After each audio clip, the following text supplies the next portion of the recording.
Gamers and ballers, we've made it to the finals. Today is going to be insane. It's your man, 𝐷𝐷𝐷, aka The Energy, eFiba Season 2. And what we doing? The regional finals in Europe, South America, and North America are happening today. It's gonna be crazy. Now, today is so many different games going back to back to back. What I'm saying, final after final after final. And I'm telling you, we're gonna find out the last 4 nations out of the 8 nations that are gonna be in total, going all the way to the eFiba World Finals and the one and only Jönköping, Sweden, in just a few weeks. Now, it is so much jam-packed entertainment that I cannot do it alone. So let me introduce my brother from down under, my partner in crime. Give it up for the one and only Chris Simpson, aka Trumpet Monkey. What's going on, brother?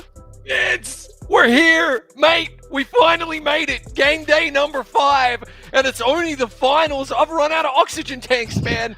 Today is going to be absolutely huge. Excited and delighted, as always, to be here.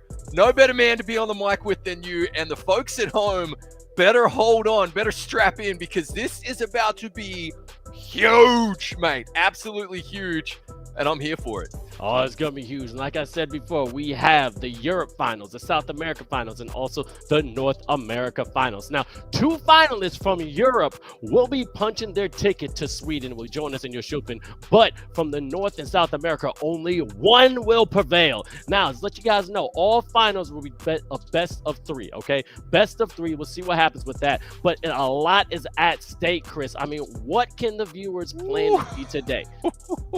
Okay, well, for me, I had to wear Wolverine because the claws are out, Vince. By the end of today's show, we're going to know who is bulletproof. We're going to know who's made of adamantium. And then we're also going to know who's just merely a human, because only the immortals are going to Sweden, mate. Only the immortals get to go to Valhalla.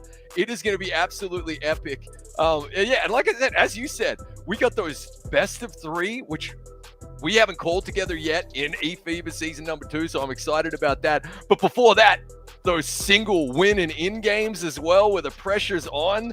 It's an awesome format. As always, the entire eFiba format has just been out of this world so far.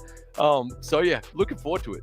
Oxygen tank, we're gonna need definitely that water. We gotta stay hydrated. I'm already sweating, but today, as I said, is gonna be insane. But as you know, with eFiba season 2, there's been a lot at stake, and we kicked off the regional finals this Tuesday that just passed with my man Nate in India, and they took us through the Oceania finals, the Asia finals, Middle East finals, and Africa finals. Now let's take a look at what went down. We've got 4 regional finals. Who's going to get invited to Sweden? It doesn't get any more bigger than this. Looking to find some space to attack the paint, and they do. We're going for a blowout. That's how we're going to go. To the left side, 3-point shot is good. It's spooky out here for Indonesia. What do you got on your headset there, Val? It's a gift from my friend. Just friends? My ex. What? We're friends now. We are going to make a statement today. Jumper down. Oh, and that one gets swatted away. It's Lebanon that returns the favor. Morocco regains the lead. Oh, separation! Let's go. 5.5 seconds left. Morocco looking to hold on to the lead, and they've got... I dare you, that is bravery. Hey. Like, we just backed it up. You have New Zealand, you have Philippines, you have Lebanon, and you also have Morocco. Simply spectacular. Now we have 4 out of the 8 nations that are going to be joining us in Jönköping, Sweden in just a few weeks. And Chris, we got to check out who's joining us. New Zealand, Philippines, Lebanon, Morocco. I mean, wow, Chris, just wow. Yeah, incredible highlights there as well. That had everything, mate. That has to be a Netflix series, okay? So yeah, New Zealand, Philippines, Lebanon, Morocco. Starting with New Zealand, okay? Obviously, they just seemed untouchable. But I bet they're my brothers from across the Tasman, obviously from Australia originally. I bet the Australian team are just sitting there going, okay, we're here next year. We got to take on the Kiwis. Congrats to them. They booked their ticket. And, you know, New Zealand has historically traveled pretty well, so that's going to be really interesting. Now, the Philippines, you and I met them, right? Olympic Esport Week in Singapore. They jumped on the plane, hopped over, and we met them, a solid team. You can see They play together. Their federation supports them so well. It's really, really interesting. Lebanon, this is what it's all about right here, okay? Kingdom of Saudi Arabia, KSA, 4-time champions of Middle East, yeah? But the big dogs came to play, as you always say, Vince. And that's what we saw today. The claws were out. Lebanon beating the Kingdom of Saudi Arabia was absolutely massive.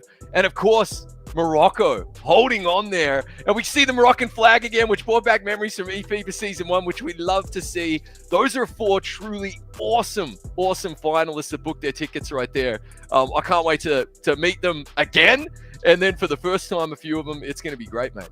Oh, yeah. Like I said, it's not the size of the dog in the fight. It's the size of the fight in the dog. And yes, Lebanon came out swinging, but also shout out to everyone else that's going to be joining right there in Yeshuf, Sweden. Now, here's the thing. It's getting scary close because this trip is only a few weeks away, man. And I'm telling you, everyone in this community is getting excited. It's going to be insane because this is going to be the first ever offline event when it comes to eFiba Season 1. And now it's Season 2, all right? And I just can't wait to show the viewers what we got in store because we created a little hype video just to give you a teaser of what you guys are going to see for this year in Yeshuf, Sweden. Let's check it out.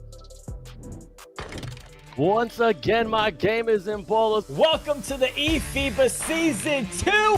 This is absolutely huge. where's it going to be, Nate? Sweden, mate. You're shooting? Gun something. I got it. It's an honor to play against other players from all over the world. Bang, and that's the record. No mercy to anyone. This is high quality international 2K. Believe in yourself, believe in your game. This is it. Oh, and he gets it. You're playing for a whole country. This is where legends are made. It's right to the lane. Let's do it. Yeah, baby. Are you not entertained?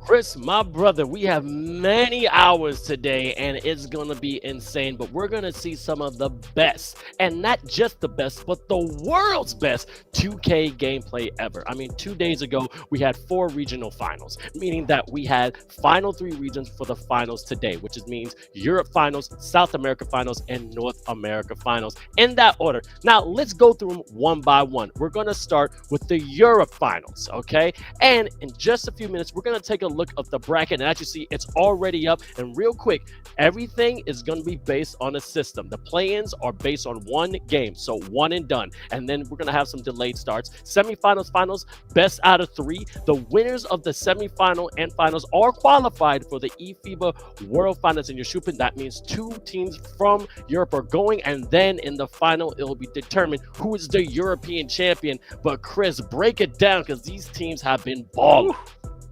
Absolutely. Love the Gladiator reference at the end of that hype video, by the way. Good stuff, Vince, right there, mate. But look at this. Talk about gladiators. The Portuguese, the Brits going up against each other.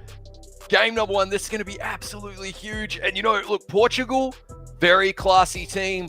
But that is a generational talent team that's been put together there by Great Britain, who seem to be young, dynamic, and really peaking at the right time. Then Spain and Poland. The lucky losers. Remember them, Vince? The lucky loser bracket. Poland fought their way into this particular final, day 5 right here, for a shot at Spain to try and play against France. Spain are very good, though. Poland, scoring machine. That is going to be very, very interesting because Spain have that great defense. We'll wait and see what happens. And, of course, Turkey waiting for the winners of Portugal, Great Britain. And then France waiting for that game between Spain and Poland to see who they're taking on. And then it's semi-final, best of 3 time, as you mentioned, through to the finals where both teams will have booked their tickets. So they'll be elated and then immediately switching off those positive emotions, you know, 1 foot on the plane and going, it's time to be crowned the champions of Europe. The crown on the head, the psychological boost that comes with that as you walk into Sweden is going to be huge. And yeah, for me, it's going to be very, very interesting to see what happens today because I am predicting a couple of upsets.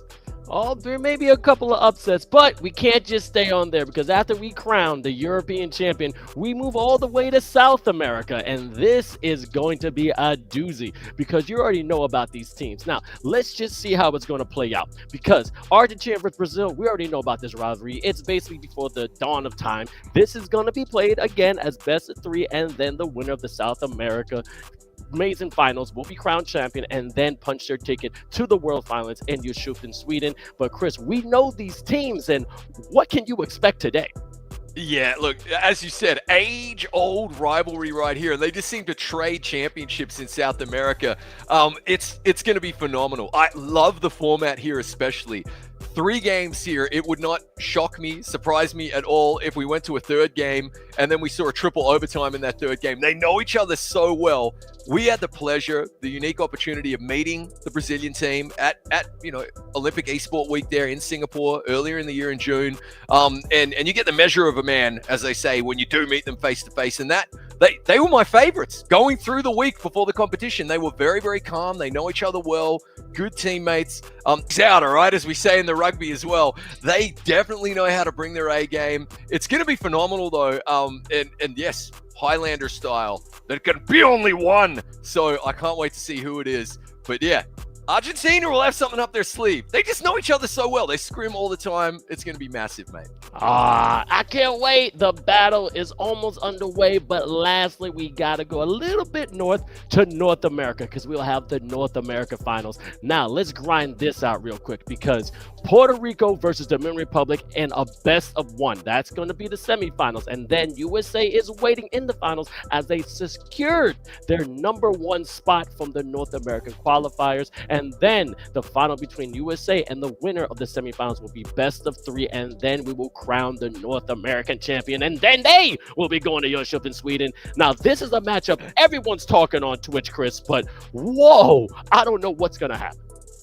Yeah, and I love that. I love the pressure of that one and you're in, and then, you've only got to go and face USA. But the psychological hurdle here is not for Puerto Rico or the Dominican Republic. Yeah, they'll be sweating it out. They'll be going at it. For me, it's on USA because everybody has already crowned them world champions. Everyone expects you to win and heavy weighs that crown. They haven't won anything yet, which means they have to be on their A game, mate. Your country, I feel you, but they need to be on their A game, all right? And honestly, this is where I could see an upset right there. It's going to be very, very interesting to see. But yeah, obviously, they are the team to beat, without a doubt. And socials have been going crazy, crowning them champs already.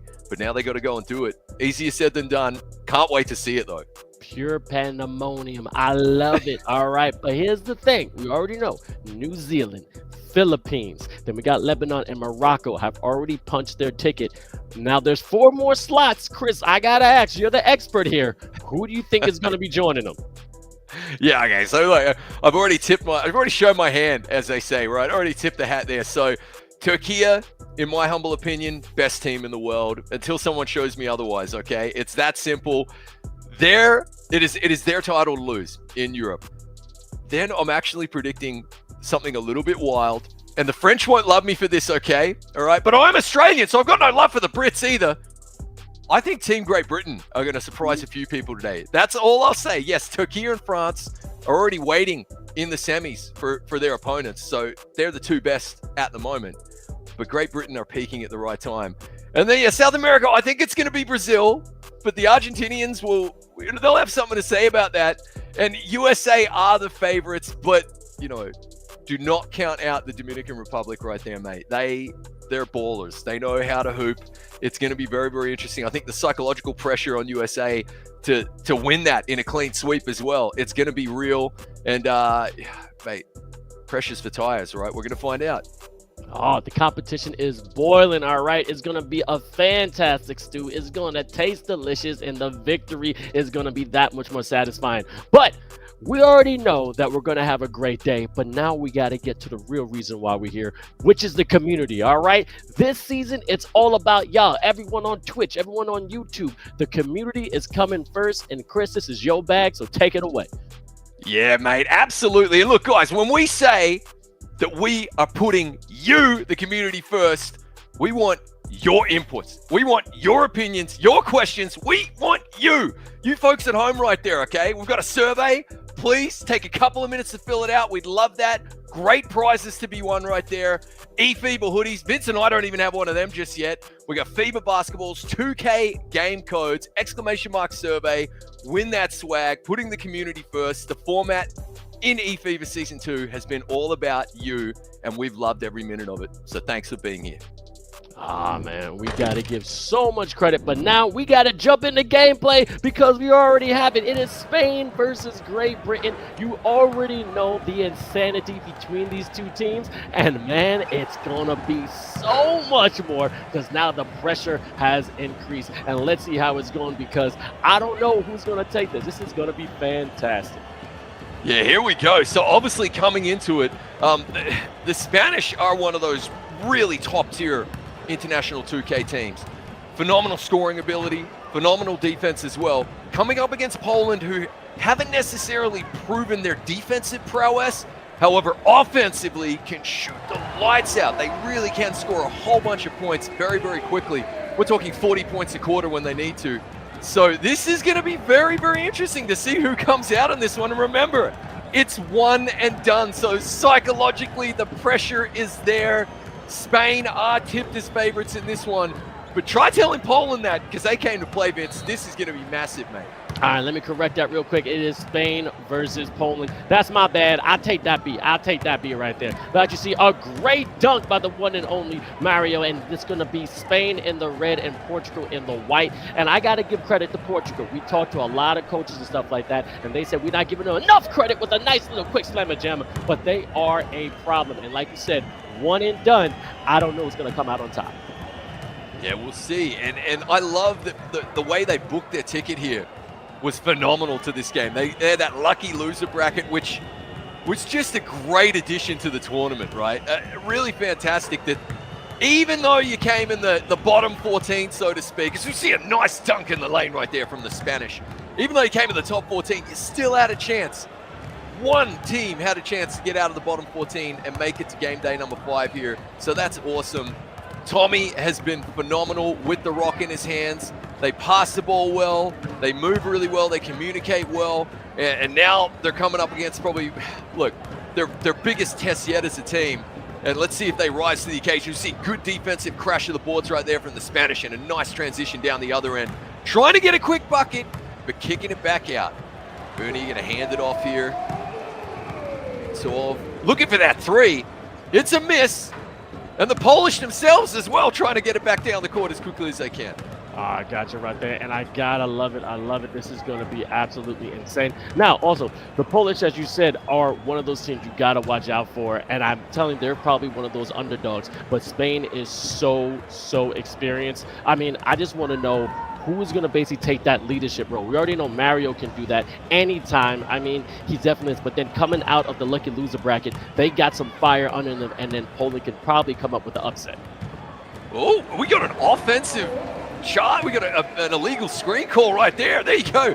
Starting the 2K bingo early in this one, Vince. I think you're absolutely right. Ava Mario, I mean, he's got that 2K League experience. He is their captain. Remembering eFiba Season 1 and all the video features we did with him. That is a leader of men right there and knows when to press the emotional buttons and when to stay calm, cool, collected. So far in this one, though, I think Poland will be a little bit happy. I mean, it's been a slow start to the game, low scoring enough, even though they're down by 6 right now, just a couple of buckets out of it. And we're, coming up on 2 minutes left in the first quarter. So the pace of the game going Poland's way at the moment.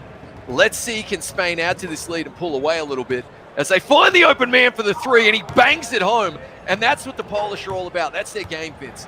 They know how to shoot so well, stroke it green, make it rain from beyond the arc, and drop in the buckets. So Spain are going to have to make sure they are on the ball, so to speak, when it comes defense.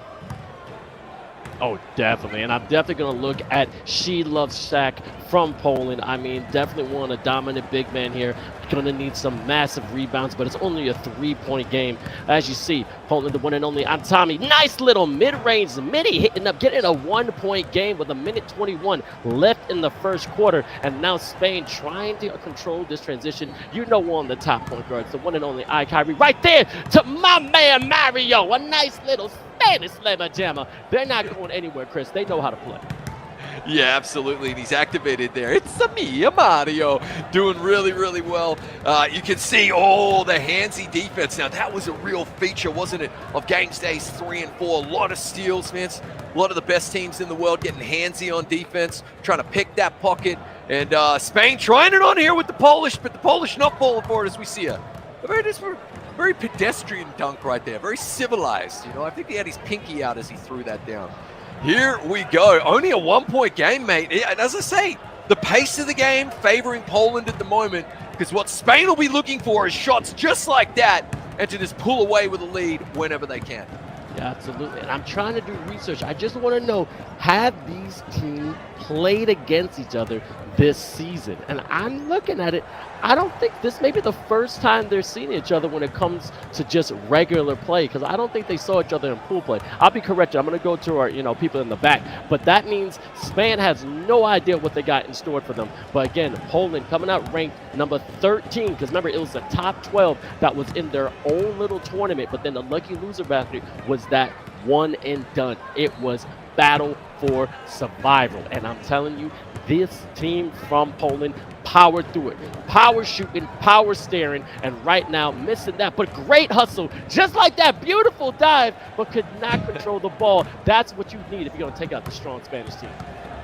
Yeah, and that was really good defense from the Spanish, because really they got to reset the shot clock a couple of times there, Poland, but couldn't make it work as we see some ankles broken, some hearts broken, and there's Spain now making it a 7-point game.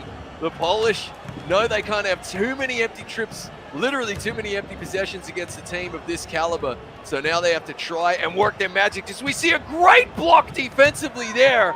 Probably going to take a timeout. No, they pump the ball back out. Only 5 to shoot right here.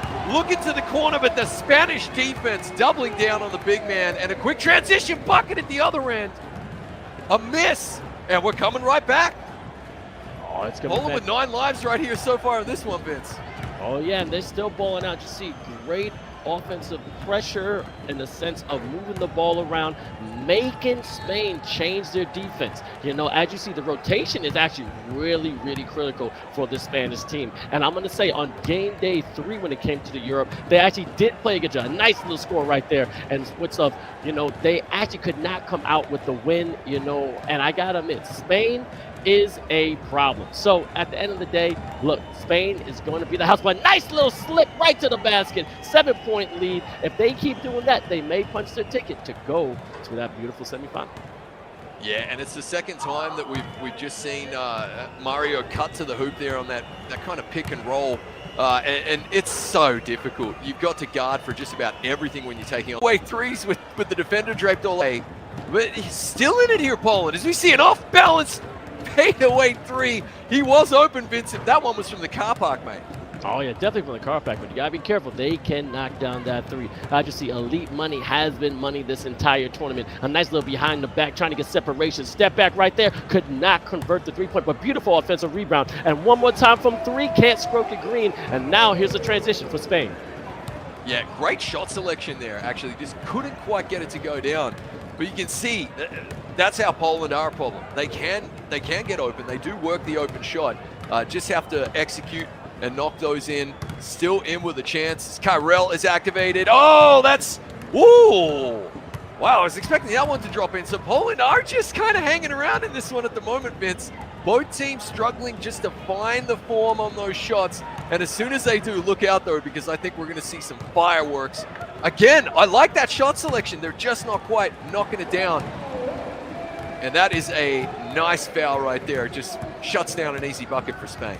Exactly. And also, just a real quick shout out to everybody who's been watching. I see 𝐻𝐻𝐶 right there saying to 𝐿𝐋𝐋𝐖, look at Spanish defense. That's great, but I want y'all to also fill out that survey. Okay, this may be the finals, but we still want you to get some free gear, and this is probably the last time you'll be able to do it. So definitely fill out that survey, and as you can see, we're going to click the links in all different watching platforms because we're streaming on Twitch and also YouTube with a D3 from the parking lot. 23-13. Man, this guy got a car 98. That's a sniper on that scope. Yeah, that was a gorgeous three-pointer, and just like that, the 10-point lead is established here for Spain over Poland. If you're just tuning in, the Spanish wearing the iconic red, Poland in the white jerseys right here. It started off pretty slow, and by all accounts, this is still a low-scoring game, isn't it, Vince, in fairness to both of these teams? But the Spanish defense is becoming a factor here, and we knew that coming in. They've got that world-class D, and then they're able to pour in the points at the other end, and that's how you find yourself down by 10, kind of without even noticing it. It just happens, mate. As we see another open three worked and banging it home, this is what they will do to you.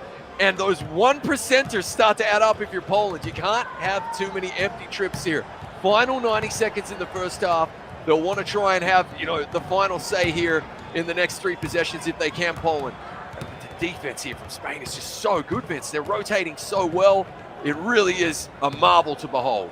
Absolutely, and both these teams aren't really a high-scoring team that goes to their defense, all right? They usually keep teams at check, but a great 3 from Poland behind the arc. So defense is going to be key. But as you said, not that high score. We're going into the end of the second quarter, and it's just a 10-point lead, but Poland has known to come back. As you see, with that defense, it's called the announcer's blessing. And Lily gets the steal right to the lane, little fillet, and now 26-18. Yeah, they needed that 5 points right there. Really, really good finish so far here from Poland. If they can just get a couple more stops and a couple more buckets, then the third quarter is going to be teeing up for something really nice. But of course, the Spanish know that if you're going to give them a little 15-footer like that, they'll take it. Here come Poland, inbounding the ball. Tommy bringing the rock up the court. Again, they're trying to, got to be careful with that illegal screen. As we've seen another nice 3 worked right there. The lead cut to 7. Spain, we will see one more possession after this, about a 10-second differential between play clock and game clock. 𝐅𝐻𝐿, Mario trying to make a nuisance of himself. You can see they're wise to that pick and roll now, though. They are ready for it.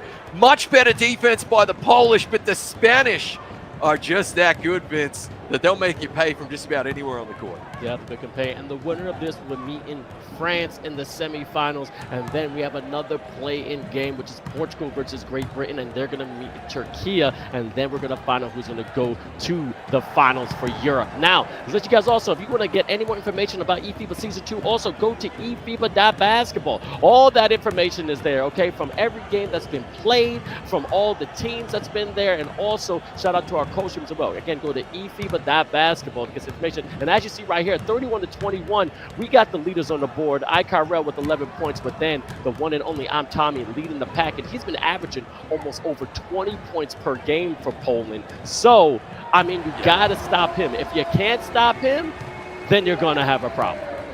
Yeah, and not to kind of be critical at all, but Poland are a little bit one-dimensional insofar as if you shut down on Tommy, then they will have a hard time scoring against you. Somebody else has to pull up and show up, whereas Spain can just get you from anywhere. As we see a nice 3 worked, and by their own high standards, Poland have been missing a few shots here, Vince. Look out, Spain, if Poland do start to stroke a green, though, because it can get scary in a hurry, as we see a gorgeous 3-pointer work there by the Spanish. But at the moment, Spain will be feeling pretty good about this one. 30 seconds into the third quarter here, mate. The 13-point lead. There's Tommy activated. Save that activation. Trying to pick his moment right here. Work an open shot. Fade away 3, and it, nope, that's just a 2. My apologies, but it does rattle home. Getting that takeover, but just like a beautiful paella, Spain can cook it up from anywhere around the arc. And just to shout out the players, they'll be keeping the same roster basically this entire season with this 𝐅𝐻𝐿 11, 𝐼𝐻𝐿, and also Jay Burner, 𝐅𝐻𝐿 Big Boy, and also Av Mario 32. And for Poland, representing that beautiful nation is Tommy Elite Money, $1.76. That boy, K4 Mill, and also She Loves Shaq. And right there, another nice little attack. Man, this is going to be a battle, I think. But the thing is that going into the third quarter, Poland can get that second win and be a factor by giving Spain a run for their money. Yeah, they're not going to go away. They find themselves down 13, but with a sharpshooting team like this, as they're trying to work that open three, the rotation is just so good, taking away the passing lane here of the Spanish. Oh, we had a quick foul there to stop the transition. I thought we might have had a backcourt violation, but my eyes deceived me. Yeah, Poland can get going, but so far so good. Spain in the driver's seat, as you say, trying to meet France in the semifinals, which would be best of three. But this is one and done. Win and you're in. And Spain, at the moment, 13 points ahead. Poland trying to find, like, as you said there, Vince, that second win. That doesn't help, though, as the lead is now 16. But let's see what they can do. And I see people in the chat really doing homework. I know a lot of different teams that have already been qualified. And again, as you know, New Zealand is coming, Lebanon, Morocco, and also Philippines. They're going to be doing their homework. Now it's time to watch the tape. What can these teams do? But as you can see, Tommy, Rockabye Baby on the tree top, making that three pop. Beautiful hit behind the arc. Yeah, that was a nice shot right there. A little bit more of that is what the doctor ordered if you're Poland, and just try to clamp up here defensively. They're doing a great job, though. Again, rotating nicely. Wide open, though. You can't leave him that open, mate. He's absolutely going to bang that home each time. Poland are rotating well, but this is what's so difficult, Vince, about playing the likes of Spain. Any one of their starting five could score 20 or 30 points against you. They're just that good. As Tommy pulls it up, had a good look, but couldn't rattle it home. And here comes Spain back at the other end, but a quick steal right there from She Loves Shaq. You know, I love Shaq too, mate. That was nice. And here we go, Poland trying to stay relevant in this one. So we see a massive dunk in the lane. Gorgeous stuff from the Poles. That was a statement saying we're not going anywhere. They're trying to bring it down, get this lead to 12. They need to get a stop here. But as you see, as you said, Spain's been shooting from anywhere. Steph Curry range. And again, another announcer blessing from the big fella. All right, doing a little Joel Embiid from on top of the key. Okay, Spain ain't going nowhere. You got to get them off that line. Yeah, look at that. I mean, how many different players for Spain can bang home that three, man? They're just that dangerous. You see a nice two-handed dunk right there, hanging off the rim, doing his best Sloth impersonation. 15 points in it. Minute left in the third. Spain will be eyeing that semifinal against France unless the Poles can get their skates on here and get cracking, as we see a nice reach-in foul. Nearly. I mean, these sticky hands, it's important. Got to have a crack at that. What can Poland do? Can they finish the third quarter strong here, set themselves up at least with an opportunity, a crack at it, Vince, in the fourth? Well, here's the thing. As you can see, they're trying to get back with threes, but if you live and die by the three, you don't know what's going to happen. But they're exchanging two different kinds of blows, all right? In the sense of Poland's hitting to the body with them twos, but then Spain's hitting right to the head, right to the cabeza. And that right there takes out so much more win out of Poland's sails. As you see, a 15-point lead, 33 seconds left in the third quarter. There's still some light at the end of the tunnel because you know Poland can knock it down, but as you can see, beautiful defense from Spain, that door is closing really slowly. Yeah, as Mario drops in another three. I mean, he's activated now. The rim is as wide as the ocean, Vince, just pouring in the points. An 18-point lead, finishing strong here in the third. And if I had to describe this Spanish performance 3 quarters in so far, Vince, as Tommy rattles home a three of his own, I would say consistency, absolute consistency from Spain. We knew they were going to be world class. 2 players activated. When we see the box score, what we're going to see is the image of consistency as they're finishing strong here. 3 to shoot. Poland trying to have the final say in the third, and it's good as we are set up with a 14-point differential for a riveting fourth quarter. Poland will get the inbound here, Vince. Will that give them the big mo, the momentum that they're looking for here? Trying to get back here, trying to claw away at this Spanish lead. Ooh, I like what I saw there, Vince. That was a strong finish. Very strong finish. And again, people who are just tuning in right now on all different media platforms, this is eFiba Season 2. You're watching the finals for Europe, all right? We started with so many amazing talent, 26 different nations coming together, in which we had the top 12, and then also the quote-unquote lucky loser bracket of 14 teams, in which 2 of these nations will be punching their ticket to 𝐓𝐇𝐄 Sweden for the first ever offline event with 50,000 euros as a prize pool on the line. What you're going to watch is 2 different play-ins right now. This is Spain versus Poland. It's going to be the best of 1. Then Portugal versus Great Britain. Then they're going to go to the semifinals, in which Turkey and France are waiting for those winners. And it'll be best of 3. But then the last final will be also the best of 3. And I'm kind of saying Poland is still fighting, but Spain might have it in the bag right now. Yeah, we're seeing big brain tactics from the Spanish as well, and that's Mario controlling the troops here. Watch this, Vince. They are in absolutely no rush. No team does this better in the world than Turkey in terms of controlling the clock down the stretch in a game. They actually don't even care if they have an empty trip, because time is their friend. As we say that, Mario makes the Hakeem fadeaway 15-footer look easy right there. But yeah, and then defensively putting just enough pressure on the ball carrier, right? With one man coming up the hoops, you see a really nice 360 dunk right there. A little more spectacular than it needed to be, but I'm here for it. And look at that, just one man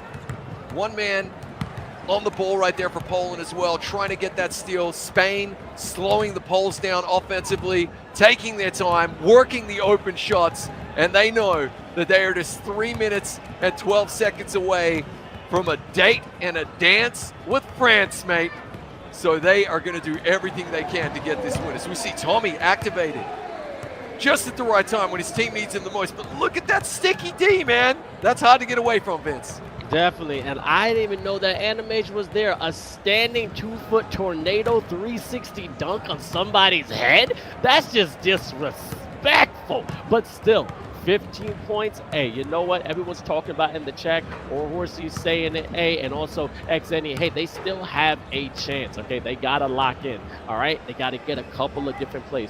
233 in NBA 2K is a lot of time, and especially with 2K 24, everything is really realistic, and you gotta know how to play, finding that slip, getting that open man. But as they can see right now, the time isn't your friend. You got to attack. You can't be timid. You have to be aggressive, Poland, all right? We're still rooting for you. A D3, but they're knocking it down. All right, another announce of blessings. They're coming back. I think this is going to be a battle. Well, they'll have Spain sweating a little bit here, but as we say, Mario, didn't like that decision. Mario probably giving him a little bit of a talking to right there, as we see. And again, that's the timeout right there. We see him get a couple of offensive boards to save his team there. Mario, I can tell you right now, Vince, is telling the lads, what are you doing? Let it tick all the way down to 1 second and take a low percentage shot if you have to. The clock is our friend, and that's exactly what he would have been saying during that timeout right there. As we, yeah, look at this. See, he's not going to pull the trigger on that. Nice cut, work in the corner. And another offensive board for Mario. This is a Herculean performance going up for the two-handed jam.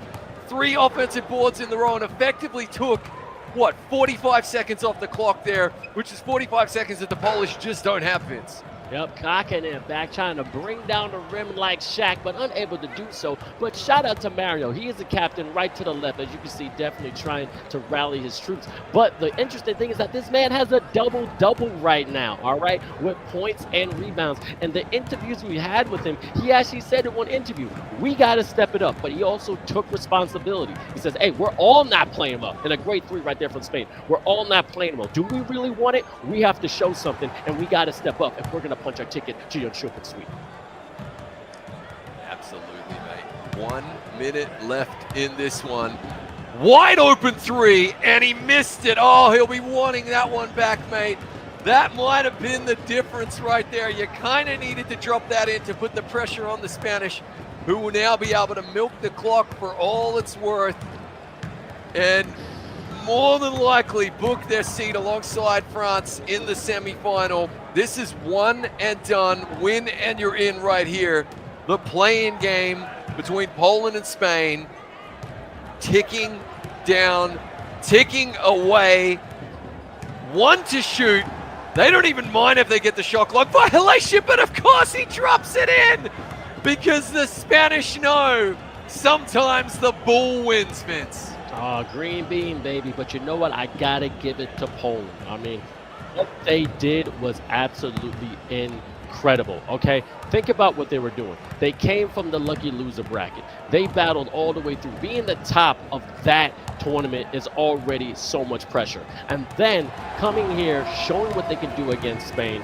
They're not a team that I would say you have to sleep on, all right? They're going to get better. They're going to come back. There's going to be more firepower. So I got to give them credit's due. But as you can see, Spain and the one and only Mario stepped it up and said, look, we're here for a reason. This is our season, and it's time to bring it home. Yeah, absolutely, Vince. And you touched on a really good point there. We loved the format of the lucky loser bracket. And so that was the 13th place team on the leaderboard from game day number 3, and they managed to punch their ticket all the way through the lucky loser bracket and give Spain a run for their money right there. So a lot of respect. It just shows you how tight that entire conference is, the entire continent. 26 teams coming out of Europe, and that's why 2 of them are going to be going to Sweden. But really impressive performance there from the Poles.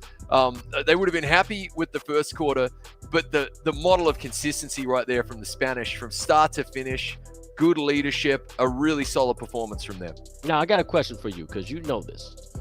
Now, Spain is warmed up, and they're going to go to another epic rivalry that we know about. I mean, another dawn of time, they're going to be facing France. Now, does this help Spain more, or does it help France more because now they got to watch them and see the adjustments they made in play? Yeah, great question, mate. Well, look, France play a little bit different to Poland. So I don't, and France will have done their homework on the tape already. But the warm-up part, I think, is spot on. I think the Spanish will be better for that. And they'll also be thinking to themselves, you know what, that wasn't a perfect performance, but we still beat a really solid Polish team right there, which means they haven't peaked yet. Now, Spain had just gone out there and dropped in 100 over Poland. You know, a phenomenal performance. I'd be saying, whoa, you just played your final, slow down. But I like the fact that it was a slightly cagey affair there, really, until, the halfway through the fourth quarter when they kind of secured it. I'm impressed with what I saw, and as you say, warmed up. But of course, that French team, mate, they don't need too much warming up, as we know. Les Bleus are ready to go. Oh, man. And that's the thing about that. And also, what I'm also noticing is that game was a battle behind the arc. All right. Yes, Poland was able to score underneath the rim, getting some amazing dunks, using their big men to the fullest. But as you said, any player on that Spanish team can drop 20 and they would just rain in threes. I had to get an umbrella over here, and that was the difference maker. But if you live by the 3, you can die by the 3. Do you think they're going to move that momentum into the French game because you know how powerful the defense can be from France? Yeah, so for me, Spain always seemed like a reactionary kind of team. Like they play to the level of their opponents for both better and worse. That's just my opinion about the Spanish team. So I think we're going to get a high caliber game. And if you start to see Break of the Beast pour in the points, drop in the threes, then I fully expect, as we said, any one of those 5 Spanish players can stroke a green from beyond the arc right there, can pour in some points, and I reckon they'll be keeping pace with them, going toe to toe. Definitely, that's what I fully expect. But likewise, if it's a cagey affair, then then I can see that they really are like chameleons, mate. Whichever form that their opponent take on, they seem to match it ever so slightly. But they do have a ton of quality. Not taking that away from them, and a ton of ability, a ton of experience. But yeah, definitely seem to play what's in front of them and kind of mirror that. So it's going to be very, very interesting to see. And yeah, I do think the French will be sitting there, rearing and ready to go, already thinking about the finals. So they'll have a chance, Spain, because they could catch them slipping a little bit.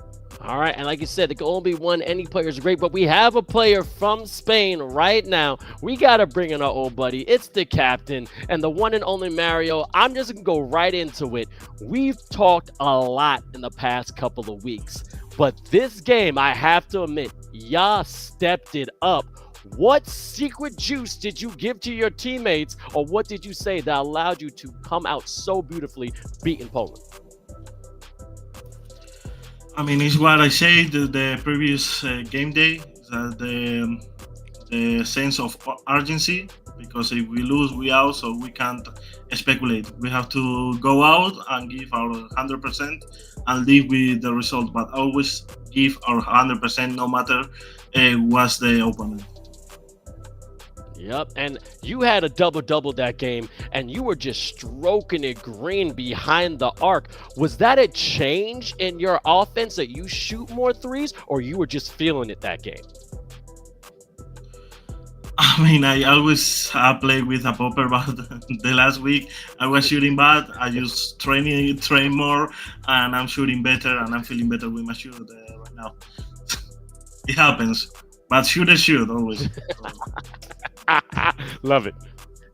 Absolutely, mate. Actually 3 awesome offensive boards in a row for you there. And I got the feeling that you were talking to the lads in their ear at the end saying, hey, the clock's up, friend. Slow it down. How did you guys prepare as a captain over the course of the last week for today's games? I mean, we are 10 players in the national team. We have been playing against each other because we can't really scream against other national teams at the moment, because we possibly gonna face them in the final, in the semi-final. So we've been playing each other, and that's been a great training. And also the guards, when they have takeover, they just wanna shoot threes from the court, but they have to know that they have to slow down the game in some moments, because this game, especially in a best of 1, is so unpredictable.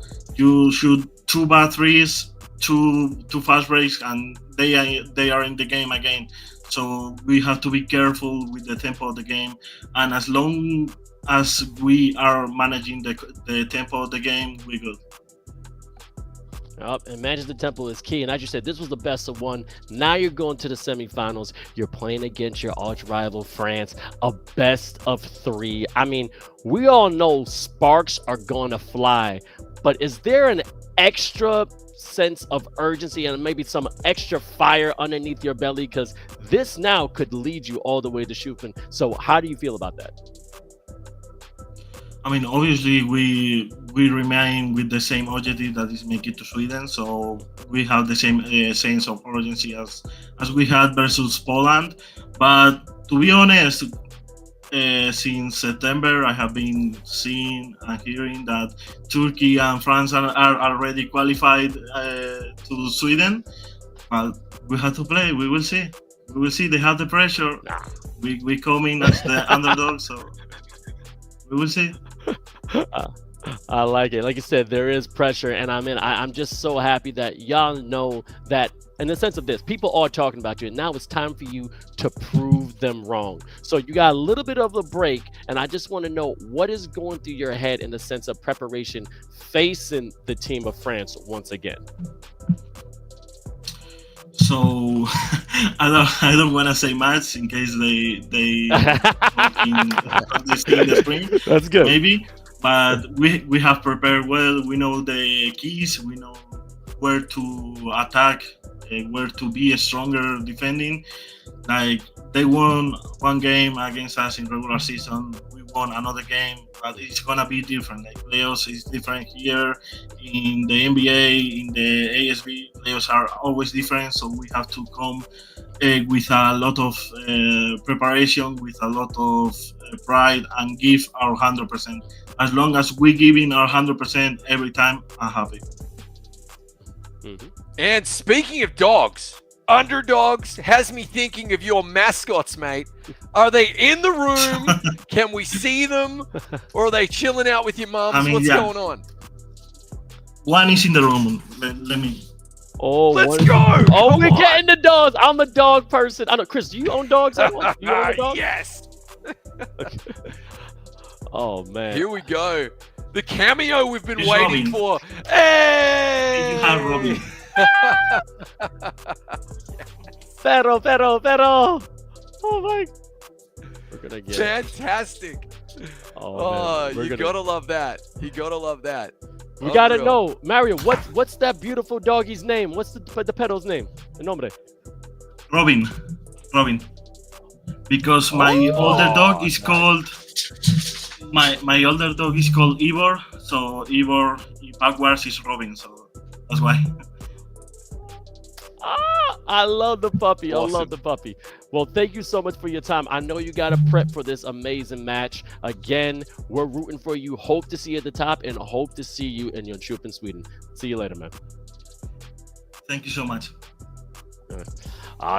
Chris, this guy's maturity, leadership is unparalleled. He's probably been a part of, what, 6 different interviews, and he's still going back and forth. I mean, he's already an NBA 2K League player, but I think there's another level that he can accomplish. I mean, what do you think? Yeah, absolutely, mate. The professionalism just shining through there. And as I said, like he's a leader of men. He knows when to push the buttons, what buttons to push.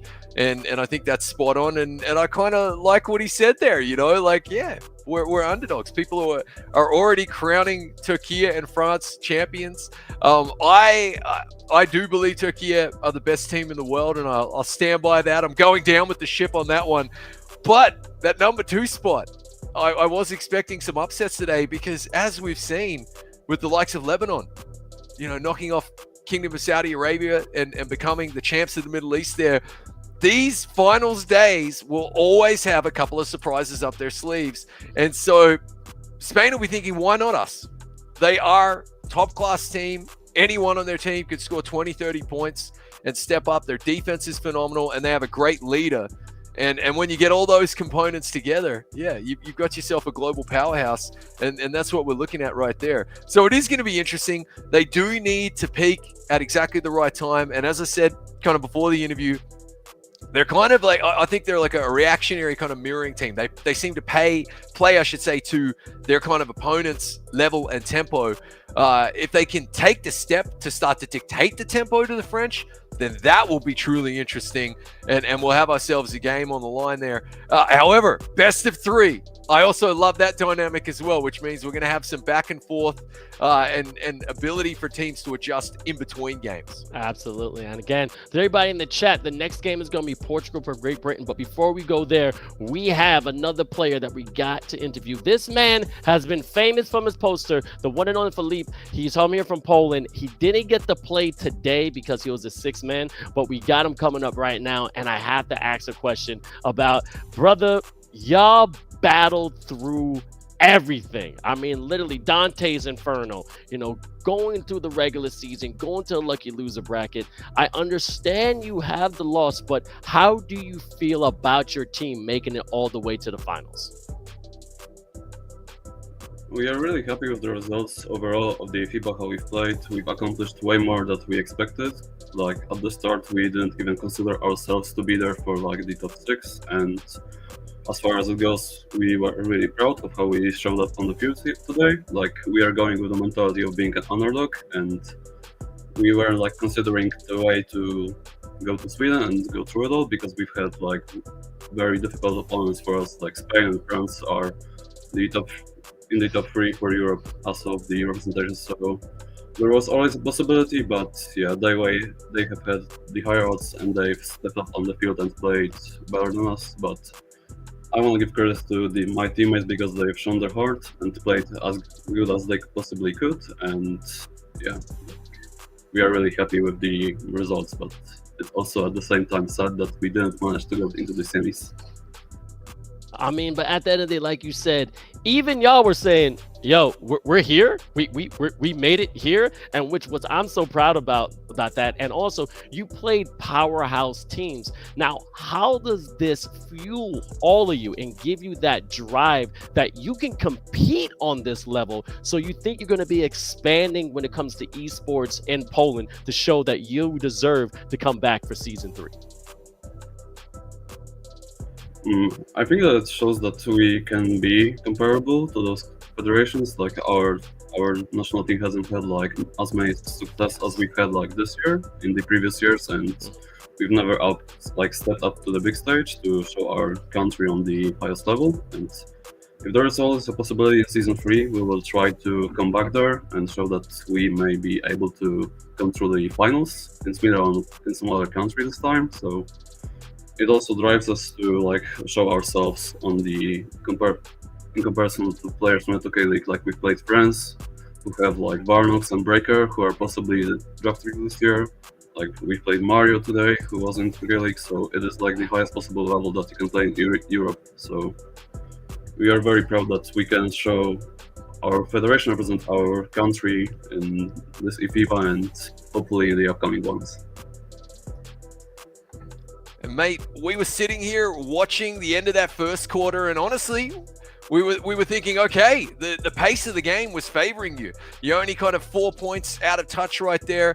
The Spanish, they know how to pour it in from absolutely anywhere. Maybe you could just let the folks that know over the last week what type of preparation went into playing Spain. You knew you were going to be matched up against them. How did you guys get together, get your heads together, get on the virtual training pitch and prepare for today?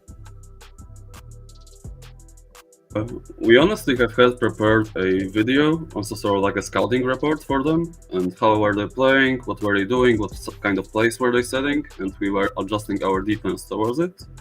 And we are just trying to predict their offense, but it's really unexpected, and their offense is so hard to guard, and even with the preparation that we've had, we couldn't like overcome it and be on top. Like the first half was really close, but they really have gotten the hang of the momentum on the game and could use it to their advantage. And they built up a lead that was really hard for us to come back from. And despite having played a lot of matchups, having like trained and watched the film throughout the week, we kind of didn't succeed. But yeah, our defense was definitely like attached to it, and we played like our hearts today on the field. Honestly, our offense played really good today too. Like we were getting a lot of shots up, and yeah, that's unreal. Like and tell me, like, have the younger generation been coming up to you as well? Because it's got to be fantastic. Some of the younger players who are watching, and what happens between now and eFiba Season 3 and the next tournament that's going to be coming?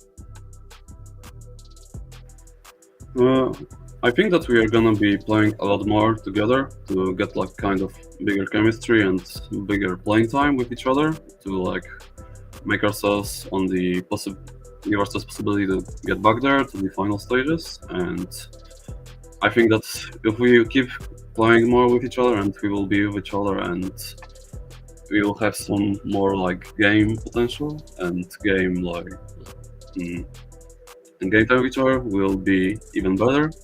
And I think that next time, if we prep as much or even more as we have in this eFiba, we will be advancing to the semifinals from the stage, or even maybe the finals. So there's always a possibility for it, and I think that if we practice as much as we have and even more, we will have greater results than we have had in this one, which still were very surprising, and we are very happy with what we have achieved.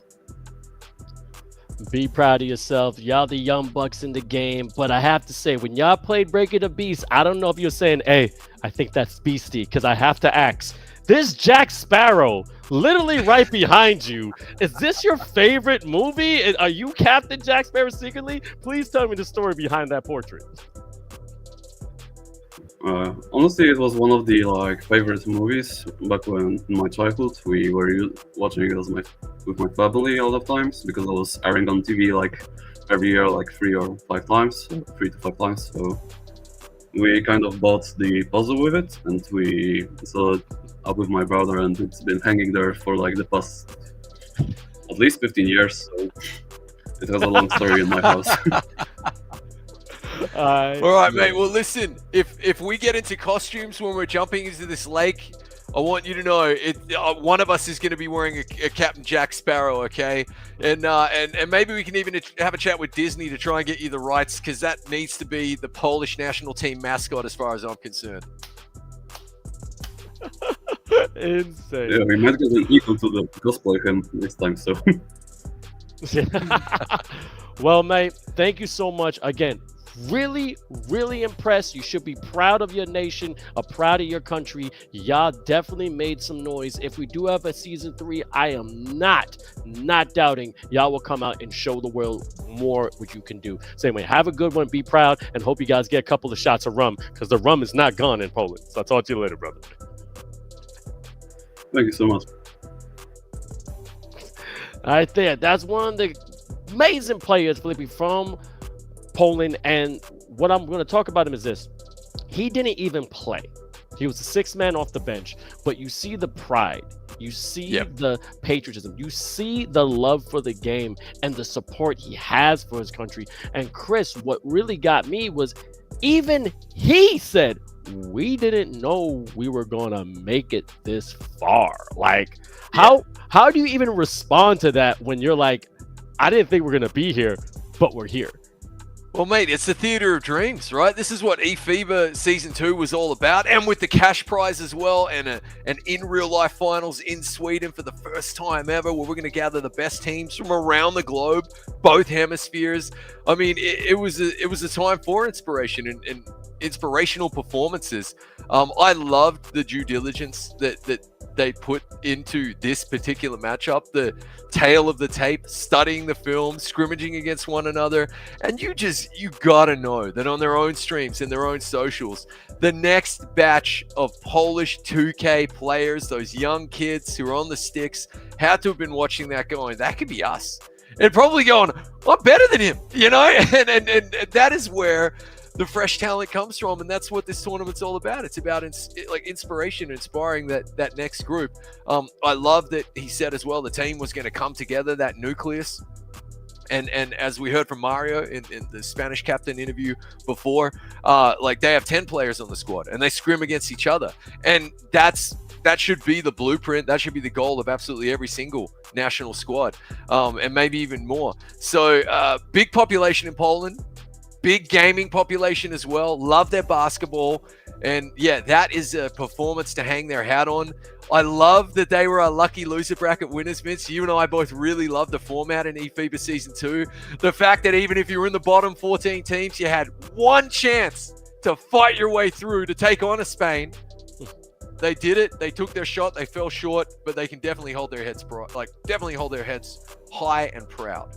Definitely. And we got more games coming in. That's just yet. The players are loading up. But before we get to it, I want to definitely give a shout out. Again, 61 federations came together for this Season 2 when it comes to eFiba.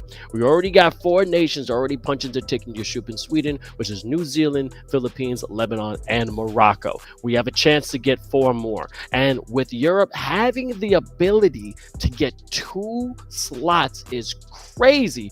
And I actually do want to talk about that in the sense of, now you're going to be going to the finals saying, okay, yeah, we're going to basically get to go to Sweden, but there's got to be more, because then you are now the champion of Europe. And, with your expertise, because you've done a lot of these streams, how does that give that winning team a boost going to Sweden, or also give the losing team a boost going to Sweden? Which one you think has the more advantage? Well, the age-old expression, the pendulum swings both ways, doesn't it? Yes, if you're the champs of Europe, first and foremost, no one can take that away from you. You are the champions of Europe once again. And we know that Turkey and France will both be eyeing that. But as Mario just said, the Spanish as well are happy to be underdogs. Everyone can sleep on them, and they're going to go give it their best. It means a whole lot to the winning team. They can go in with complete confidence that they are the best, and that can put a lot of wind in your sails and take you real far in a tournament. And likewise, though, if you lose, okay, you have to deal with the stigma. You have to deal with the psychological blow that, okay, if we do face them again, they've got our number. Okay, I think it's all going to come down to how you lose, right? And but they'll also have that underdog chip on the shoulder. It's all going to come down to the leadership of the teams and the messaging that they give their players.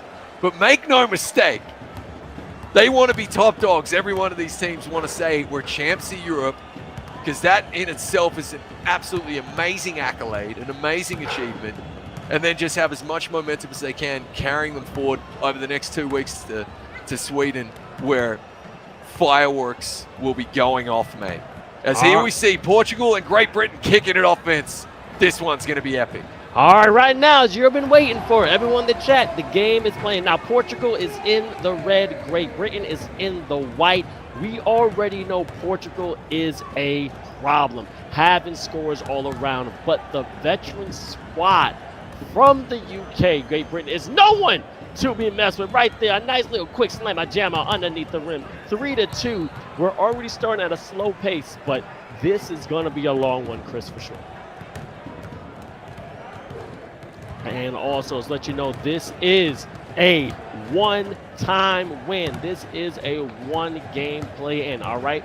Win or go home, and that is going to be the key right here. So much pressure, all right? And then the winner of this will be facing off a juggernaut representing Europe, which is Turkey. Everyone has Turkey in their sights, and if you take them out, then you will be punching your ticket to Jönköping, Sweden. That's the thing. Spain will be facing France. Man, right there. A nice slam. Okay, Great Britain, I see you, baby. Keep going. All right. Now, we're not counting any of these teams out, but the thing about this is that once you win this game, you got one semifinal, and that's going to be a best of 3.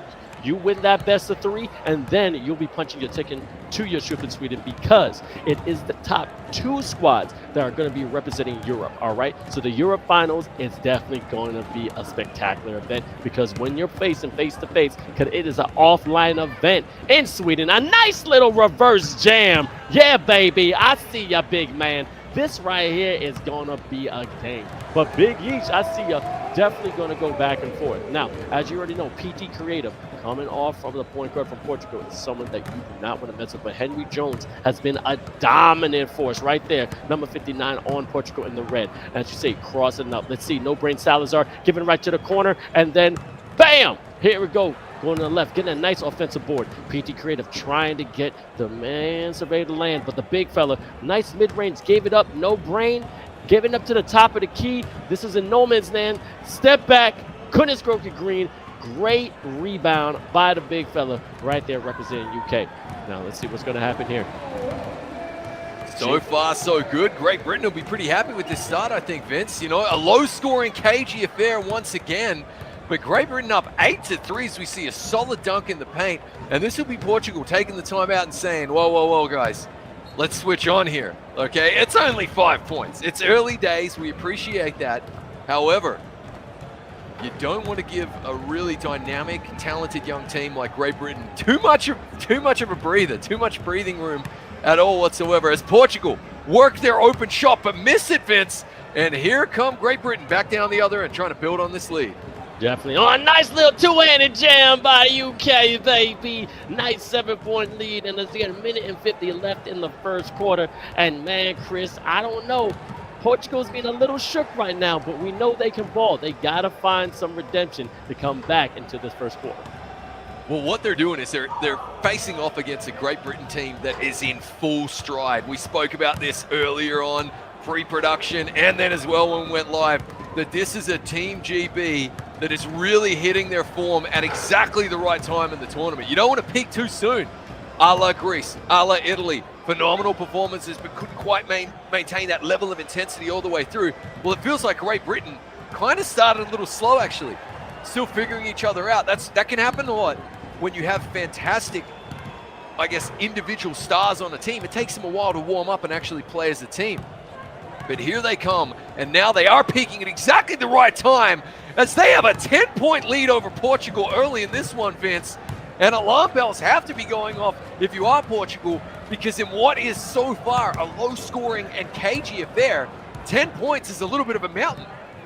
Oh, it's definitely a mountain, but you got to watch out for what they can do. And I'm going to say one more time, Henry Jones have been averaging almost double-doubles every single game. We have to see this big fella step up. If he does not, it's going to be a problem. But Sam the Ruler is also someone that can definitely ball right there on the UK. That's going to be a great matchup going back and forth. But nice slam the ruler, baby! Rolling the rim, and that's a slam we like to see in eFiba Season 2.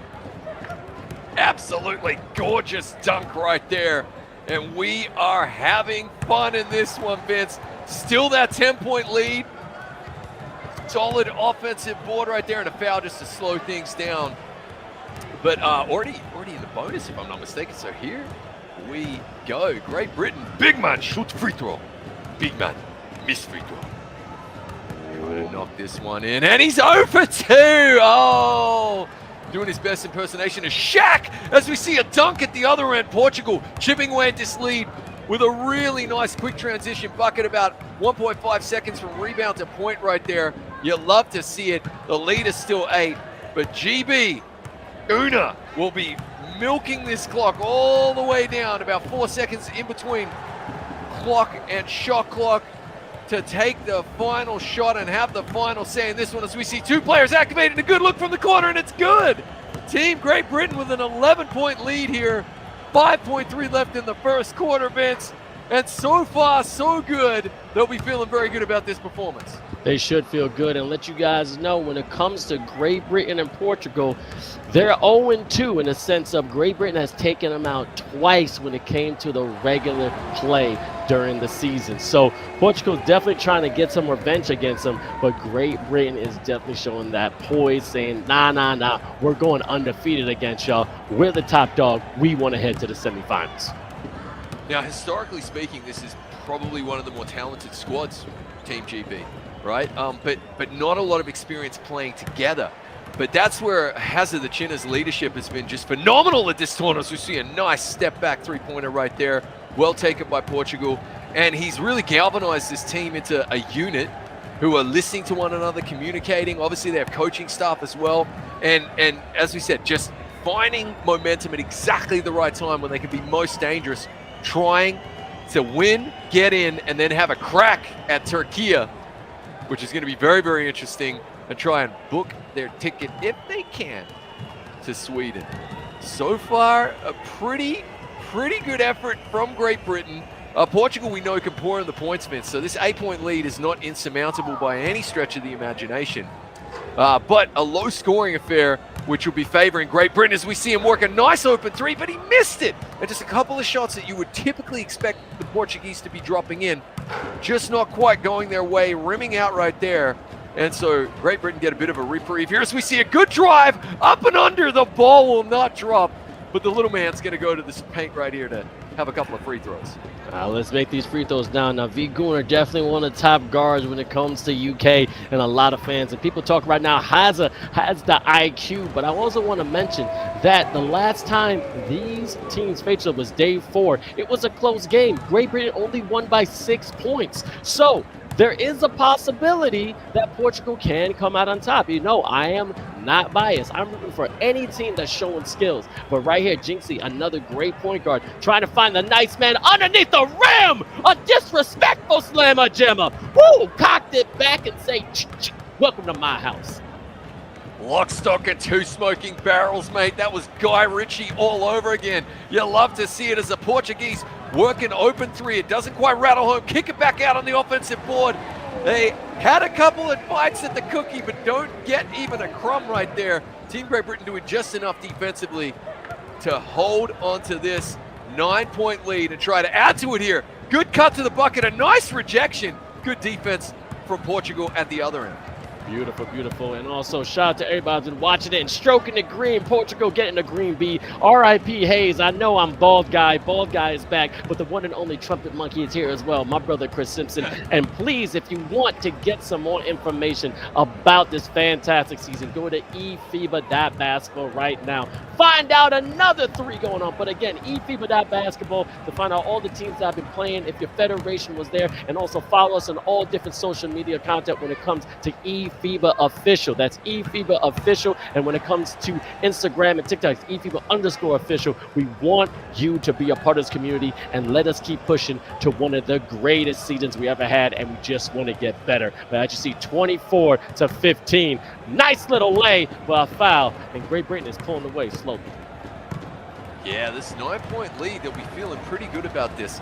The one thing that was escaping Great Britain, when we talk about momentum and we talk about their performance improving, as we just see the ball. Oh no, okay, there was a deflection. You didn't just throw that into the 5th row right there. Is their ability to kind of play a complete game is the expression, right? The full 4 quarters with consistency. That's what Spain does, for example. Now, Great Britain, though, have been finding that form and have been doing that. So let's see, can they maintain this lead? Can they hold Portugal at bay as they extend the lead to 11 there with a nice 15-footer kind of from the elbow there? Very, very nice. Can they put together 4 quarters in a row when it matters in this win and you're in? And, of course, then really take it to Turkey. In the best of threes, we see a nice cut and a dunk right there from Portugal. They'll take as many points as they can get when they're on offer just to stay relevant in this one. But so far, so good. Under 2 minutes left here in the first half. Team Great Britain with the ball in a 9-point lead, Vince. This is kind of coming as a bit of a surprise to a few folks, I think. Just a little bit of surprise, but at the end of the day, Portugal ain't gonna give up. A nice little glide to the rim. That is crafty. Kyrie Irving, how many layup packages does he have in his bag? That was beautiful. But I want to tell everybody right now, this game, Portugal versus Great Britain, is best of 1. Then when we go to the semifinals, when it's in the Europe finals, then that's going to be a best of 3. And then the finals, there will be best of 3 because 2 of the squads from Europe will be advancing. When we get to the other regions, it's going to be a little bit of change. South America, best of 3, but it's just 1 final. North America, we're going to have a best of 1 in the semifinals between Puerto Rico and Dominican Republic. But then we got best of 3, who's going to face USA, and a nice slammer jammer from Puerto Rico, Portugal right under there. Portugal, wow, Portugal, because 19 to 28. Getting everything mixed up. Well, in fairness, mate, that was a long sentence, and that dunk took the wind out of all of us. That was gorgeous, Vince. As you see, Great Britain, getting rejected. Mate, that was prom night all over again for me. Hard to watch, but also beautiful as we see a dunk, and this is exactly what the Portuguese will have ordered, Vince. They needed a few defensive stops, a couple of quick buckets themselves just to get back in this one, and that is why they're so dangerous. Great Britain right here, and Hazard the Chinner, who you can see there, their captain, will be talking to the lads right now saying, let's make sure we don't have an empty trip, but just like that, the Portuguese get in the passing lane to turn it over. We got ourselves a strong finish here in the second quarter, Vince. Portugal trying to get relevant again in this game. Trailing by almost double digits and now coming in right now only down by 7. We know Portugal has heart. We know they got fight, and right there showing their might, 28 to 23 to basically close the gap to almost a 5-point deficit is something to be proud of. But Great Britain is sweating, I think, just a little bit, Chris. Yeah, that was a really, really solid, I would say, final 90 seconds or so here from Portugal, right? Great Britain were in the driving seat, but that's what a great team can do.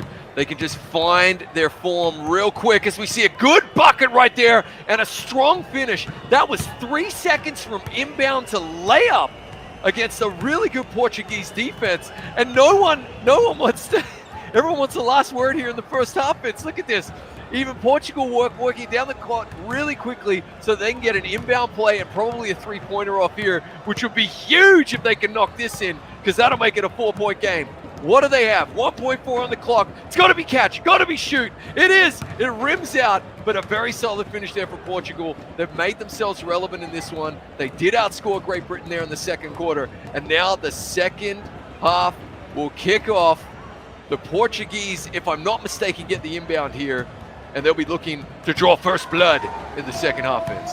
7 points. Now, Great Britain has to utilize what they have, all right? We know about Sam the Ruler, but let's go down the lineup really fast because Great Britain has V. Guna as a point guard, Jinxie, your one and only Kai Bands, Hazard the Chin, and Sam the Ruler is a big fella. But then on Portugal, P.T. Crib, No Brain Salazar, Gunax, and also Barindo, and also Henry Jones. They have players, okay? And they just got to make sure they play their role, but a nice little fillet. Was that a goaltend? That's a goaltend. That's going to count. Count it. That was a goaltend. He stroked the green and got it on the downward trajectory of the ball. But Vince, full court pressure, trap game coming out from Portugal there, as it was Great Britain with the inbounds, my mistake. And that was very interesting to see as we got a nice block off the glass right there. And Team Great Britain weathering this Portuguese storm so far in the third, Vince. This is really impressive. Oh, very impressive indeed. Also to RGM Silva 7. The reason why this is best of 1 is because this is a play-in. They're going to the semifinals, and a gliding Skywalker dunk by the little fella there on Great Britain. I'm telling you, this team is going nowhere, but Portugal still got some gas in that tank. They're going to go onto another level now because that was just disrespectful, Chris. Yeah, climbing the imaginary ladder. You love to see it, man. Here we go. I'm impressed with both teams, absolutely. But the ability of Great Britain, look at this. Look at this full court pressure, Vince, right here. It's hard to beat, man. They are just being a nuisance here, Portugal, trying it all, but Great Britain not cracking under this pressure. A double screen right there. I'm loving this tactic. Look at that, working the open 3. Just misses, but the offensive board restarts the offense. Really, really good tactics on display here from Team GB. And I gotta tell you, Vince, oh, with a massive alley-oop. What a dunk. I am hugely impressed by Great Britain's performance here. Oh, it's a great performance. And again, I know a lot of people are asking questions in the chat. How is this tournament being done for the finals for Europe, North America, and South America? Go to eFiba basketball. We can explain on and on, but me and my man Chris got to pay attention to the game. But go to eFiba basketball as soon as you can. We got all the brackets. We got all the information that you need. As you see at the bottom of the screen, nice little jump and a nice little dunk. 27-36, and Portugal, again, clawing back. They're keeping it a one-digit lead, Chris. They got to knock down some threes to spread it. Absolutely, got to be within touching distance for the fourth quarter, especially. But while we're making recommendations to chat as well, guys, exclamation mark survey.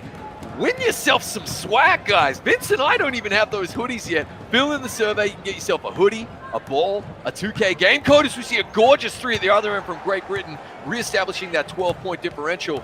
Go fill in that survey, guys. It takes about a minute, and you can get the epic swag. I'm looking forward to my Lucky Loser t-shirt for the Lucky Loser bracket, Vince, as we see Portugal answer with a 3 of their own when we get to Sweden. I got to have it, mate. Gotta have it, baby. Gotta have it. I want it. But, man, again, 9-point lead. Hazard the Chinna trying to be Hazard the winner, knocking down that beautiful 3 previously, but right here, Jenkins right there being that guard, having the handles for days, trying to get an ankle breaker, creating separation. Nice pass to right there on the corner, off the elbow, mid-range, could not knock it down, and Portugal in control. This has been a really, really, really impressive performance from Great Britain so far. They've just about here put together 3 solid quarters as we see Portugal drawing the foul underneath the hoop. Not quite sure if he was in the act of shooting there. No, he wasn't. They'll get 14 seconds and a fresh inbounds right here. Trying to chip away at this lead, but Great Britain will be thinking, job nearly done. As we see a good timeout here. There'll be 9 seconds left on the shot clock. And again, a low-scoring 𝐂𝐄 offense, which means 9 points. Kind of feels like a little bit more than it should be. Kind of feels more than it should be, but I got to see some players that definitely been balling out. No Brain Salazar right now in double digits, but V Gunner with 14 points on Great Britain. So no brain from Portugal, definitely putting the team on his back, making it a 7-point deficit. But the one thing I do know is that each of these teams are not giving up without a fight. But what you're going to do, are you going to go inside out? Are we going to take advantage of the poppers in the sense of using that big man to score that easy mid-range? Because I want to see the mid-range more, baby. Dunks are cool, 3s are great, but the mid-range is unforeseen. But right there, that floaty, but getting that offensive rebound, keeping control, as now restart to the shot clock. UK can definitely do a nice little slip and dip. That's how you take advantage when the defense breaks down. Yeah, absolutely. Being hard to guard off the ball. And that's where real-life basketball tactics come into it, which I love about Pro-Am mode 5v5. If you're just tuning in, as we see, oh, he's going to draw the foul, and the big man will shoot free throw. Can he knock him in? Nice defensive effort there, though, as the big man does stroke a green on the first shot. And, oh, missed the second one, though, so the lead will remain 8. Love the way Pro-Am mode has actually 5v5, so 10 players in total playing from their homes. You're seeing both captains there for Portugal and Great Britain, respectively. And obviously the communication, the coordination, Not to mention the skills have to be phenomenal. Nice offensive board again. Gotta take that dunk right there with authority.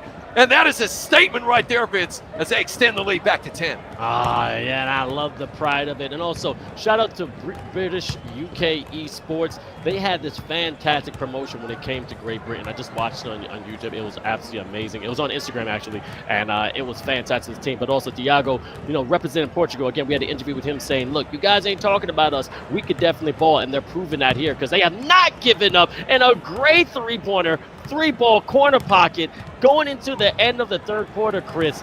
This is going to be about. Yeah, absolutely. And you can see there, they draw the foul. Smart foul right there, Portugal. Means Great Britain aren't going to have a clean catch and shoot right here. Probably going to try the alley-oop, which they do. It doesn't quite go according to plan. But now Portugal will get the inbounds, Vince, with the lead cut to 8. What can they do? Any bucket here is good and makes things interesting, as now we are going to find out what this Team GB is made of. Can they put together the consistency that is required if you want to be a champion at this level, Vince? 4 quarters of intense 2K international basketball. That's what the doctor ordered.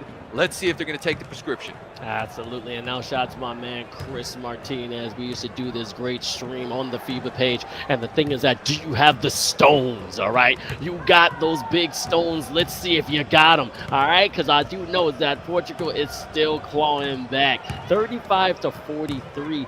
That's not a big deficit with a full almost 4:30 left in the fourth quarter. All right, but here's the thing: defensive plays like this can get you to the top. Nice fast break, beautiful catch by No Brain, and very smart transition foul to stop that momentum, Chris. Yes, so far so good though. 30 seconds into the fourth quarter here. No one's had a bucket.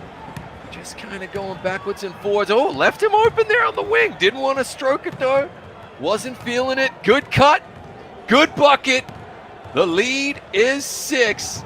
And here comes that full court pressure again. They are definitely dedicated to getting the ball to Gunnar, man. And he brings it up the court securely, gliding. Oh, I thought he was going to pull up and have that one right there. Trying to work the open shot. Corner man. This is where every possession becomes crucial as we see a turnover. They got handsy, foot on the line, trying to secure possession. And just like that, Portugal making themselves very relevant in this game, Vince, because a bucket here, and we could see either a 1 possession or just a 4-point lead. Nice cut, big block right there, though. Impressive stuff. Great defense from Great Britain. Rejected and put him in the friend zone. Oh my God, that was terrible. But as you see, the amazing patch that we got with NBA 2K24 is that just because you're going around the line on the out of bounds doesn't mean it's not gonna be out of bounds. I'm sorry, that was a dominant, thunderous jam by the one and only Great Britain. 37-45, they're still getting at it. But now, as you can see, they're really getting handsies on both ends, Chris. They're really not keeping it to themselves. Shares is carrying, but you got to be careful with the fouls because then you go in the bonus and you can go to that free throw line. Ooh, nice quick dunk, and you are spot on, though. I mean, it is getting absolutely scratchy out there, man. They're fighting tooth and nail to try and get possession as we see a wide open three-pointer, and he missed it. Oh, that could come back to haunt him here as we see a good foul at the other end because he had an open shooter in the corner.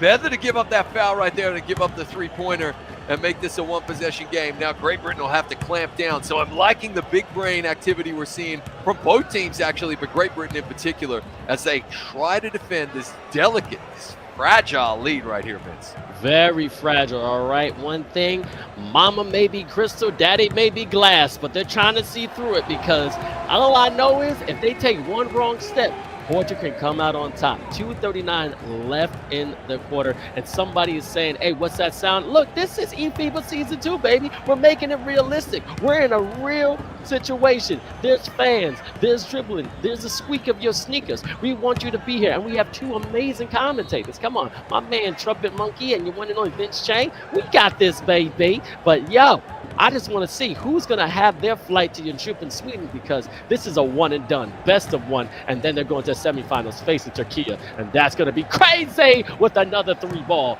corner pocket, and now it's a 3-point game. Here we go, Vince. 2:06 left on the clock. 3-point lead if you're Team GB.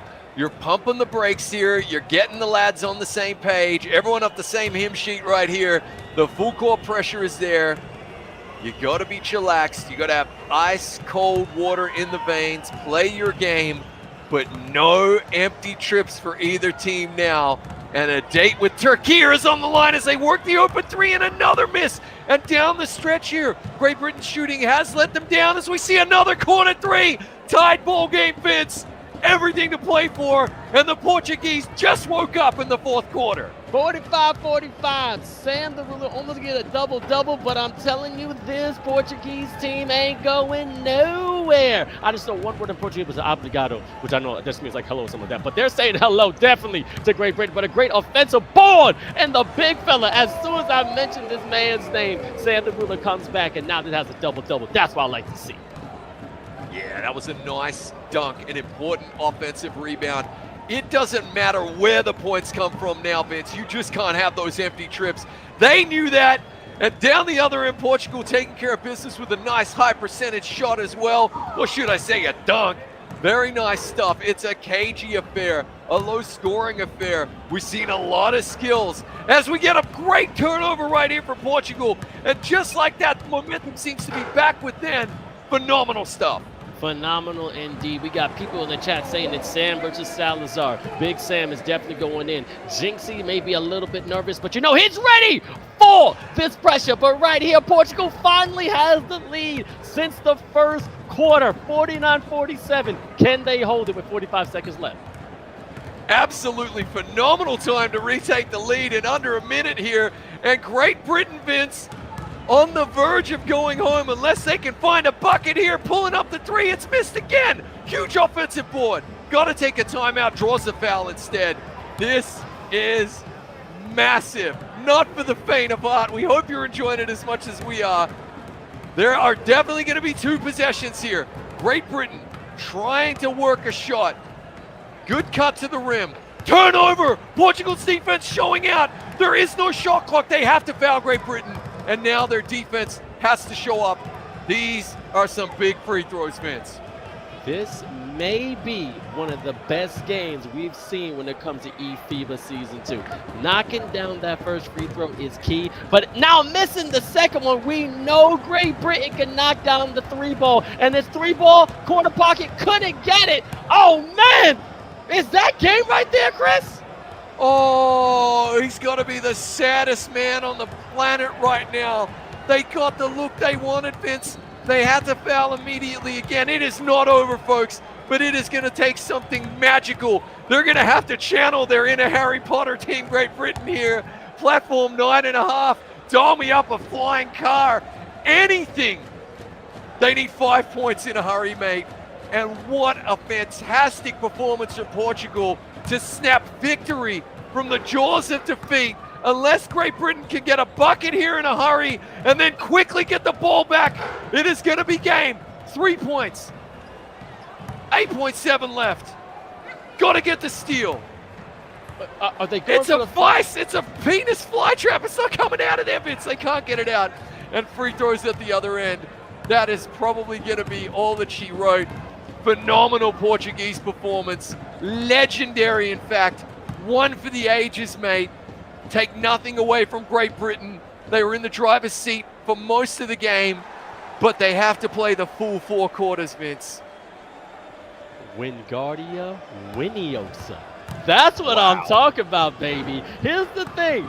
We did not sleep on Portugal, even though the country thought we did. PT Creative right now ready to go crazy, but hats off to the Great Britain. You know, you guys got some powerhouse teams, but this is eFiba Season 2.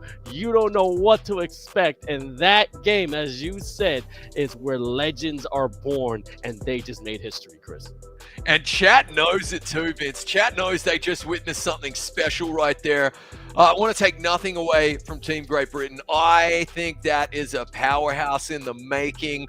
I think in this particular tournament, they have literally laid down the marker and said, watch out. We are coming for all of you. All right. That was Lock, Stock, and Two Smoking Barrels. They'll be back to snatch it later on. And 𝐷𝐿 led his troops valiantly there. They would fall to the Portuguese, but let's talk about the Portuguese for a second, mate. What a comeback, mate!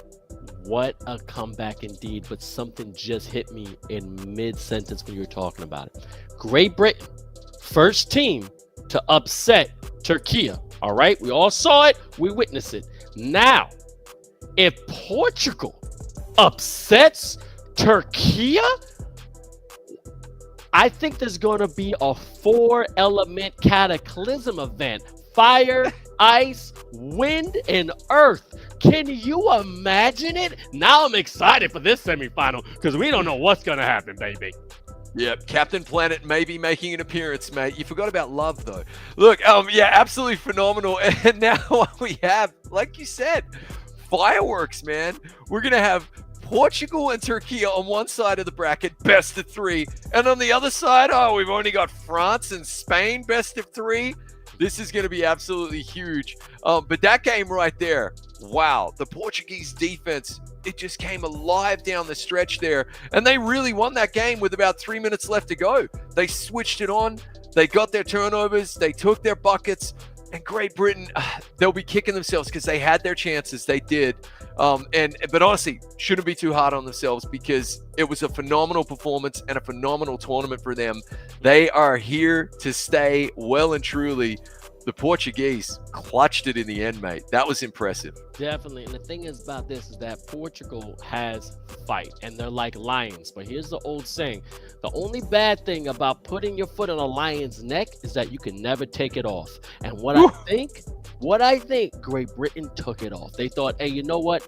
We've been holding this 9-point lead for a while. We got this in the bag. Let's just take the pedal off the metal. You know, let's just bring it back. And guess what? They came back and watched them beat themselves. I'm not taking away from Portugal, but I really think Great Britain shot themselves in the foot. Missed open lays, missed 3 points, a lot of pressure 3-pointers, you know, a lot of contestation. They kind of hurt themselves, but I can't take away that fight from Portugal will go down in the ages. Yeah.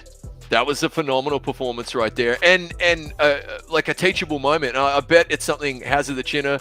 I think we're going to be lucky enough to interview him in a few minutes here. Will probably be the first thing he says, which is like, we got to finish, you know, and take nothing away from them. To hold a double-digit lead over a team like Portugal for the better part of 4 quarters, I mean, that is phenomenal stuff, and that is an announcement to the world on the global stage that we are a force to be reckoned with. It is generational talent. All 5 players phenomenal for Great Britain. And as I said, the narrative for me this week, and actually from game day 4 to game day 5, was that they were peaking at exactly the right moment, finding that full force when they needed to. Just like to quote another classic British operation, market garden, a bridge too far. Okay, mate. They couldn't quite get there in the end. Portugal, though, that's a type of performance that could get you pumped, as you touched upon, for your games against Turkey, because they would have been feeling pretty down and out there psychologically at halftime, mate. Yep, and I'm telling you, even at the beginning of the 4th quarter, but to slog away, to chip away at it, not look at the mountain, as they say, just 1 foot at a time, and then get to the peak like that. Pretty impressive performance. Definitely, as you said, one for the ages. I can't wait to see the highlight package on that one. Highlight is going to be insane, and I kind of had the announcer's curse, because I did say that Great Britain was undefeated when it comes to Portugal. Then the last game only lost by 6 points, and then they came out on top. And I just want to give a real special shout out, and I do want to do this, to Sam the Ruler. Sam the Ruler, to me, one of the most dominant big men here, definitely showed out that game, coming out with a double-double, getting those offensive boards, keeping his team in there. I just really love when you have so much passion from a player. And again, all the Great Britain was trying their best. But that big fella, and I don't know if you agree, has definitely showed out that this man can go somewhere. But oh yeah, without a doubt. And you know, as 𝐷𝐿 has told us, you know, that's the best GB squad that they've ever put together. And those are generational talent. And what I love is that they're all young. You know, which means they're going to be here for years to come. And this is the type of a result and a performance in eFiba season number 2 that really I hope inspires them to stay at it, to stick together, and all the other youngsters there in Great Britain and the other 2K players saying, oh, I want in on this, you know. And like we said earlier, the Spanish squad have 10 players, so they can scrim against each other, and that's got to be the blueprint. That's got to be the minimum standard for these international squads, is to get 10 international level caliber players all on the same page, training camps, you name it, and then you'll see phenomenal performances like this. So yeah, he's been great, mate. Absolutely, Sam the Ruler has been phenomenal. But they bow out. They bow out now. Portugal go on, and that is going to be an incredible semi-final against Turkey. Because they've just got so much momentum. I'd love to know what chat thinks. Oh, yeah, it's going to be fantastic. But let's go see the bracket now. Let's see what next games we have in store when it comes to the Europe finals. Because as you already know, we had our 2 play-in games in which Portugal just took out Great Britain. Very, very close. Definitely somebody could say it's an upset. I think it's just a great game. But Spain dominated over Poland. But as you can see, Chris, this is going to be a fantastic semifinal. Yeah, Turkey versus Portugal. Phenomenal finish from Portugal right there. They'll have all that momentum. Yeah, Spain taking out the lucky loser bracket winners, Poland. You can see what it meant to their captain. And that was a great performance by them. But Spain put in solid 4 quarters. They did enough for me and still won by 15, Vince, which just tells you how good they are. And it'll be Spain versus France in semi-final number 2. We now go from winning in, right, play in 1 to best of 3 as well, which I love. I'm here for it. And now we've got to see teams go out, perform in game number 1, and then either go, yep, more of the same, or hit the reset button. The memory of a goldfish, right? Turn it around, wipe away any negative thoughts, and perform in game number 2.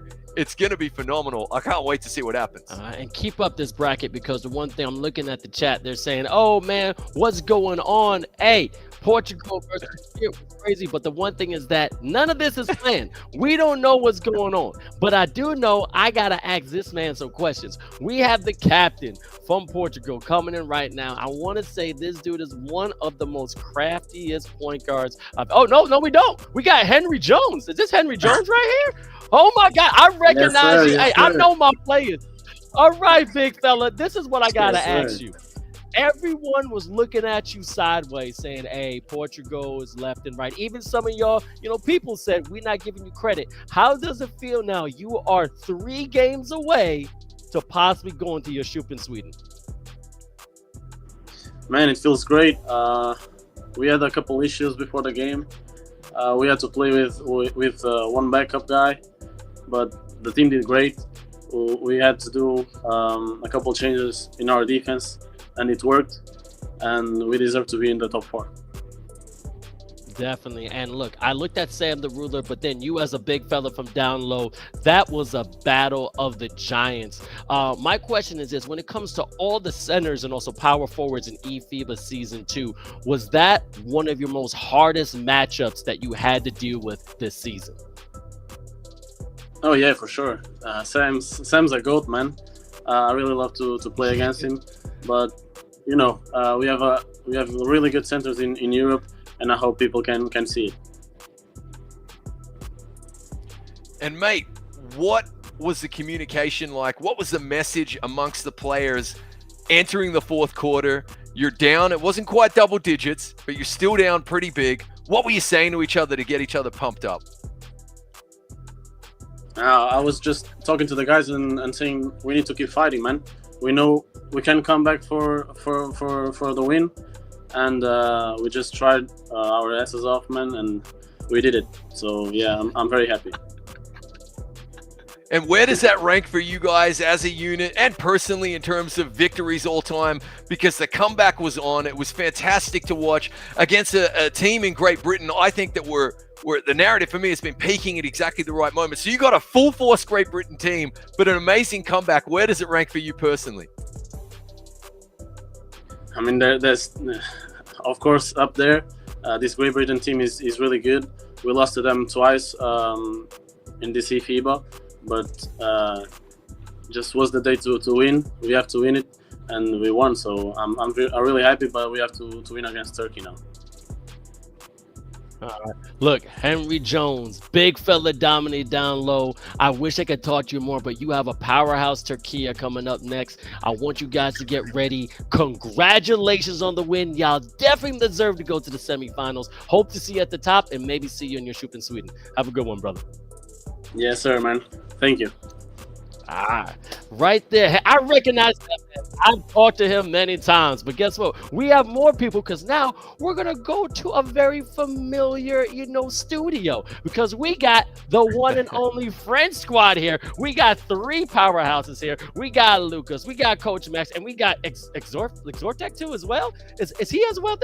What? We got all 3 of them? Baby, what? Now I got to know what is going through each of your minds. We're going to start with Lucas all the way to the right, that now you're going to be facing against Spain once again. How do you feel that this is going to be a rematch maybe of the ages? Oh, I don't know if I can't hear them. Can they hear me? I can't hear him either, Vince.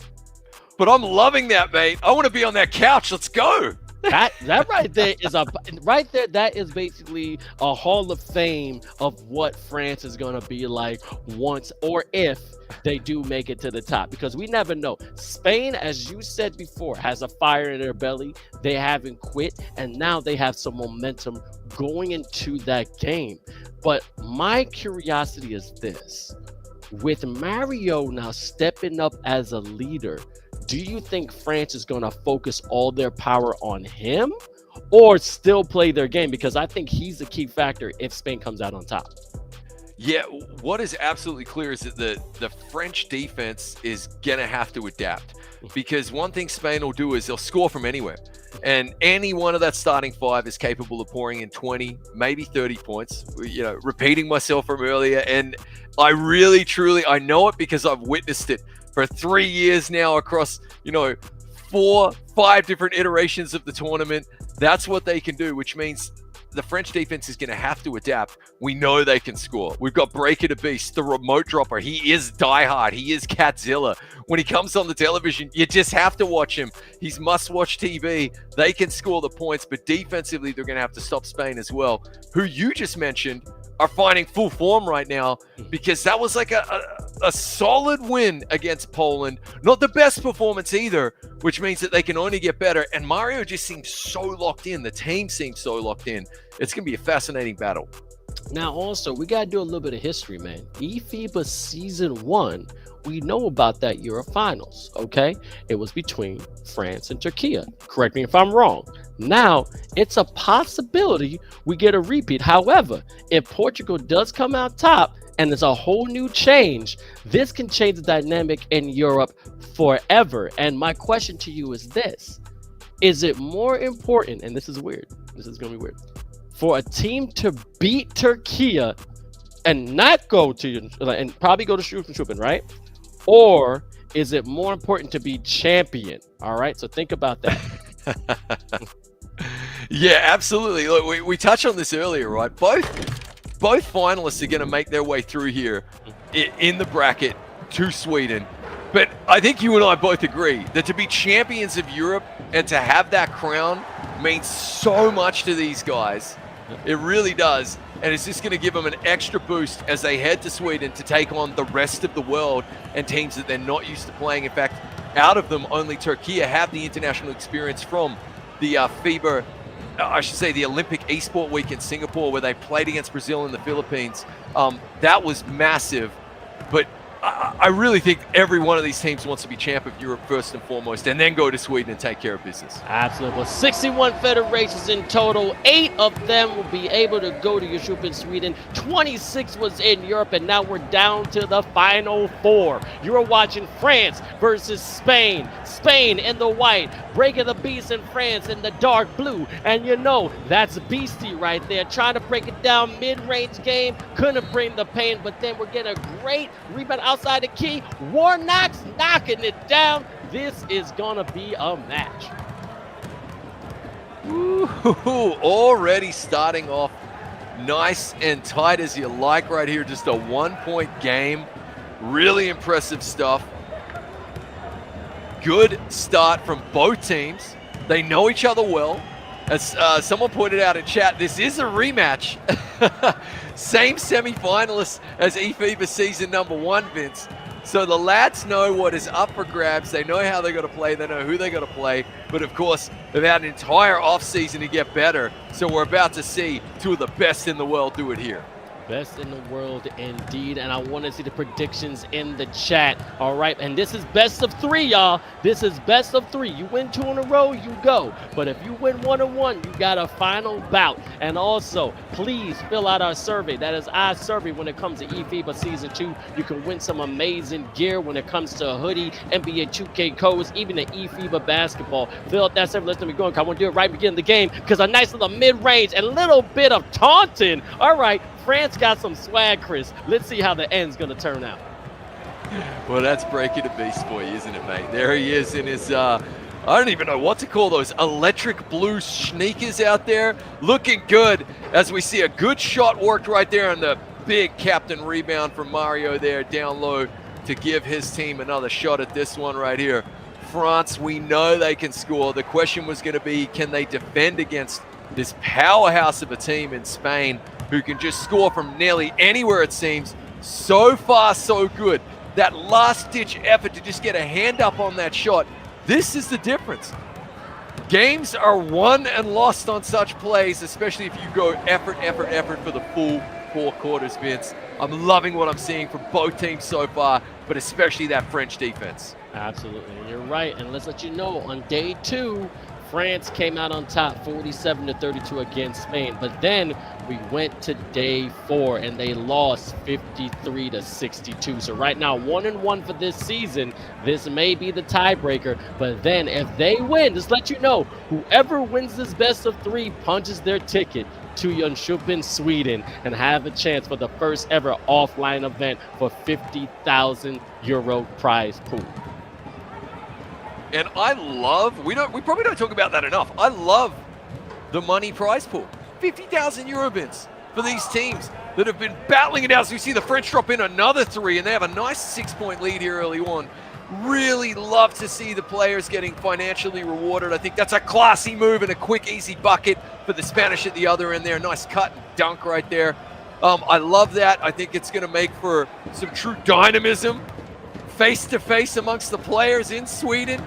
You and I know what that's like now, having seen them in Singapore at the Olympic Esport Week, where Turkey were ultimately, I guess, champions there, beating both the Philippines and Brazil. It's a beast of a different nature as France try to work that open shot, but a good defensive rebound, resetting their offense here. Spain trying to chip away at this French lead early on. Only a minute to play. It's been a fast first quarter here, Vince.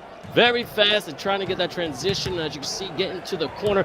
Be right for the big Philip, but smart timeout. Only 10 seconds left in the shot clock. I mean, right there, when your offense breaks down, you have a choice. You can make a unpredictable shot or a predictable play. All right, in the sense of this, call timeout, reset the offense. Let's see what can happen. And as you can see, Mario, the captain, to the right, and also breaking the beast to the left, going to the lane, rejected but a foul, and now Spain is going to the line. Yeah, nice foul. I mean, got to try and get that block. Probably going to knock home both of these free throws right here. You would expect him to at this level anyway. The lead is cut to 2, so a couple of buckets here for Spain just to chip away at that Spanish lead, and a low-scoring affair. And isn't that interesting, Vince? We know that both of these teams are capable of probably dropping 100 on one another, right? But so far, so good as Breaker to Beast just makes the insanely difficult look pedestrian. Folks at home, that is not an easy shot surrounded by defenders to stroke a green, pull up on a dime like that. This is a special talent, Vince. Very special talents. And really quick before it gets crazy and hot and heavy, shout out to Sam Nation on YouTube saying 2 of the best casters, GOAT casters, giving us a shout out, man. Salute to you. And also someone's doing some homework because Kato the Problem is watching saying it's the same Final Four as last year. All right, well, that door is open. Last year it was just bragging rights, but here it's a trip and a bag. So let's see who's going to take it and become the champion of eFiba Season 2. Really loving what I'm seeing right here from both teams at the end of the first quarter. France up by 4. Not much in this game, especially as Spain are going to get the possession. They make it look so easy, Vince. It's anything but absolutely phenomenal.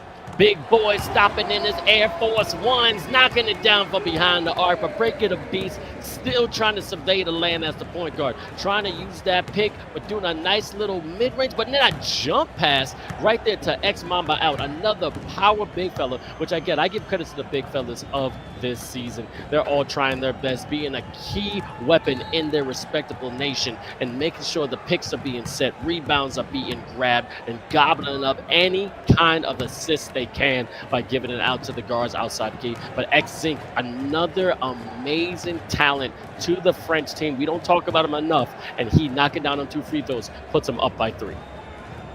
Yeah, nice work right there. I missed the foul on that shot, actually.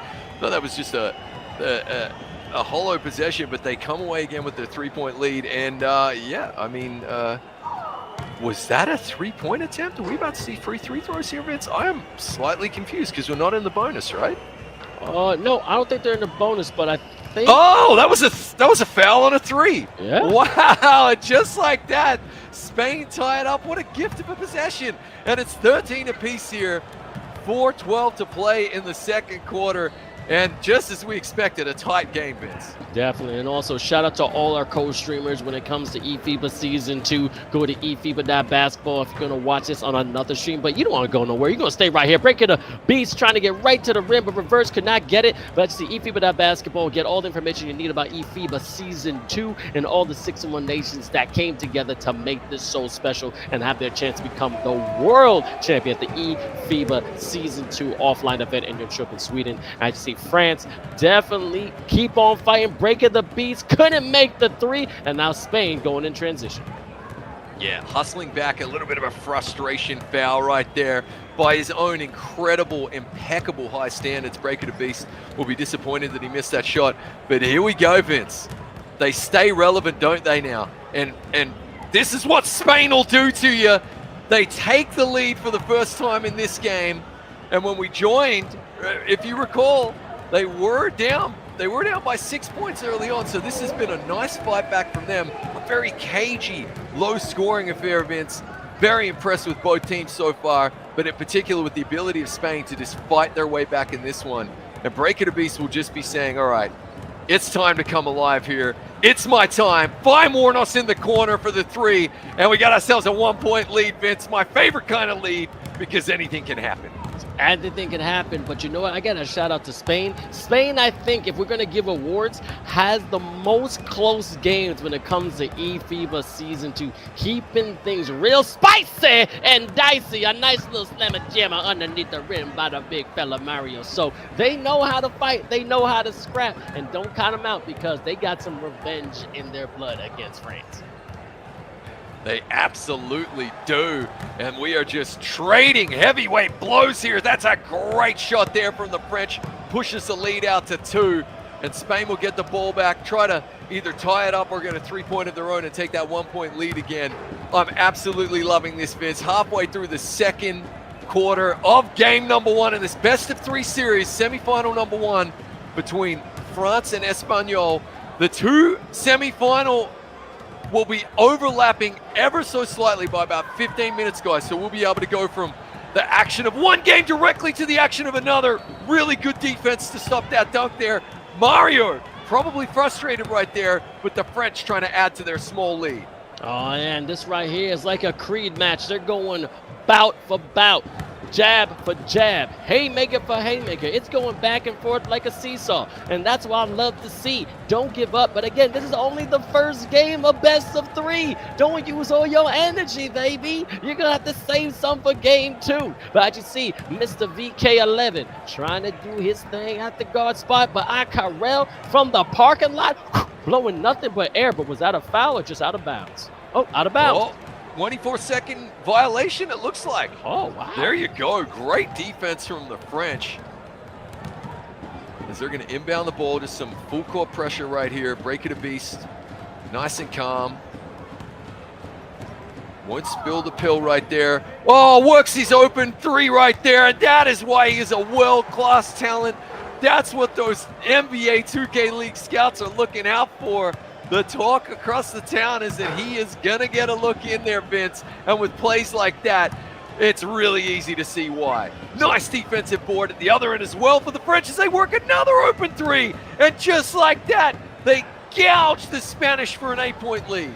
3-ball, corner pocket, snatching ankles, 25-17. As you can see, ain't nobody going nowhere. No one's in double digits. As you can see, it's a pure team effort from both sides. Now, this is when you have to take advantage of your front court. It's looking like a battle of the guards of this one. The back court are doing their thing, setting screens and getting rebounds, but these guards are letting it fly. Feel like a Hoosier movie. 1, 2, 3. Let it fly. And let's see if they can keep knocking it down behind the arc. As you see, VK11 just playing with his food, not really getting anywhere, but nicely behind the back. Amazing defense by the French. Contested shot, and then the French gets a payoff. That's been the difference so far in this quarter, Vince. That defense for the French really showing up. We already knew about their innate ability to be able to just pour in points at the other end as Breaker the Beast finds himself activated and really threatening at the moment to pull away with this one.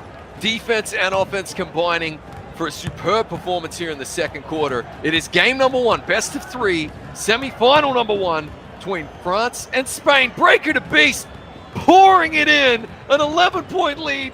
That was nearly from that beautiful eFiba logo on the half-court, Vince. How do you stop this man? Can't stop him, baby. Can't stop, won't stop. Bad breaker for life. And a nice mid-range by Spain. They ain't going nowhere. But here's the thing. Shout out to Euro 2K League, saying the home of the European talent, getting us here on Twitch saying, look, Breaker for real is one of the fire contenders there on France. Thank you so much for coming to the stream. And again, everyone who's here right now, we love you so much, but we want to know your opinion. We have one more time before we get into the second 2 quarters of about the survey. Fill out that survey as soon as you can. Get some free gear. Get the hoodie. Get the basketballs. Get the NBA 2K codes. Fill out the survey here on the NBA 2K World. And as you can see, ending the quarter with a beautiful pizzazz. 31-19. Chris, France is showing some talent right here. Yeah, that was a phenomenal finish for them right there. They really pulled away with it, Vince. To actually push away and get a 12-point lead like that, combining the defense with the offense was fantastic. Breaker the Beast in full remote drop mode. He is diehard right now. When he's on the TV, you got to watch it start to finish. That's how good he is. A couple of activated players for the French peaking at the right time. And what they'll be trying to do here is just pull away with it in the third quarter and give the Spanish an insurmountable lead to have to overcome if they want to come back in game number 1. Likewise, the Spanish will be thinking, stick to our game, stick to our strength, pour in some points, clamp up defensively, and get back in this game. Definitely, and know what? Spain has that capability. I am not going to knock them out. And again, even they do not come out on top of this game, they got a redemption game right after. And again, everyone, to let you know, this is the best of 3, and we also have a crazy other semifinal that's going to be happening in just a couple of minutes, which is Portugal versus Turkey. But as you can see, this is Spain versus France. And again, if they win this game, they punch their ticket to your Schuppen Sweden. They have to win the best of 3. It's the top 2 squads from the Europe nation and regions that can go to your Schuppen Sweden. But again, can't knock it anything. I think they're losing some gas, Chris. They got to step up a little bit more. Yeah, absolutely. That's just what the doctor ordered right there. We know the Spanish are very dangerous from beyond the arc as well.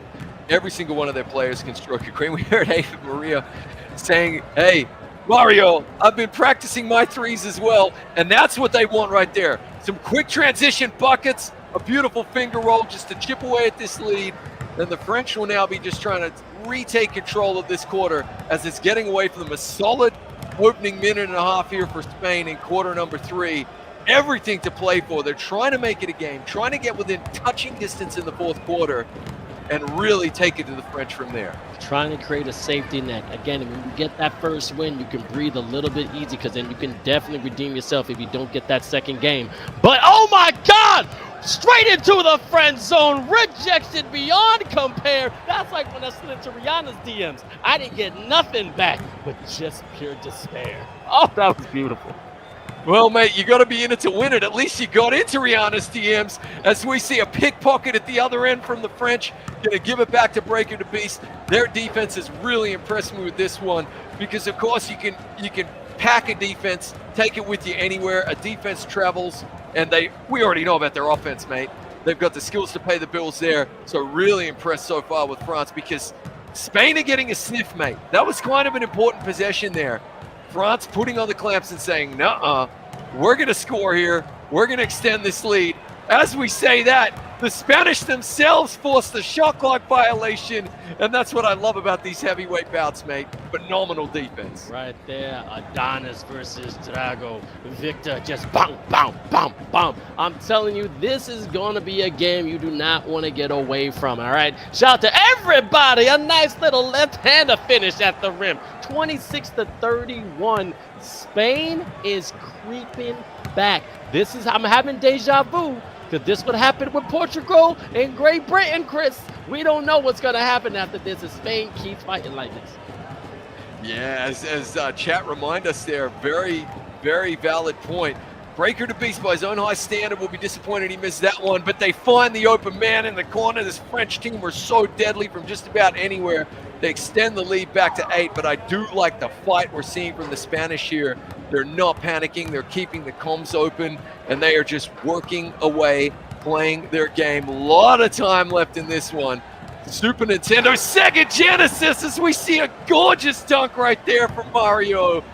That's a captain dunk, Vince. You love to see it. Sonic the Hedgehog right there getting fast and to the pace, man. That's what I want to see when it comes to the Spanish team. No fear whatsoever. I'm the fastest. I'm the strongest. Let's put my red shoes on and see what I can do. But actually, Destiny, GTT been real quiet. X-Mamba out, getting a nice little board underneath, but stroking the green 3-ball corner pocket. Oh, this ain't over by a long shot. And just when you think the Spanish are coming back in, the French pull out an ace out of the sleeve right there, and that's what they've been doing so far in this one. You can tell both teams want this so bad as we see a gorgeous open 3 worked right there. 1 minute to play in the third minute. It's a 6-point ball game. The full court pressure coming in here. Just trying to put the clamps down on Breaker to Beast. Easier said than done. He is Wile E. Coyote out there, man. Picks up his dribble, finds Mamba out, who just hands it right back to him. Valet style. Breaker to Beast working the rock. 3 to shoot. They're just going to have to pull the trigger on this one. Shot clock violation. Really good defense from Spain. And they'll now have an opportunity with a couple of possessions left here in the third quarter to just chip away at this lead and set up what is going to be an epic showdown in quarter number 4. Absolutely. Putting the clamps on, baby. And a nice 3-ball corner pocket by Spain, making it a 3-point game. Shout out to everybody who's watching it. Also, real quick, Chris, this is for you.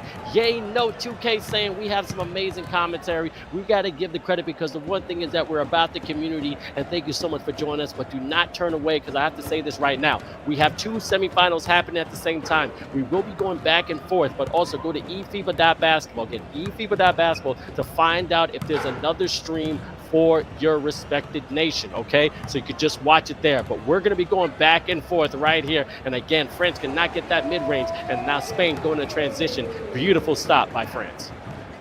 Ooh. I like the foul right there, the bear hug. I mean, why not make him work an inbound? Here we go. Spain with the cut, trying to find the open man at the top of the key. He misses. And just like that, it's fourth quarter time, a one-possession game, Vince. This is what the doctor ordered. And of course, guys, you don't need to go anywhere. We are here for the next several hours with top quality international 2K basketball. Vince, our broadcast goes so long today that India comes on and takes over for me, because guess what? It's going to be already Friday over here in Europe. That's great. We got the South America, North America finals to come as well. Cannot wait.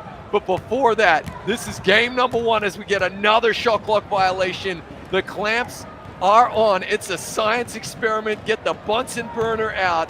This Spanish defense came to play in the fourth, and they now have a chance to tie it up, Vince, which seemed impossible 10 minutes ago. Well, burning that night oil, and guess what? We love you, Mr. Trumpet Monkey, all night long. Oh, no! A beautiful rejection, though. But gotta go to the line. And can Mr. Mario knock down the two? Now, if Mario's been practicing threes, I was about to say it, does that mean his free throw game is going to suffer? Big man shoot free throw, he gets the second one, 2-point boy game. I love that story, though, that he'd been practicing threes all week, and then, of course, he banged home a couple of them against Poland. You love to see it. And here come France. This is the witching hour, Vince. The tail end of the game where every bucket counts. You can't have empty trips. It's not about how many points you score. It's about when you score them.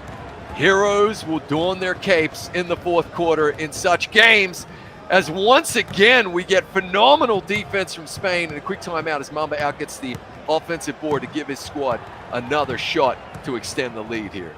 Now to extend that lead is going to be key. It's only a 2-point, and guess what? They've been trailing by nearly 9 points throughout the entire game, and all of a sudden, when it comes to the mid of the third quarter, end of the fourth, just get into another gear. Power steering, power leadership, but also power players there on that Spanish team. But they have to keep it going because France is not going to let go of this win anytime soon. They have a vice grip, and they're not going to let it go with nice little slammer jammer by Mamba out. Put the X up, baby. He's trying to knock him out today. That's great leadership right there. Just recognizing that at this stage of the game, you don't want empty trips. So, yeah, let's take that slam. Let's get the lead back to 4. What a cagey affair in this one, Vince. Spain fighting back to make it a game.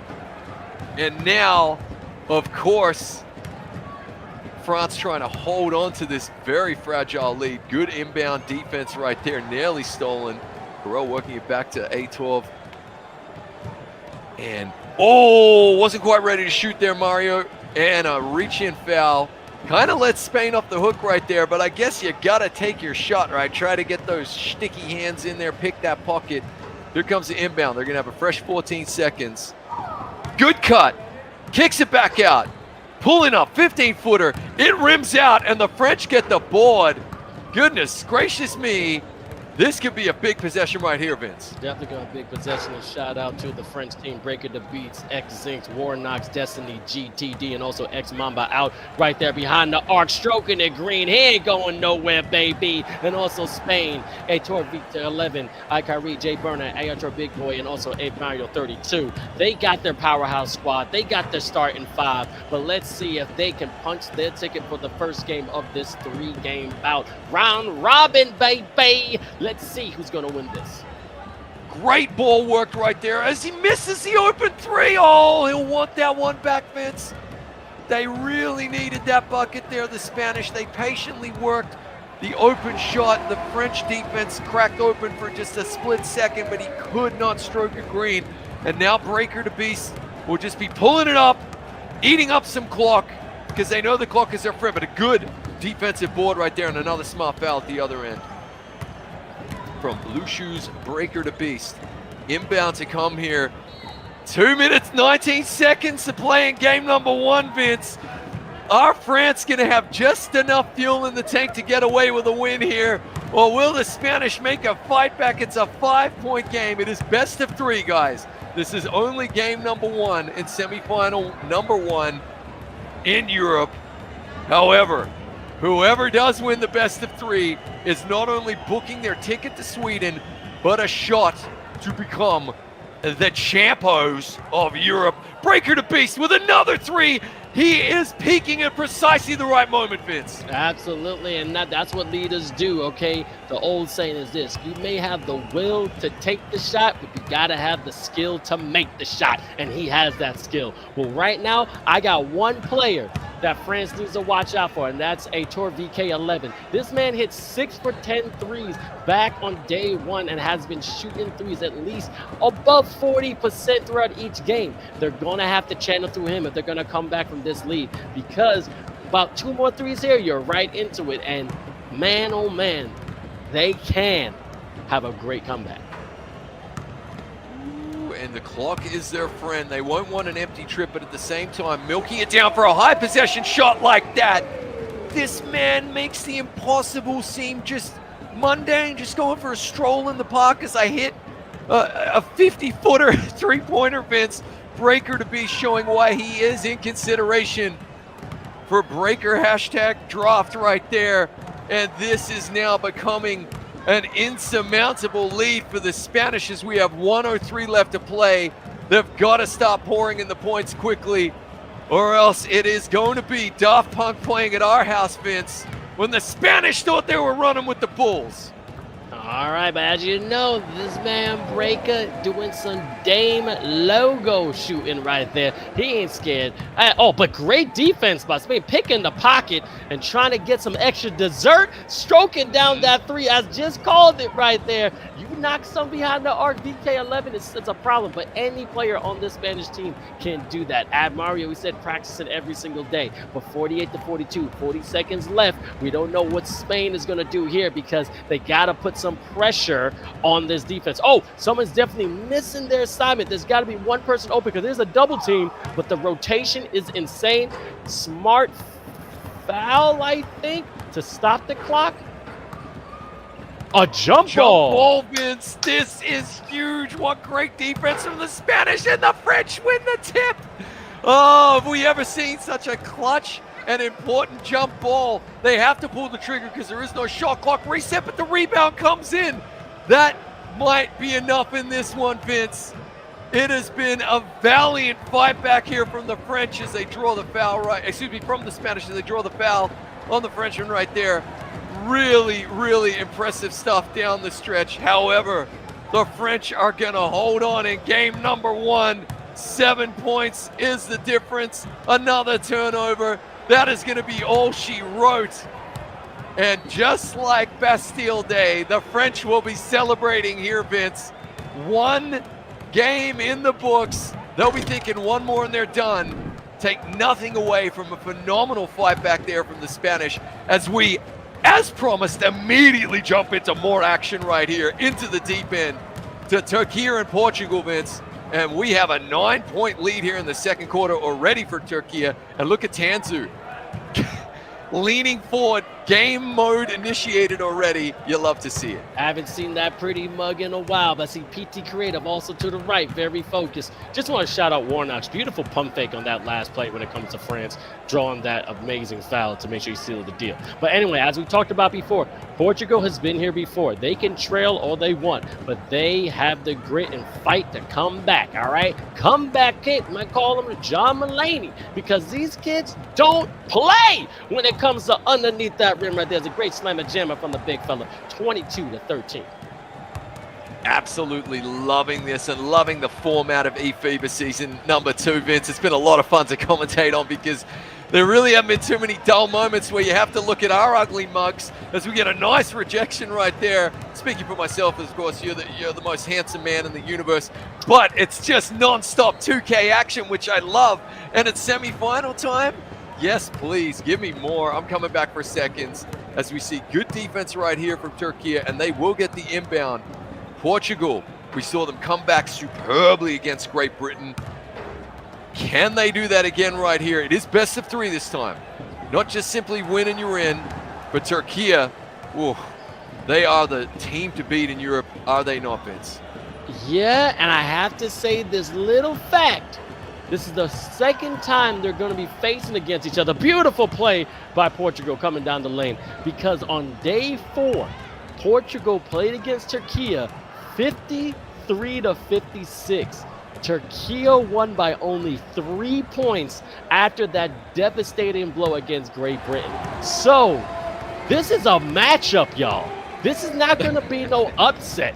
This is a crazy one-on-one, beautiful rivalry between two teams that people don't think have the stones to go against each other, but they do have the means and the talent to make this one of the games of the ages.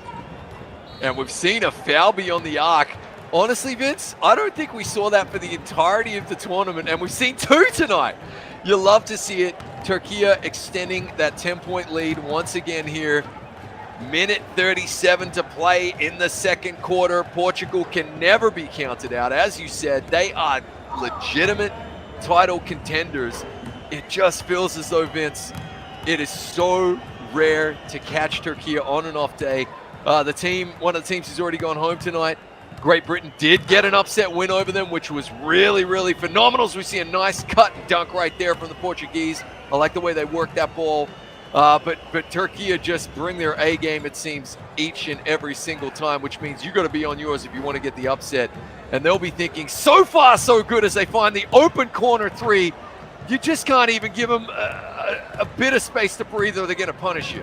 Can't give them an inch, all right? Hand up, so what? They're going to knock it down 28-17. Again, got to shout out Portugal, PT Creative, No Brain Salazar, Don Cota, Simon Bibon, and Henry Jones, a big fella. And also, we know Turkey very well. Irani, Jamboy, TR Tanzu, Love Battle, Dead, and also Kato the Problem, right? As we can see, Jamboy already with over 10 points. Let's see what's up. A nice little shuttle pass to the big fella, holding it down. Oh, that would have been just terribly disrespectful, but unable to convert the beautiful dunk. Terribly disrespectful. I'm going to need that on a t-shirt as well, mate. And Huncho's in the chat. Draft Tanzu. You know it. You know what Trumpet Monkey thinks about Tanzu. In my humble opinion, if we're picking a World 5, Tanzu is the captain. It's that simple. This is the best leader of men and the international level, as we get I believe a goaltend? No, okay, it was a rejection, but it hit the backboard, so they get to bring it in again here. Differential about 12 seconds between shot clock and game clock. Turkey working the bucket. It's a 13-point lead, Vince. Portugal are going to want to have the final say so they can start the second half the right way. Oh, yeah. First time seeing that shot meter, too, going across instead of up and down. Fantastic choice if that's perfect for you when it comes to NBA 2K24. You already know, but nice little shuttle pass and good alley-oop. It wasn't an alley-oop, a little alley-oop right underneath the rim because, yo, you can't get faster than that. That was beautiful. And now going to the second half, it's 30-19. That's not a lot. It's not a lot of room, Chris. It's not a lot of room. No, it isn't. It isn't. And by their own high standards, as well as we're seeing the 3-point percentages from both teams there. That's what I'm saying when Turkey just have they are the model of consistency in terms of peak performances. One of the best international 2K teams in the world. You've got to bring your A game. The good news is, what, Vince? You increase your 3-point percentage by even 30 there. You make half your threes, and you're right back in this one if you're Portugal. Keep working your shots. Keep taking your twos, as we're going to get an and one right here. Drive into the lane. Love to see that. And No Brain Salazar hopefully going to make this an 8-point game for his team. It rims out, though. Curse of the commentator, Vince. You take over. I got to stop speaking for a minute. Nah, you got this. But shout out to Turkey. They're definitely doing their thing, but only a 9-point lead. Portugal definitely not going nowhere. But beautiful behind the back. Oh, my God. He's going from the parking lot. He has that's when you look at any shot and you know it's going green. You're taking everything. The green is as wide as the ocean. And that right there was called confidence. But let's see, PT Creative with a nice little floaty. Call him Captain Floaty. But still in a 10-point lead, 4 minutes left in the third quarter. Yeah, but you're spot on though, Vince. I mean, the vibe I'm getting, it's like when Stella got her groove back, mate. I mean, they are confident right now, okay? Absolutely digging it. I do like that from PDR Creative right there, just staying relevant and taking the 2 points when they're on offer, not having empty trips, because a team like Turkey will quickly turn their 10-point lead into 20 if you don't take points.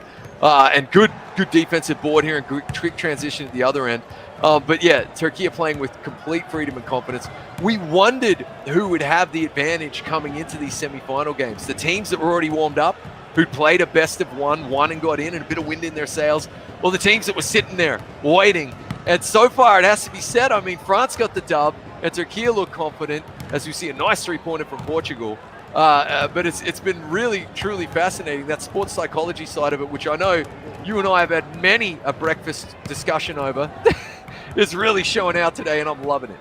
Yeah, that's what we like to see. As you can also basically predict that we're going to have another game after this, a crazy slammer jammer by Kato, and he is the problem. And that's how you drive with the lane, bringing the pain with, again, that word we're going to say today as confidence. But, yo, PT Creative, again, another problem. But, again, getting his pockets picked. Let's see if he can convert. Nice little transition right there on the elbow, but they couldn't do it. But you know they can knock down whatever that they want. Yeah, that was really great defense from Turkey. They do frustrate their opponents. That would have been a crusher of a blow right there.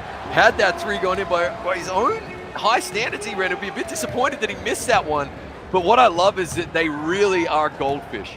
They don't seem to get bothered by missed shots at all, the Turkish players. They just are onwards and upwards, trust their process, keep communicating, stick to their game, and you love to see it. And you know they're such emotional players as well. We saw that in Singapore, Vince. So if they do end up going to Sweden, I think that's going to give them a huge competitive edge. And honestly, I think the crowd are going to love it. But of course, they've got to book their ticket first, as we see an off-balance, gorgeous fadeaway shot right there. Ridiculously difficult, making it look easy. You love it, Vince. It's absolutely delectable. And again, let you guys know, after this bout, we do have another semifinal. It's going to be between France and Spain. France took the first, nice little drive right there, the first of the best of three. This is also going to be a best of three as well between Turkey and Portugal. And then whoever wins these semifinals goes to the Europe finals. But then those two teams automatically punch their ticket to Jönköping, Sweden. A nice foul, could not, convert to that. But you're trying to get that bragging right to say you are on top when it comes to Europe. Whew. Salazar banks home the first free throw. Here comes number two. It nearly dropped in, and it's difficult to get those and ones. At least he comes away with 1 point here. 2 minutes to play in the third, Vince. They do find themselves down only by 8, which is not a lot if you're Portugal, but you can't fall asleep defensively and leave any of the Turkish players open like that. They will punish you, particularly their corner shooters, the best on the continent, right up there with the best in the world. And it is going to be an 11-point lead. They'll be trying to finish strong over the next 90 seconds just to give themselves a foothold and a chance to fight back in the fourth, Vince. I do predict a strong finish yet again from Portugal, because that's exactly what we saw against Great Britain. So sign me up for a tight finish, but they'll want to start scoring some points, Ricky Tick. As you said, this is the witching hour. We don't know what spells are going to be conjured, but I do know there is a revitalization in this team somewhere. We just got to fight it. But nice little pump fake, move your feet, you lose your seat right into the midi. 42-29. Turkey is stepping it up for another gear, baby. And we definitely had a spooky Halloween stream, mate. Ghosts and all in the studios. We saw that. It's good. I'm glad we survived it so we can be here to call this game, as we have an acrobatic dunk right there from Portugal, trying to stay relevant in this one. The lead is 11. Trying to stop Turkey here, get back the ball, chip away at their lead to start the fourth, and really propel themselves into the fourth quarter. Can they do it? Big deep three. Rims out. Here come Portugal. Wide Thornberry pass right there, trying to be like Donnie, and couldn't finish it away. I mean, I've been waiting to say that line all day. But also, shout out to Aaron. If Aaron has 1 million fans, I am one of them. Aaron has 10 fans, I am one of them. You already know the thing. Aaron has so many amazing fans. But shout out to Nate, the great, saying that if Bald Guy has 1 million fans, I'm known as Bald Guy now. I'm Bald Guy. I'm not Vince Chang. I'm not the energy. I'm Bald Guy. So, okay. But here's the 42-31. Turkey up. And of course, bald guy and long hair guy are going to be jumping in a lake together, and that is going to make for a very funny photo of two frozen guys. Here we go. Jamboy's been quiet in this one, Vince, but he finds himself activated as 𝐂𝐄 the Problem throws down a two-handed dunk. Ferocious dunk right there. You love to see it. And just like that, the lead is back to 13. That is going to be the end of the third quarter. Portugal with a Turkish mountain to climb here. Turkey will also get the ball, the inbounds, to add to this lead. Can they get a fight back in here the same way they did against Great Britain? Or will we see Turkey take a 1-0 lead in this best-of-3 series and semifinal? We'll see. And also shout out to KK Pop and also Gilly 2K Stone for the follow. And again, if you're watching this stream, please press that follow button on all over when it comes to social media, when it comes to eFiba official, especially here on Twitch, and also goes to see on Instagram. Let's raise the follow. Let's raise the awareness with a beautiful 3 right there on the shoulder, baby. 10 points differentiation between everything. But again, follow us on all different social media platforms. Spread the awareness, let people know we're here to stay, and this right here, first ever offline event, 50,000 euros for the cash prize with 8 nations from around the world are definitely competing. Ooh, and now what we're seeing, as we see a gorgeous dunk there, is we're seeing the clock management, the game management from Turkey. This is a statement part of their game and something that they do better than really anyone else that we've seen so far in the tournament, Vince. They slow the ball right down, the dribble right down. They trust themselves to take an open shot, work that open shot, and so far it has worked tremendously well for them in closing out games. As we see an ugly jump pass, they do manage to salvage it, Portugal, and a drive that's probably going to be in the process of shooting. So big man will shoot free throw. All right, but the big Henry Jones, he's been working on that. We know that. He's a brother. He understands what's on the line when it comes to this game, but he's keeping it at this 10-point deficit. Now, Portugal does have the means and the skill to come back, but as you just said before, going into the half, you know, 75%, 71% from the field. I mean, when you can knock down that 3, literally 3 out of 4 of every one of your shots going down, very hard to contest. So Portugal has to step up their defense. You got to run out with that hand out. You can't be jumping that pump fakes. You have to make sure every possession that you have is going to resolve into a bucket. But with Turkey being so offensive minded, it's a very difficult task. Absolutely, and look at them just working the shot clock right down. Gonna settle for a really nice dunk. Wow, making that look so easy. It's anything but, folks, to stroke that green in traffic like that, to take the 24 seconds off the clock and jam it home perfectly with zeros. Wow, Turkey bringing their A game here in this one. PT Creative knows that he's got to get the offense going, and just like that, it's down to 3 minutes. They've eaten away 2 minutes, and they still have a 12-point lead here in the fourth minute, and that's what a team like Turkey will do for you. With the clamps on defensively, they will take a quick bucket if they can get it, though, and the 14-point lead. Wow. Yep, pass up a good shot to a great shot, and right there, that was the unselfishness and also suffocating defense by Turkey. But again, Portugal's not going to let up. PT Creative, a nice little pump fake, and they could not get the shot off. No brain Salazar definitely got the handle. Nice little behind the back, cross tween. Let's see if he's going to go. Is it going to be a nice midi? And it's good, stroking it green, 50-38. Really, really nice shot right there from Portugal, just staying within touching distance, but now they need stops. And of course, Iran activating in the fourth quarter when his team needs him the most, needs him to be perfect. Look at them take away this clock right here, Vince. I love this tactic. It's so methodical, so professional, diabolical, in fact. Gonna settle for probably a low percentage shot, but they don't care because the clock is their friend, and now Portugal coming back the other way. Norbert Salazar is activated, so he's peaking at the right time. Can they dig deep here, Portugal, and pull back another miraculous comeback like they did against Great Britain? Or will Turkey be taking the 1-0 lead? Good cut. Henry Jones kicks it back out to Norbert Salazar, working that pick and roll. There's a nice move right there. Corner shot, gotta have it. Missed, and a big board right there from 𝐂𝐄 the Problem.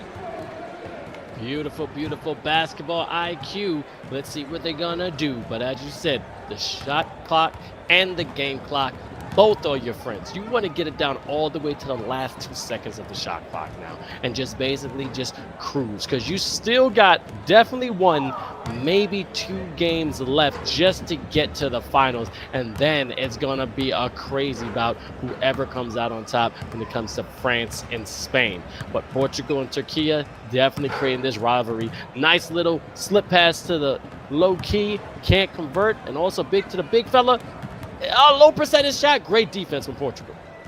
Yeah, good defense, but the damage done on the clock, that's where they need it. As we see a good 3 heating up at the right time now. You've got 1:07 to play right here if you're Portugal.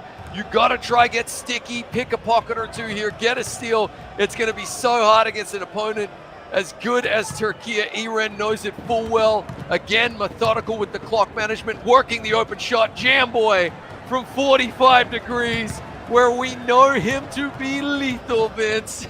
And the lead is extended to 12. It is going to be Turkey in game number 1. But the beautiful thing is, it's best of 3, which means Portugal will have an attempt to knock off Turkey once again. Oh, another foul 3-pointer. 35 seconds. Stranger things have happened. However, I'm putting a W in the column here for Turkey, Vince. Definitely want to shout out Katie. The problem, a nice little over 25 points as you saw the scoreboard. But also, I just want to say something really quick. Over 20 points. Jamboy, when it comes to that corner, is like Willy Wonka in the Chocolate Factory. It's always sweet. It's always satisfying. But too much of it is going to make your teeth rot. You can't leave him open like that. You have to make sure you have beautiful basketball awareness, some court vision.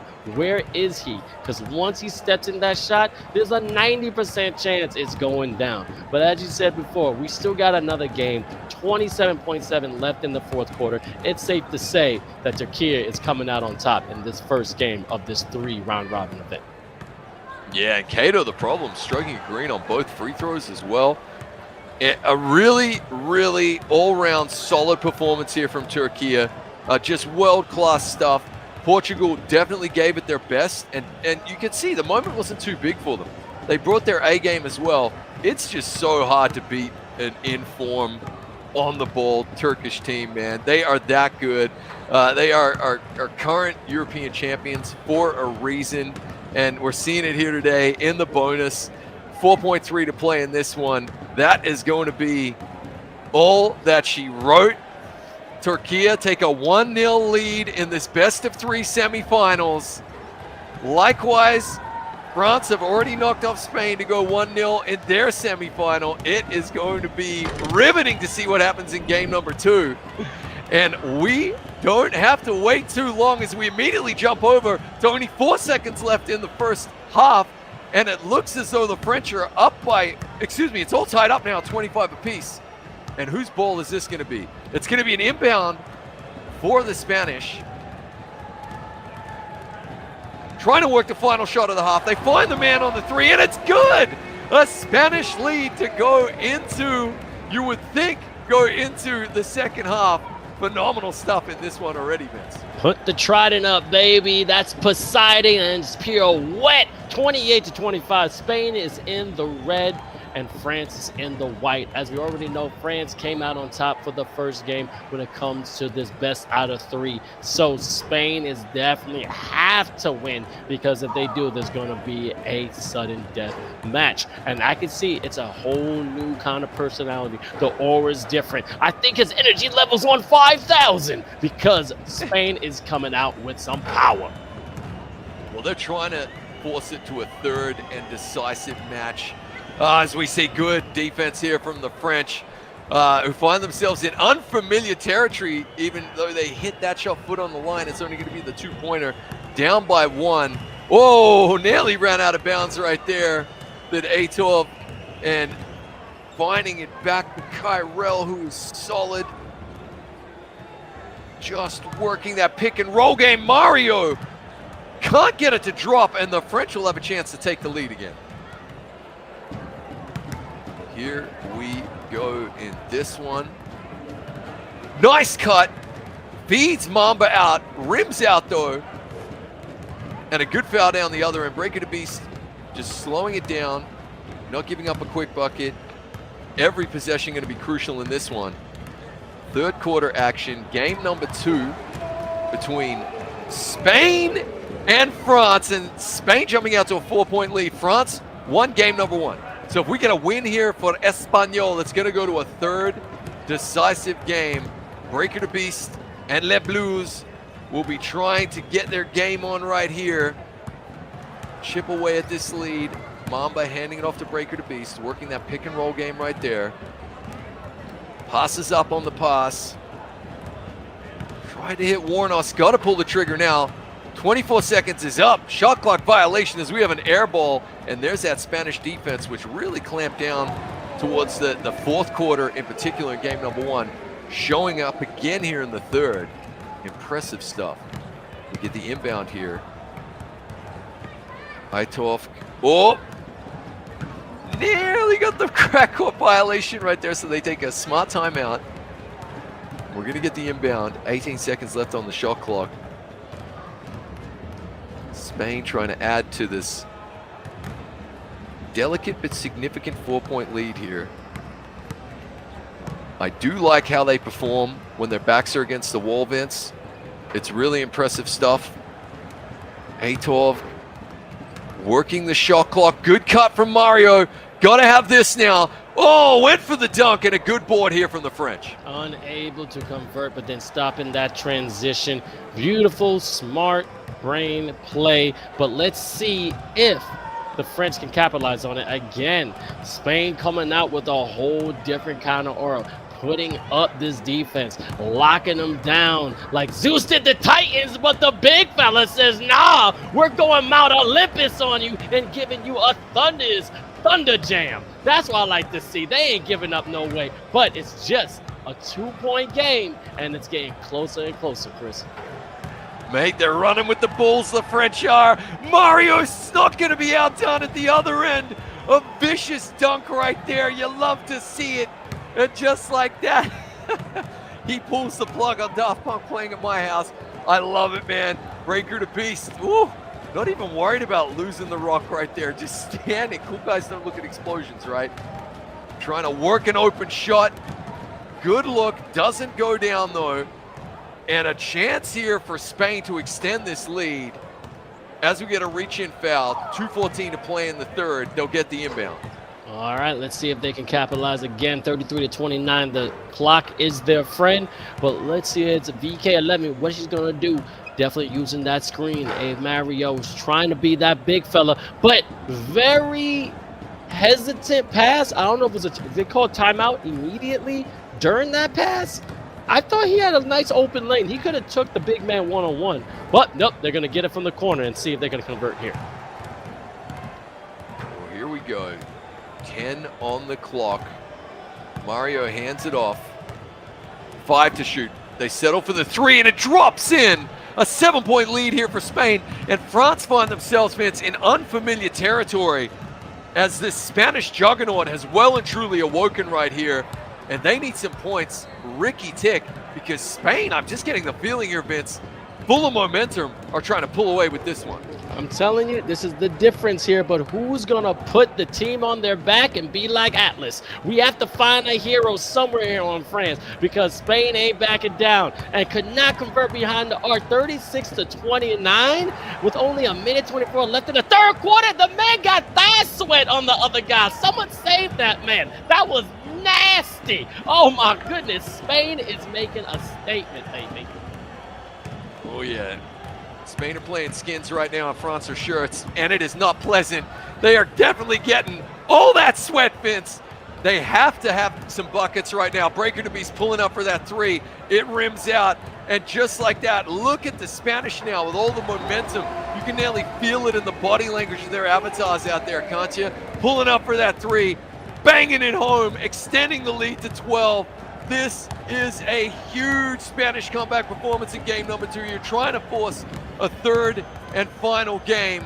Breaker to Beast knows he's got to settle things down as we get a reach-in foul and score some points here for France. Well, as the Spanish are doing in one of my favorite movies, you have been weighed, you have been measured, and you have been found wanted. And I'm telling you, the Spanish has the French in their sights, and they're not backing down with another rejection.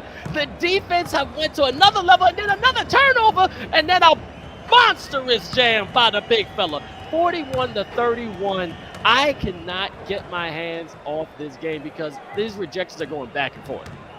Ooh, that was monstrous. I don't want that dunk hiding under my bed, Vince. That was scary. You love to see it. The lead is still 10, though. Phenomenal game so far from the Spanish as we get a really nice hot potato dunk right there from the captain, leading from the front. This is great stuff from Spain. Exactly what the doctor ordered. They put the sword to Poland. They came in and lost in game number 1.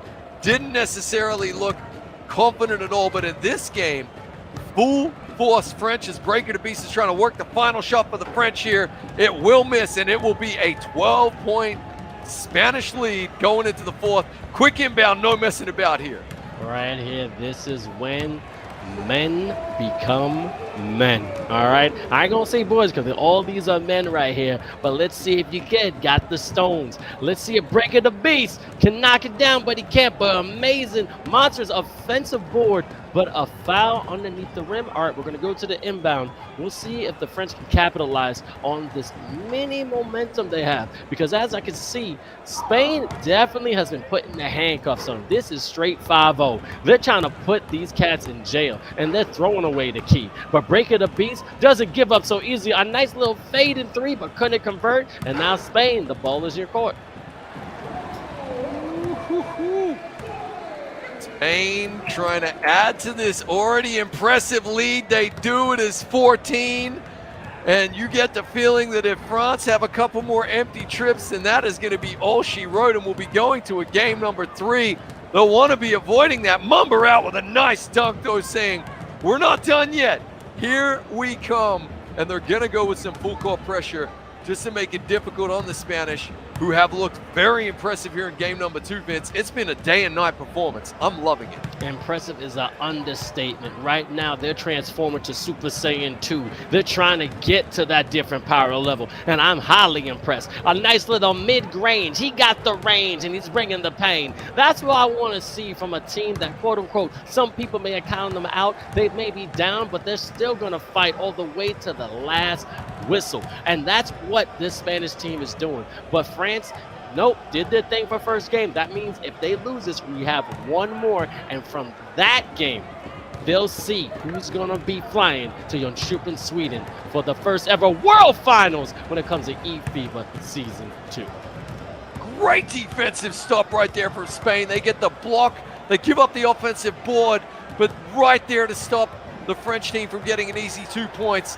And this has been just a dynamite performance from Spain here, finishing strong here in the second half as well. You love to see it. 3 minutes to play. It's certainly not over by any stretch of the imagination.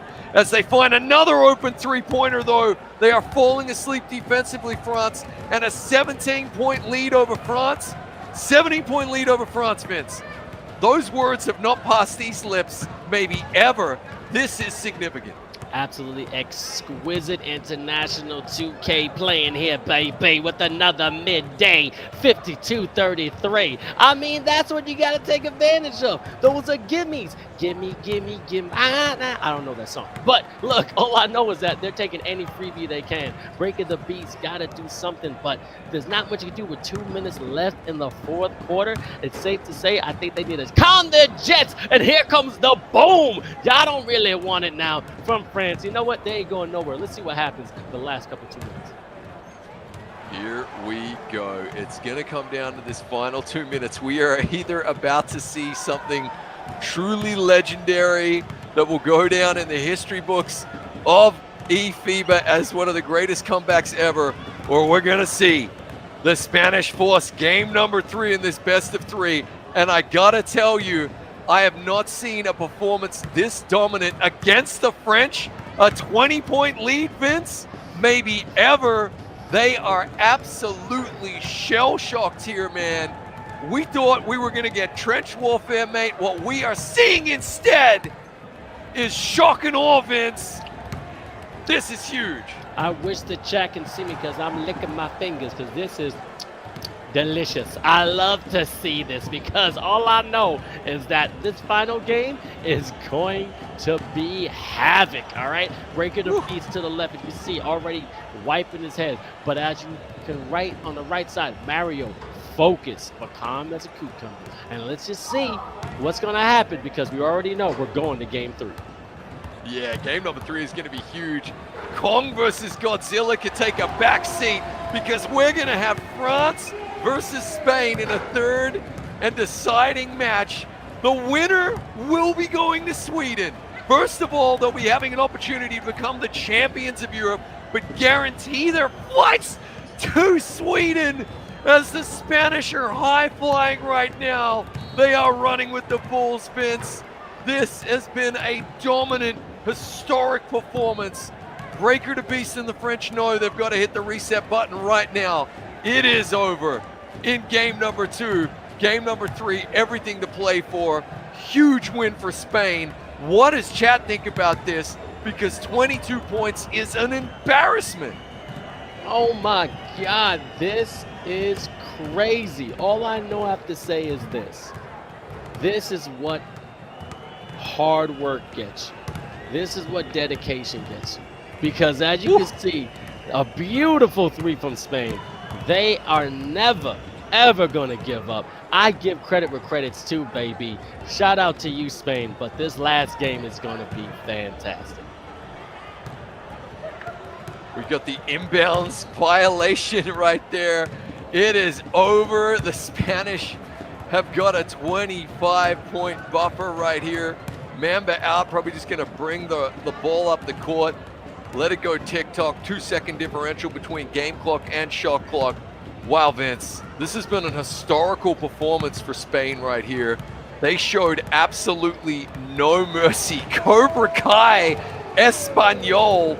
Are you kidding me? The French know this one is over. And in classic French pestilence style, they're getting violation after violation. Mario and the lads from Spain have done just enough, and we are going to go to game number 3. I love it. Chat seem to be enjoying it as well. Very impressive stuff. And we're right back at it. Portugal versus Turkey, and then Portugal up by 4. Beautiful, and a nice little lay. Okay, I like to see it, but here's the thing, a little opposite. Portugal is in the red. Turkey is in the white. Shout out to 𝐂𝐿07 saying too much dip on the chip. Yep, that was a delicious game right there. Yeah, man. But now we got another one right there. Beautiful, powerful slammer jammer right there from Portugal. Oh my God, I cannot wait to see who's going to come out on top of this one. Here we go. So if you're just tuning in, it's best of 3 semifinals here. Gorgeous, long, deep 3 right there from Eren, banging it home to cut this lead to 1. Portugal did go down in game number 1 against a dominant Turkish team. They fought to the last, but Turkey with just too much class. And now they find themselves with a delicate, a fragile 1-point lead, trying to hold on here as we've got 2 minutes played in the second quarter. Fade away. Oh, it's going to be a foul. Was he behind the octo, Vince? Is this 2 or 3? We got shaky cam.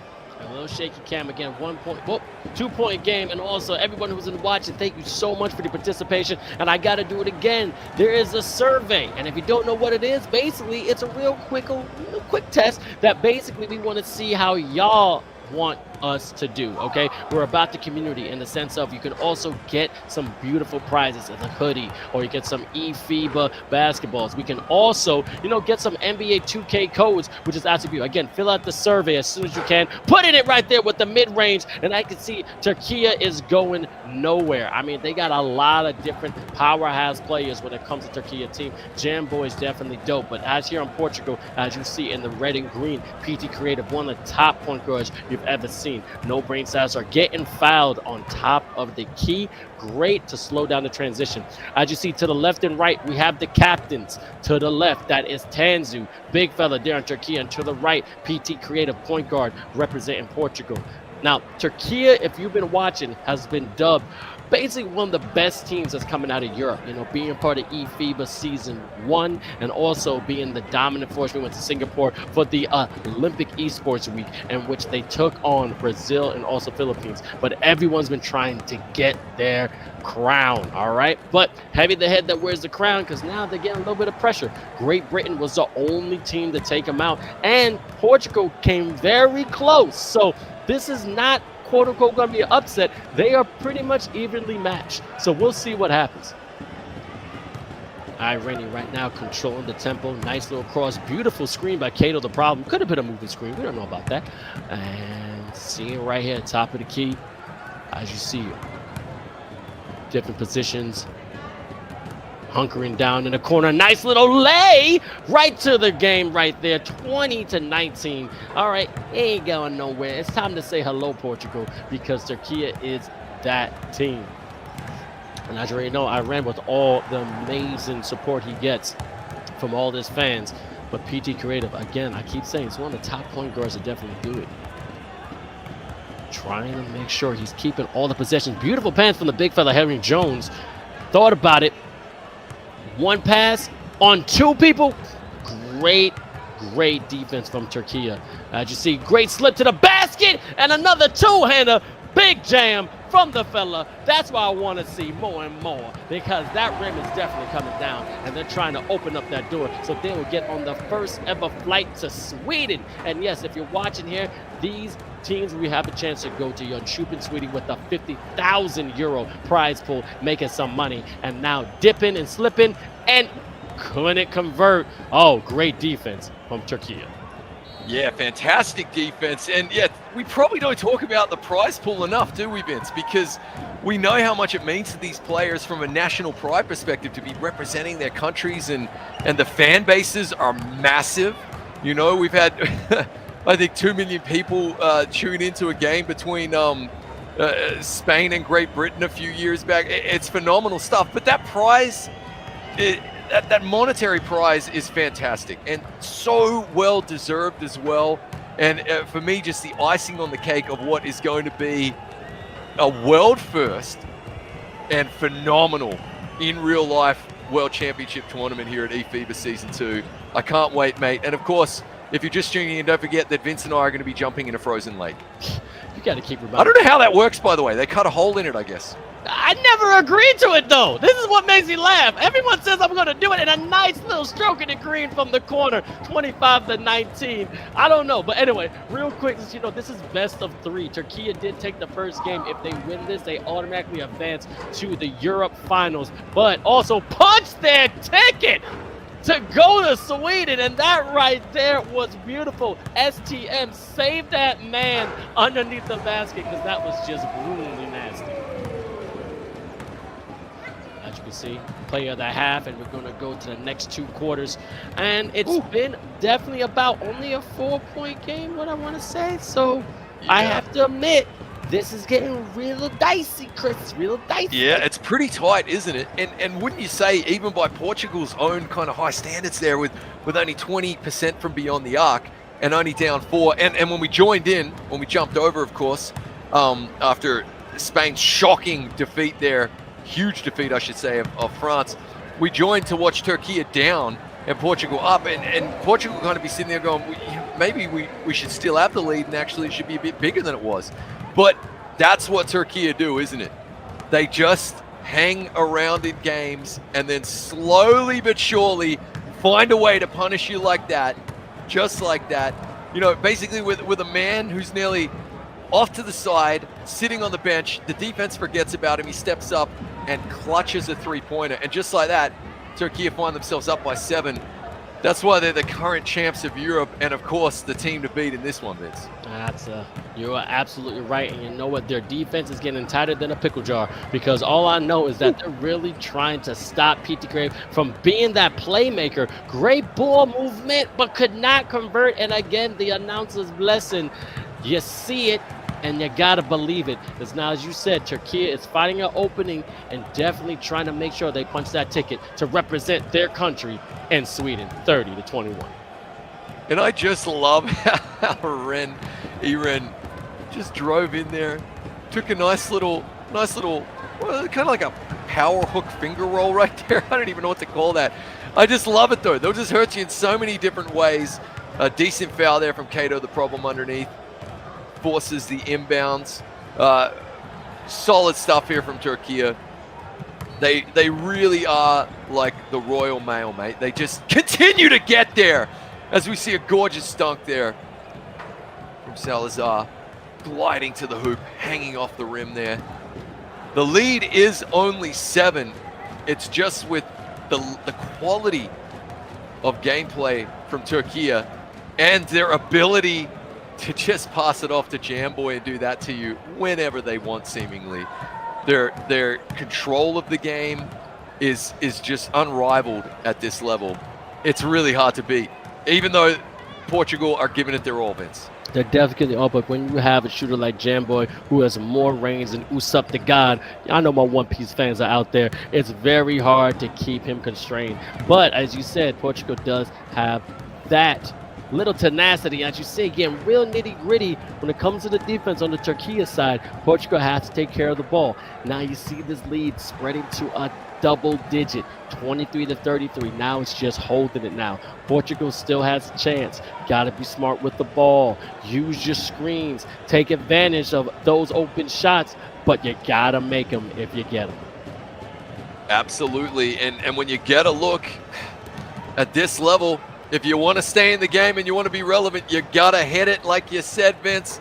And right now we're already starting to see this clock management enter the game from Turkey. Has to shoot. Got to have it. 1 to shoot. There it is. Big defensive board. Good transition work here. Great strike drop there from Portugal to chip away at this lead. They need more of that. Here comes the full court pressure. The inbound is going to be difficult. Eren Grace under fire though. Oh, 𝐂𝐄 coming up to set a nasty screen. The defender avoided it. But we do get Sticky Icky picking the pocket right there. Simon B. Balling probably going to have to call a timeout. Yep, that's a heads-up play right there to avoid the offensive 3-second. And Portuguese defense fighting to keep them in this one right here, Vince, as we got 2:10 left in the third, and they're trying to set themselves up for that comeback once again in the fourth quarter, like they did against Great Britain about an hour ago. Yep, I ran it with 14 points, but no brain cells are right behind with 12. And now we're going to see who can definitely keep their cool. Because 2 minutes left in the third, there's a whole other quarter left. I mean, there's a lot of time on this clock. And I do know that these fellas are not going out with a fight. 27-33. Now they're closing that gap. Just a 6-point game. And Portugal may be down, but they're definitely not out. Yeah, I really like that. Being hard to defend off the ball is a skill that a lot of real-life players and 2K players have. This defense has well and truly stepped up here down the stretch for Portugal. Of course, Turkey is scrapping at the other end to make it a tough shot. The lead has been cut to 6. Portugal have to continue to try and take points any way they can get them. Good ball movement here from Turkey. Looked like a travel right there from 𝐂𝐄. Jamboy trying to work his open shot, pulls up for the 20-footer, off balance. Tapping, diving for it. Who's that going to be off? Oh, that's going to be Portuguese ball. We got ourselves an interesting final 67 seconds here in the third, Vince, because Portugal can come right back in this one.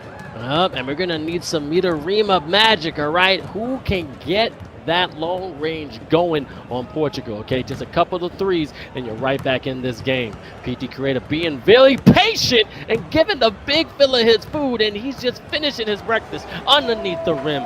33-29. I think this may be another mini upset, baby. This is going to be crazy. Yeah, this is coming down to the wire. Turkey are taking the points on often when they can get them. 𝐂𝐄 the problem, proving he is the solution on this occasion right here. Turkey, they don't panic. That's one thing we definitely know about them, Vince. So they will be well and truly, 2 hands on the wheel, paying attention right here in this one. Look at that. Beautiful defense. It's like a steel trap out there. Great offensive board by the big man Henry. Kicks it back out. 10 seconds between game clock and shot clock as we see a good finger roll. But 𝐂𝐄 making himself a nuisance defensively. And here at the other end, we get a gorgeous layup and the 8-point lead restored for Turkey. Portugal will get the final say here, Vince, and I kind of feel like it's important that they get some points on this trip right here. They need to convert. They got to take advantage of it. PT Creative getting the open man. A nice little on top of the key. We're going to call that a midi. 31-37. Getting to lead to 6. That's what I want to see when it comes to this Portuguese team because, as you said, they are a problem. But Turkey, as you said as well, can definitely keep their cool. They're going to be paying attention to the entire time. But that's 5 minutes left in this quarter, which is a lot of minutes, in which in any situation with NBA 2K24, somebody can definitely turn this loss into a win in a second. Yeah, absolutely. I just don't know, is there a better team in the world in terms of like mental concentration on the international 2K scene than Turkey? They really are phenomenal. I think the Philippines have that kind of gene as well in their team. Nice look right there from Portugal. That would have been very interesting had it dropped. But Turkey will now reset, and you can expect to see them just control the clock here. This is a part of their game as we see a gorgeous baseline drive, cut, and a two-handed dunk right there. They do like to control that clock, but Vince, when the points are on offer, and they got monster jams hiding under the bed like that, look out. They have the power, and they're not backing down. And as everybody knows, this is the best of 3 if Turkey wins. Oh, and a nice stroke in the green behind the arc, making it a 5-point game. Again, Portugal's going nowhere. Again, if they win this game, Turkey automatically goes to the finals of the Europe regions and also punches their ticket to your trip in Sweden. But if Portugal comes out with the dub and a nice score right there, then we'll go to a game 3. And man, Chris, I think this is going to go down to the last minute 30 for sure. Yeah, without a doubt. I mean, they're asking all the right questions at the moment, Portugal. Good. Oh, I like that foul, though. I like the stickiness. Look at Turkey, man. Just not taking any plays off. That is the difference between, a championship caliber team. Oh, PD Creative hesitated on pulling the trigger there. You got to take that shot. Anyway, the concentration, never taking a play off. Good look, good 3 right there from Portugal. They are asking the questions down the stretch here, Vince. They know that unless they can force a deciding game number 3 as they get the turnover there, find No Brain Salazar. It's good. A 1-point game, Vince. It's huge. Oh my God, so nice. We saw it twice, baby. As I said, they ain't giving up no way. All right, this is personal. All right, you want to take the crown, you got to take out the best, and that's what they're doing. 1-point game. I'm having a lot about it flashbacks, like we're going back to Britain. Long live the queen, but the queen didn't survive. And all right there, beautiful pump fake. Jam Boy is now trying to be the difference maker because you know he can score it, and now that's a little pressure, but a hand up, so what? That's how you knock down the shot. What a crucial jump shot. Just sometimes it's not about how many points you score, but when you score them. I know I say it a lot, but that is case in point right there.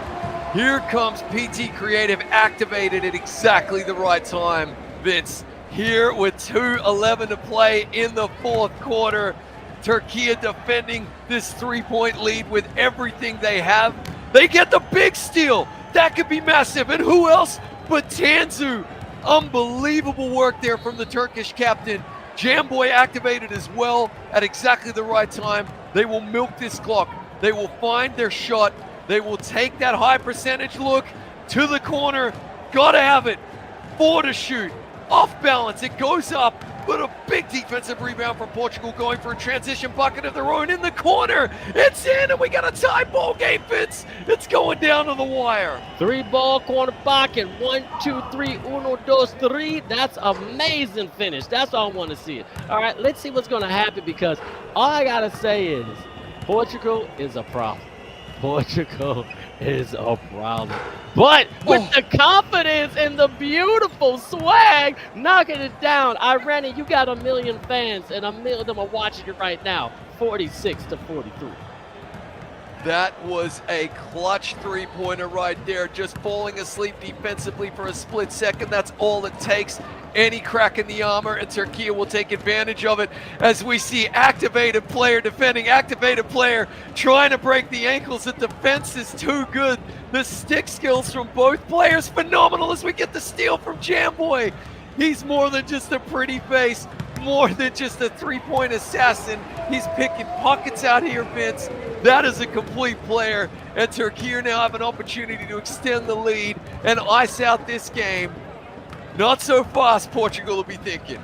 All right, you see Tanzu saying, calm down, calm down, calm down. All right, we gotta chill. This is Almine versus Kagami. Two players in the zone. Gotta see where you're gonna find that slightest weakness. Beautiful passing, moving the ball around from Turkey, finding the open man. Jamboy, you know he's deadly, and he rarely misses, but an amazing offensive rebound by 𝐂𝐄 the problem, and that's what you need from your big fella. He's being real smart with the ball, trying to find Jamboy again. Nice little jump pass, couldn't convert, but the big fella, another offensive rebound to Tanzu, three-ball corner pocket captain, stepping up. I love seeing it.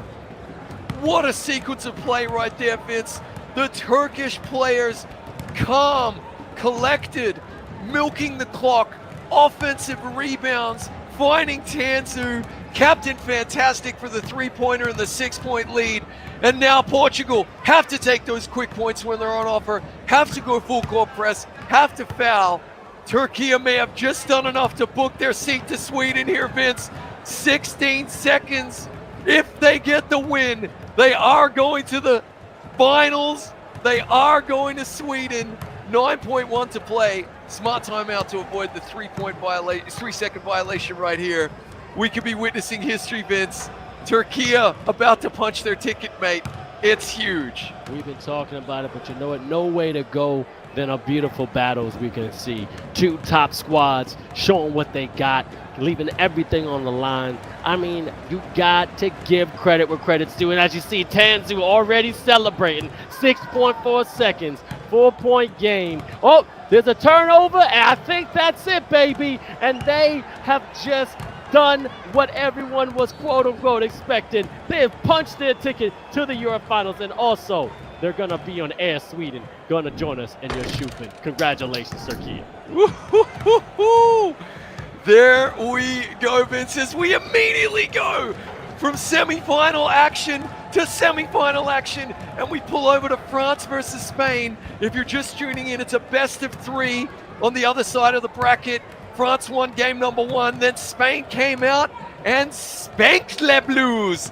Absolutely dominated with a 25-point win to force a third and deciding game. But it looks as though the French have come to play. As we tune in, they extend the lead to 8.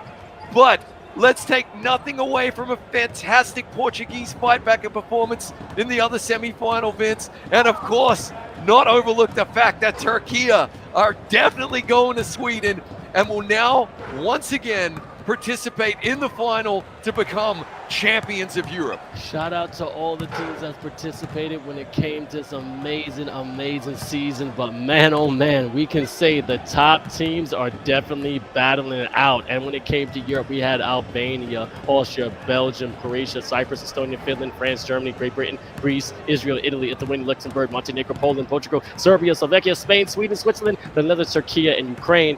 But as you see, 2 of them are going to be flying to Sweden. And this right here is a match, because France has some fire in their belly, because they thought maybe that loss was a fluke, and they're trying to prove to the world that they're a team to be reckoned with, Chris. Mate, that was an impressive rundown of all the participating countries right there, Vince. And I think I can honestly say I've sent you a postcard from every single one of those countries. Here we go, an 11-point lead for France, and it looks as though they answered the critics after losing by 25 points to Spain in the previous game only 20 minutes ago. They have come back firing on all cylinders out there as we see Mamba out, flexing at a 13-point lead. All the timeouts in the world and calmness from Mario and the gang as we see a Frenchman diving for that ball cannot stop the juggernaut that is an empowered, aggravated French team. Breaker to Beast is already activated as well. They have found themselves, they poked the bear, Vince, and they're finding out about it real quick.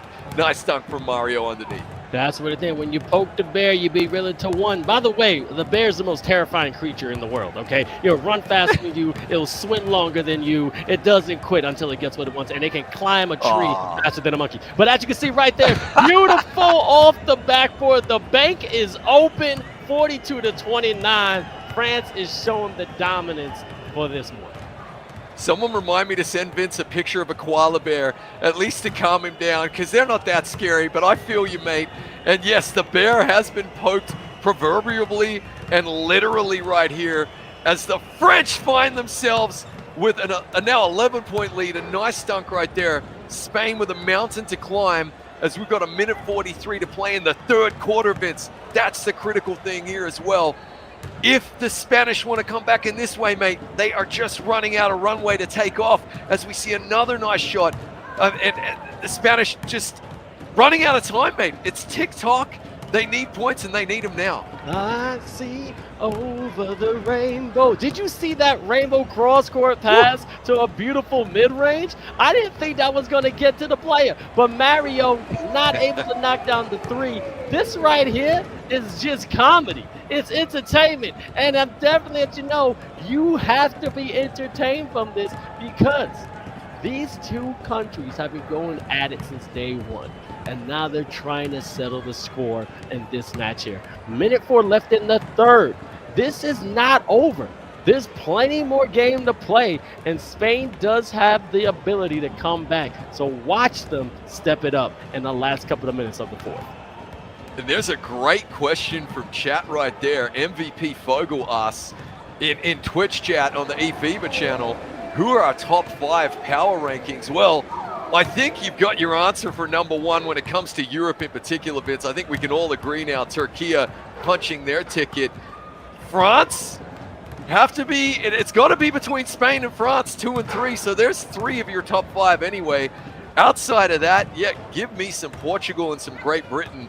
And I think you got your answer. What do you think, Vince? I agree with that as well, but we're going to find out who the real powerhouse is going to happen after this match because we're going to go to the finals in Europe, and we're going to see if Turkey is still number one because they have a chance of even facing Spain or France. And if they lose, then it's safe to say they have to come down from the mantle. They have to take the crown and give it to somebody else. But you're absolutely right with that top 5. Europe has definitely showed a lot of talent, and as you can see, France breaking the beast. They're trying to draft them, baby! Right there! And 1, Vince! Oh! We're going to have our first ever and 1 for Beyond the Arc in the tournament, if I'm not mistaken, mate. This is huge. If you're playing 2K Bingo at home, cross that box out. We have not seen that in a long time, mate. Not since eFiba Season 1. Yup, the man shooting for the moon was going to end up amongst the stars. That's what I love to see against someone that we've been trying to root for throughout this entire season to get a shot. And shout out to him. You know, he does it for his parents, does it for his mom. He's been working for a long time. But also Mario, one of the great NBA 2K players when it comes to here in the United States. But this is just a battle of the Titans. I'm going to keep saying it back and forth because these two teams are just slugging at each other, and they're not going to quit anytime soon. Yeah, phenomenal turnaround performance here. It has to be said from the French team to lose by 25 in game number 2, which would have been embarrassing for them, but to immediately just flick the switch, wipe the slate clean, and come back and take a lead like this, 21 points over Spain in the fourth quarter, looking like they're booking their seat to Sweden, mate, is really, really terrific for them. And I got to tell you, one of the more dominant and impressive performances we've seen across the ages. Yep, and guess what? If France takes it, it's a rematch now on eFiba Season 1. Nice little dip and rip underneath the basket from the big fella. But here, rematch. Let's see who's really going to take it between Turkey and France. If France go, because I'm still not counting staying out yet. There's still time on that clock. Yeah, there is. But the fat lady is well and truly warming up, mate. The pipes are getting ready. She is humming as we speak, drinking the honey lemon tea, right, mate? And she's getting warmed up as the lead is back to 21 here. The French, as they get a steal, No mercy being shown. Wow. We look as though we're going to have our 2 finalists. And just in case you're joining, it's a best of 3. This is semi-final number 2 between France and Spain. France took game 1. Spain won by 25 in game number 2. And now the French have come back to dominate here in game number 3. And if they make it to the finals, nice 3 there from the Spanish, they are guaranteed a seat on the plane to Sweden. However, we do have a small piece of business to take care of first, which is just the Championship of Europe, Vince, which, as you said, looks like it's going to be a rematch between Turkey and France. Pride, bragging rights, and a rivalry for the ages on the line. Fireworks incoming. What does Chad have to say? Oh, this is what eFiba Season 2 has to be about. Vina saying breaking the beast is killing. We got some Brazilians still rooting, doing some homework to see what's going to happen later on when we go to Sweden. But Argentina versus Brazil will be on later today, which they'll be battling for South America. And also we have North America finals in which Puerto Rico versus Dominican Republic will be on a 1-game battle of 1 when it comes to the semifinals facing USA. And as you can see, the one and only Turkey is just waiting for one of these teams to meet them in the finals. And it could be exactly what some people wanted, a rematch of eFiba Season 1, when me and the one and only trumpet monkey Chris Simpson were in Copenhagen, Denmark, with the fantastic group from DreamHack, in which we had a fantastic time on site, having a ball with 30 different federations, definitely trying to compete to become the #1. But now we're going to find out who truly is the world champions when we get flown to Sweden and the one and only of Jönköping. Brazil #1 for sure. I'm loving that confidence there in the chat. They've still got to beat Argentina and book their own tickets. But here we go. France just maintaining this 21-point lead, Vince, making it look easy against a world-class talent like Spain. It is anything but. The Spanish will be devastated. We know that, mate. We know that they are a team who prides themselves on their preparation, put so much into a tournament like this, a 10-man squad that scrims against each other. But on this occasion, the sheer skill and will, it has to be said, of the French is coming to the forefront, and it is something to be marveled.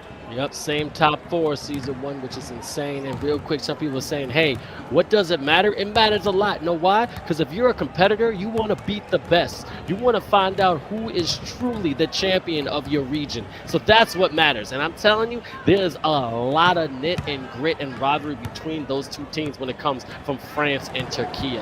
They've been waiting for this opportunity for a long time, and a great 3 by Spain in the corner. So I'm just really looking forward to this fantastic game of NBA 2K here at eFiba Season 2, and this happened to be a rematch of eFiba Season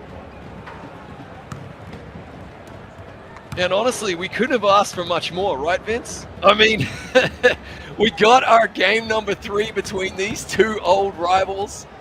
We got a dominant performance out of Turkey, proving once again that they are the team to be reckoned with. As we're inside 60 seconds to play in this one, the lead is huge. It is 24 points. Mario has activated himself, trying to finish strong. Mamba out takes a 3. That is a celebratory 3 if ever I saw it, mate. Yep, and they're happy for sure. 30 seconds left, 62-38. It's safe to say this game is in the bag. We could definitely lay our heads and take a little nap. But I got to admit, Spain came out firing though. That second game was beautiful. Would not want anything else less. Mario, I'm giving you the salute. Everyone there on Spain, you guys are fantastic. Big Boy, you know, VK11, all of them, you guys are fantastic. Thank you for participating. But France, you're now advancing, and start packing your bags, because Jönköping, Sweden is going to be in just a couple of weeks. Yep. Final few moments in this one. The Spanish will get a consolation dunk at the other end. This is going to be it.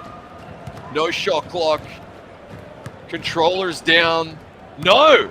They're still pouring salt into the wound as we see the flex.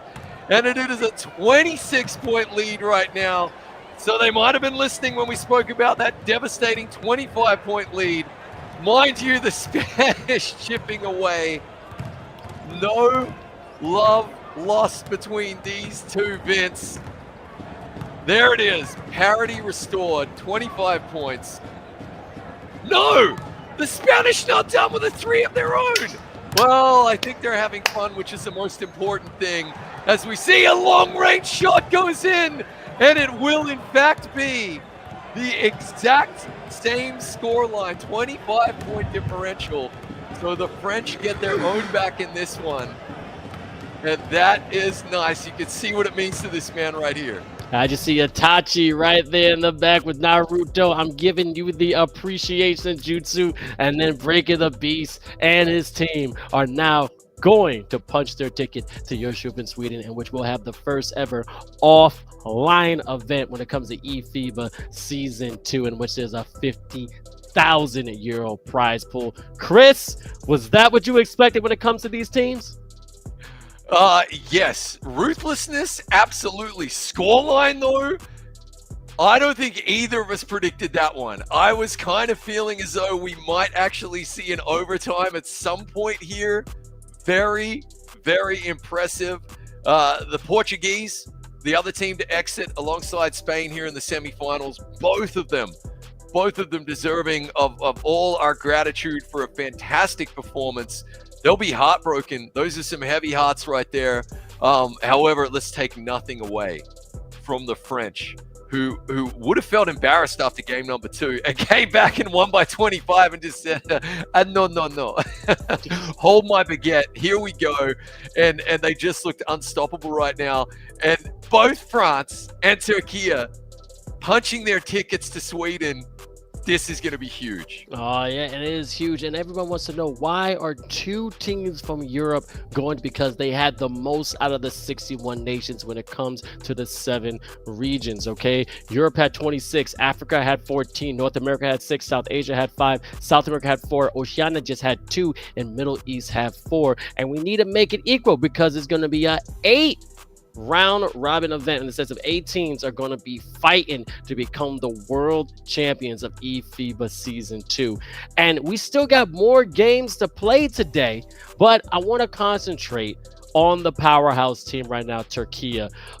You have basically gave amazing praises to Tanzu, saying that this guy deserves a chance to go to the NBA 2K League. How important was his leadership when it came to those final games, Chris?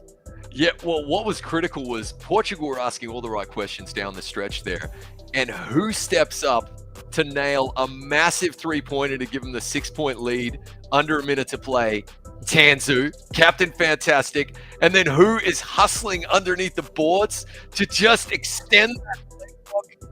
It's Tanzu once again, and you could see it there. You could see him, even at the end, he wasn't satisfied. He was pointing at the screen, talking to the lads. I mean, this is a perfectionist, a true leader of men. You and I had the pleasure of hanging out with him in Singapore at the Olympic Esport Week in June, where they put Brazil to the sword, they put the Philippines to the sword, and their physical on stage was absolutely palpable, phenomenal. You can see what it meant to them.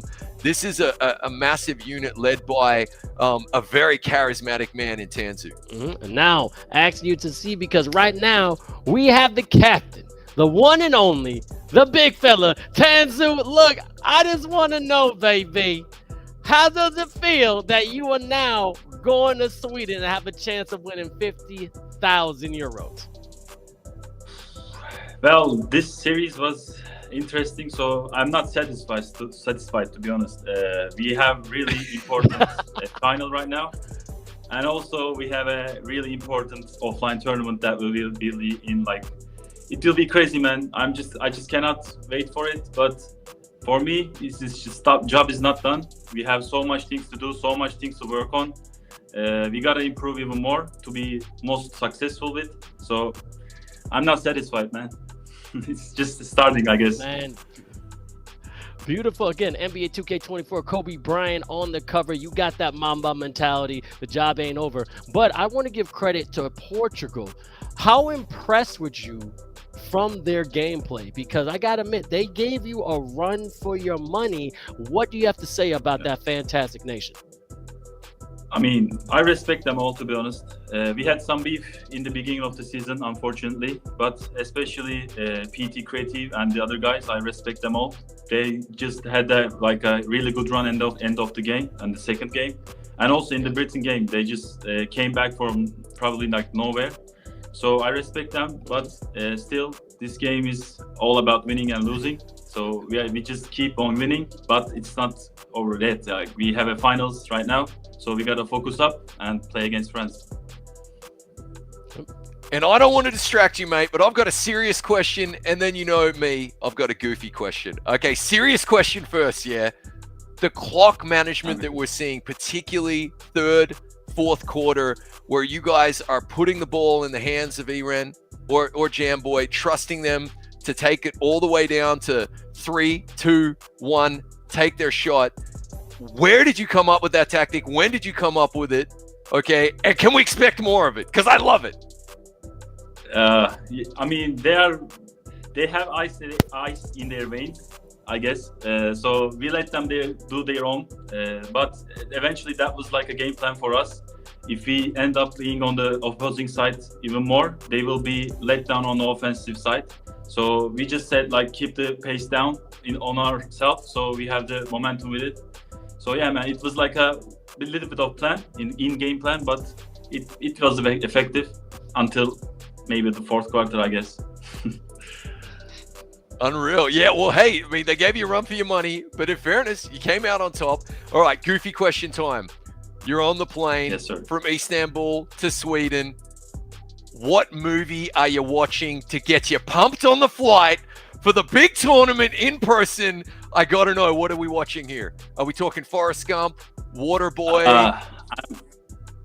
I'm not even watching a movie. I'm just going to watch our opponents, probably States, probably, I will say, Brazil, if they make up, Philippines, some clips about their players, especially their PGs and stuff. I will take care of them in the Sweden, I guess. I love it. I'm not watching films. Champion answer. Champion answer. Now, Tanzu, I'm going to say something. Yes, sir. We are proud of you for sure. And what you've been doing for Thank Turkey you, has been amazing. Your country has been supporting you since day one. I just want to know, now you're wearing your flag on your chest. Now you have a chance of going to a different, whole different part of the world, playing NBA 2K. And you could say now professionally, how much does it mean to you as a person, an NBA 2K player, to do that in real life? Well, it means a much, man. We put our effort in beginning of the game like crazy. I trust my teammates so much, especially on offensive side, but on defensively we had some issues. We end up playing every single night, talking about our clips, talking about our communications, comms, whatever. So it feels like amazing, man. This tournament will be also gonna be like the first one, and to be there as one of the leaders of the Europe or my country, it feels amazing, and it feels like I'm getting the benefit out of that, so it feels nice. It feels very, how can I say, I don't know. I don't even have a word right now for it, man. It feels amazing. Don't worry. You're going to have so much other opportunities because we're going to have so much fun in Sweden. But anyway, you have a game to prep for, because even though people are saying, oh, this is a friendly match, you know what this really means. It's a rematch, and you want to hold your championship. So it's going to be great. See? That's all I want to hear. I need that fourth, man. Let's go. This man knows. Go get ready. It's great to talk to you, and we'll see you in Sweden, brother. Thank you, guys. See you soon, mate. Man, see you. Turkey is gonna go insane. I mean, can you imagine that? What I say, it means more. He says he wants that fourth ring, Chris. What does that mean to you when you hear that? Mate, this is phenomenal. That is the heart of a champion right there. This is not a friendly match, mate. This is as icy as it gets. These two teams do not like each other. We've already heard that in the hotel, they will not be having breakfast together. That was phenomenal. And this is, no, really, to be champs of Europe right here, right now. We saw Tanzu yelling at his teammates at the end of the game after winning. Not satisfied was the first thing he said. He's not going to be watching the in-flight movie. He's going to be game prepping. That's a champ. That's a leader of men right there. Yep, Mamba mentality. The job ain't done. But then we got to go to somebody else because there's a straight beast in our presence. Breaker the Beast from France. I have to admit, this guy even got the shade. Man got the shades. Yeah! This man even looking at me. Yo, I have to say this. Breaker, you know me and you are anime. We're weeds. You had a Jin Cherokee inside of you. You had one of those tailed beasts just emerging the entire time. What took over you that you stepped up to another level to go to the finals for Europe? Bro, I want this so hard. It wasn't an option. The loss wasn't an option, to be honest. So, yeah, I played my best. And no, I'm so proud of the team and so proud of me because I did a great series. And we all did our jobs. So, damn. I'm so happy, bro. I'm excited about the land, to be honest. You should be excited. And also, like you said, your entire team put in the work. And I can definitely tell y'all have a great connection. What were you saying to your teammates? Because you were screaming at them. We saw you on the screen. What were you telling them every part of the game to make sure you guys came up with that win? I made a lot of adjustments and I just hyped the team, to be honest. Like when someone did a great action, I just scream, yeah, let's go, man, come on, in French. So yeah, I just hyped the team. And mate, I gotta know, right? Like the sports psychology part of it, when you meet Vince and myself in real life, in a couple of weeks, you're gonna realize how much we're into that side of it. What were you and the lads saying to each other after you lose by 25 in game number 2, which is one of the all-time great performances from that Spanish team? But what was the message in terms of getting ready, turning around, and then winning by 25 the next game yourself? We gotta know what was said. When we lost by a lot of points, we just chilled. Like we just stay normal. We say, yeah, all good. We still have a game to go to Sweden. Just focus on the next one and let's forget this one. We are better than them, and we will get this win. Just go next. Absolutely. That's what we said. All right, then goofy question. Same one I asked Tanzu. You're on the flight from Paris to Sweden. What's your in-flight movie to get pumped? And I really hope you're actually going to be watching one because Tanzu said he was going to be studying game film. But I got to hear it, man. What are we watching? Bro, to be honest, I will sleep the whole trip. I will sleep in the plane. Definitely need a play. Now, Breaker, you have an amazing support system. I was talking about Tanzu, how's country beyond it. You got so many people that want you to get drafted to the NBA 2K League. They see that you put all the hard work and passion. And this is when I'm going to give you your chance to speak in French. That all the people that have been watching you and supporting your journey and now get to see your country go to the first ever eFiba World Finals with a chance to win 50,000 euros. What do you have to say to them? And you could do it in French. Tout simplement, les gars, merci à tous pour le soutien. C'est incroyable. Depuis le début de l'équipe de France, peu importe les différentes rivalités qu'il y a dans les deux équipes, tout le monde nous soutient et c'est vraiment fort. Merci pour tout ce qui est draft breaker, draft 𝐅𝐻𝐋𝐋𝐖, tout ça, même draft Mamba, on n'en parle pas assez, mais Mamba il est incroyable. Merci à tous, franchement merci du fond du cœur, et on va pas vous décevoir, on va aller en Turquie, j'ai dit n'importe quoi, on va aller en Suisse, en Suède, je sais même pas les mots, on va aller en Suède et on va remporter ce titre pour la France tout simplement, voilà. Man, I wish I had subtitles, but I felt the energy, I felt the pain, and I heard a lot of thank yous. But thank you for your participation in eFiba Season 2. Congratulations, punching your ticket to go to Sweden. Can't wait to see you there. And just once again, you're representing your country beautifully. So see you later, brother. Thanks. See you in Sweden. Ah, man, over. And yo, he better wear them shades, Chris. This man came in cool and smooth like Shaft. Have you ever seen that before? Oh, that was gorgeous, mate. What was interesting there was like no mention of the final though. And as you can see, this is going to be really, really interesting now because you know it means a lot to him to beat Turkey as well. So shades aside, I think right now, as soon as the interview ends, those lads are switching on. They are absolutely getting their heads together now and thinking, all right, this is our chance to really hammer home that we are the best team in Europe. And likewise, the Turkish team will be thinking exactly the same thing. Oh, absolutely. Now, we already talked to Breaker the Beast from France. Now we got to talk to our three Musketeers. And I think we got them now. We got Lucas. We got Coach Max. And also, I think my man 𝐅�H𝐿 is there. No, that's Sasha, a.k.a. Buckets Buenos. All right, this is what I'm going to start from. We're going to start with Lucas. Start with Lucas, man. How does it feel that your country is going to Jönköping, Sweden, and being a representation of your fantastic nation? This is what we wanted, and now we are in Sweden. This is what we wanted 2 months back, and now all the guys here are happy because we are going to Sweden, and this is just an accomplishment for us. It was the goal, and the goal is now the real result for us. And go down the line, Sasha, the expert tech, the Max. So Sasha next. How does it feel, man?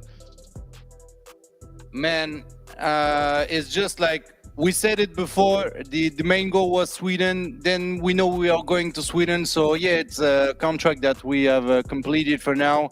And right now we are just so proud of the entire team and all the players that we also want to be European champion right now. It's not about Sweden. It's about who is the new king in Europe. And I think like France got a word to say.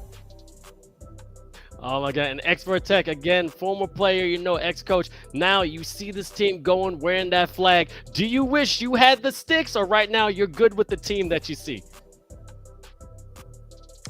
No, of course. Well, first of all, my voice is totally broken, so I'm sorry about that. But no, I'm good with that.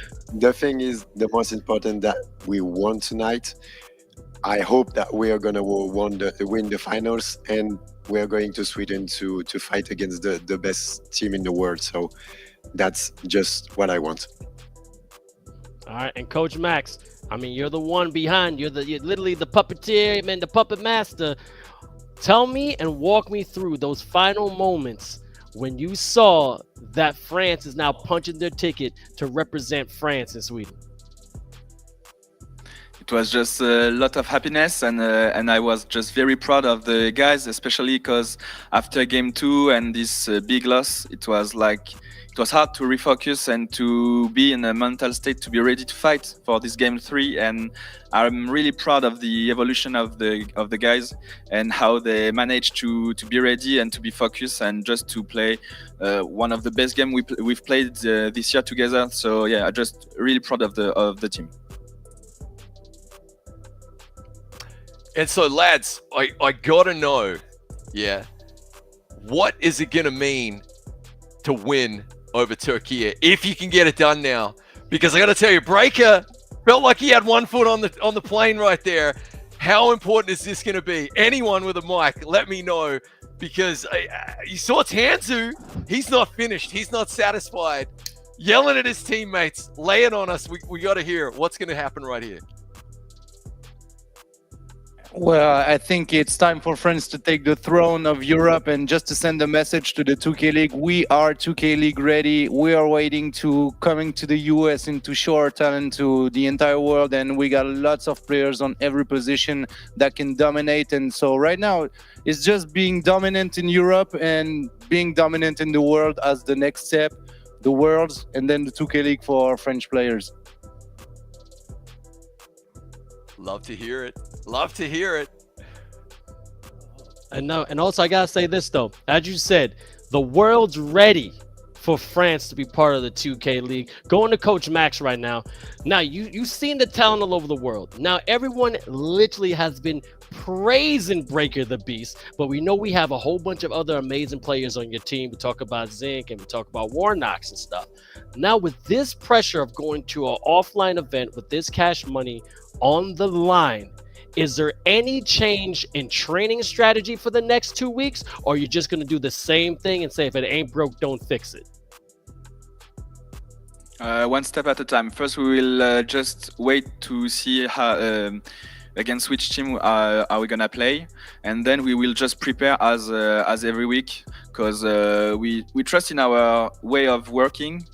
We trust in the results we have, so we will just continue how like we've made before, and we will just be as ready as possible to win the Worlds. Got it. And also want to know, Lucas, I mean, you've been watching this game for a long time, and as you said, you know, you want to make sure France is on the #1 spot. Going to Sweden is great, but then beating Turkey is just another kind of like finishing move. My question for you is this: is it more important, just saying, to beat Turkey right now, or should they just be focused and saying, hey, you know what, we already got the plane, who cares?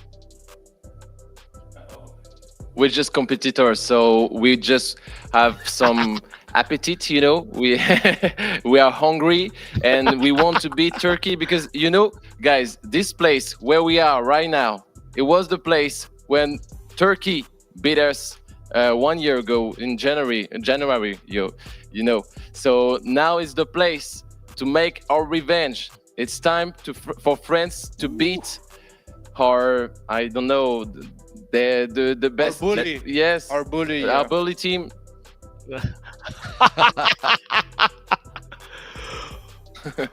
Oh man, Chris, but I'll say with the bully team now, and just to get more lighthearted now, what I'm seeing from this team is amazing chemistry. All right, how do you feel now with, you know, the French Basketball Federation supporting y'all so much? And I'm going to start this with you know, 𝐷𝐿𝐹, you know, with your, you know, lineage and you being a legend. How does it feel now with this whole country now on your back and just supporting this 2K, you know, journey so much in a way that now you get to show the world how talented all your players are? I mean, it's something that we're waiting for years now.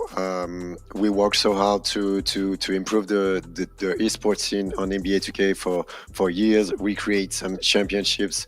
We made our maximum and everything we can to improve the level of the NBA 2K in France and in Europe. And it's like an achievement to be here today. We are qualified for the World Cup. We are going to a LAN event. We have the opportunity to fight against the best team in the world, and we are going to beat the Turkey in finals, I guess. Woo! The gauntlet laid down. Okay, Vince, I gotta know, mate.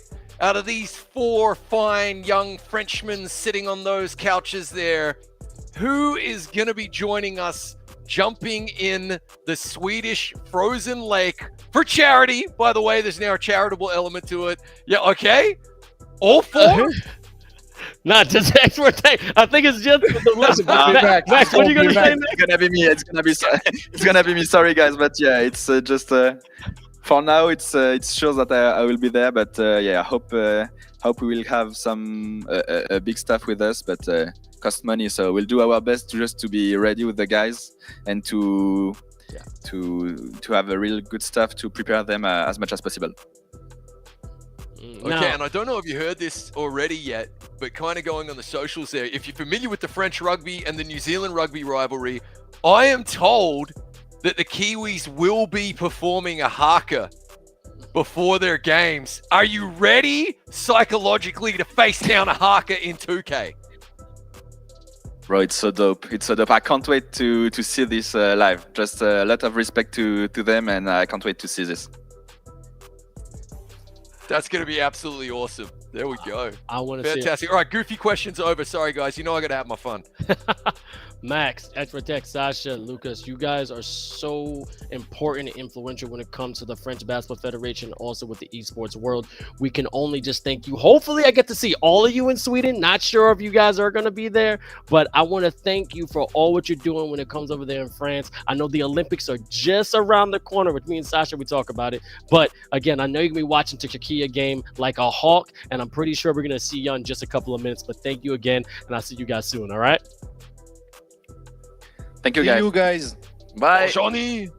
Right. Merci beaucoup. Right there, those are the 4 horsemen, okay? They know exactly what to talk about, know how it is when it comes to esports in France, and I just love how they're being pioneers, pushing it so far. And Chris, did you see that studio? It wasn't that it's beautiful? phenomenal. It's phenomenal. And now, but still, the studio in Sweden is also going to be next level, so I can't wait to meet those lads there as well. There's an excitement in the air. I'm seeing chat talking about this game.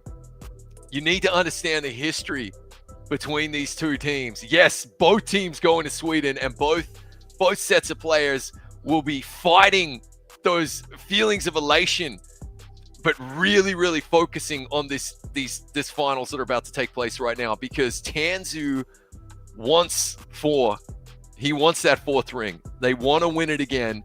France want to beat their bully. You heard it from them there. It really means a lot to them right there, so the history doesn't repeat itself.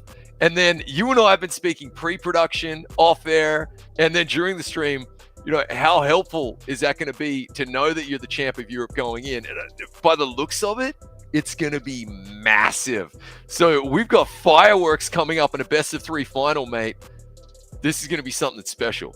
Now, the funny thing is this, and I'm making sure I'm doing some research. And I didn't want to say it to them because I don't want to jinx it because of the announcer's curse. But if I say it with you, then it's just an opinion. What do they do with Jamboy with the last couple of seconds? Because Jamboy has been that heartbreaker. You have to make sure you got 3 men on them. Do you think they're going to switch up their defense and throughout the entire game, Jamboy is getting triple teamed? Or they're going to say, nah, we don't worry about him no more? I can definitely see him. I mean, how can you ignore him? How could you possibly ignore him again? How many French hearts need to be broken before they get a defender on Jamboy with the game on the line? But the moment they double him, you know someone else is going to step up. I mean, it could even be 𝐻𝐿 from the corner like we saw against Portugal. So, look, they'll be playing switched on heads-up defense. This right now, the tail end of the stream, you know, you're entering hour number 5. Right? Yep. And there's so many emotions going through these players. This is right now, this is mental fortitude. This is where concentration will be tested. And it's actually great practice for what's going to happen in Sweden, where you have the added element of a few thousand people watching, you know, in the crowd, as well as being just a couple of meters away. We saw that in Singapore from your opponents. It's going to be massive. This is going to be a true test of wills right now. Not abilities. These are the 2 best teams in Europe, and they deserve to be called that because they're phenomenal. All right. Now, we don't have too much longer to wait, though, mate. It's about to kick off. No, we're kicking off right now. This is the championship you wanted to see in eFiba Season 2. And, of course, we can't even write it better. It's a rematch. Turkey versus France. We're going back at it. And, again, both these teams do punch their ticket to Sweden. But this is the best of 3. Who is going to be crowned the kings of Europe? European champion will be decided right now. And as you can see, Turkey is in the red. France is in the white. Let's see who's gonna basically be the king of the night. Let's go, baby. I can't wait. Woo-hoo-hoo. Best of 3 as well. If you're just tuning in, remember, we've got France versus Turkey. Both teams already going to Sweden, but both teams have made it very, very clear that they want to be crowned champs of Europe.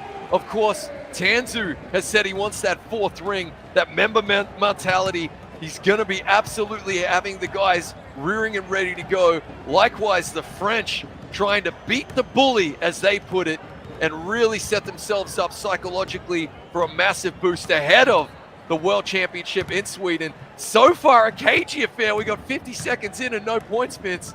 This is going to be a title bout for the ages. This right here is going to be insane. I'm telling you, be able to say that you are the king of Europe is something you got to be proud of. Shout out to the raid from ASP2K. This is beautiful. But the one thing I do know is this. This is going to be the most competitive games I think we're going to see throughout this season just because of the revenge factor, all right? As I said before, with Europe having the most countries and we needed the 8 teams to be in the finals there in Europe in Sweden, all right? The world finals first ever with 50,000 euros on the line. You have to find out who can be the top dog. So we needed 2 from the 26 teams. But as you can see, a beautiful slam from France. These 2 teams have history and they're trying to settle it today. Absolutely, and a tight game so far, low scoring again. They just know each other so well, don't they, Vince? I mean, it really is like, yeah, brothers going up against each other, although there is absolutely no love lost between them. I really thought that the choice of the word bully was very telling.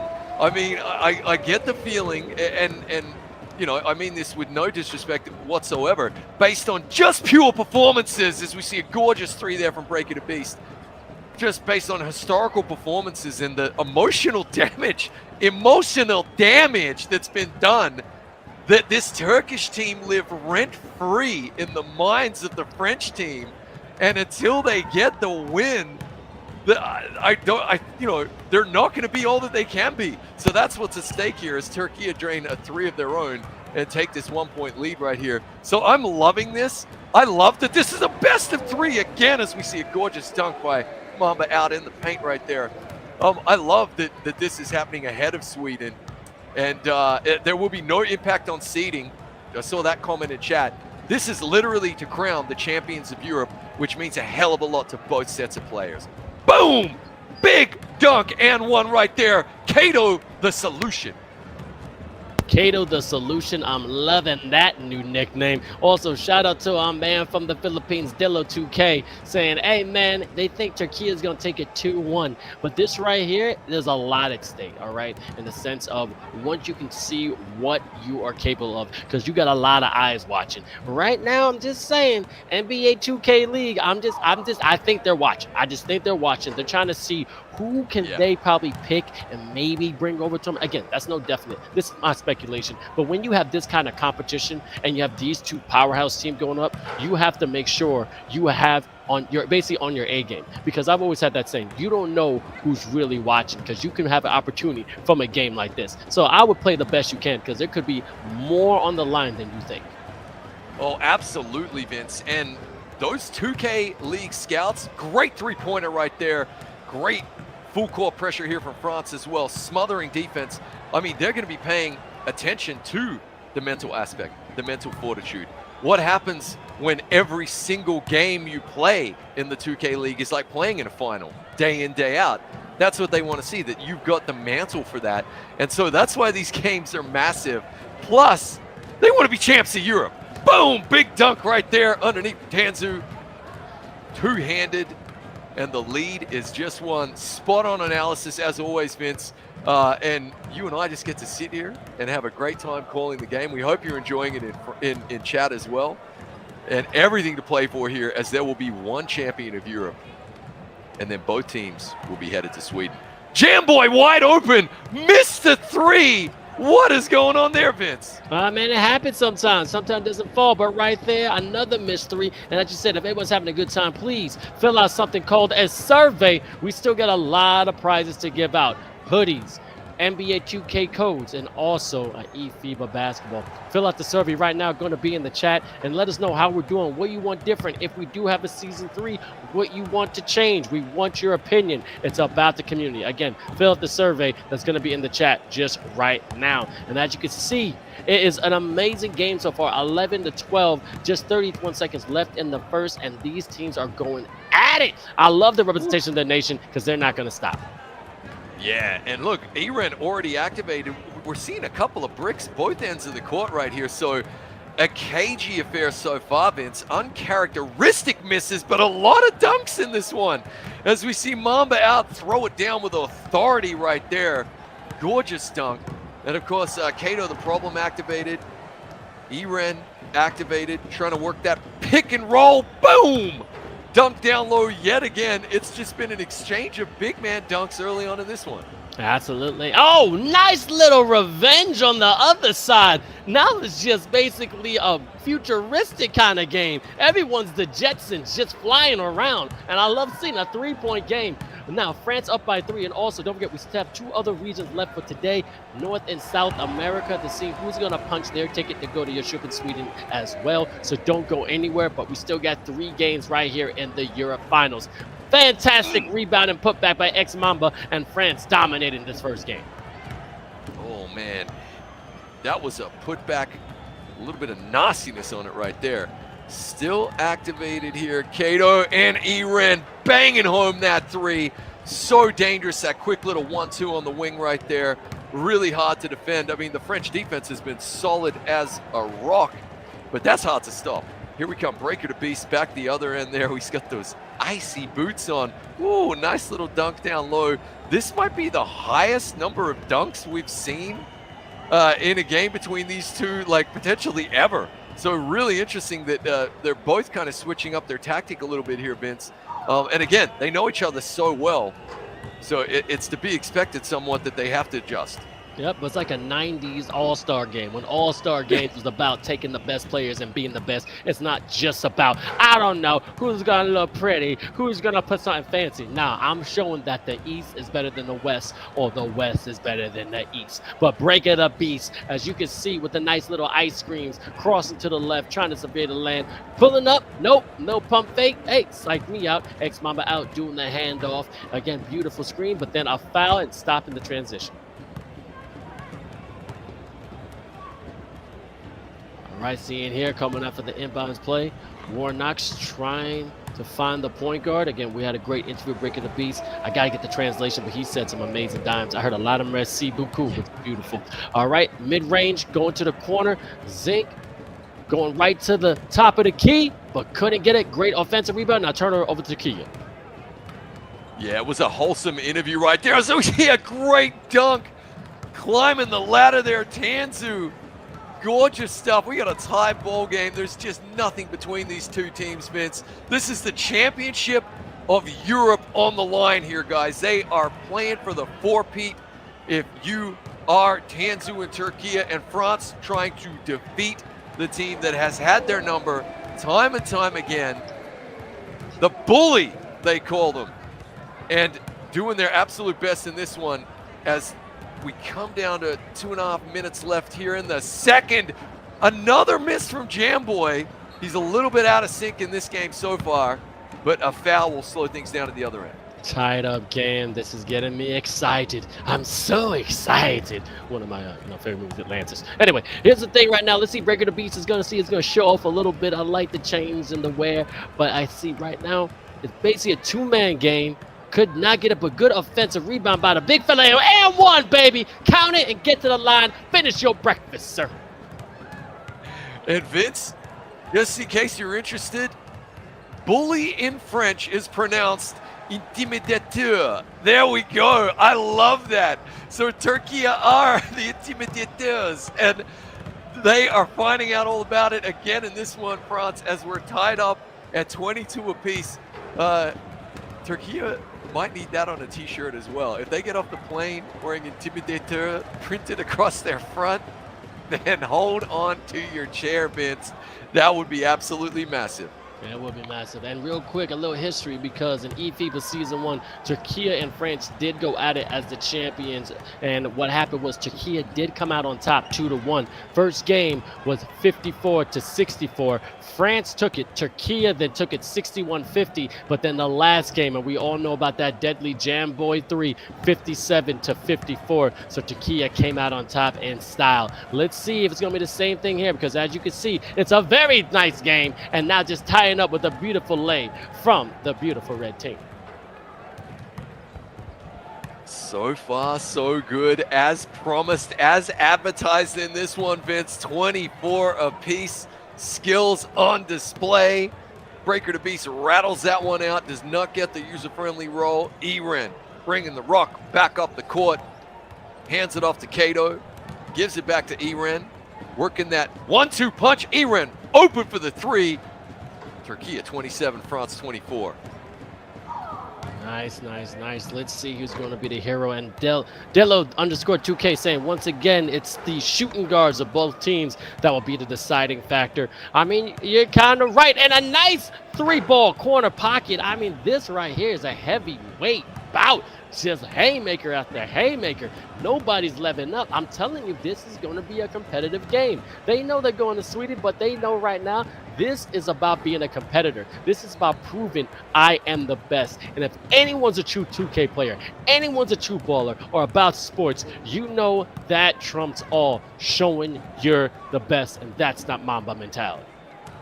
Yeah, big time, Vincent. I think we both touched upon it earlier, but just to reiterate, all of the players on both squads have NBA 2K League ambitions. And the scouts are very interested in seeing, can you keep your head? The elation, the joy that you're feeling, knowing you're going to Sweden, but still a huge task here, which is to become champions of an entire continent. That's what's up for grabs. Can you focus? Can you perform? As we see good hustle, but a great turnover here from Turkey. Back the other end. Gorgeous dunk on a platter right there. And the Turkish have a 2-point lead. Nice hustle and bustle with the fumble Ruski and a beautiful lay right there. Now, that's what I'm talking about, heart, putting the energy in. But let's see what France could do right now. They're trailing by 2 points, 1.3 seconds left. Did they get it up in time? Nope, could not finish it. And that concludes the first 2 quarters. And as you can see, either team's not letting up. And I'm loving this great breakdown. Mamba Al, big fella, being real dominant. But on Turkey, well balanced. Everyone's on their way of maybe scoring durable figures. Now, 60 points going to the third quarter. It's all right, but these both teams can definitely average a lot more at the end. I mean, France around 75, 80 points, but Turkey can hit that 100 ball easily. But let's just see if this defense and offense are going to keep going as it is, because it's a very tight game. I think, yeah, both teams would probably be happy enough with those shooting percentages, considering just, you know, how pestering these defenses are. But you see not a lot in it, and quite out of character for Mamba out to have the majority of the lion's share of points for the French team. But they did find him in the paint a lot. And obviously 5 out of 6 there, and all 5 of them were dunks and a couple of free throws. Good turnover here from Turkey. Iran wide open from the scorer's bench right there. That was pretty to watch. A 5-point Turkish lead here in game 1. It's a best-of-3 series, guys. This is to crown a champion of Europe. And of course, the world is watching, and it means everything to the likes of Tanzu, the captains of these teams, all the players, with a gorgeous steal right there. Turkey smelling blood in the water and moving in for the chomp kill right here. Yep, if you don't know, now you know, but I gotta repeat it once again. Representing Turkey is gonna be Ireni, Jamboy, TR Tanzu 28, Love Battle, Dead Kato, The Problem 40, and also for France, Breaking the Beast, 𝐿𝐹, Warnox, Destiny, GTD, and also Mamba out. Beautiful representation of their nation, and a nice little pocket being picked. Jamboy passing across court. Rennie getting a greenie with a beautiful 3. Gorgeous shots right there. A 10-point lead here for Turkey. Just pulling away here in the third. It's a heads-up timeout. 8-0 run here to begin the third quarter. The French just have to stop the flow a little bit here, get a bucket of their own, and then clamp up defensively. That's exactly what the doctor ordered here. Ooh, risk of an illegal screen right there. Break it a beast. Gorgeous little shot. He is their go-to man, and he can deliver like that every single time. Full court pressure. He's trying to get a sneaky steal right here, Vince. But Iran is a little long in the tooth for that. A veteran, very savvy. Oh, faked him out of his boots. Good dish right down to Kato. The problem, and a big dunk in the paint.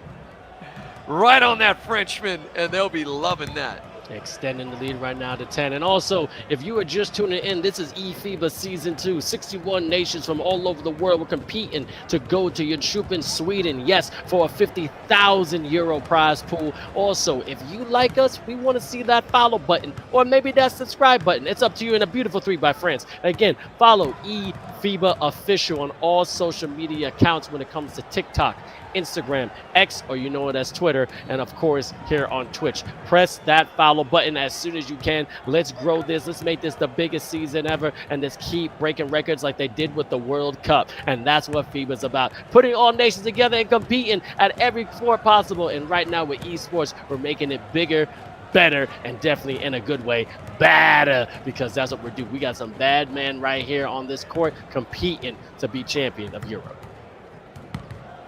Phenomenal quality of gameplay. Here's Mamba out, adds to his scoreline. Impressive stats so far for him. You're dead right, Vince. I mean, the quality has been phenomenal. The fact that the lucky loser bracket winner, Poland, who ultimately finished 13th place out of 26 after 3 game days, was able to come back and really give Spain a run for their money in game day number 5 in our finals. Was just indicative of how much quality there is in Europe. It's been fantastic to watch as we see Turkey drop in another bucket right there. The lead is 8. It is fragile, it is delicate, but they'll be thinking so far so good, and you can fully expect them to try to dominate the time of possession, control the clock in the 4th if they can get there with a lead. Of course, Breaker the Beast might have a thing or two to say about that. 1 or 2, maybe 3 things, all right? But let me see in the chat. Let me see Le Bleu. Let me see the Turkey flags. Where's Alper Beachin? Where's my man from Turkey? All right, I see a couple of raids, which is beautiful, but I want to see the passion. I want to get this crazy. And Jamboy again with the long range pop. This man's a hunter in the forest, always hitting his prey. I got to admit, that's a man deadly with a passion for the three-pointer.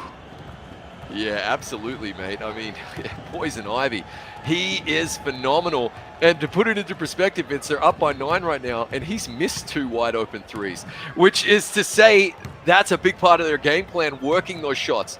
France have shot well considering how much pressure they've been under, the hands in their face, even as you see their contested shots. Jamboy missed 2 wide open, literally, like my weekends, shots.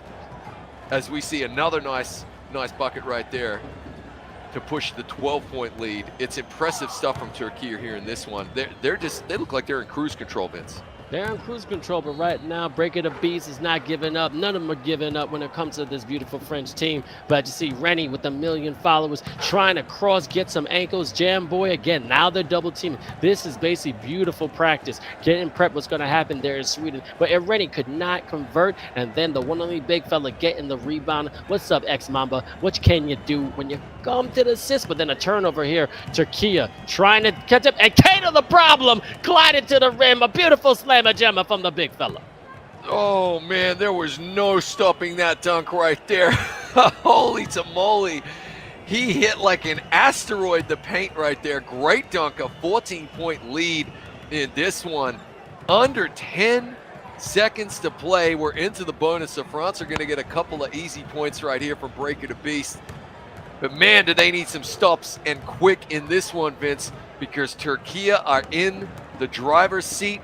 A 12-point lead already.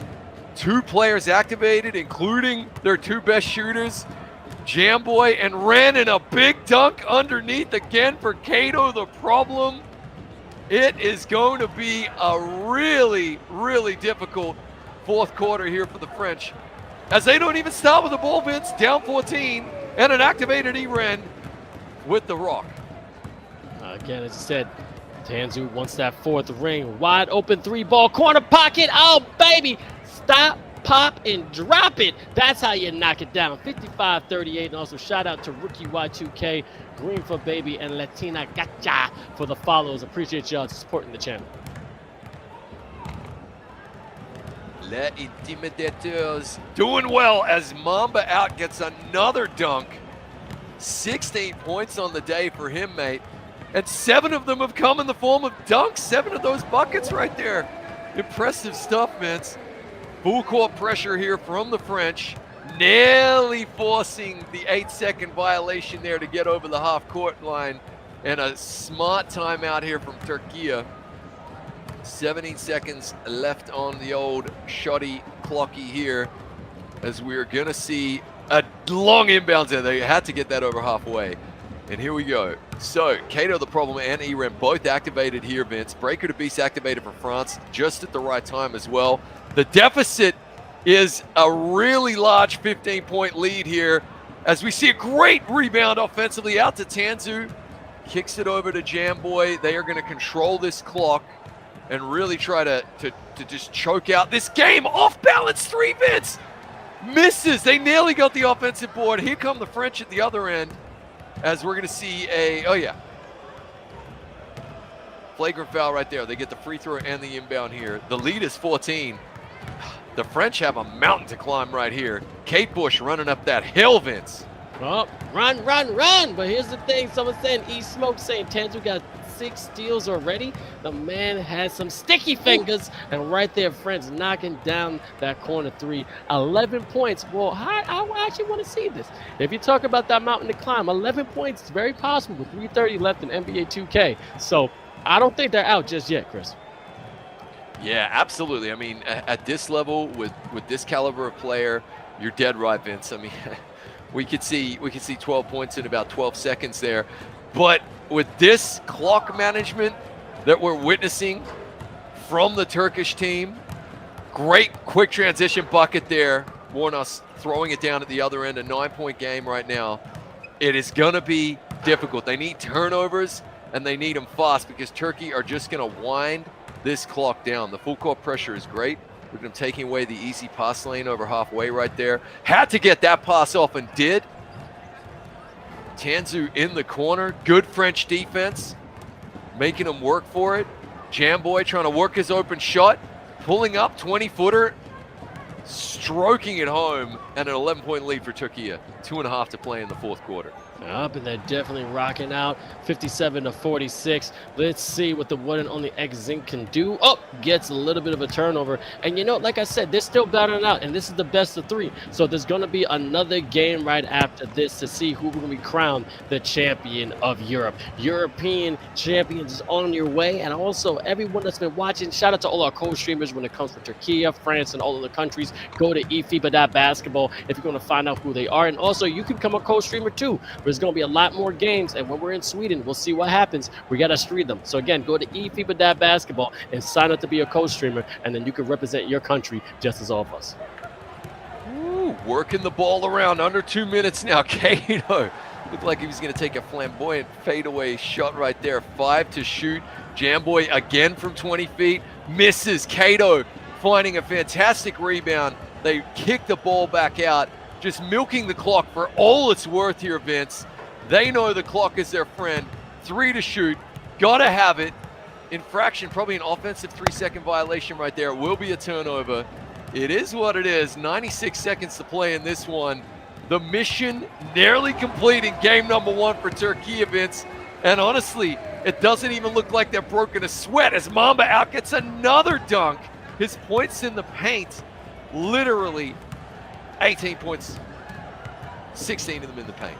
That's what I'm talking about. High percentage shots, get high percentage results. But as you see, Rennie trying to make sure he's still showing out. He's one of the best guards in the game. But Jamboy, again, one of the best shooters that's ever been graced with his presence here in eFiba both seasons. But then I think a charge? Oh, that's one of the first ones I've seen. That was beautiful.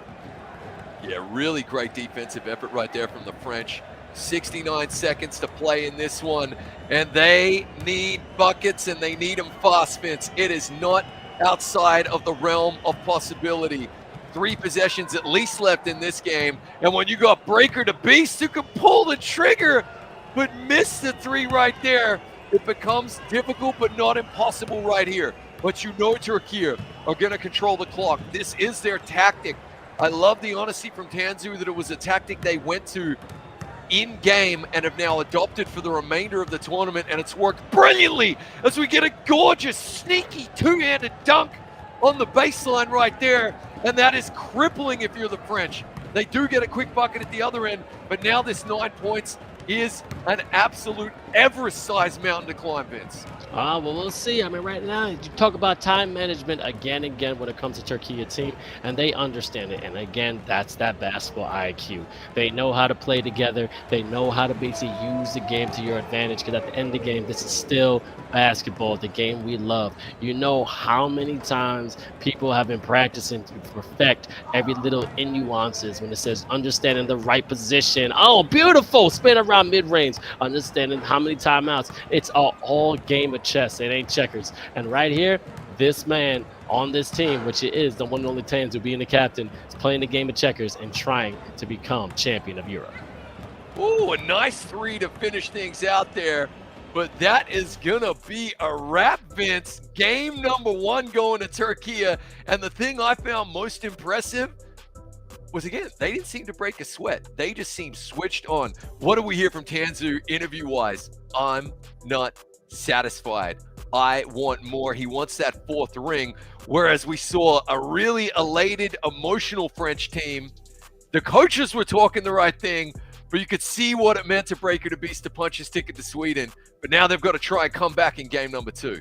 Definitely going to try and come back in game number 2. And you know what? This is about pride. This is about competition. This is about being the big dog coming out of 26 different nations that were trying even just to get to the final day. And this is the 5th day when it comes to Europe. Shout out to the chat. Someone's asking me, J.O. Gold. Sorry, I pronounced that wrong. You're saying, where's the North America finals? It's going to be here. But we're going to have the South America finals first between Brazil and Argentina. So it's going to be a little bit of time. But we have the Europe finals here. Now, Chris, do you think that France stand a chance? I'm just saying, do you think the French stand a chance? Because right now, Turkey got the momentum. Based on that performance right there, ordinarily I might say no, but this French team has really won me over in terms of their mental fortitude in this one. To lose 25 points in game number 2 to Spain and then come back the next game and win by 25 was massive. You and I were both thinking and correct in our assumption that what they said was, forget about it. The memory of a goldfish, move on, chill, we got a game left. And that's exactly what Breaker the Beast said. Yep. And I love that they went and did that. So I'm expecting the same right now. Maybe that game was just to get over the emotional, hump and just achievement of the realization that you're going to Sweden, which is what these lads have been working for so long, right? This in real life land final, 50,000 euro on the line, and you get to play all of the other best teams in the world face to face. That means a lot to them. And now they've had a game, they lost. Turkey were locked in, maybe they weren't. We'll see what happens in game number 2. I am expecting a fight back from the French for sure. Definitely going to fight back from the French. Again, just want to clarify where, okay, an online game. So everybody's probably in their house or they got their own little studio. That's where all these finals are being done. France got their different little houses and apartments. Turkey and that. But unless you're like the Philippines, we've seen, and I want to say also, I think Saudi Arabia. So another team had an amazing, setup. But the Philippines, for sure, all of them play together. They keep that teamwork, which also is a difference when it comes to eFiba and also esports. Now, Chris, as you just said, France is going to come back. Well, we think France is going to come back with that fire, right? But Turkey still holding on to that. We got it. We got to revisit that last game when it came to eFiba Season 1 finals. Turkey versus France. Jam Boy with a couple of seconds left, basically breaking the hearts of that. Now, do you think it's always in the back of their mind of France? Because I have to admit, that's like getting broken up by the love of your life and just literally dropping the ball before you could basically get on one knee and proposing to them. Of course, mate. Yeah, Temple of Doom, heart torn out of the chest, flaming in the hand. I can relate, mate. Homam Shiba. Okay. Honestly, before today, I would have said no. I would have said they admitted they choked and they got over it. But after hearing them refer to the Turkish as les intimidateurs, the bullies, I do think Turkey are living rent-free in those French heads, man, and have been for some time. And maybe now we're just hearing about it. So, yeah, I think there's this, psychological boost And it just shows how imperative this game is, and the weight of this game and the magnitude of this game. I think they need to beat Turkey here and now to show that they can before we go to Sweden. Likewise, if you're Turkey, then you just want to stamp that authority. You want another ring. You want another championship. No one can ever take that away from them. They're already going to Sweden, and now they are playing for the history books and for perfection.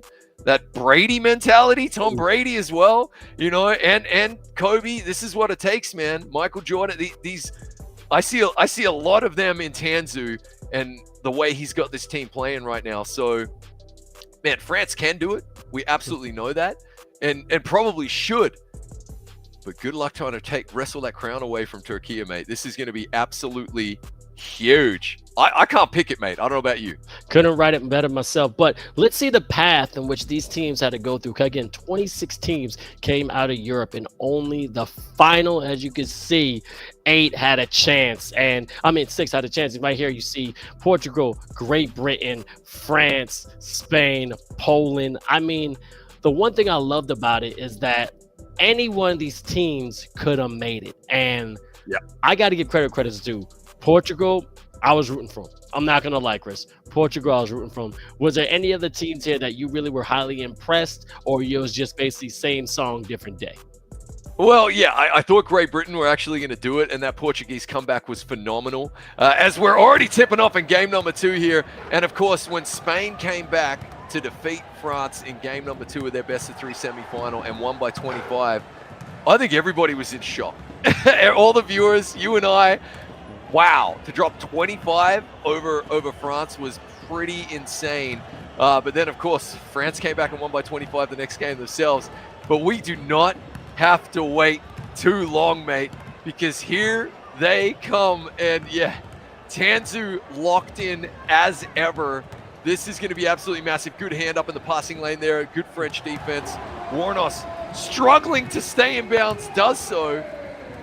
0-0 and another cagey start as we go another 45 seconds with no bucket to start the game, mate. MMA, let's see the mixed martial arts. They're gonna be swinging, they're gonna be kicking, they're gonna be biting, and they're gonna be fighting. 2-0 right now. France is in the blue and Turkey is in the white. I still want to see people in the chat. I want to see the love for each team, and also I gotta keep shouting it out. Oh, beautiful like that survey. All right, I just got word from our producers. We still got a couple more hoodies left. We got a couple of more hoodies left, and as Chris has been saying, Nate in India, we don't have it. All right, definitely fill out that survey. You may get some amazing gear, that FIBA basketball, beautiful 3, but also NBA 2K codes. So you know when you're making your perfect player, you probably don't want to pay for it, so we can give you some nice little boost to make your personal player the best it can be. Absolutely. We're going to get our hoodie soon, right? Gorgeous three-pointer there from Breaker to Beast. France up by 3, trying to force a third and decisive game here. As you saw a foul right there, so France will get the inbounds here. 21 left on the shot clock. Here comes Mamba out. Probably just going to hand it back to Breaker Beast. Does that. Trying to work their pick and roll. Got to watch out for that illegal screen. Oh, Breaker to Beast had a good look at it. Could not get it to drop. And here comes Turkey. Back the other way with a quick angry frustration foul right there. Didn't feel like there was much of a transition happening, but here we go.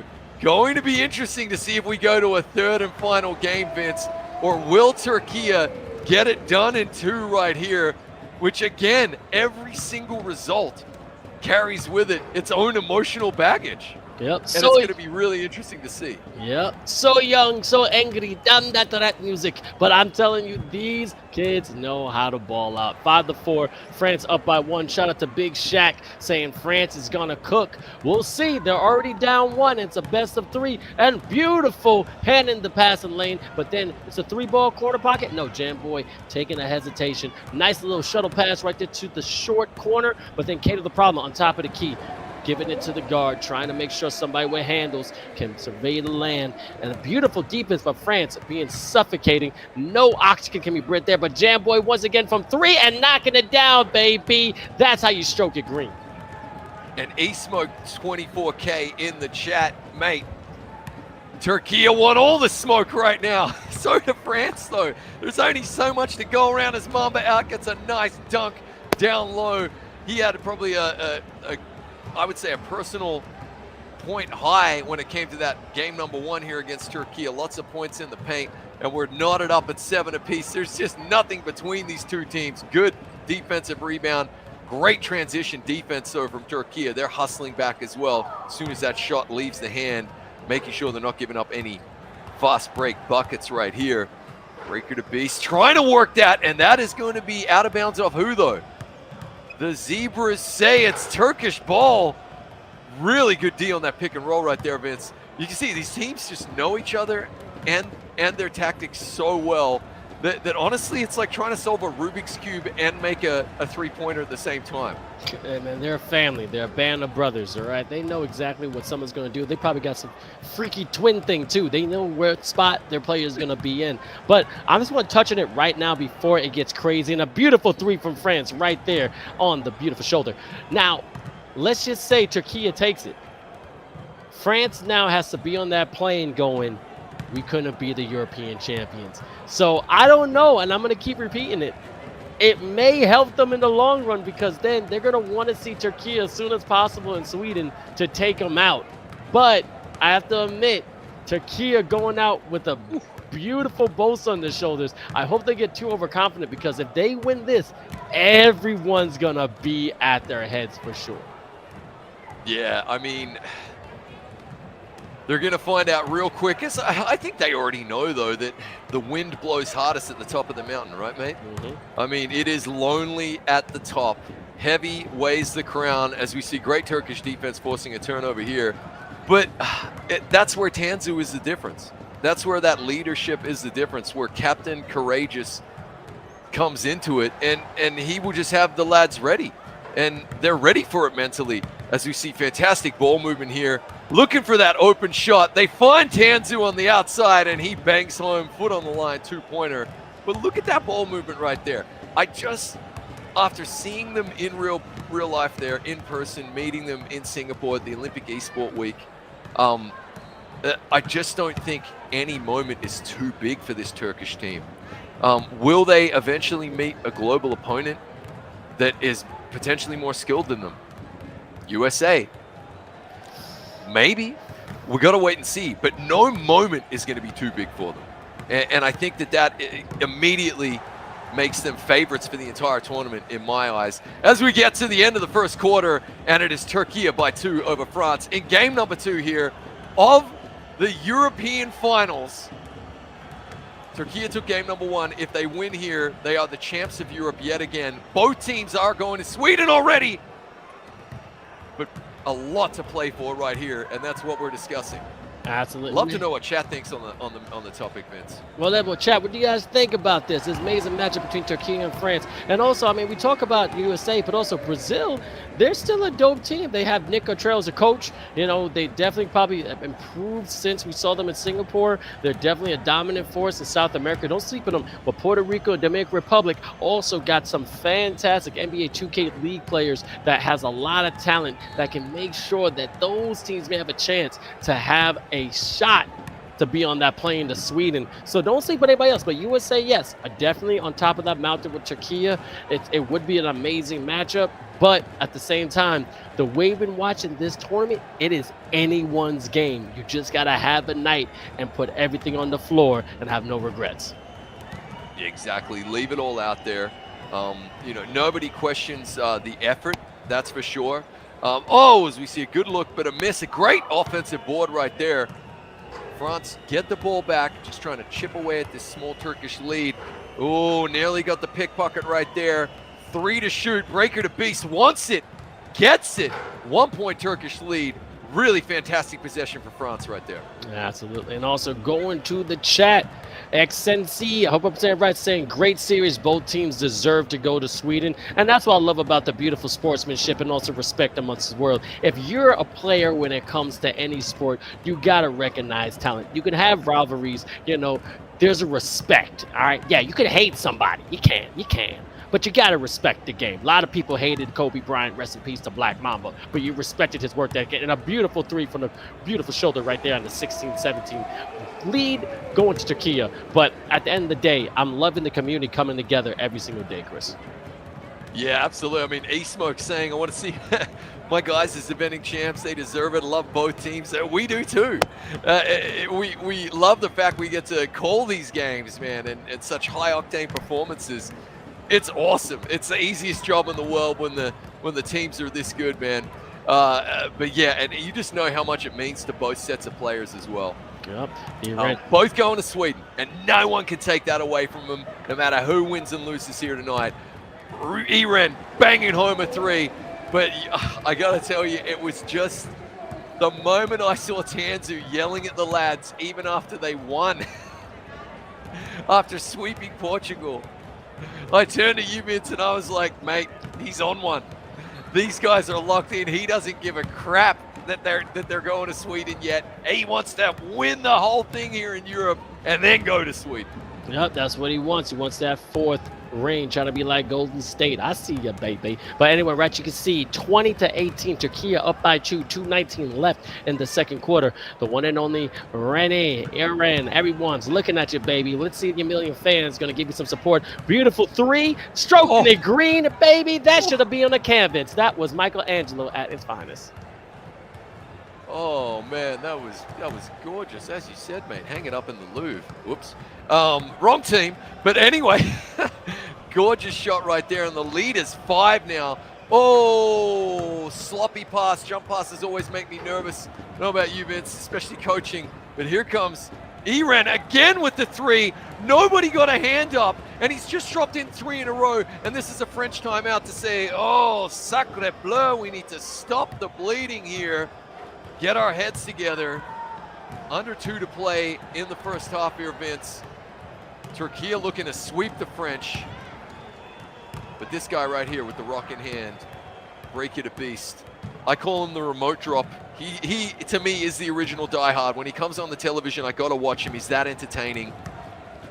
A fantastic young man gets his pocket picked by Jamboy, and a smart foul right there. Great small foul, and the man, and Randy, if he hits one more time, if you play beer pong, he'll be heating up, and he just get a free shot. Let's see if he can get it one more time. He's feeling confident. Oh, beautiful behind the back, but great defense from France. Okay, the problem, finding the hot hand. You know he's got his takeover activated. Let's see what he's going to do, but 2-on-1, but beautiful, nice little slide to the rim, and a easy lay for the big fella. That's how you read the defense and find the easy twos. The communication on display right there. Another steal right there. It's Tanzu, Captain Fantastic, finding 𝐸ren, banging home another 3, and they are running away with this one, Vince. Under a minute to play in the first half. Turkey by 13 points, and they just look on fire right now. They're not warmed up, mate. They are literally the Australian outback on fire. This is phenomenal. When I said Jamboy is insane, 𝐸ren is even more. I'm telling you, this guy is him. All right, we know Jamboy can knock it down, but that's what, 5 in a row? Now he's just feeling it. Now he knows that rim is the same size as I said before of the ocean. He just it's like shooting a grape in a lake. He ain't missing nothing. That's what you call precision. That's what you call expertise, and that's what you call a baller in NBA 2K24. Agreed on all points, my friend. 17 is the lead. Very astute comment in chat as we see another turnover right there. The wheels are falling off the French team here. It's Sensei mentioning how important defense is, and right now, just both ends of the court, Turkey outplaying them, and honestly, absolutely dominating. Here comes 𝐸ren. They're going to milk this down to the final shot. They already have a 17-point lead. Any points here, and they are doubling the French team. Tanzu with an off-balance shot. Wouldn't have been what they wanted, but that will be job half done. And now look at the shooting percentages of Turkey. And of course, we're seeing the turnovers. It's something fierce, Vince. Turnovers are something that's always been a problem when it comes to any team, anytime possession. You got to hold the rock. You got to have possession. You got to make sure you get control, especially with the new patches here in NBA 2K. You know, it's not as simple to get steals. So if you get steals, you know, you deserve it, but then you're being careless with the ball. As you see right here, the commentator's curse. And right there, a beautiful three from the deep, our baby from France. Le Bleu is still fighting, and we still have 2 other quarters, 5 minutes on each. Let's see if they can come back. Yeah, that was a gorgeous shot right there. Nice passage of play right there from the French. That's what they need, exactly what the doctor ordered. And already, though, you are going to see the clock management, game management factor into it here for Turkey as they go for a deep shot, an offensive board right there. Jamboy does have the ball yet again. It is activated. And already here in the third, Vince, they're starting to milk the clock. That is some big, big energy right there. Really good energy, but as you see, Breaking the Beast trying to find his big fella on top of the key. I know this play right there. You're going to pass to the left, get a nice pick. Almost got a slip, but then when a 3 comes in, hey, look, give up a good shot for a better shot. 24-37. France is crawling back. Yeah, exactly. And as you said, that's spot on crawling. Mate, they don't need to overcome the peak right now. Don't look at the mountain. Just chip away at it. Put yourself in a position to make a really nice run down the stretch in the fourth and just keep taking those easy points so you're within touching distance. We see it time and time again. The good teams are forced to come back, like Portugal over Great Britain earlier. But so far, so good for Turkey as well, as they continue to add buckets.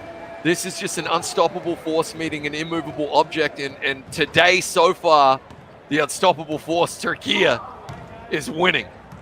Oh, yeah, and Turkey has been battling ever since they stepped on the court, though. Didn't have that many easy go-arounds, just let you know. They really fought. They really fought. But as you can see, love battle. Oh, could not knock it down. And shout out to Lights Off NS, you know, represent Turkey. I see the flags, but where are my French people? Where's my Le Bleu? Are you still rooting for your team? I know they're going to Sweden, but they need your passion. They need your support right now, okay? And also, if you have passion for your nation or for your country, you can become a co-streamer here on eFiba, all right? eFiba Season 2 has so many different people from around the world definitely represented. So if you want to sign up, click the link if you want to become a co-streamer here on eFiba Season 2, because we're going to be in Sweden and we're going to need all the help we can get when it comes to the 8 nations all over the world. And you go to eFiba.basketball as well to get some more information. Couple of extra shout outs in chat as well. We see Nu, who we know incredibly well. Obviously, as well, the coach for Turkey is in the chat. Demi Rock, good to see you, mate. Hope things are great. And yes, Sim Dope Fresh. Right now, it does just feel as though Turkey have France's number. And yeah, as Sensei says, tough to stop the momentum. But it is not over until it's over. It is a 20-point game. We know and have learned anything about this French team. It's their resilience, and it's their just freaky skills, right, Vince? I mean, if anybody can score 20 points in the blink of an eye, it's somebody like a Breaker to Beast, a Warnos. It can be done, well and truly. It's just Turkey already starting to control the clock is going to make it as hard as they possibly can on you. So it is a mountain to climb right now. But here we go, running up that hill. Let's get on with it. Yep, and as you already know, France has been producing aliens, not just superstars. Victor Wembanyama definitely doing their thing. Hard loss against the Knicks the other night, which was crazy, I gotta admit. I didn't think that was gonna happen, but the Knicks are definitely looking good. But as you see, France, beautiful pass in the rock, cross court, but could not convert. That was a beautiful symphony of being unselfish, but you gotta finish to make it a work of art. Yeah, unlucky miss right there. Got to take those points when they're on offer. Breaker to Beast got a good look right there. Couldn't make a drop either. And Turkey right now will just be thinking, nearly there, lads. Nearly the champions of Europe once again. They find themselves, I can't believe I'm saying this, Vince, up by 20 over France with a minute to play in the third. With just no end in sight, 22. And they're not going to stop. And again, shout out to the 26 nations that competed in the Europe region. And as you see, the final two are right here. We got people in the chat. Delo2K said this is going to be 2-1, but it's looking like no. Turkey is trying to make it undefeated. They're trying to make sure they stamp on history that they are the best in Europe and then be on his way to Sweden in the beautiful city of Jönköping. Oh, rejected again. Friend zoned immediately. That to me felt horrible. I'm going to buy him some flowers or at least some chocolates because he's going to eat his pain away. Yeah, he needs a Hallmark card, mate. That was brutal. And then the shot clock violation as a result. Phenomenal defense from Turkey. Yeah, this is a statement game right here. Already controlling the clock in the third quarter. Jamboy open on the wing. He missed. But how is he open, Vince? How do they keep forgetting about this man who has now driven 2 daggers into their hearts? As we are seeing, I don't know. I think what they're doing, I can see breaking the beast right now. It could just be somebody's getting disconnected. They don't want to see it no more. We don't know, but the one thing I do know is that would have been probably a win for Turkey. Sometimes waving the white flag is good enough, but come on, play through the end. That's what we live for here when it comes to esports. Yeah, it looks as though it may be a technical issue initially. Let's wait and see. As we've seen in the past, normally what that means is a restart, and we just play the time that was left on the clock, which in this case would be just 1 quarter, and the 22-point lead when the game froze, if I'm not mistaken. Turkey are finishing strong, though, Vince. Really finishing strong. Here we go. We're back. Yeah, 40 seconds left here. Excuse me. 4 minutes, 20 seconds left here in the fourth quarter, and the 23-point lead for Turkey. So don't worry. Here we go. Nope. Back in this one. And thanks to the chat, Delo2K. Again, we couldn't see, it was a little blurry, but this. Sadly, one of the players got graded out. When you have an F in the game, basically, the system kicks you out of the game. All right, it happens all the time. I played 2K and it's basically natural. I didn't know it happened for this one as well. Did not know, because we never had that before. So as it was just graded out, and that's what kicked out. Yeah, that has literally never happened in 3 years of the competition.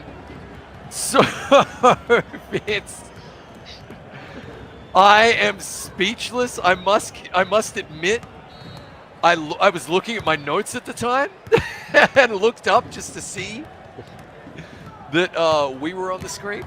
So, wow, I'm actually speechless, probably, which doesn't happen to me, as you know full well, mate.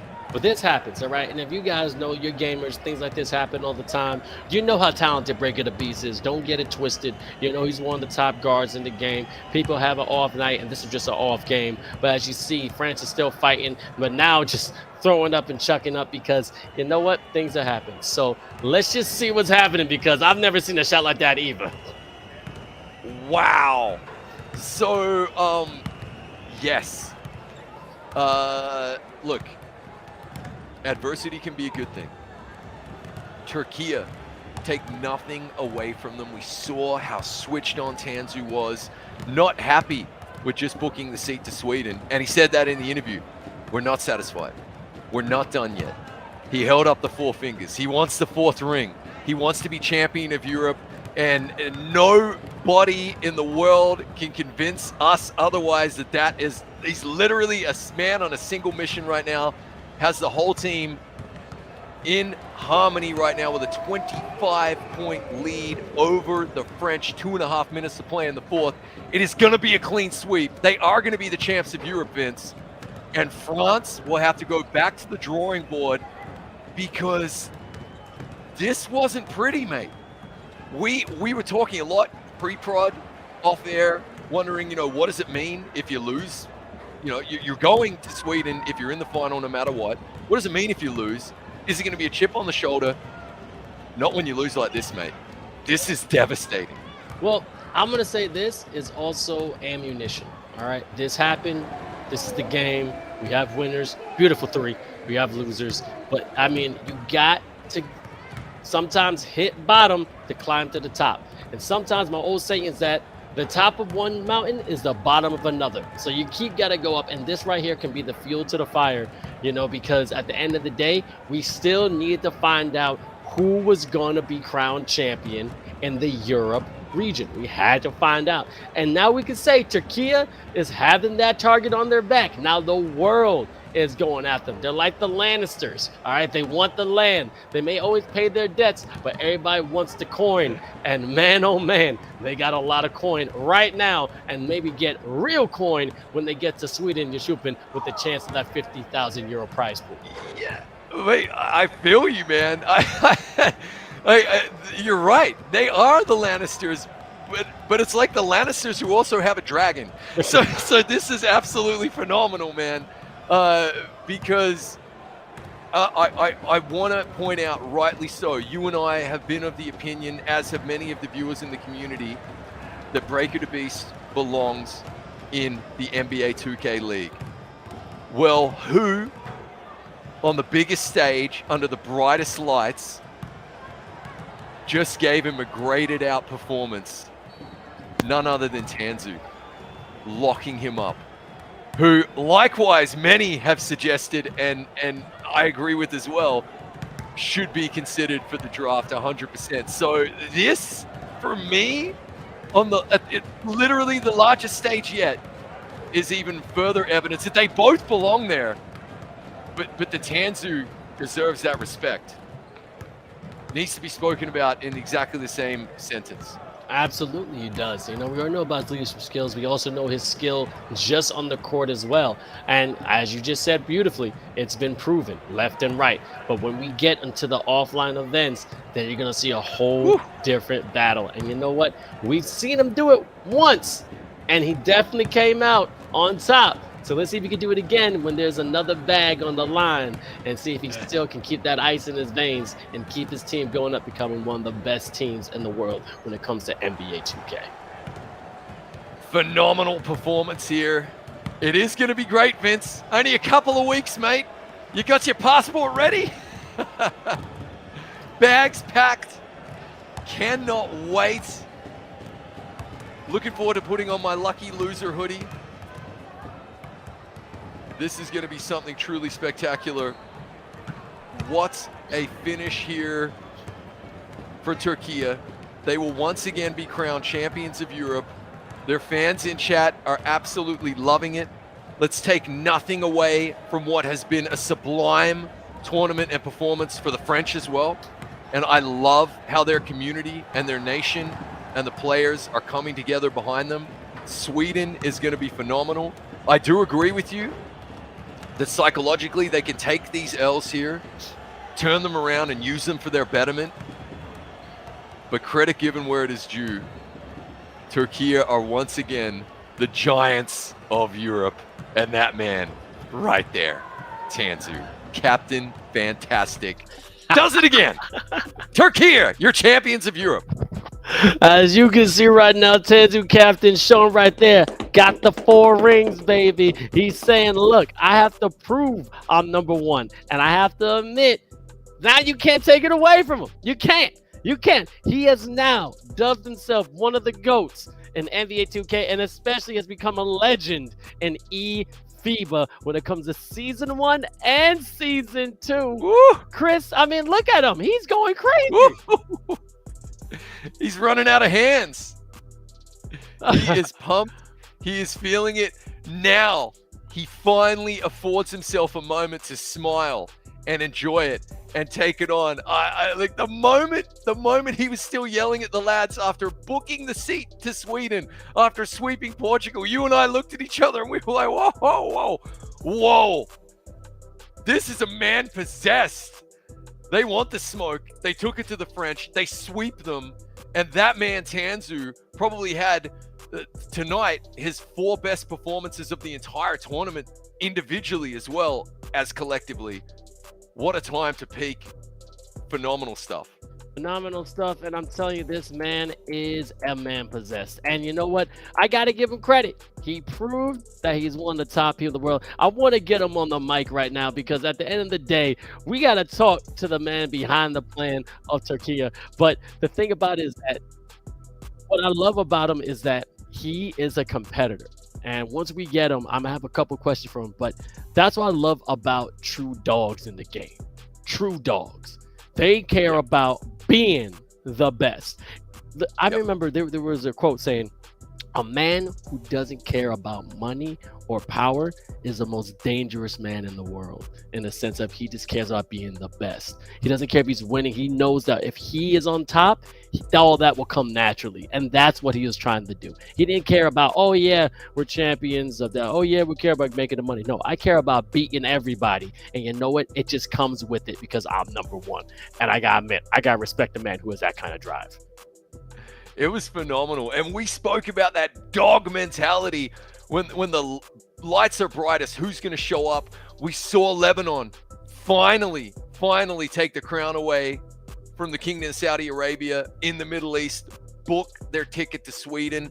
That was absolutely massive. We saw the Kiwis do it. That rivalry between the Philippines and Indonesia, once again, it's these dogs. And of course, Morocco. Those buzzer beaters, those clutch performances when the game was at its biggest moment to step up. I mean, you're dead right, mate. That's the characteristic of the champions that we're seeing. And now we're going to throw them all into a melting pot in Sweden. It's going to be phenomenal. And we haven't even crowned our South American and North American champs yet. That's coming up on the stream.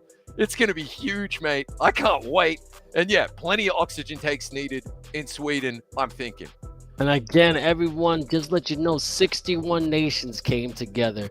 And then we divided amongst 26 in the Europe regions. After about 3 to 4 days, we dissected it into 2 different brackets in the sense of the top 12 and then the lucky losers. The top 12 had the top 12 teams and the lucky losers the bottom 14. And I got to give credit to all the countries one more time. Albania, Austria, Belgium, Croatia, Cyprus, Estonia, Finland, France, Germany, Great Britain, Greece, Israel, Italy, Lithuania, Luxembourg, Montenegro, Poland, Portugal, Serbia, Slovakia, Spain, Sweden, Switzerland, the Netherlands, and also Ukraine. But what I want to do right now is bring somebody else on.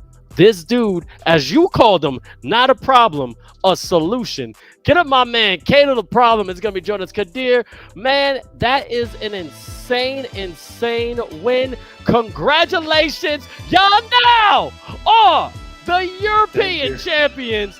And I tell you, you're beautiful. Tell me what you're feeling right now, brother. Well, it just feels amazing. First of all, we want to thank to Turkish supporters because they've been supporting it for 4 years now. And every time we have a FIBA tournament, we feel that support in our hearts right there. And I just want to say, now with this win, I'm pretty sure it's not even up to debate that Turkey is by far the best European team. And we just have one more tournament to show the world that we are the best team in the world. I mean, you are already the best team in the world. I know that. You guys know that as well. But we have to show that one more time. Then it's not even up to debate. I don't want to hear anything. You're absolutely right. And then we talked to your captain. They wanted, and I think all you were on the same point, wanted to take France one more time. You now have the 4-peat. You have the 4 wins. Tell me, how does it feel to beat them one more time? And again, as you said, now you're undoubtedly the best team in Europe. Bro, it's just casual that we beat France. That's normal. We just beat them casually. That's nothing special for us. We just heading to the Sweden now, and I wanna have a piece of USA. That's all I want. Shots fired, Vince. Oh, Kato, mate, it is good to see you again. That was a performance for the ages. I don't know if you've been listening to the commentary, but the moment Vince and I saw Tanzu yelling at you guys after you swept Portugal, we knew that this was going to be a massive final. I got to ask you, because we saw him pointing with the hand like this and screaming.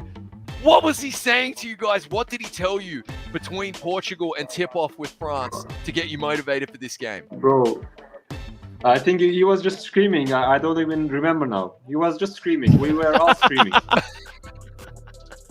That's the way we celebrate our wins. All right. Okay. I feel you, mate. Okay, and look, you were at the Olympic Esport Week. We had the pleasure of meeting yourself, the team from Brazil, and also the Philippines. So, Philippines are already in and are going to be on the plane. So is New Zealand. So is Morocco.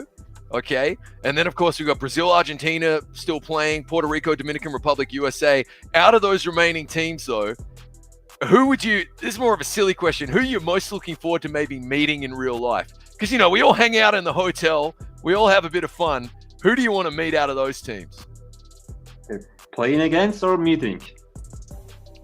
No, just hanging out. You don't have to beat them. I mean, you've already told us you're going to beat everybody anyway. Okay. So who do you want to just hang out with? Yeah. Like I've been watching 2K League for years, and I have some good players. I mean, I have seen CB13 is on the squad, Dimes is on the squad. He's an OG. I know all these guys, and I'm really looking up to meet them in real life because I've been watching them. Really, they are amazing players, and now we have the chance to actually prove ourselves against Americans. That's going to be fantastic.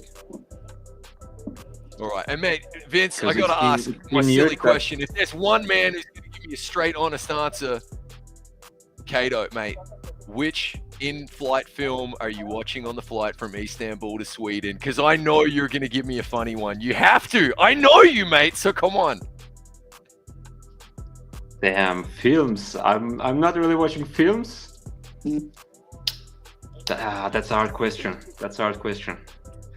Okay, I'm just going to pick one for you, Mrs. Doubtfire. Back to you, Vince. Yeah, okay. Well, here we go. Kato, again, you're a problem, but I want to give you this time. This is on your box. You have your whole country behind you. Tanzu definitely has been proud of every single one of you. I know you're proud, and I know I got some people over there that probably only speak Turkish, which I think you can speak fluently as well. I want you in Turkish to talk to your fans and just give them anything you want, their support. This is your time. Let them know how you feel in your own native language. Şöyle başlayayım arkadaşlar. Röportajın başında İngilizce'de söylediğim gibi destekleriniz için çok teşekkür ederim. Siz olmasanız gerçekten bu iş çok daha zor olurdu. Başta Alper Biçen, Muratcan Gökdemir, Ateş Peşkersoy aynı şekilde. Bu üçü bizim maçlarımızı sundu, yayınladılar. Bizim yetişemediğimiz yerde onlar yetişti. Ondan sonra koçumuz Kaan Demirel her zaman arkamızda olan bir insandır. Bu arkadaşlara sahne arkasında yaptıkları için çok teşekkür ediyorum. Onun dışında tabii siz izleyiciler, siz olmasanız zaten bu iş bu şekilde asla olmazdı. Siz bu işi başka bir seviyeye çıkarıyorsunuz. Bundan sonra dediğim gibi Dünya Kupası, bundan sonra Türkiye'yi Avrupa seviyesinde değil, dünya seviyesinde tanıtacağız. Çünkü bizi gerçekten o seviyeye layık olmadığımızı düşünüyorlardı şimdiye kadar. Bununla beraber onu kanıtladık. Finalde İsveç'te Amerika'yı da yendikten sonra açık saçık bir şekilde dünyanın en iyi takımı olduğumuzu da kanıtladıktan sonra bu işi daha büyük yerlere taşıyacağımıza eminim. Birliktelik olarak, community olarak, çünkü Türk community'si hala gelişmeye çok açık. Çok büyük bir havuzumuz var aslında. Hem takımımız Süpermasif, hem milli takımımız Türkiye ile beraber bu işi çok başka seviyelere taşıyacağımıza inancım tam benim. Teşekkürler. Oh man, I heard the thank you, but also I understood the 2K part of that, and that was about it.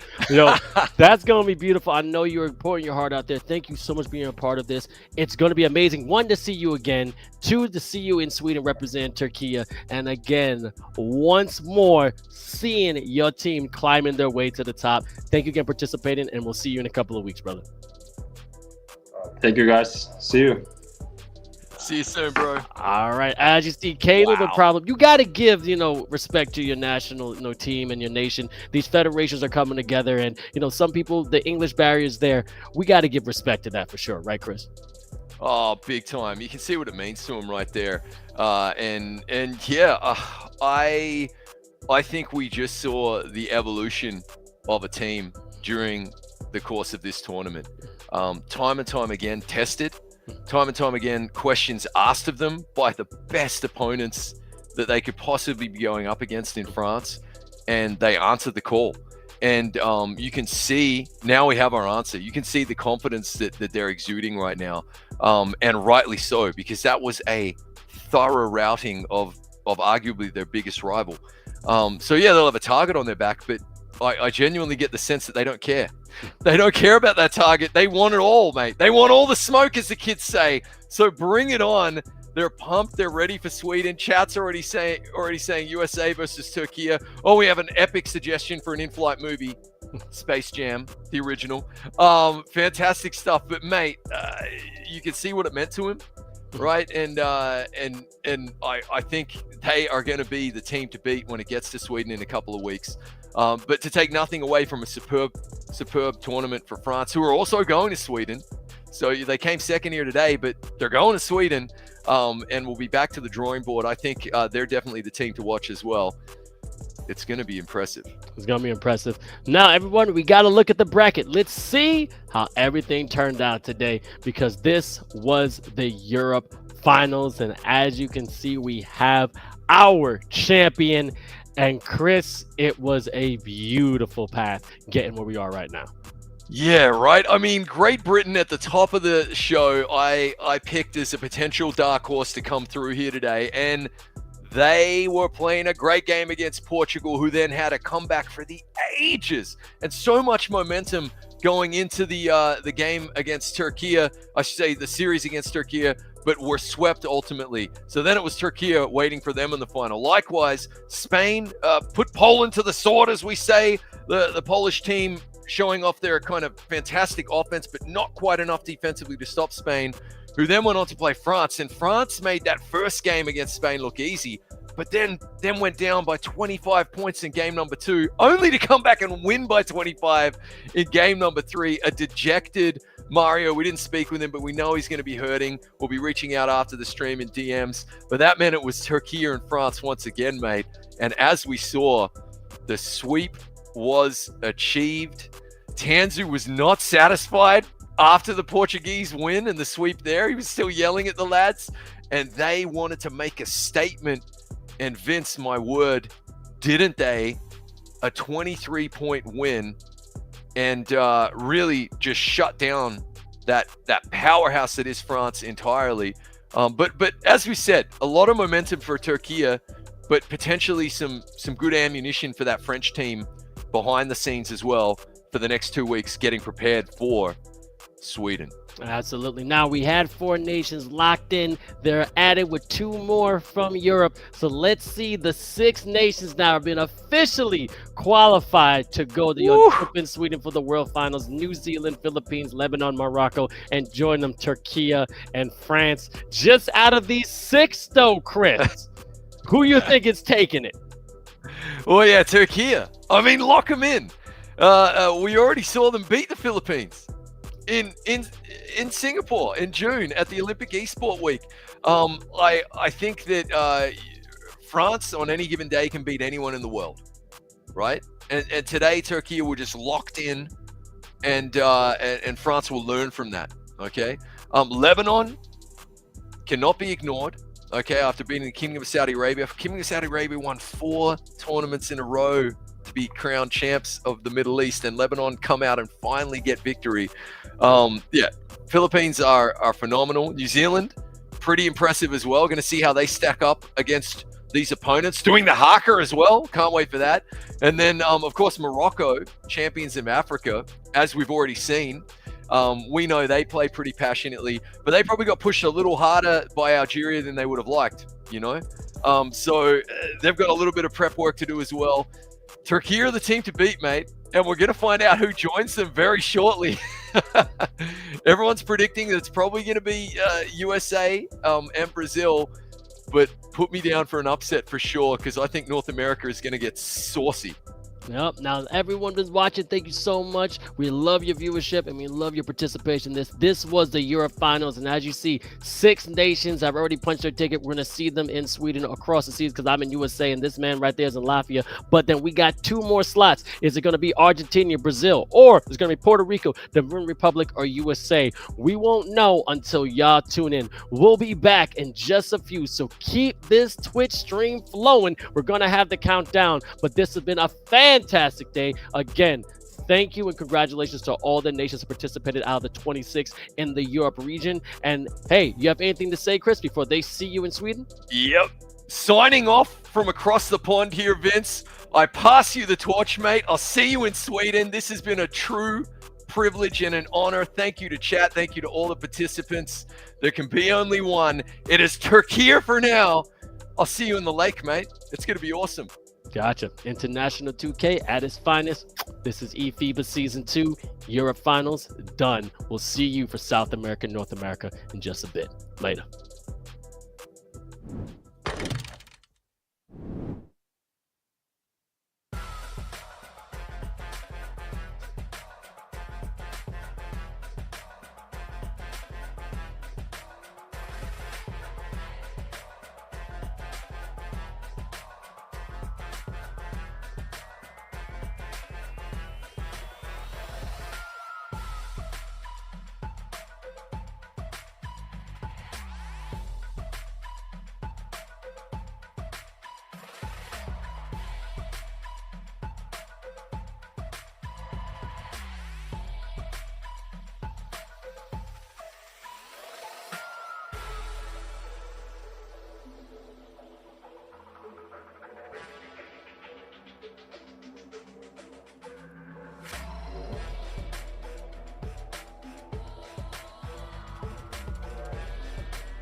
eFiba. eFiba Season 2. Did you miss me? I hope you did. Right here, we are back once at it again. We got our European finals, baby. Europe had an amazing final in which Turkey took it to the top, taking out France. But now it's time for South America. And I cannot do this alone. I just got to quickly introduce my brother, India. How you feeling, man?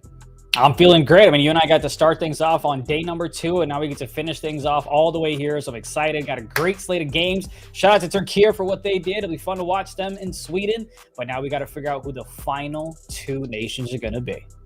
I got you. Now, here's the thing. You know, I'm known for the vest and tie.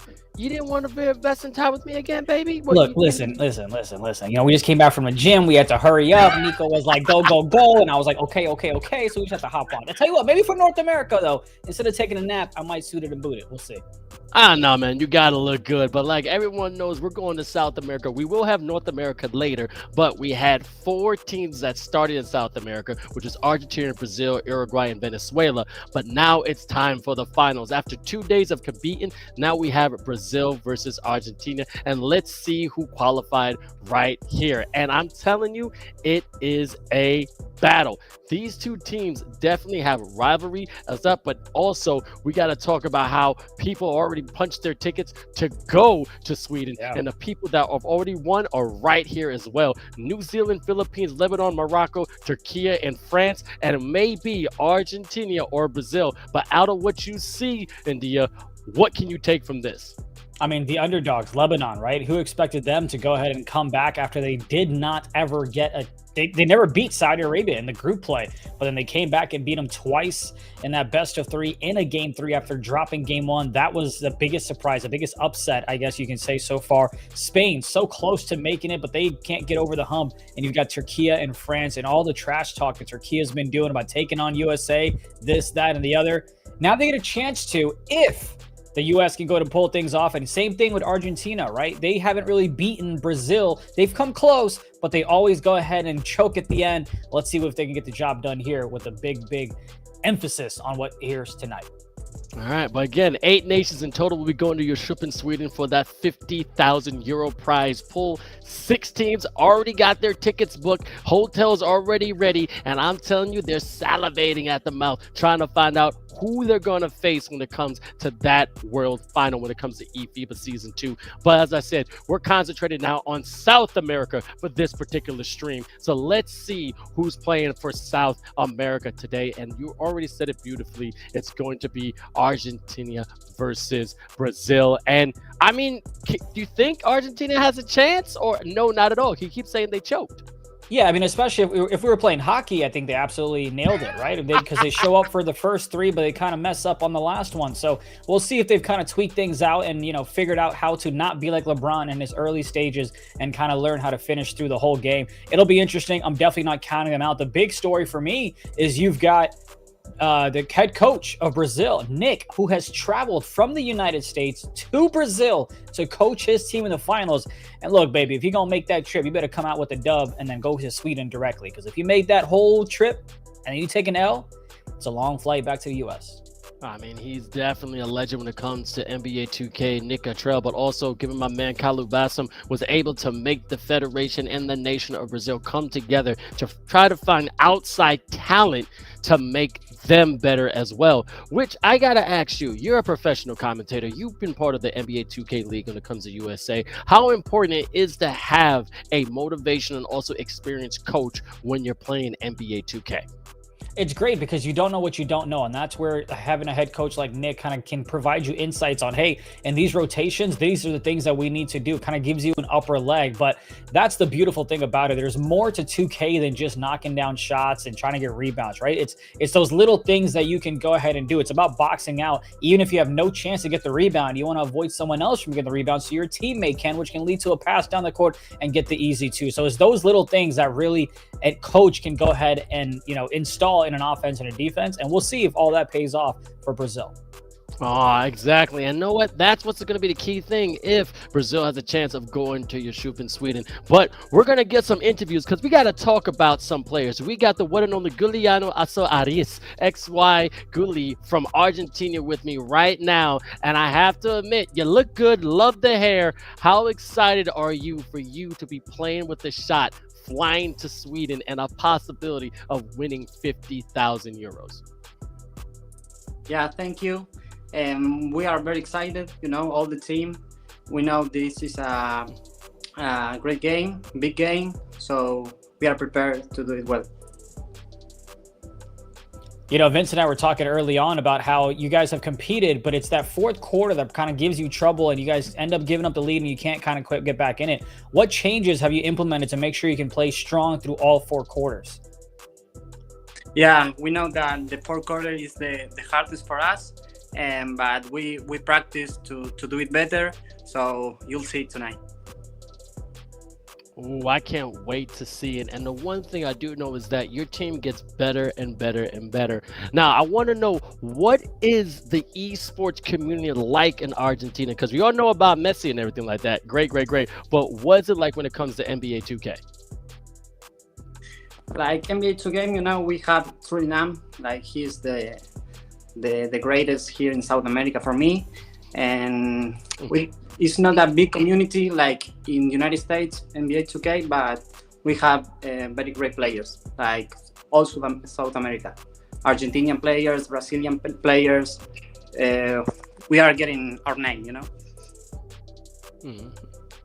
Well, look, I'm sure you want to get the dub tonight. The question from me to you is, are you finishing it off in 2 games or 3 games? 2-0. 2-0. All right, get this sweep. I respect it. I like it. I like the confidence about it. Oh, man, I love it. And I got one more question for you. I can tell you're confident, but is there a crazy rivalry between you and Brazil? I mean, the talking from Kalu, we were asking, hey, what other player would they want? They'll say, no, Argentina. Like, where did this rivalry even come about? Like, what's with that? Yeah, we saw that video, and we got to hear. Like, we don't forget that video, so we'll do everything possible to get it done tonight. I mean, beautiful. Thank you so much. I know you have to get ready to get the game off, and you know what? Hope to see you at the top. Hope you rock that ticket to go to Sweden, and thank you so much for your time, brother. Thank you, Jamal, guys. See you. Take care. I mean, right there, Argentina has been quiet. He said 2-0, right? Did I hear that right? He said 2-0. So if that happens, oh goodness. But that rivalry is key. And my man Kalu did say that. I don't want no Argentinian players on my team. I love a healthy rivalry, but I really think Argentina took that personally. And you think that's going to be enough fire for them to come out on top in this final of South America? Oh, absolutely. I mean, this is one of those games where you get to pull off an upset. You get to have a paid trip to a whole different country that you may have never had a chance to visit. I mean, when I was on your podcast on the FIBA channel, we talked about how this is an opportunity for folks that are going to experience something that they would not have had a chance to otherwise, right? Like, I just got my visa back, the Schengen visa. I'm excited. I've never done this in my life, so I can only imagine how many other people there are out there like me who this will be a once-in-a-lifetime opportunity, and it's going to be exciting. No matter who wins, somebody's lives are going to change, and I love to experience that. Definitely lives are going to change. And thank you so much for being part of Shots Fired. The interview was amazing. You got to follow this guy, made in India. He's literally one of a kind. I mean, he just is made in India. He's not manufactured, all right? He's made just by one. No. Assembled, designed, made, everything. You know what I mean? All together. Now, with that being said, a lot of talent is coming out of all these nations. 61 nations came together to be part of eFiba Season 2.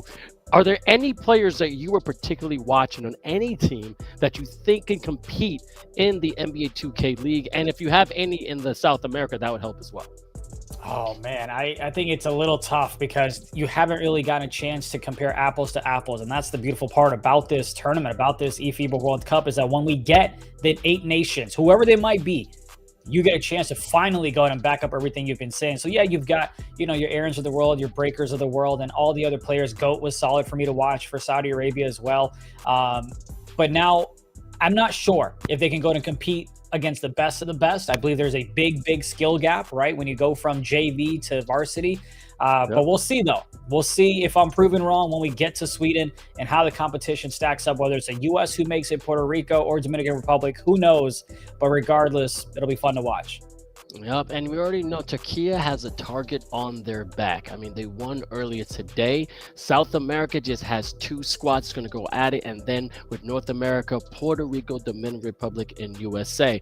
Now, with everyone already qualified, okay, as you see, New Zealand is going. Then you got Philippines, Lebanon, Morocco, Turkey, now France.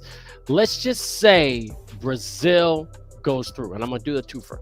Brazil goes through. Who do you think they would want to face first when they land in Sweden? I think just knowing the head coach of Brazil, and I think the players wanting to play for him and him wanting to coach for them, I think he would love to go ahead and want United States. But I also think that he knows that, we may not have a chance to win, so I don't want to face him. So I would say he just wants to be on the opposite side of the bracket of the U.S. Wherever the U.S. is, let me get the opposite side and let's meet in the finals. I think that's what he would go ahead and want. I haven't talked to him. I have no idea, but that's what I would go ahead and assume. Now, the same thing for Argentina, because we've watched them play. Do you think they're going to have the same strategy, or they're going to try and pick another squad? Just your own personal opinion. I think it's the same strategy. Again, it's not just, I don't want to keep saying U.S. because I believe they're going to push through. No, that is going to be a prediction, but it's whoever comes out of that North America region. I believe they would want them to be on the other side because, you want to beat the best to be the best, but you also want to get a bigger pie of that 50,000 euros, and you only get that if you make it to the finals and not just get eliminated in round number 1, right? Sightseeing's great, but that's not the reason you're there in Jönköping, Sweden. So we'll see what happens. But I think anyone who qualifies does not want to face a team out of North America first. And that's what I love about competitors from every single one of these nations. And if you're just watching right now, again, this is eFiba Season 2. I'm going to be your host, Vince Chang, with my also expert right here, the one and only India, and switch that we had 61 nations in the past, about, I want to say, 4 to 5 weeks competing to get to 8 final slots that will take their talents all the way to Jönköping, Sweden, with a 50,000 euro prize pool. And now we've seen competitors left and right really trying to be the best. And I don't know if you're able to watch it, but Turkey versus France, the last 2 slots were just given to the first and second place team of the Europe. And the funny thing is, everyone and some people are saying, oh, what does this mean? Okay, they're playing, but they're still going. But the players took it personally.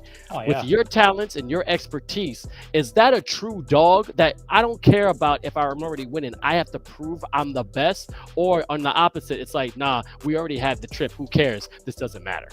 I mean, it doesn't matter what I say. You heard the players say it, right? When you interviewed him, he talked about, hey, listen, just beating this team is casual. It's what we do day in and day out. It's practice for us. It's a scrim game for us. The real competition begins when we go to Sweden. I mean, and that just tells you the fight that these players have. No matter what's on the line, they want to beat each other. And it's more than just the video game for them. It's about representing your country. There's a reason that the players of Morocco go and wave the flag every single interview that we do with them. It's so much national pride that's on the line for all of these players. It's a lot more than just video games, and you can truly see that. So regardless of if it's for bragging rights, for a lot of money, they want to beat the other nation. They want to make sure they have those bragging rights. Yeah, and now we're going to be watching South America. Now, I've done a little bit of statistics. I like doing that. Yeah. Every time they meet, it's a close game, though. As you said, it's the 4th quarter. Day 1, they played Argentina in the 3rd game, and it was 39-35. All right. ICBF, 22 points, and also with 𝐼𝐻, 6 points and 10 rebounds. But Argentina, you got Young Agus with 13 points, Eyeball Total with 10 points, 5 assists, but then Truly Numb with 15 rebounds. And that was just on day 1. Day 2, 44-42, just a 2-point difference. And I'm looking at it. It looks like the key is with the guards when it comes to these kind of play. And we all know from different kind of regions, you have certain specialties, and some people like to do the in and out with the big fella, the poppers, whatever. What do you think, and I've been watching Argentina for a while, would be a key for them to get out on top if they want to beat Brazil? I think for them, they've got to have enough of a gap and they have enough of a lead, enough of a cushion going into the second half to where I think it's on the back of their minds. If they're only up, say, 2 or 3 points, they already are kind of thinking, shoot, we've been here before, we've blown it. Now we kind of do what? So I think you need like a 7 to 10 plus digit lead going in the second half against Brazil. And then you have to kind of make sure you play at your own pace, right? If they go ahead and knock down a 3, you don't need to get that 3 right back. Slow it down. Make sure you don't, turn the ball over and give them more opportunities to go ahead and score on you, to limit the second chance opportunities off of the offensive rebounds that they might get. Slow the game down if you have it. But sometimes I feel like you have players that go ahead and play not to lose, and then you have players that go ahead and play to win. I think that's the difference that we'll see in all the games that we have coming up today with North and South America. But I think Argentina sometimes plays not to lose, where Brazil plays to win, especially in that second half, that fourth quarter, and that's why they're able to always come back from a deficit. See, that's why you my ask. This is what you do. You're my expert for this. That's why I ask you questions. I appreciate it. That's what I love. Now, everyone that's watching, And we're not awake at 4 o'clock. That's all I got to say. It's beautiful. It's Let's get the energy up here. It's 6 o'clock. We rocking out, and we're both here in America. We're on the East Coast. But the thing is that we're going to be flying all the way to the one and only ship in Sweden. And the thing about it is that with that 50,000 cash prize pool and also 8 nations competing, it's going to be amazing. But I think the people at home got to see exactly what they're going to get into. So we got something for you that will hype it up just a little more. Check this out.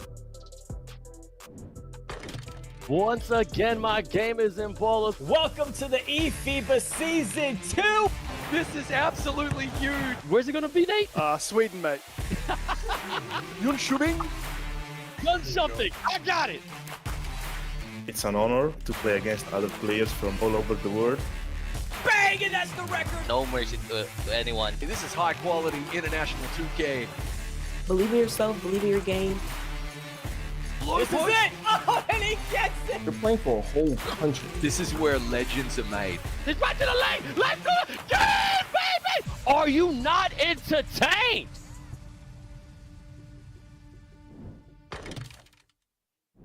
Already getting goosebumps. I mean, have you ever been anywhere near Sweden before? Because I know you're from India, but have you been near there?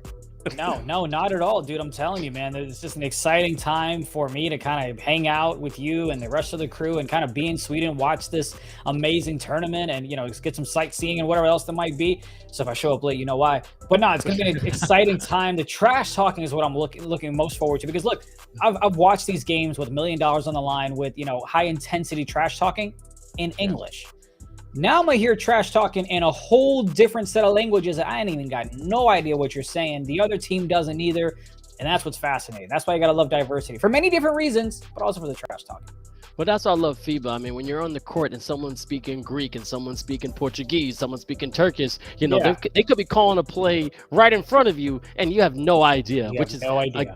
It's going to be beautiful to watch. And also, the competition we're about to see ain't going to be one and done. It's the best of 3, all right? Now, with the best of 3, there's a lot of redemption possibility, but also a lot of hearts can be broken. I mean, in your travels, have you ever seen a competition like that in which it's best of 3 or even best of 5 or 7?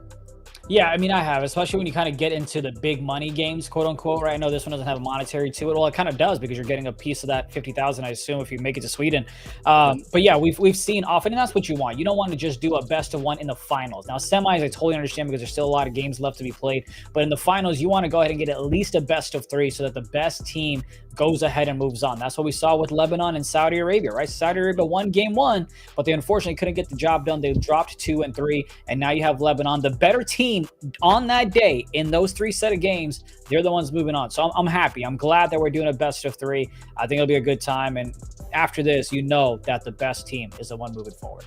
Yep, and you know what? I've talked to this man. He's one of the best managers I know. He represents Brazil with the amazing thing. But the thing about it is that we're about to have him in just a second. This is a tease for my people there, because all I know is that having a great coach is cool, but having a fantastic manager is even more key. And that's what I'm talking about also when it comes to putting these teams together. You've watched a lot of talent throughout your days, India. When it comes to being talented, to even being asked to step on the stage to represent your country, how big is it for, again, esports players, all right, NBA 2K ballers, to be a representation of their country versus just being in the NBA 2K league? I think it's great, but also as part of being a great, player, I think it's great to be a host as well, because it's amazing. People don't know this at home, but you're about to call the interview, then you see the pivot, you see the audible, then you gotta be like, yeah, we gonna tease you a little bit. Look, this is the last broadcast. It's the last remote broadcast. We can have a little bit of fun with what we're about to do, then the message we get behind the scenes, and we gotta pivot over and drop me a question with it. I don't even know what you asked me, but it's great to be representing your nation. No, I'm kidding. I know exactly what you asked. I think it's a whole different ballgame, man, because whenever you're playing in the league, whenever you're playing at the highest level, you're playing for your brothers and sisters to your right and to your left. Now, when you're playing for your country, you're doing the same exact thing, but again, you're doing it for your country, right? I think the Philippines, after they just clinched their bid to come to Sweden, they were on Good Morning something. I assume it's Good Morning, Philippines. I'm not exactly sure what the language was, but they were on our equivalent of Good Morning America, talking about what they're getting ready to do.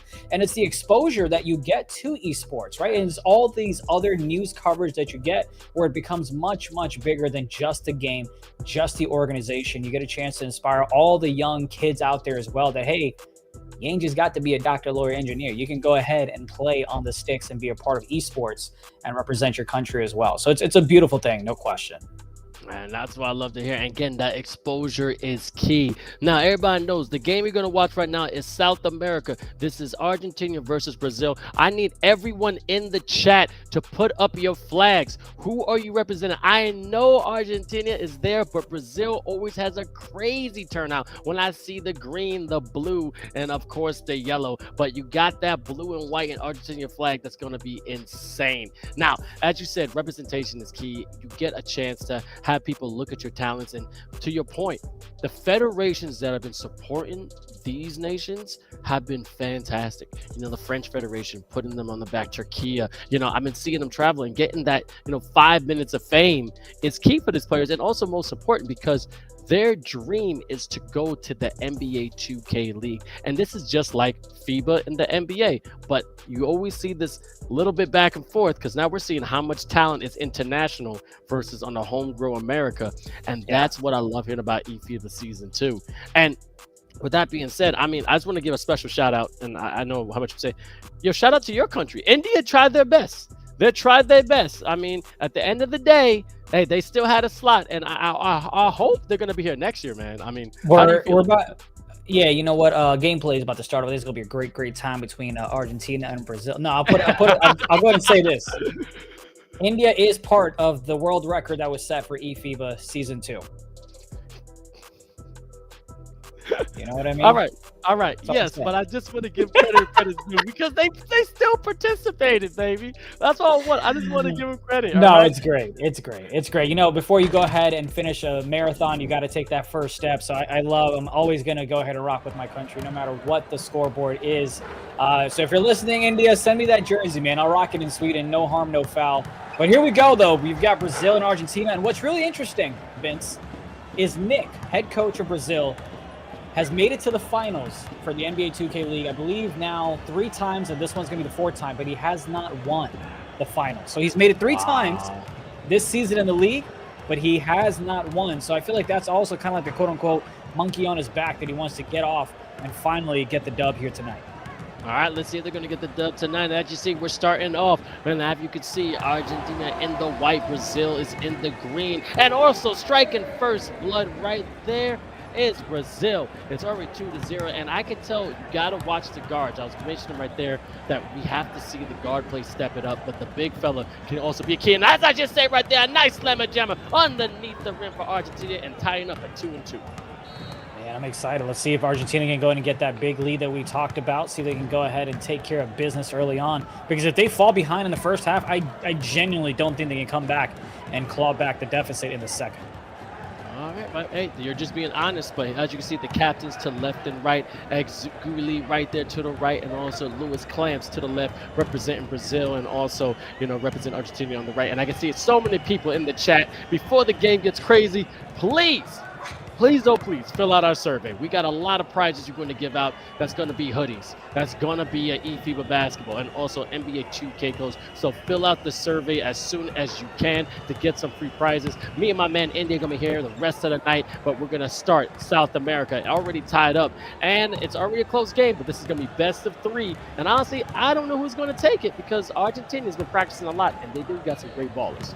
Yeah, they really are, and it'll be really interesting to see how Brazil goes ahead and responds back from the first 2 games in those first halves. It's kind of been the story of this whole series, is first half versus second half, and so far it's a team that has come out hot in the second half that has dominated, but we'll see if that still holds true, because they've had a couple of weeks, right? They've had some time to go ahead and practice, go ahead and scout some things out, watch film, and see how they're going to execute. That's what's left to be seen, but it should be a fun one. Oh, definitely going to be a fun one here. I just see a nice little mid-range, nice stroke in it, green, and again, tied up, and it is going to be back and forth. Puerto Rico and DR play a little later today. We'll keep you posted with that. It's going to be about probably an hour or 2 from now. But as you can see, 𝐓𝐇𝐄, the big fella, trying to give it to the point guard, 𝐼CBF. Brazil, you can't leave him open, but it's a foul, and then strokes it green. I know that hurt because that would have been a nice little lead.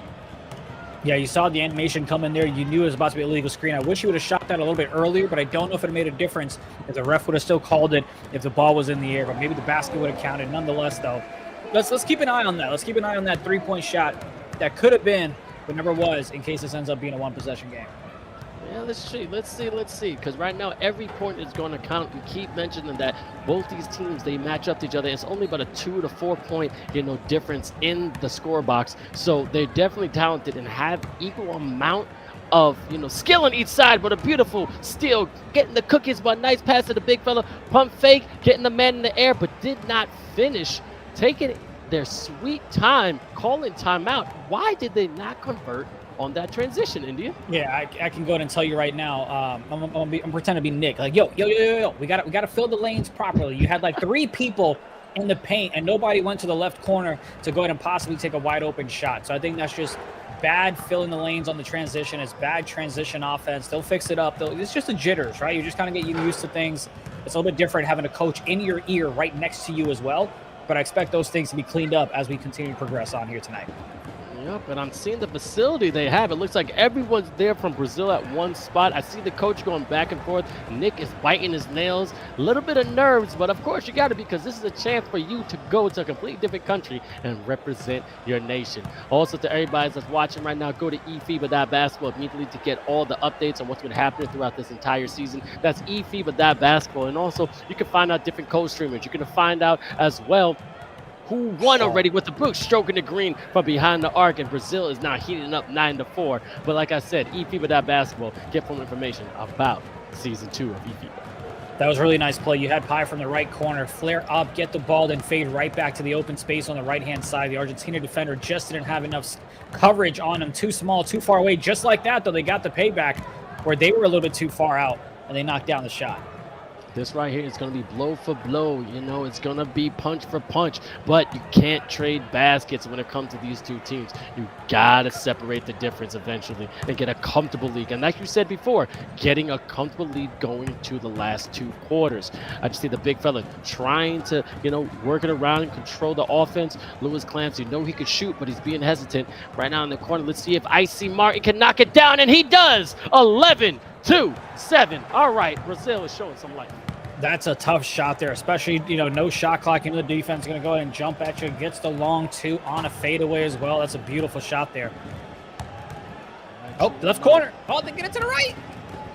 Oh, baby. Ice like the ice creams. That's how you knock it down. All right, Argentina coming back with force. I'm liking this game so far, 11-10. Yeah, this is great. The biggest difference here is you have Brazil that's playing together.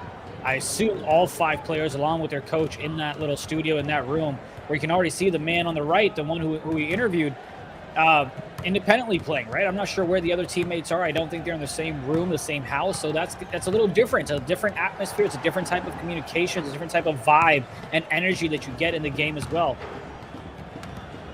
Let's see, it's going to transition into the way that Brazil is going to play it. 14 seconds left in the first quarter. I see Eyeball getting his cookies took again, and now we're going to get some extra glass of milk. Nope. Stopping the transition. Big brain play. not giving any extra fire to Brazil because you know they can capitalize on that transition twos and then extend the lead from 4 to maybe even 10 in a blink of an eye. Yeah, let's see if they're able to finish out the quarter strong here, and no. ICBF unable to knock down that 3 behind the arc.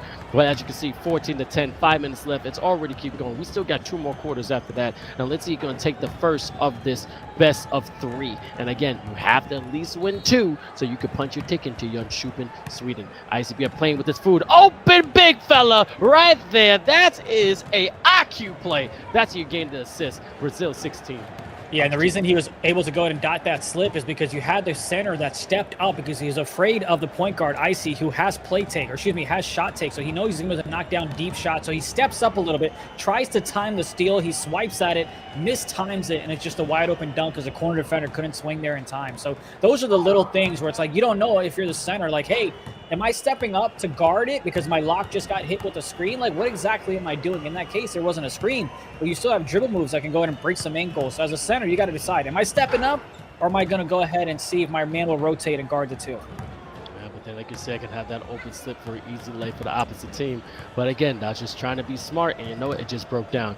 Argentina trying to keep it nice and loose. I mean, only a 6-point lead, but now they're going to keep going right here. Brazil calling the timeout. I mean, trying to reset. I mean, the one thing I do know about Brazil is that they know how to come out firing, and they are right now. And if they keep this momentum, they're on track of maybe taking game 1. But you never know. Argentina has some tricks in the bag and then come out and then make it a tie game. And, you know, we talked about this, right? Nick being in that room with the players, you see him pacing back and forth. He's the man with the yellow T-shirt, yellow polo, trying to hype his players up, telling them what they need to fix, what type of inbound play they're going to run, keep an eye on the slip. There's that right there. So these are the big impacts, the tangible things that, you know, the chat may not think impacts the game, but it truly does compared to if you're playing from your living room, which is why when you play in person, it's a completely different ball game. And just having that in-person energy from your teammates, your coach, is why I'd give Brazil a leg up in this series. All right, but here's the thing, controlling the tempo, ICBF, and shout out to everybody, Real Easy Money, Yo Vegas, also Mike Check, Jay Keith, Manuel, everybody that's in the chat, and also RGM Silva, been supporting Brazil since the beginning. But an inbound play right here, giving it to the big fella. Let's see if we can get it, Icy. Let's cross it up. Let's see if that point guard can really take another guard down. Oh, he has a ball in his sight, but nice mid-range, and I love that, bringing that kind of pain. A lost art when it comes to basketball. Yeah, that was a really smart decision to go ahead and hit to the left elbow to fade away with that midi. We've seen a lot of point guards take advantage of that, especially if you can't really mash in the paint. You have a center that's going to come at you. You've got the corner defender going to come at you from the strong side. Take the easy midi. It's a fadeaway shot. You'll be successful with it. I love the shot selection there. But here's the scary part. Again, Argentina, you got to have the buffer going into the second half. They're down 8. I don't like the way this is looking. All right, but I see a guard with a nice standing two-handed jam. All right, you don't see that often. That man got some hops. But I can see eyeball total, controlling, surveying the land, trying to get some ankles in his bag from Brazil. Cross pass, like you say, young Angus, pump faking, unable to get a clear shot, and also truly numb. This man's a big fella. He knows how to rebound, but a nice little fake jump shot to a 3 right in the corner. Ball, 3-ball corner pocket. That was a beautiful play. That was just poetry in motion. Yeah, that was really nice. Way to knock down the tough shot. You've got Yay Not Gaming asking about, you know, the DR team. So we're watching South America. Then after this series, this series finishes up in a best of 3. You'll have Dominican Republic and Puerto Rico playing a best of 1 tonight. And then the winner of that series, that best of 1, is going to play the United States in a best of 3, Yay. All right, just stay tuned. We're going to be here all night. Shout out to the one and only Truly Honcho, a part of the eFiba family. I mean, you're doing your thing, brother. But you see, the big fella, is at the free throw line, stepping to the side. Customization of the animations here in the program mode, right? Hold on. Truly Honcho, you can't take credit for Brazil to the finals. They won last year. Come on, brother. Come on. Now, the other stuff from the UK, you talked about them challenging the US or any team that comes out of North America. I'll give you props on that. But I'm not giving you props for calling Brazil to the finals. Come on. Unless you're talking about finals in terms of Sweden and not the South America finals. Let me know in the chat. But I'm not giving you credit for calling them, you know, here in the regional finals. Woo! 3-ball corner pocket by Primaris, and you know what? You cannot get off India because he is too much of an expert. He's going to call you out on all your crap, and I can say crap on Twitch. But anyway, real quick. Yeah, it's in our contract. Brazil, ICBF, Louis Clamps, IC Martins, Primaris, and also Vitoli. That's representing Brazil. And also Argentina, Ball Toto, Young English, Jordan Ho, Gully, and also Truly Numb, representing their nation to the fullest. And right now it is 24-17. Still a close game, but they got to close this gap with this minute 23 left in the second quarter if Argentina has a chance of taking out game one. Every single time Argentina makes it a bit of a closer ball game, Brazil just kind of pulls away with it. Even in the chat, you've got a Sensei saying having the coach there with you for Brazil is paying off. You can kind of see that, I'm sure, in their comms with him going back and forth. The players, I'm sure, are communicating a lot more at a higher efficiency because not all comms are comms. You know what I mean? Not all comms are good comms is what I mean to say. You can, there's a lot of arguments about that, but shout out to the folks in the chat, man. We've got Raptors Uprising GC in there as well. Hancho said he meant the finals in Sweden. Okay, cool. It'll be interesting, man. I'm sure Nick would love that as you get a big 3 from Argentina once again, trying to get back in this one.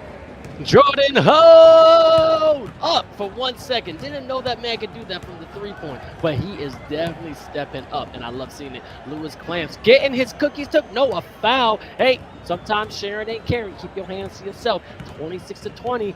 If they make it a 3-point game, India, I think Argentina may stand a chance. Yeah, but keep it on the big fella. See if they run any pick and pop since he's got sharp take there. Maybe on the right hash he gets an opportunity possibly. Nice fadeaway. Nice shot. Ooh, beautiful. Even hand up, so what? And putting it right in the cup. Shout out to Latin CT saying some good basketball. I gotta admit, it is some nice fundamental basketball. The passing is definitely pristine. But as you see, a lot of fouls. What's going on? Why are they reaching so much?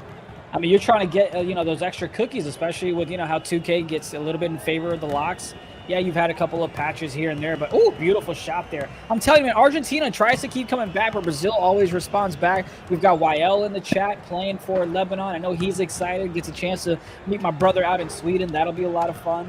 Get to see Mo out there as well, a former 2K pro, and YL, the former 2K front office individual. Man, it's going to be fun in Sweden, dude. It's going to be a lot. I can't wait to shake hands and rub elbows with everybody. I definitely want to get to know everybody, but 28-23, only a 5-point game.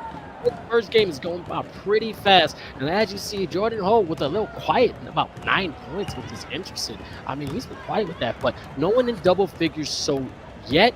But Raptors GC saying North watching the South closely. All right, they're doing some scouting. You never know who's watching, so you gotta play your hearts out no matter what.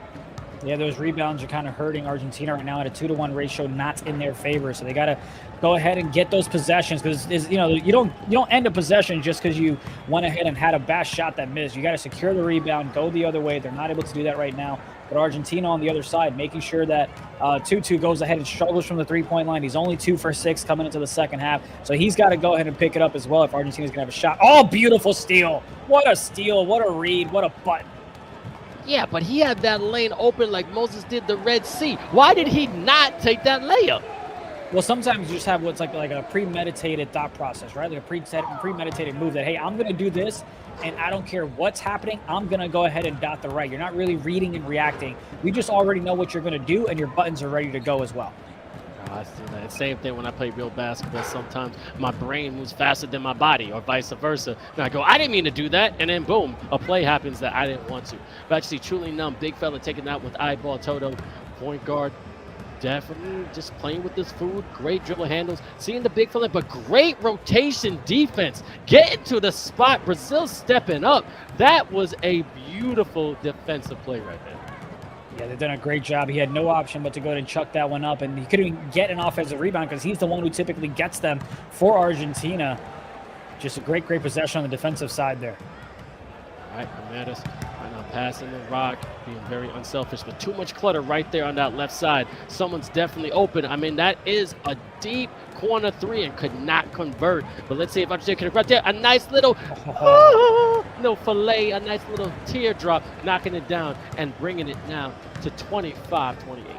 So that's an unfortunate bucket that went in. It was contested. There's nothing you can do. You played great defense on that, but I love the way that Brazil was able to get back on the fast break and at least contest that shot and make them kind of second guess, hold their breath if the shot was going to drop or not. I like what's happening here.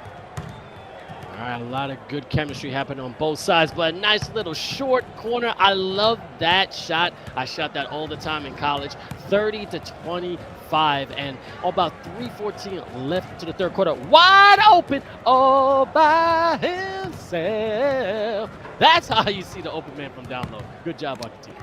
I feel like when we have the national anthem sung for the finals, and if nations playing the final, it might just be you. You might just have to leave the broadcast desk and take care of the national anthem for all the nations that make it. We'll see. I'm not that good of a singer. I just got, I can hold a note, just one note, but like having fun. But as you see, Eyeball Toto definitely playing with his food. Oh, rejected again, right into the friend zone. Oh, he got smacked with that one. That was a duel. And here we go. Argentina gets a chance to go ahead and flip the script and say, Brazil, you're not the only team that can come back in the second half. Let's see if they can finish things off. But they've kept it close. You got to give props to Argentina. They're not just folding right here. They were down, I think, at least 8 points, if not more, in the first half. But they've now limited it to a one-possession game.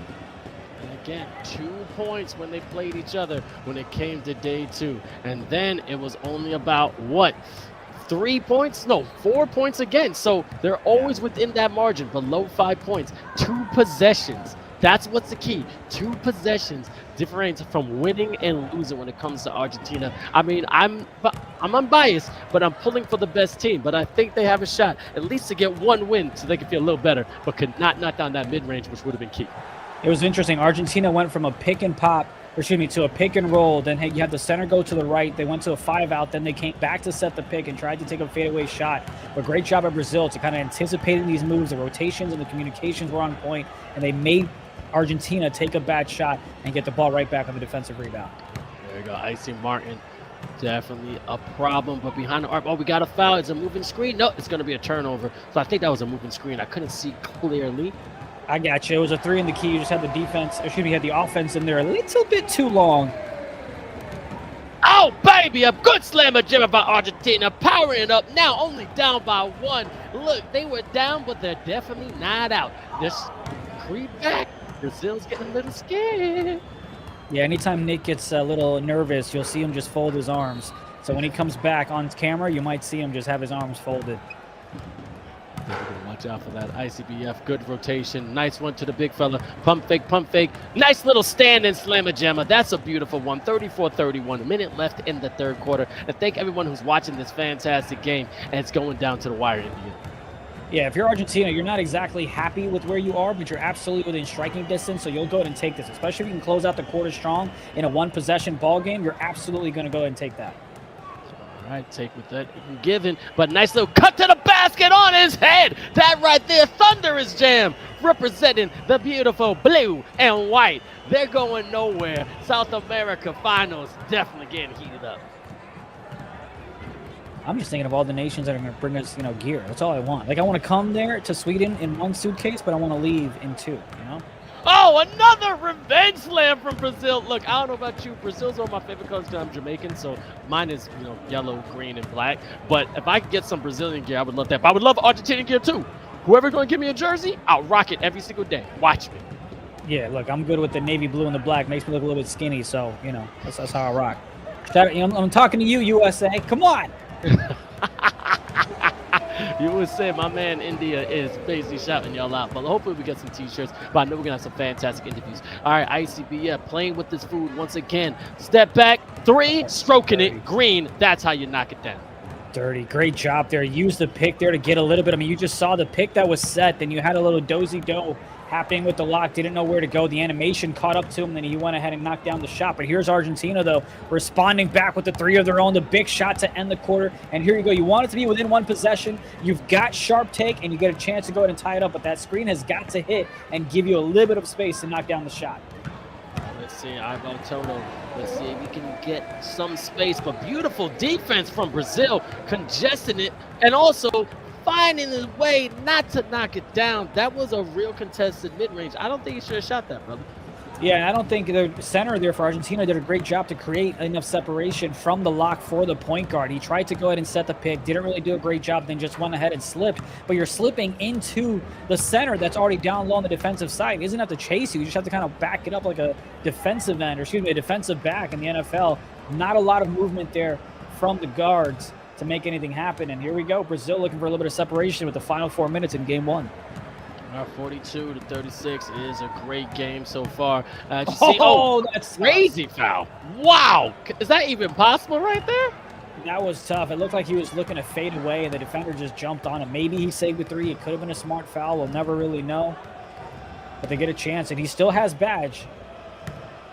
And that's a smart foul because you had the left hash that was wide open. I don't know if Brazil would have gotten back in time or not.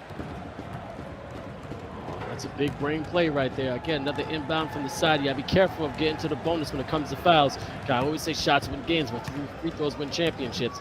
Eyeball, Toto. What can you do, Baba? Look at that center. I was just about to say. Look at how low that center is playing down there. He's waiting for that slip. He's waiting for that pass because he's trusting his lock to say, look, you don't need me. You can guard this man one-on-one. When the slips happen, I'll be there. And that's what I was talking about. Their center is slipping when the defensive center is already there.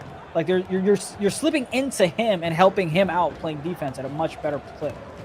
That's a beautiful. Again, that's how you play together as a team, and that's teamwork. And I'm pretty sure they've been practicing for a while. But a foul behind the arc, that's 3 points. All right, this could be a difference maker. Yeah, that's got to be frustrating. I mean, you played great defense, then you get crabbed, and you kind of hesitate. You try to block it from behind. You get called for a foul. It's tough, but what can you do?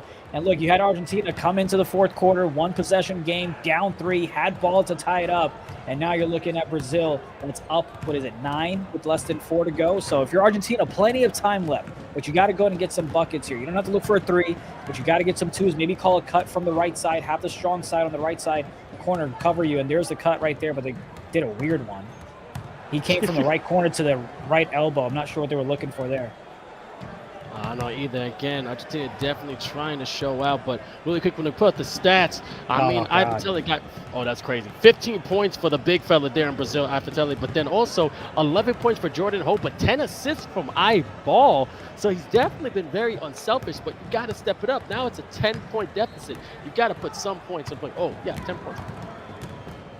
Yeah, see, now you've got the Brazilian point guard with badge as well. That's just, this doesn't look pretty for Argentina whatsoever. Now, if I'm Brazil, I'm just making sure that we limit the turnovers. There's no reason to try to get cute with it. You've got yourself a 9-point lead. You're on a 6-0 run to start off the fourth quarter. You've got yourself with take as well. Slow things down, play defense. Give up 2s if you have to. Make sure you're strong on the communications, on the rotations, but do not give up a 3. If you have to give up anything, give up a cut, but guard the perimeter no matter what. Okay, nice little mid-range. Beautiful offensive board and getting the foul. Crashing to the rebounds is going to be key. Any missed shot, you got to try and get a second chance, and that's going to keep Argentina in the game. Beautiful inbound here. Great defense by Brazil. Keep it in the corner. Cross pass all the way to the elbow behind the three-point later. Cross pass to truly numb. That's a big fella. You know he doesn't want to shoot that, but a nice little fadeaway. They couldn't convert. Yeah, I'm not sure what the play call there was. I was looking at the center to see if he would go ahead and get a lick on anybody or not. He doesn't, gets the ball. Thought about maybe trying to shoot it, maybe rolling a little bit, maybe got the pass a little too quick. And here's Brazil setting a couple double picks to get a little bit of open space. It was a great job by Argentina staying in front so far. All right, definitely working. Let's see what's going to happen. All right, again, 45-36. And see it's going to go into top of the key. 𝐿𝐶 slowing it down. Only 2 minutes left in the fourth. Again, there's definitely going to be a game 2. Not sure there's going to be a game 3. Jordan Ho has been the factor on Argentina, scoring as many as he can. And Eyeball, the assist manufacturer. But just like Wednesday Adams, this man didn't miss and didn't blink at the same time. That's all I like to see. Confidence from the point guard. Yeah, he just, as soon as he gets a little bit of separation from the lock, he goes to the elbow and just chucks that one up. Doesn't even wait for the crap. As soon as he has a little bit of separation from the lock, he goes ahead and chucks up a 2, especially if he knows that his center is in position to get the offensive rebound in case he misses. But those middies are very, very powerful. Keep an eye on all the great teams that you see in Sweden and tonight. Continue to abuse that midi. See, there's another midi right there. Not able to knock it down, but he had a shot to be able to do so. Trying to get a more high percentage shot, because as you know, the shot stick has been a one complaint when it came to NBA 2K24. The update is insane. And there was another patch I heard. We thought there's going to be more layups, but then I guess people are just shooting more with it. It's crazy. Yeah, I mean, you try to adjust with the patch. You know, you should try to get used to it, see what works best with your gameplay. But, oh, that's going to be a long two. Knocks it down, though. All right, whatever they're going to give you, you go and take it. And about less than 60 seconds left in the fourth. Argentina had a great, valiant effort, but as you kept mentioning, Brazil just coming out and just keeps pounding you, punching you, getting you where you don't want to be, because their defense is purely suffocating, but then also their offense does pay off, especially with a great coach like Nick Cottrell and a manager in Kalu Bassam and a beautiful defensive board. Let's see what they can do in this great transition. Yeah, we've got a couple weeks off before we get to Sweden, so we're going to go ahead and calculate and see how many points in the fourth quarter Brazil outscores their teams. We've seen that in game 1 and 2 against Argentina. We'll see the box score here in a second. We know they were on a 6-0 run early on, as you see a big long shot too from a big man that doesn't drop. But that fourth quarter, man, Brazil just finds a way to turn it on. All right, but yeah, puts on them at the burners, but they never quit. And then Argentina trying to get some points on the board. Only 6 seconds left. Crazy three just to show some life, but we're going to go to another game for sure. As you see, 49-38. The winner of the first game of 3 is Brazil. I mean, you already mentioned it. They're saying that Brazil is such a powerhouse team. You said what Argentina needs to do, but they couldn't do it. What do they need to do to improve for the next game? I think they just got to figure out how to take better offensive reads, right? I think a lot of times you had the guard just dot it to the right side, and just the Brazilian player didn't even drop. No corner defender dropped. So it was just like, oh, the slip's going to happen, so I'm going to assume that the corner is going to drop. But the defender on the center end was already in the paint. He didn't have to make a decision. No rotation needed to happen. So those premeditated passes that Argentina is committing right now, that's what's really costing them, having those turnovers. We saw at least 3 straight to the right corner with no movement whatsoever, and those are like 3 additional possessions that you're giving Argentina. It's just not a great look. You got to limit those turnovers, because you're only hurting yourself by having those passes.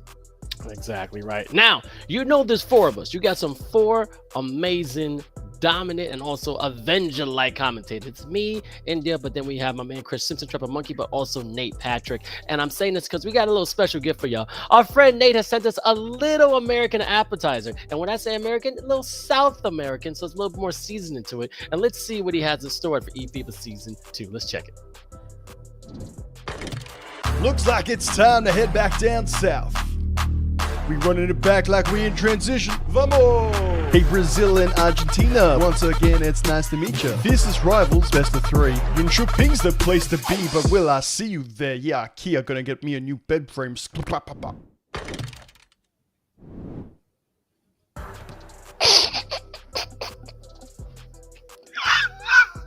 What? Yo, my eyes are watering. Hold on. I thought he was going to be like, we're going to Jönköping, Sweden. It's going to be excited. We're ready for the community. We put you first. Exclamation survey. What?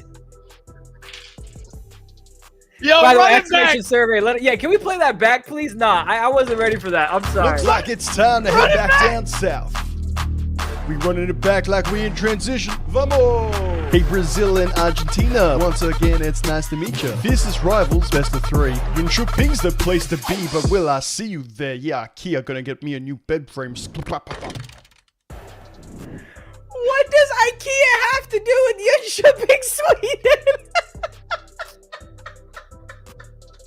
And then at the end, he didn't have rhyme words. He said, brr, ba, ba, ba, ba. Oh my god! Yo, he started off so dope though. And it was there in Argentina. Hey, I'm Red. I'm nice to meet you. I was like, all right. And then it went up. It was a firecracker. It went. I mean, what goes up must come down. He like changed his accent too. I figured he was trying to be like a cowboy, and I was like, wrong America. But wow, Nate, if you're watching, I've got no idea what time it is in Australia, brother. That was amazing. That I did not see that coming. Incredible. Bravo, brother. Bravo. Well done. Well done. I am so pleasantly disappointed, but also like incredibly like happy. That's insane. I didn't know y'all gonna do this to me. I've never cried. Oh, yo, that was the funniest thing. That was insane. That was great. Great job, buddy. Whoever planned that production, Nate, yourself, my man, way to go. That was awesome. Nate the Great. Wow. You are the GOAT. And you know what? We all got to make like a rap video in Sweden. Like all of us got to do it. So you know how there's welcome. By the way, I don't know if we got gameplay, so we'll stall for a minute. But you know how there's like welcome to Atlanta where the players play. Yep. There's welcome to India with the 𝐂𝐄𝐄 𝐓𝐇𝐄. It's the most beautiful, amazing thing that I've ever heard. It's something where the roosters don't crow till 6 in the morning. It's like, what am I listening to right now? Look, wow. Way to go, Nate. Well done. Well done.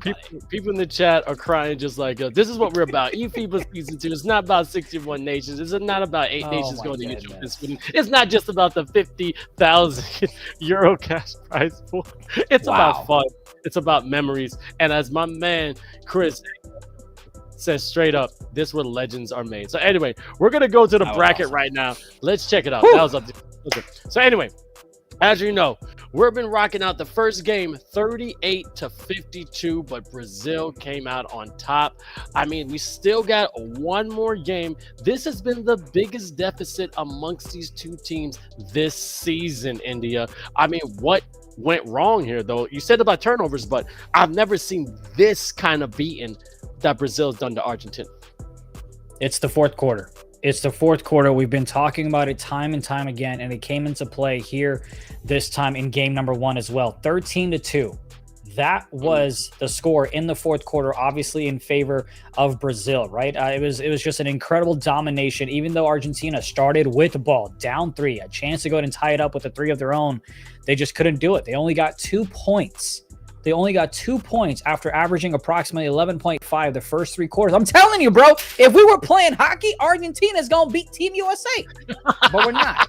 But we're not playing hockey. It's not just 3 intermissions. We've got 4 quarters, and unfortunately, they just couldn't get the job done. We talked about the turnovers. Look, each of these nations had the same amount of turnovers. It was 5-5. However, it was the steals that I was specifically pointing out, especially in that right corner on the defensive side for Brazil. It was 5 steals for Brazil, 2 for Argentina. The additional 3 that came from Brazil were more of your 3 in the key, stepping out of bounds, those type of careless mistakes. But nonetheless, they still went ahead and got the job done. Matter of fact, Argentina had more opportunities. They shot 3 more shots than Brazil did, but Brazil was just able to go ahead and capitalize, and they just got the job done by knocking down 6 more shots than Argentina did, and that was pretty much the difference. But yeah, it goes back to the fourth quarter, man. You had, if I'm pronouncing it correctly, you had the big man down low, Vito, the big man, the center for Brazil.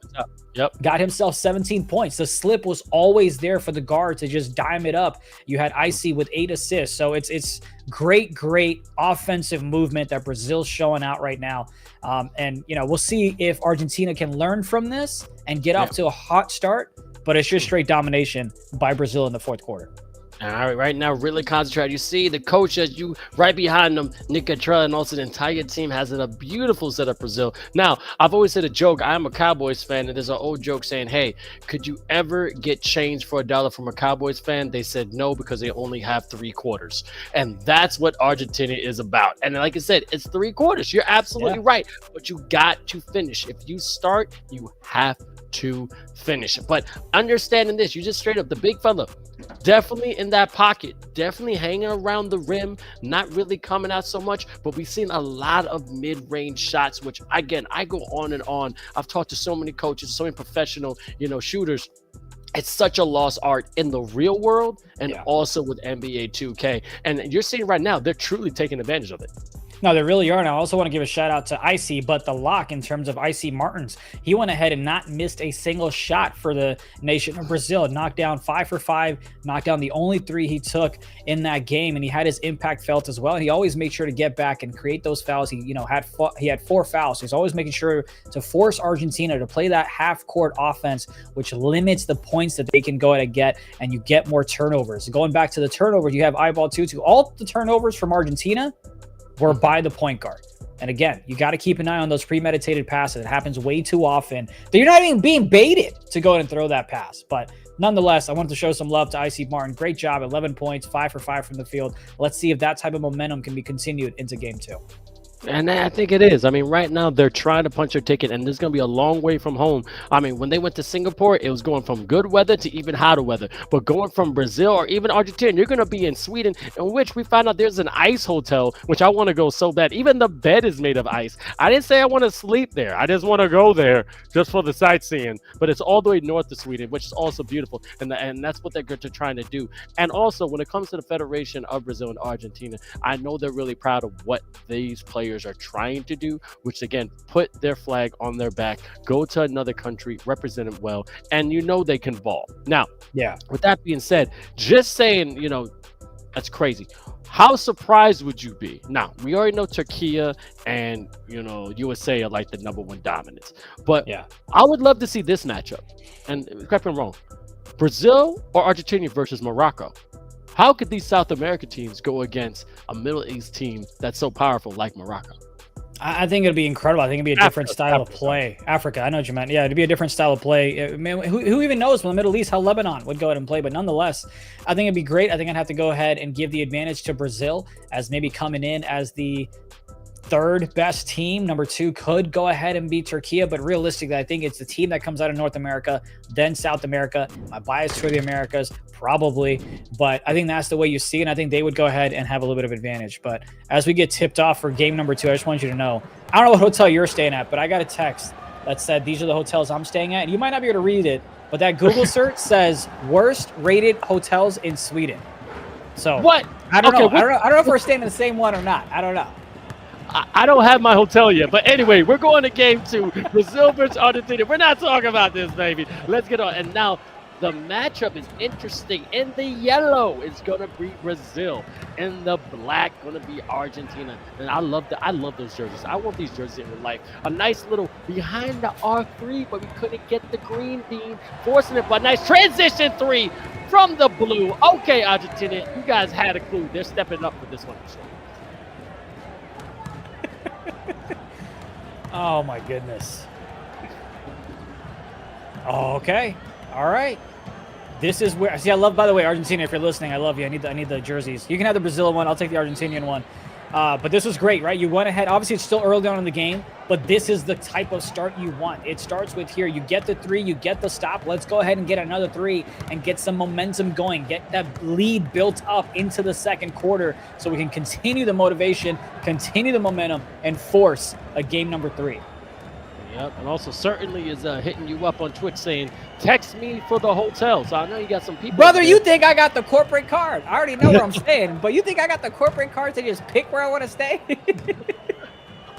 That's crazy. All right. Oh, but nice two-handed slammer jammer from Brazil with a nice little Chicago Bulls little animation. All right, Jordan, Scotty, I see you, baby. That's representation from Chicago.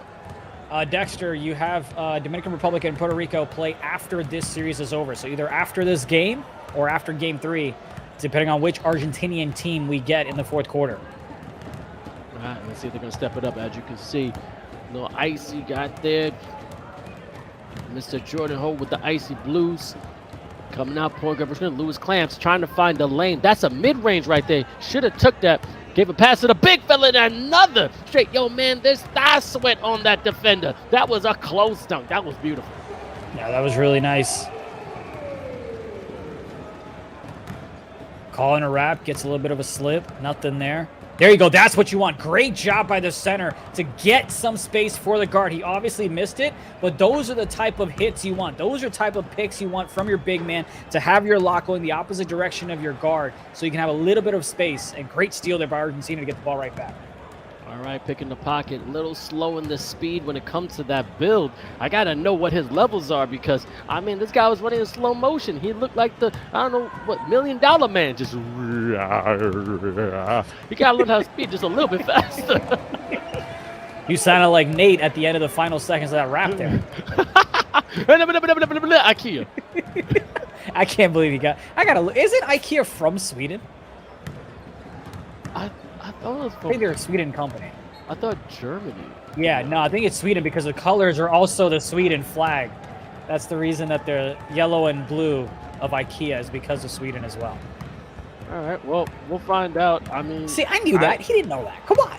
It's from the Netherlands, I think. Nah, it's from Sweden. It was started by one man. There's one man who started the mail order company. It is it, but their headquarter is in Netherlands. I'm sorry, I'm a business guy. I apologize. But yeah, they're from Sweden, which is amazing. Shout out to Sweden. We're coming there. We're gonna represent you. It's gonna be great. But a nice little fly like an eagle, slap a jammer for your man. That's what I'm talking about. 8-3. Yeah, thankfully, when I went to get my Schengen visa, they didn't ask me trivia about Sweden to see how much I really knew about where I was going. Look, I knew. I was just trying to be funny. Okay, right. But here we go, though. Brazil, they gave up the 3. They, didn't convert on that first offensive possession. They come back strong here, 8-0 run. They got a chance to make it at least 10-0 run here. They foul, but they're coming back. Oh, that's going to be a clear path. Yeah, it looked like it. There wasn't a defender ahead of them. And it could potentially be a 13-0 run. And right there, I jinx him. Because I was going to say, if he knocks down the 2 and then hits the 3 as well. Yep, but this is where you mentally get fatigued. You know what I mean? Because if you're Argentina, you're already looking at a 1-0 deficit, and you're already looking at a 6-point deficit here in the game. It could get ugly real quick to where Argentina could be like, all right, let's wrap this puppy up.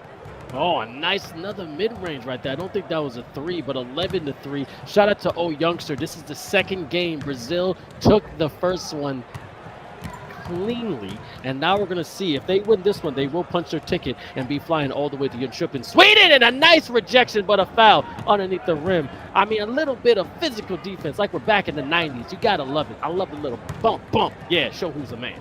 Now, this is something really cool. I didn't realize this till just now. If you look at the graphics, if you look underneath the camera angles of each federation, you'll see a green that'll let you know how many games they've won. I didn't know that. That's awesome. Yeah, man. Yeah, we do a big with eFiba. Yeah, the folks in Denmark know what's up. I'm just saying, I'm kidding. Don't mute me. I'm just, what I'm saying. I'm happy to be here. I'm happy to stay at the hotel, to sleep in the lobby, whatever. But here we go, Brazil with a nice little comfortable lead. But here's Icy, though, struggling again, right? Hasn't made a single shot.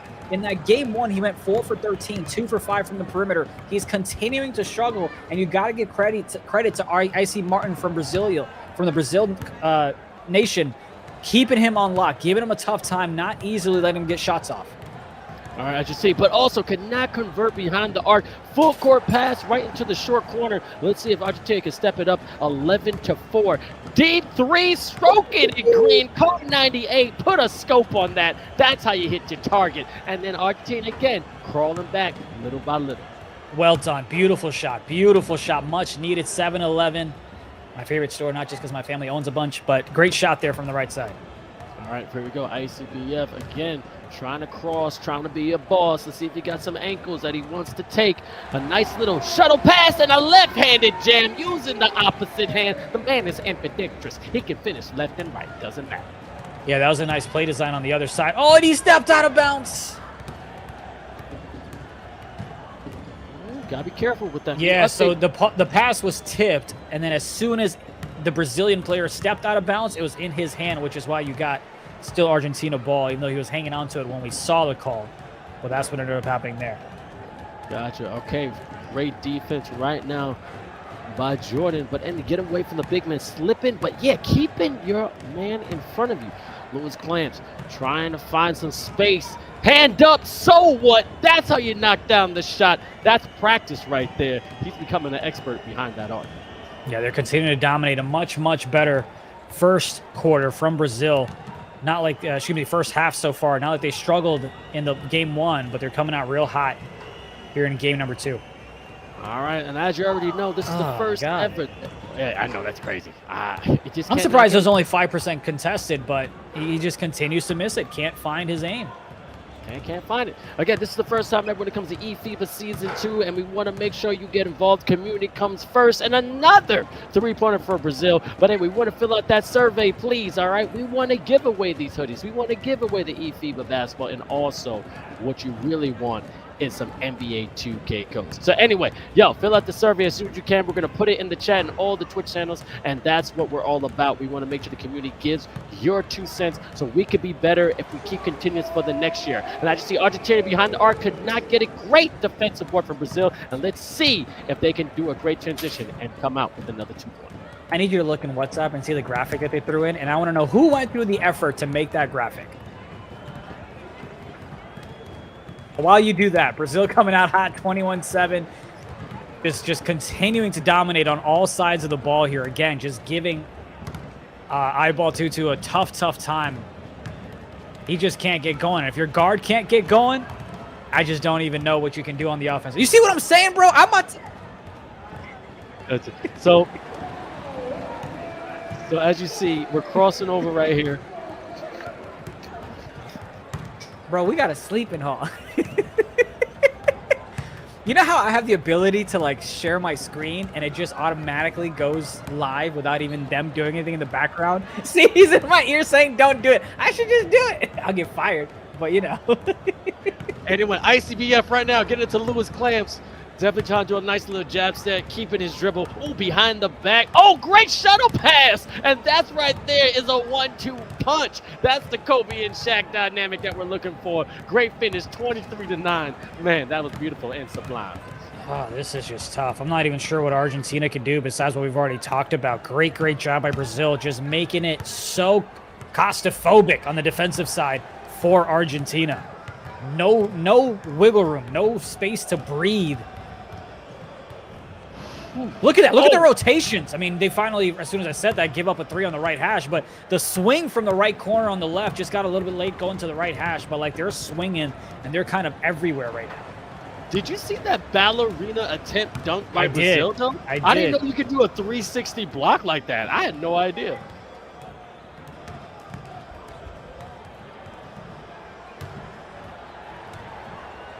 That's shampoo, by the way. Got it, here we go. Left, right here, going in. Crossing over ICBF. Loving it. To the right. Pissing to the corner. And it's going to be a three-pointer. Oh, they couldn't convert. Brazil, again, it's always right there, but you got to knock it down. They need something to go in their favor. Got to get a little bit of momentum. As you can see right now, Argentina getting real control. Eyeball. Crossing over. Nice little separation. Oh, open for the mid-range. And a little bit of a consultation, but he knows his manifestation. A beautiful 3, 15-23. And once again, Argentina showing fight and slowly crawling back. Yeah, let's see if they're able to kind of get that momentum going. Got that big 3 that you needed, getting it right back down to single digits. Now you need the defense to step up. And, of course, they give the 3 right back. And you got to feel a little bit defeated, but you got to find a way to step up as well. It's a little tough to do when the Brazilian guard has his take and you don't, so you got to work almost twice as hard. There we go. Cross out a little behind the back. Great job. Oh, my. Well, he created separation. He got a little bit of space, but he couldn't knock it down. Yeah, it was interesting. It looked like he had a wide open shot there, but then it ended up being a 7% contest, and that's where you kind of get those GOAT contests. You don't really know what type of shot selection you're going to get because you don't know what type of contest it's going to end up being. There we go, but Big Fella getting a little bit of a rumble-rooski, but a nice little pass to the corner, but couldn't knock it down. Now Brazil getting some curl. ICBF trying to make sure he's surveying the land. It's been this one-on-one and truly, and I got me. Jordan has been doing really well with those icy, but it left them like a bad relationship, but could not convert. That was a beautiful cross. You don't stay in bad relationships? No. Why would you? It's fun. I'm kidding. This man sees a flag and people think up, but he thinks it's a carnival. Anyway, eyeball Toto going from the mid-range, unable to get it. Cross pass and also hits his man. I thought that would be an easy steal for Argentina. Brazil, Lewis Clamps behind the back. Nice pass right to the rim. Oh, two-handed slammer jammer. Mwah, magnifique.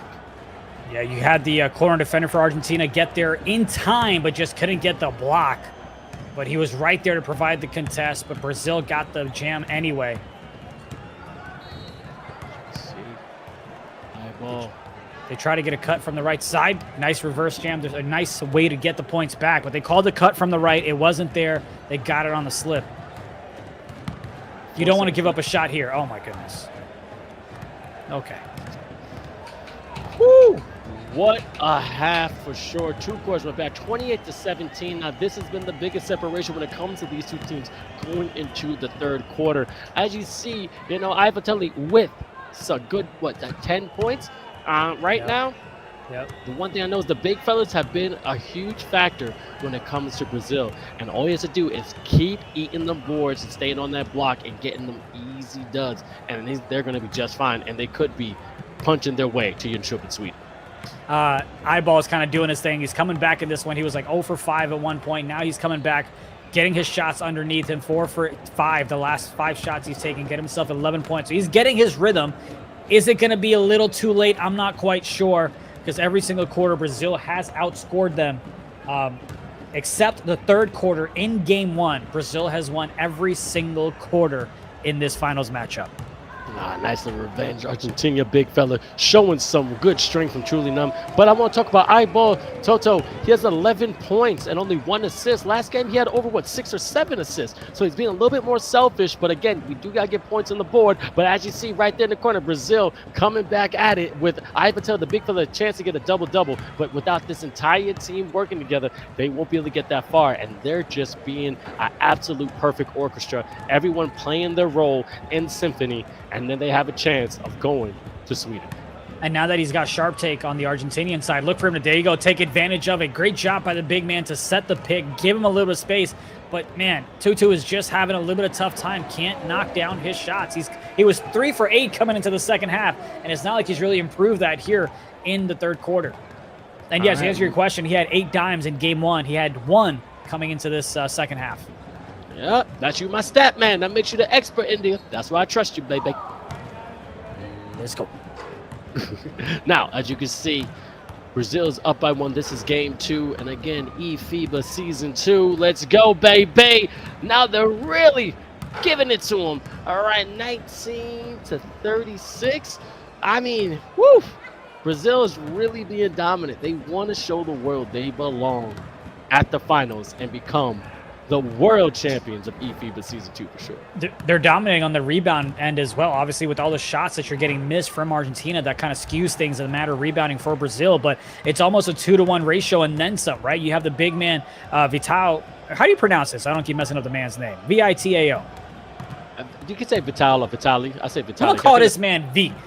V is going to step up here. He's got himself 9 rebounds, almost a double-double here, where the Argentinian team as a whole had 6 coming into the second half. So he's really dominating on those boards, getting those possessions for Brazil, but also stopping the extra possessions for Argentina. Got it. And 𝐅𝐿𝐋𝐋𝐿, they're going to be playing after this. That may be a little bit of a break, but we'll keep you posted with it. All right, the North American semifinals and finals are on their way. Puerto Rico will be playing Dominican Republic, and then we'll be playing the juggernaut of North America, USA, for a best of 3. But it'll be best of 1 between Puerto Rico and Dominican Republic. And as you can see, Argentina knocking down the free throws, trying to close the gap, 21-36. I mean, do you think they got the energy to really get a push to at least get a single-digit deficit going to the fourth, India? No, I don't. I think you know, maybe, yeah, fine. Maybe get into single digits, sure, because it's so close. But no, I don't think they get a chance to go ahead and come back in this one. I just want to know why Nick Archell has a PlayStation controller in his hand. Like, what, you trying to suit up, brother? Like, what's going on? I'm kidding. I think it might be because of comms, but nonetheless, he's got a controller in his left hand, like he's the one about to make something shake down in Brazil. Hey, man, don't tell those secrets. Anyway, ICBF, let's go right here to the left and right. And also, nice, great flying slimmer jammer right there. That right there is a staple. They're putting that nail in the coffin, and they're trying to make sure they compete with one of the top 2K players in the world. And this is where being at home makes a big, big difference, because you're already kind of feeling defeated because you're down in the series, you're down big in the game, and you don't really have the energy outside of Discord or PlayStation to really help you get back in this one. At least that's my theory. Maybe they'll shut me up as we've got 7 more minutes of basketball to play, but I think it's incredibly tough mentally to come back in this one. Yep, ICF is not with them, but he's in the house. Yes, he is. ICBF is Oh, doing beautiful rebound. Over 2 people? I'm telling you, that man is dominating. I love it. I love it. I need more of it. And also, everyone who's asking questions about the schedule and what's going on, go to eFiba.basketball right now. Put up the graphic, eFiba.basketball. You'll find more information about what's going on because this is the final day. But also, when we're in Sweden, you're also going to find out when they're playing, where they're playing, and you got to stay in tune of what's going on. So eFiba.basketball. And also, if you want to become a co-streamer, definitely hit us up because we want to make sure that everyone has a chance to represent their nation in the most amazing way so everyone can watch their nation play NBA 2K24. And a beautiful shot from Brazil, really extending this lead to 13. See if they got a chance to go ahead and close the quarter strong. They did last time around, right? They made it a single-digit ball game. Obviously, they're not going to do that with a minute, but let's see if they can make it, excuse me, a single possession. I was going to say single digits here, but clearly they go ahead and have a turnover. Oh, that's a bad one there. That's bad. That's bad. You just sent him to the line. Like you already, like you were in front of him. There's no reason to foul there. I hear you. Appreciate you, 𝐅𝐿𝐋𝐋𝐿. Now we get it. Now we get it. Everybody's playing together, though. Anyway, 42-27. 43 seconds left in the third quarter. They're running away with the India. I wanted some more challenge. I thought Argentina would be ready, but never. They made me eat my words. That was a statement. Okay, they want to make sure they're still fighting to the end. I mean, yeah, they're going to continue to do what they do. But again, that fourth quarter has not been their strong suit. We haven't really seen them be in this type of predicament when they're down this much entering the fourth. But it's just not looking pretty. It hasn't looked pretty for them since the first quarter when they were outscored 13-7. Then in the second quarter, they were outscored 15-10. And we'll see what the third looks like. But it just hasn't been great for Argentina here in game 2. Absolutely not. But hey, they're still going to fight. A nice little cross trying to get to the corner pocket, but great defense. Everyone is on their man in Brazil. Beautiful. But then a great three-point from long range. Okay, let's see. This start creeping away. Now it's just a 12-point lead. Yeah, that was a nice shot. It was covered 8%, found a way to green it nonetheless. And here we go. Now they're down 12. They have the ball just like they did in game 1. Let's see if they're able to capitalize on it, get some buckets, get some stops, and come right back in this one. It starts with that jam right there. Beautiful shuttle pass, making the deficit to 10 now. They just slowly crawl. 5 minutes a lot of time when it comes to NBA 2K.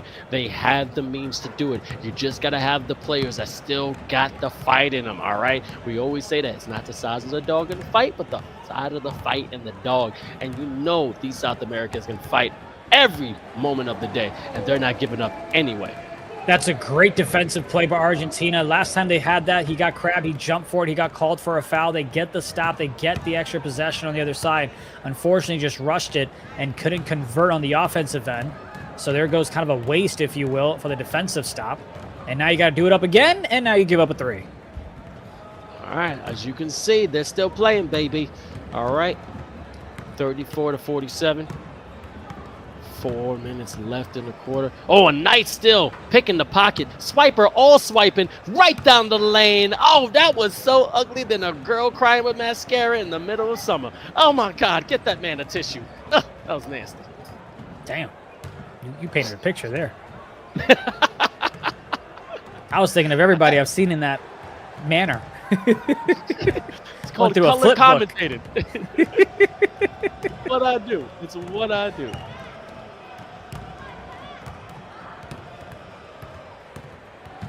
But you know, when there's like a low moment in the action, you just know that it's a blowout. I mean, in the sense of, you know, I just don't see a way for Argentina to come back. No one's even guarding him. Obviously, you get lucky that he misses that one. They're worried about this cut. What's up?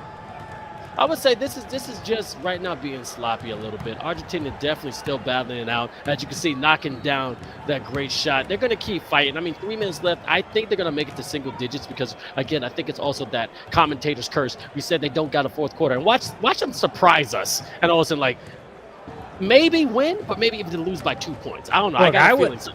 Look, I personally am not favoring one nation over another. I would love a buzzer beater from either of these nations. That could be a lot of fun. And see which way we decide this, if we go to a game 3 or if we just go ahead and wrap it up in game number 2. Look at that, left hash is wide open. Oh, and that corner defender came up to guard it. Miscommunication, left his man wide open. 3 ball, corner pocket. That's how you call it. 52-36. All right. Look, I am a fighter, and I don't want them to quit.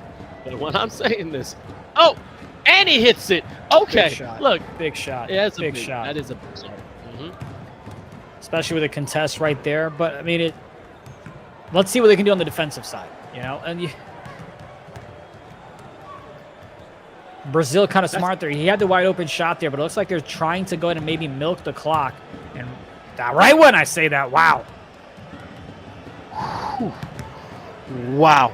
I don't know about you, but that was a Musicabata jam. If you know Kuroko no basketball, I'm a big anime guy, but man, that was just straight out of a comic book.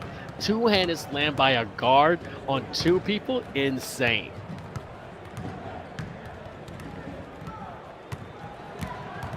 High ball from the logo, thinking he's Dame Lillard, but could not convert. Brazil now having possession. Now the clock is just their friend. Do you be nice and let it run down, or you still try to put some points on the board? What would you do? Just milk the clock, man. Just milk the clock. Unless seeding and those things came into play with point differential, just milk the clock. And that's what they're doing. I'm sure that's what Nick's telling as well. He's all about sportsmanship. Great guy, no problem, Mamagolski. He's all right. I got to talk to him. He's a great guy. He's a great guy. I like him. Yeah, he's all right. All right, ICBF getting some crossing, getting some handles, staying in one spot. As you said, just going right down to the last couple of seconds of the shot clock. Everyone's standing still. We recognize it. We know it. Good offensive board. 59 seconds left in this, and I'm telling you, they're already celebrating. Look at Brazil moving around. I'm seeing the smiles. This is how you show that you're the top of South America. Also, shout out to Uruguay and Venezuela participating as well. But as you can see, the kings of South America is going to be Brazil. And you know what? It's going to be nice seeing them again. It really will be. Congratulations to all the nations that competed. It is not easy to compete in this tournament. They gave it their all. Big, big props to Argentina. The first two games, they were so close. Even the first game here tonight, they kept it close till the fourth. It just, unfortunately, it's tough to come back in this league, especially when you're facing a deficit in the series and the game after the first quarter and the first half. But major, major props to everyone on the Argentinian squad to fight the way that they did. It is not easy to be the best in South America, and they came close, but it's Brazil that's going to go back-to-back regional champs. Yep, and there's so many other countries and federations that want to get involved when it comes to South America, but you saw four really strong. Oh, stop it. I'm looking at the camera. Sorry. No, not you. I'm looking at the camera. They were flexing while the game was still going on. Oh, okay. That's what it said. I was like, I'm talking about no, South not America. you. Sorry, not you. Not you. My bad. Not you. 30 seconds left, and that's it right there. My people, eFiba Season 2, we have now crowned.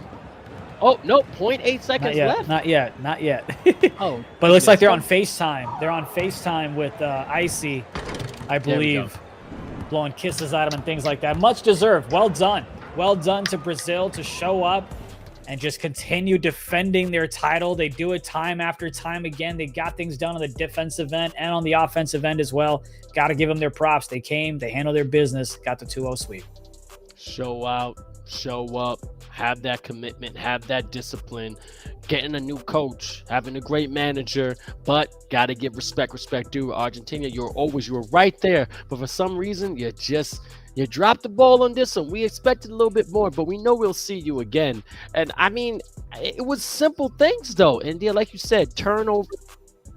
I mean, they could do a lot more. But before we get into it, we got to put the manager on, the man behind the plan, my brother from Brazil, the one and only 𝐂𝐂. Man, I'm telling you, this guy I met in Singapore, and I got met. Yo, he's speaking already. I can't hear you.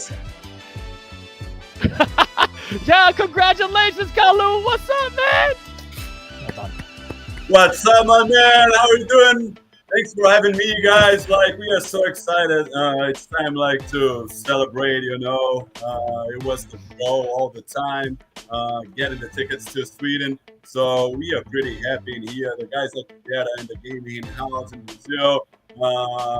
So now it's time. It's Brazil. Like, I just want to say also like that many of you need like to respect Brazil a little bit more. You know, put some respect on our names. We are like independent champions, and all the time, many of you talking about Argentinian.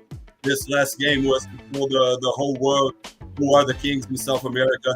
And we're gonna do more in Sweden. I'm pretty sure of that. I'm pretty confident on my group. Well, hey, I mean, I was going to say, congratulations on the big win. It's incredible what you guys have been able to accomplish back-to-back seasons as the champions as well. How big of an impact did it have to have Coach Nick Gartrell in the facility with the rest of the players? I believe IC may not have been there, but how big of an impact did it have, do you believe, in terms of energy, chemistry, and on-ball execution in the game?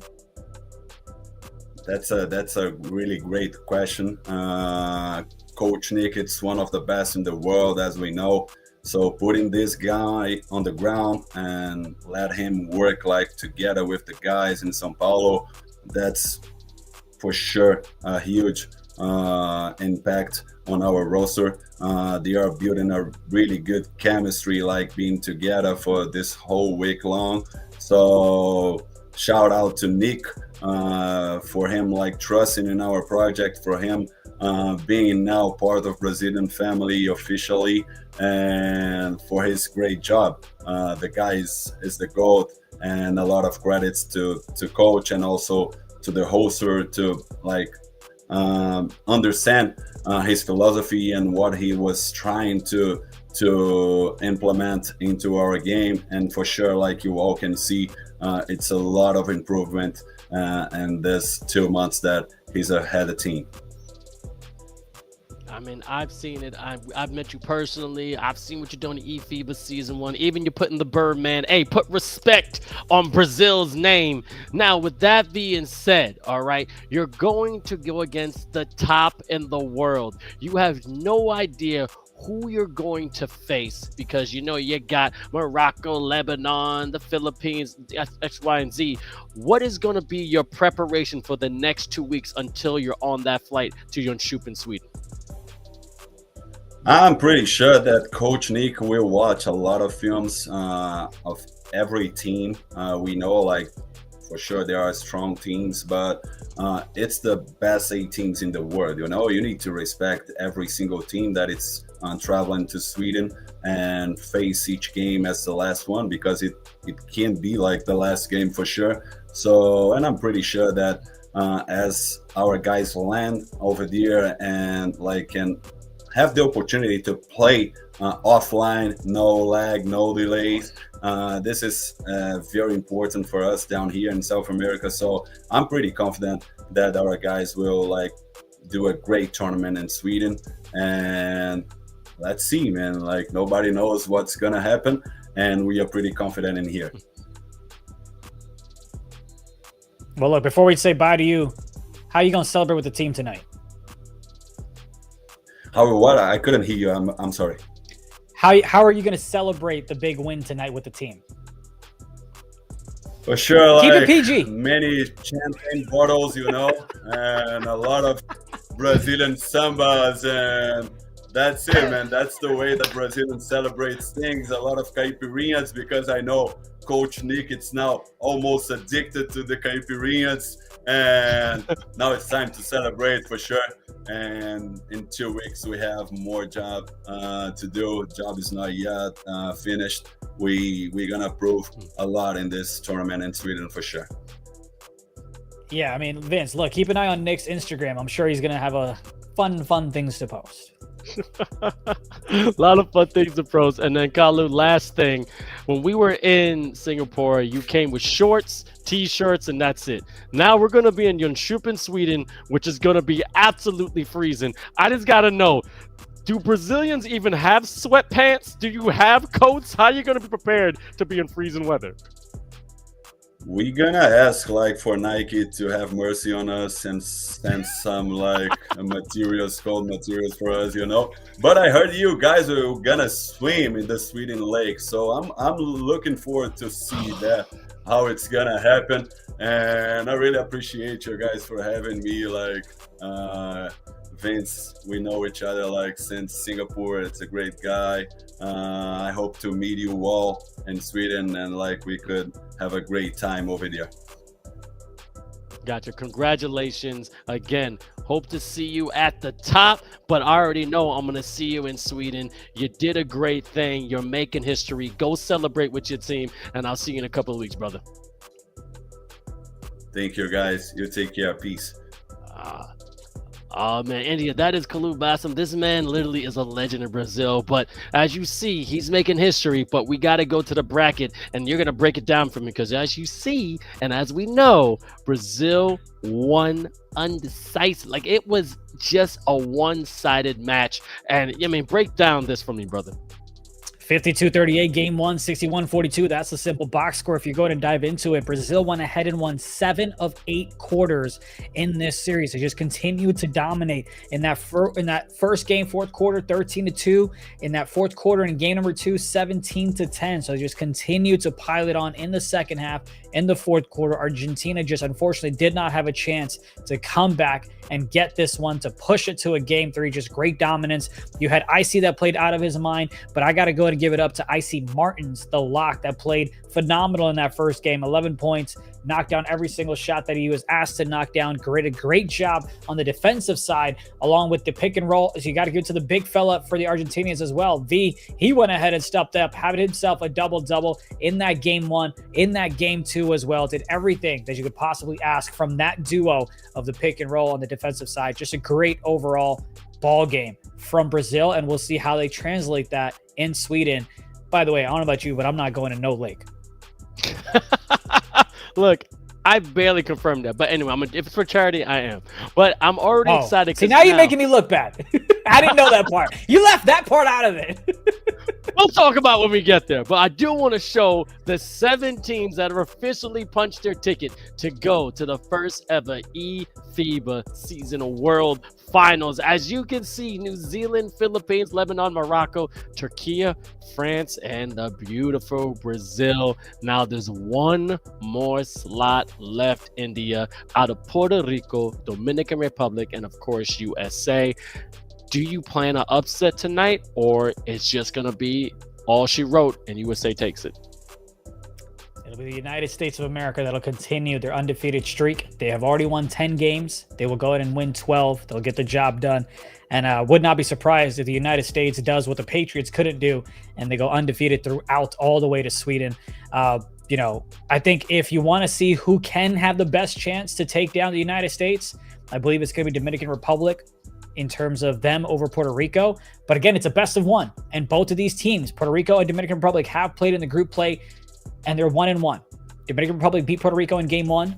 Puerto Rico beat Dominican Republic in game 2. Now we'll see what happens in game 3. It's a best of 1. Anything can happen in a best of 1. But I think Team USA is like, we don't care who we play. We're going to take care of business in 2. All right. Again, we just finished Europe today. We just finished South America. Shout out to Turkey, France, and now Brazil. But it's the moment that most of everyone been waiting for. I'm in New York City. My man India's on the East Coast as well, down south. And it's time for the North American Finals, baby. Let's get it going because it's Puerto Rico, Dominican Republic, and USA.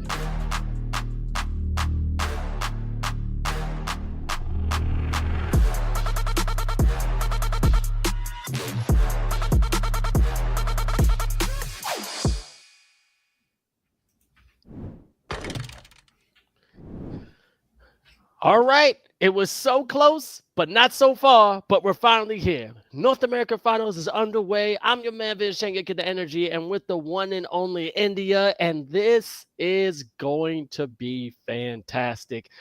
I mean, you already said USA is going to take it, but I don't know. This is going to be a grudge match, and I think it's going to be a bloody one, too, because no one's going to give any ground. Yeah, I mean, it's going to be interesting. That's I think the toughest matchup is going to be in the semifinals. And I love the structure of this, where you have the semifinals, best of one, kind of like a play-in, if you will, between Dominican Republic and Puerto Rico. They're the ones who came in that second and third spot. We already talked about how when they went at each other in 2 games, they split the series themselves. Now let's see what adjustments need to be made. I think Dominican Republic just has a little bit too much experience on their squad. The player to watch on Puerto Rico for me is 𝐂𝐄. I'm sure the Raptors Uprising GCs in the chat going to be hyping him up, showing him a little bit of support. Shout out to Johnny if that's you behind this camera. But I expect Dominican Republic to go ahead and win it, but I want to focus on 𝐂𝐄 and see if we can step up big for Puerto Rico in that game of best of one. All right, you already know. And the thing about it is just we are going to see again magic. All right. So we're ready for an interview. We're going to bring the one and only Brian Diaz. I mean, this guy has been killing it. Mr. Diaz, I see you chilling. You're looking like you're representing New York beautifully. What's going through your head going into the semifinals? I'm locked in. Don't do it. Hoop, just keep rolling with it. That's Killy. I ain't gonna lie. But we here to. Well, I'll tell you what, my man. We talked about you stepping up, and it's needed whether it's you or whether it's Killy that steps up. What can folks expect from the guards here tonight? Because you guys couldn't get the job done in game 1, but y'all stepped up and went ahead and beat Dominican Republic. What's the game plan coming into tonight? I feel like, just kind of over the course of this 2K, being out a little bit longer, now people are kind of settling into like how this 2K is played. Kind of the name of the game right now is just trying to get some easy takeover early in your bar, especially with Sponge in this game. And then just taking things from there. When you get takeover, anybody could just be so cracked out on this game. But first time we played them, we lost. And then the last time we played them, we made the right adjustments. And we came out, we played a lot better.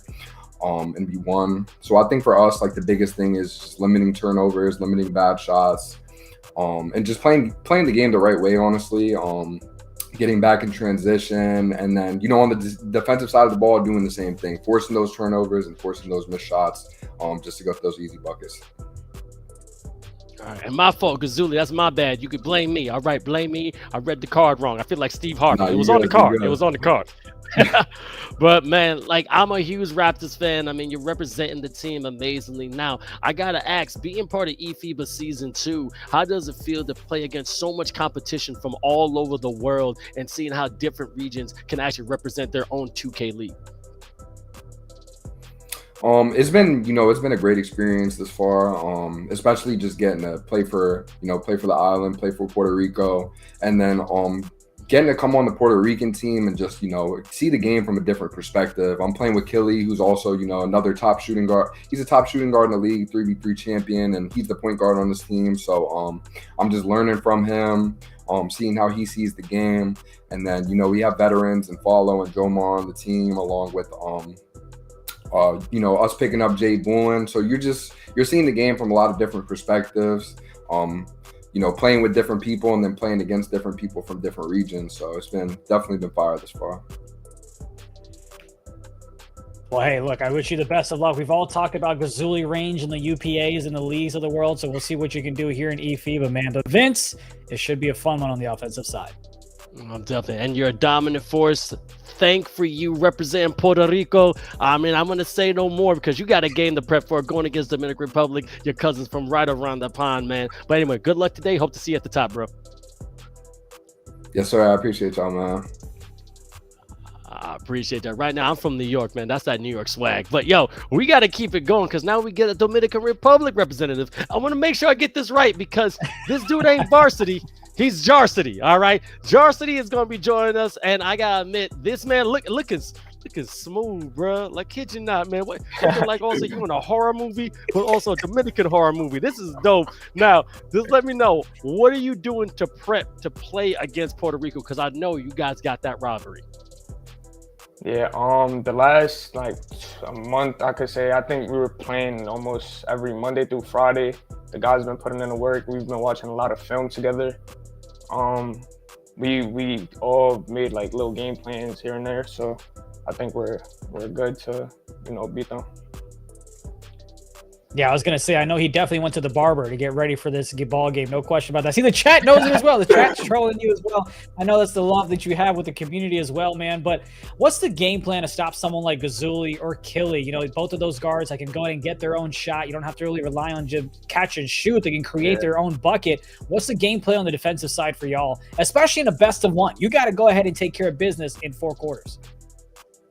Definitely have crisp rotations. We know that Kelly likes to guess his little rotations. We know what spots he wants to go to. We're not going to tell you that. You're just going to see it when what side I'm pushing him up the court, little things like that.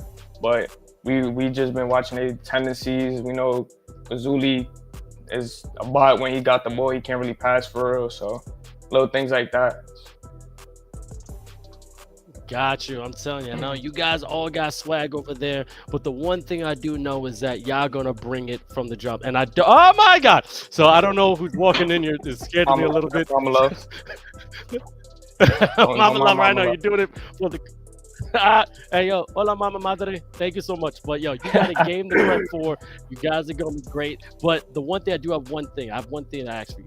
Dominican Republic has had a crazy back and forth with the USA. Can you say here that they're the top people of North America? Or no, y'all the real dogs and you're gonna take it?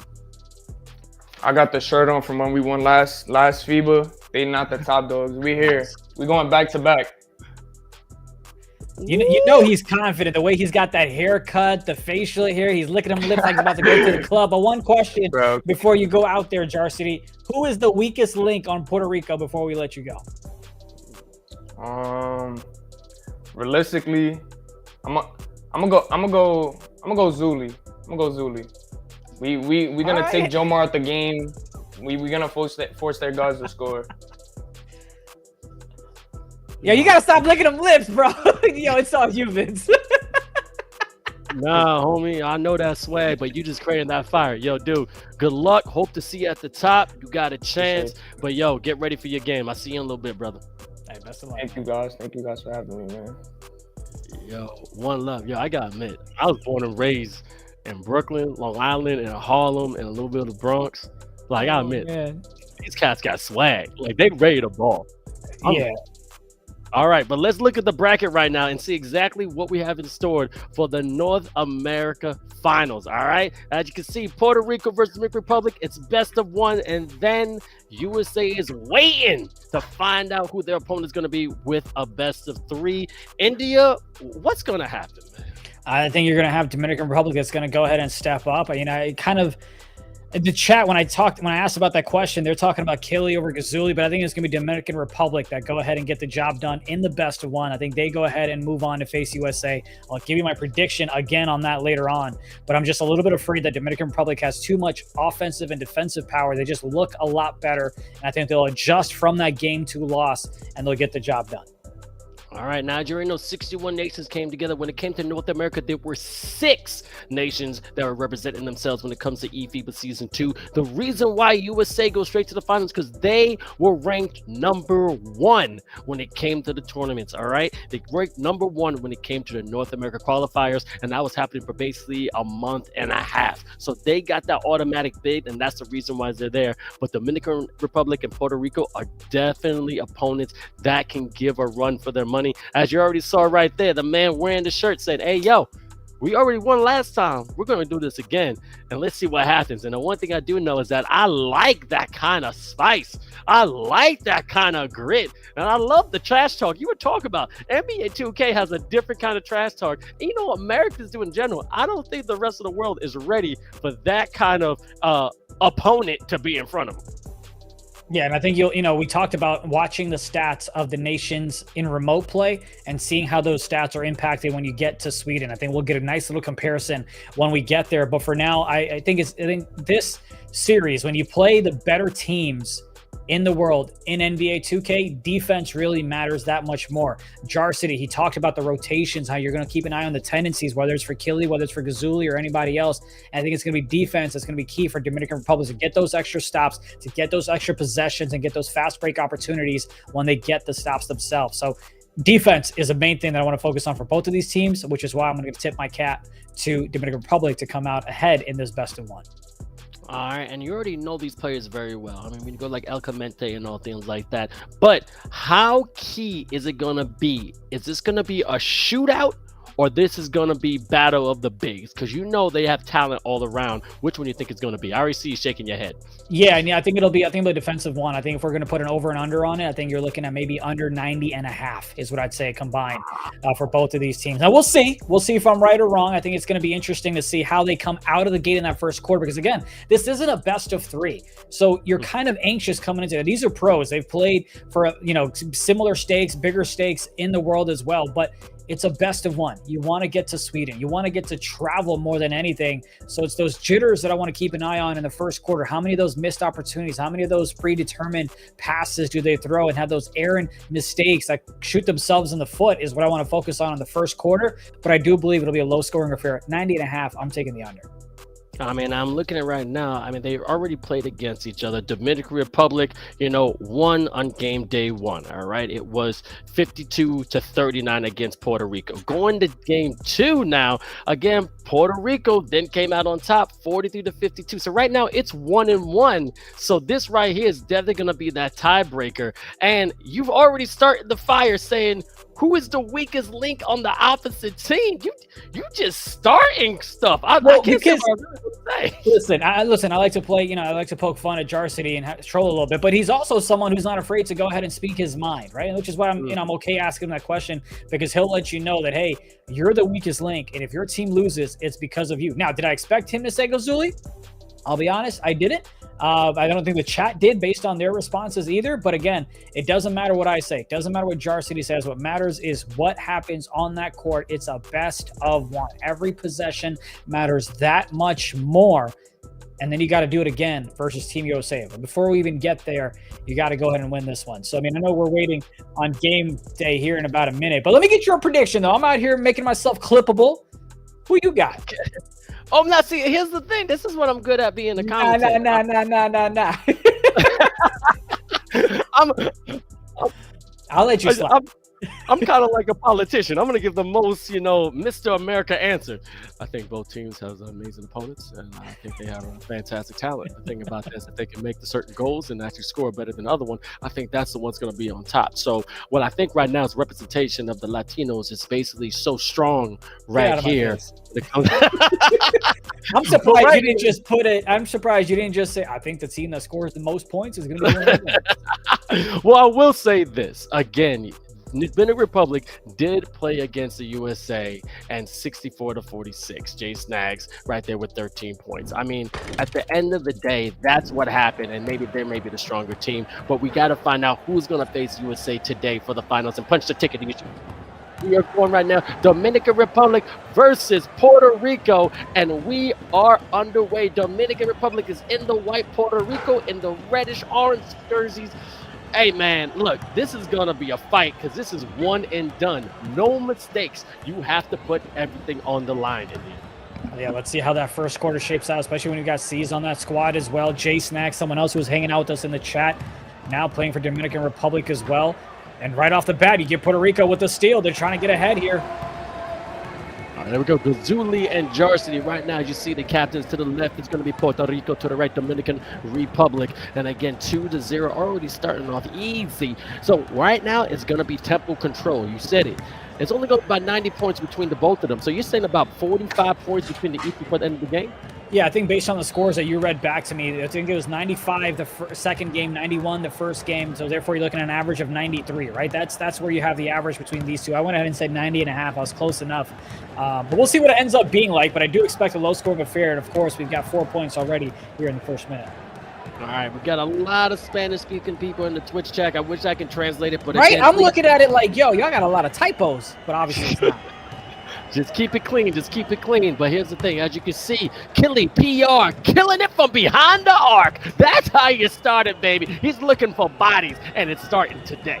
Now, Killy is someone who is very I don't want to say I'd say underrated, kind of, when it comes to 5v5. When it comes to 3v3, he's the GOAT. He does great things. He's won many, championships, money, all that stuff. He's won in the league, the 3v3 championship. But when it comes to 5v5, it's not his strongest suit. He hasn't had a lot of success in 5v5. So it'd be great for him to go ahead and come out and win for his nation and get to the finals and possibly pull off the upset against the United States. But he's got to get the job done against Puerto Rico. So I talked about 𝐘𝐂𝐖 being the player to watch, but you also have to keep an eye on 𝐘𝐂𝐖 to make sure he sets up 𝐘𝐂𝐖 for success. All right, as you can see, setting up is right. It's only 5-2, but a great defensive progress from Dominican Republic, catching him in the 𝐅𝐻𝐋𝐋𝐿. Definitely trying to keep the tempo going. Jay Snags, again, 13 points against USA. He's going to be a factor for sure. I see passing right there, but rejected once again. Blocked from the heavens. And then 𝐷𝐿𝐼 right here trying to get something going, but Jomar get a nice little handoff. Let's see if they can score down here. The rotations were great. The right corner just flung from the I think it was strong side that he flung from and got the job done. And Puerto Rico coming out strong. As you see, 7-2. And you were talking about how Dominican Republic was I'm telling you, Puerto Rico, they got some swag on them. No. You didn't say anything, Mr. I want to be Switzerland and go to Sweden at the end. No. You don't get to play that. No. I can do that. That's why I'm the host. I'm like front running here. 7-4 right now. Puerto Rico versus Dominican Republic. This is the semifinal for the North America Finals, and which we're going to try and find the North American champion. And then after they play against USA, we'll find out who's going to punch the ticket to your shoot in Sweden with a chance of a 50,000 euro prize pool. All right, so right now coming in from the sideline, Puerto Rico being very cautious. Left, right. 𝐷𝐿𝐼 coming back. Nice little midi. Can't convert.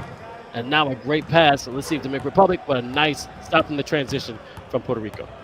Eli, no, this is game one in a best of one. So it's do or die right here. And the winner of this plays the U.S., pal. Yes, sir. As you can see right now, getting from the other end. Great defensive rebound. 𝐘𝐿𝐼 keeping his dribble behind the back. That's a 3-ball. Too strong, but a nice two-hand slam from the big fella. And it's 9-4. Puerto Rico keeping that 5-point lead. What a big rebound by Jomar. I mean, those second chance opportunities are huge, but that's why it's so great to have Jomar. He's won a couple of banners in the NBA 2K League. He's a My Team champion as well. Just continues to dominate no matter what game mode, what team he plays for. He's going to be a big X factor for those extra possessions for Puerto Rico. Absolutely. We appreciate you, underrated GOAT. But a nice 3-ball, but could not convert. And now Puerto Rico with a nice transition. 1-on-1, but a good pass out right to the elbow. All right, look, it's going to be a nice reset point guard on big fella. Let's see if the pick and roll can work. Oh, basically losing his footwork. Jomar giving out to 𝐘𝐿𝐼. Oh, baby, nothing but air. Oh, that was a terrible air ball. Yeah, that's an unfortunate one. Thought he had an opportunity there. Looked like an open shot, but he had an early release, just couldn't convert. As you get an easy 2 from Dominican Republic. Here we go. Let's see exactly what's going to happen here. 𝐘𝐿𝐼 keeping the handle. Jomar. See what's going to happen. Very patient. I'm liking this. Understanding what's at stake. Little cross to the left. He sees the lane. Mid-range. Bringing the pain. Great read on the defense and scoring 2 for Puerto Rico. And that's that midi that we talked about so many times. Players, typically guards, usually you love to go and attack the paint, but if they have that left elbow, right elbow, again, back-to-back, both teams using that same type of offense to get some points up on the board, as we've got 19 points so far in this first quarter. Crazy. And again, right to the community, I got to keep shouting that out. If you want some free gear, you better fill out that survey. Survey will get you a hoodie, NBA 2K clothes, and even an basketball. It's going to be an all different Twitch channel, so I appreciate y'all when it comes to the eFiba official and also the FIBA channel. And also I see my people there on YouTube. Thank you so much for giving us support and making eFiba Season 2 as big as ever, because we're breaking records with the highest of different nations going in. So go to eFiba.basketball to see if your nation participated. But we got the top 8 nations going to your Schuppen, Sweden, with a chance of 50,000 euros that can be put in their pocket out of a prize pool. And as you see, 11-8, Puerto Rico still leading. Nice little transition, Dominican Republic, revenge slammer jammer, 11-10, and they're creeping up to the top. Yeah, I don't like that take whatsoever. You had 3 defenders just swarm to the paint. You had the right corner wide open to go ahead and dot it. He just couldn't do it, went up with it, gives up the easy 2 on the other side. We talked about those easy transition buckets. It's a low-scoring affair. You're on pace to score about 78 to 80 points so far. But Dominican Republic trying to capitalize on those fast break opportunities right there. Tried to go inside the paint. He thought the defender would take the bait and throw a 3, but a great job sticking with the man in the corner.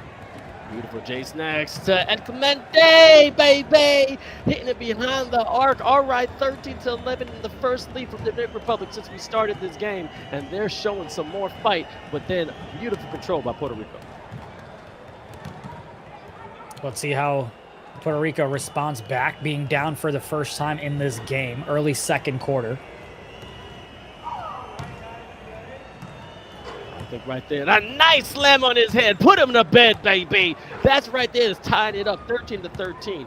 Just in the second quarter, 3:46 left. I mean, I gotta admit, this is a great matchup. This is Death Revenge again, 1-1 when it comes to eFiba Season 2 in the season when we had the qualifiers for North America. We're trying to see who's going to face USA and have their chance to go to Sweden. Great job stepping up by the defender there. The lock got there at the last second as well. Fantastic. There you go, point guard, the big fella. They really using Jomar as a centerpiece to it. You know, finding out where any kind of guard can take their man to left or right. The handles of 𝐿𝐿 is absolutely deadly. Let's see if he has a lot of open space. Oh, come on.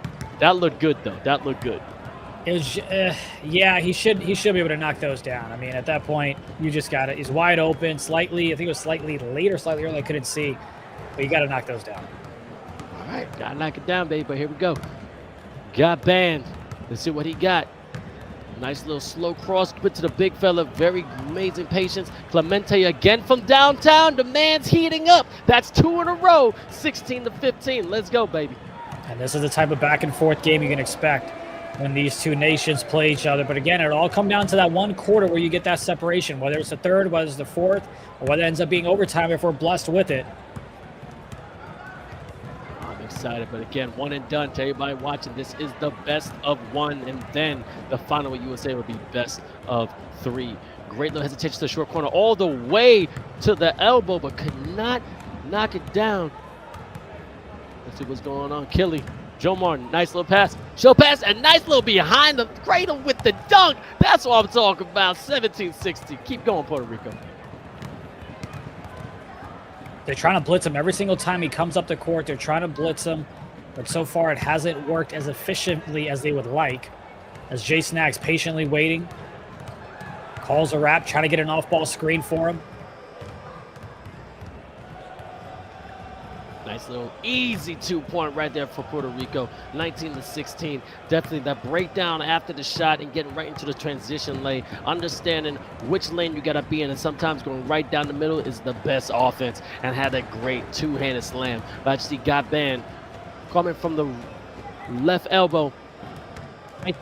Off 1 foot, trying to be a James Harden, but couldn't convert. Yeah, they're trying to use that midi fadeaway from the right side this time. Just couldn't get that one to drop. But here's a chance for Puerto Rico to just continue doing what they've been doing the offensive end in the last minute or so. Extend the lead going into the second half. Give themselves a little bit of buffer room. And a 3 here would be big, and he can't convert. An ugly release, but they go ahead and get the ball back, though. But 𝐿𝐿's got to be able to knock those open shots down. A little overzealous. He thought he had an open lane, but great defense by Puerto Rico, and Dominican Republic is doing this back and forth pendulum. I mean, at the end of the day, Dominicans can shoot the ball, so it's not that much of some security. But beautiful big man play, but cannot convert underneath the rim. You got to finish your breakfast, man. That's a high percentage shot. Yeah, just unfortunately are not able to convert on those shots that we've seen so far. Here's another opportunity for Dominican Republic. Once again, just continuously missing. You also got take there, so you got to take advantage of these shots. But the defense knows that as well. They're going to try to go ahead and jump at every single shot like they did there. They got the contest, again continuing to miss. All right, here we go. I mean, the defense is definitely what's giving both these teams some progress for sure. I mean, none of them are back in time, and their tenacity is unparalleled. But again, this is going to go into the half with just maybe a 3, maybe to up to 6-point lead if they can find a way. But Killy giving it to the open man. Going there to the big fella. Oh, doesn't get a shot off, and then they give it up 19-16. Is this what you expected? Yeah, I mean, we talked about it being a low-scoring affair, right? They're on pace to score about 70 points. That second half, typically it picks up, especially when you incorporate overtime into it. But both of these teams are kind of struggling a little bit from the three-point line. 1 for 8 for Puerto Rico, 2 for 9 for Dominican Republic. So the guards are just not able to get it. How many times have we seen Ghazuli have a wide-open shot, but just not be able to knock it down? It's not just him. It's also C's on the other side as well. So defense is really stepping up here, but it's not just because they're kind of congesting the lanes and being in their face when they take the shot. They're also just missing open shots on the offensive end. Beautiful dot there. I can't believe he didn't take it, but the pass back is green, so who cares? Hey, sometimes you pass up a good shot for a better shot, and that man was confident. All right, from my man for Deion Sanders. And really quick, shout out to Puerto Rico. Killer PR, Ghazuli, Follow the God, Joe Blinks, and also Joe Mar, 12 PR, Dominican Republic, Clemente, Greatly got banned, Jar City, Chrissy on Twitch, and also Jay Snags. And they are balling today for sure. We got Jomar again having his impact felt on the rebound end. Almost got himself, he had almost 10 coming into the second half.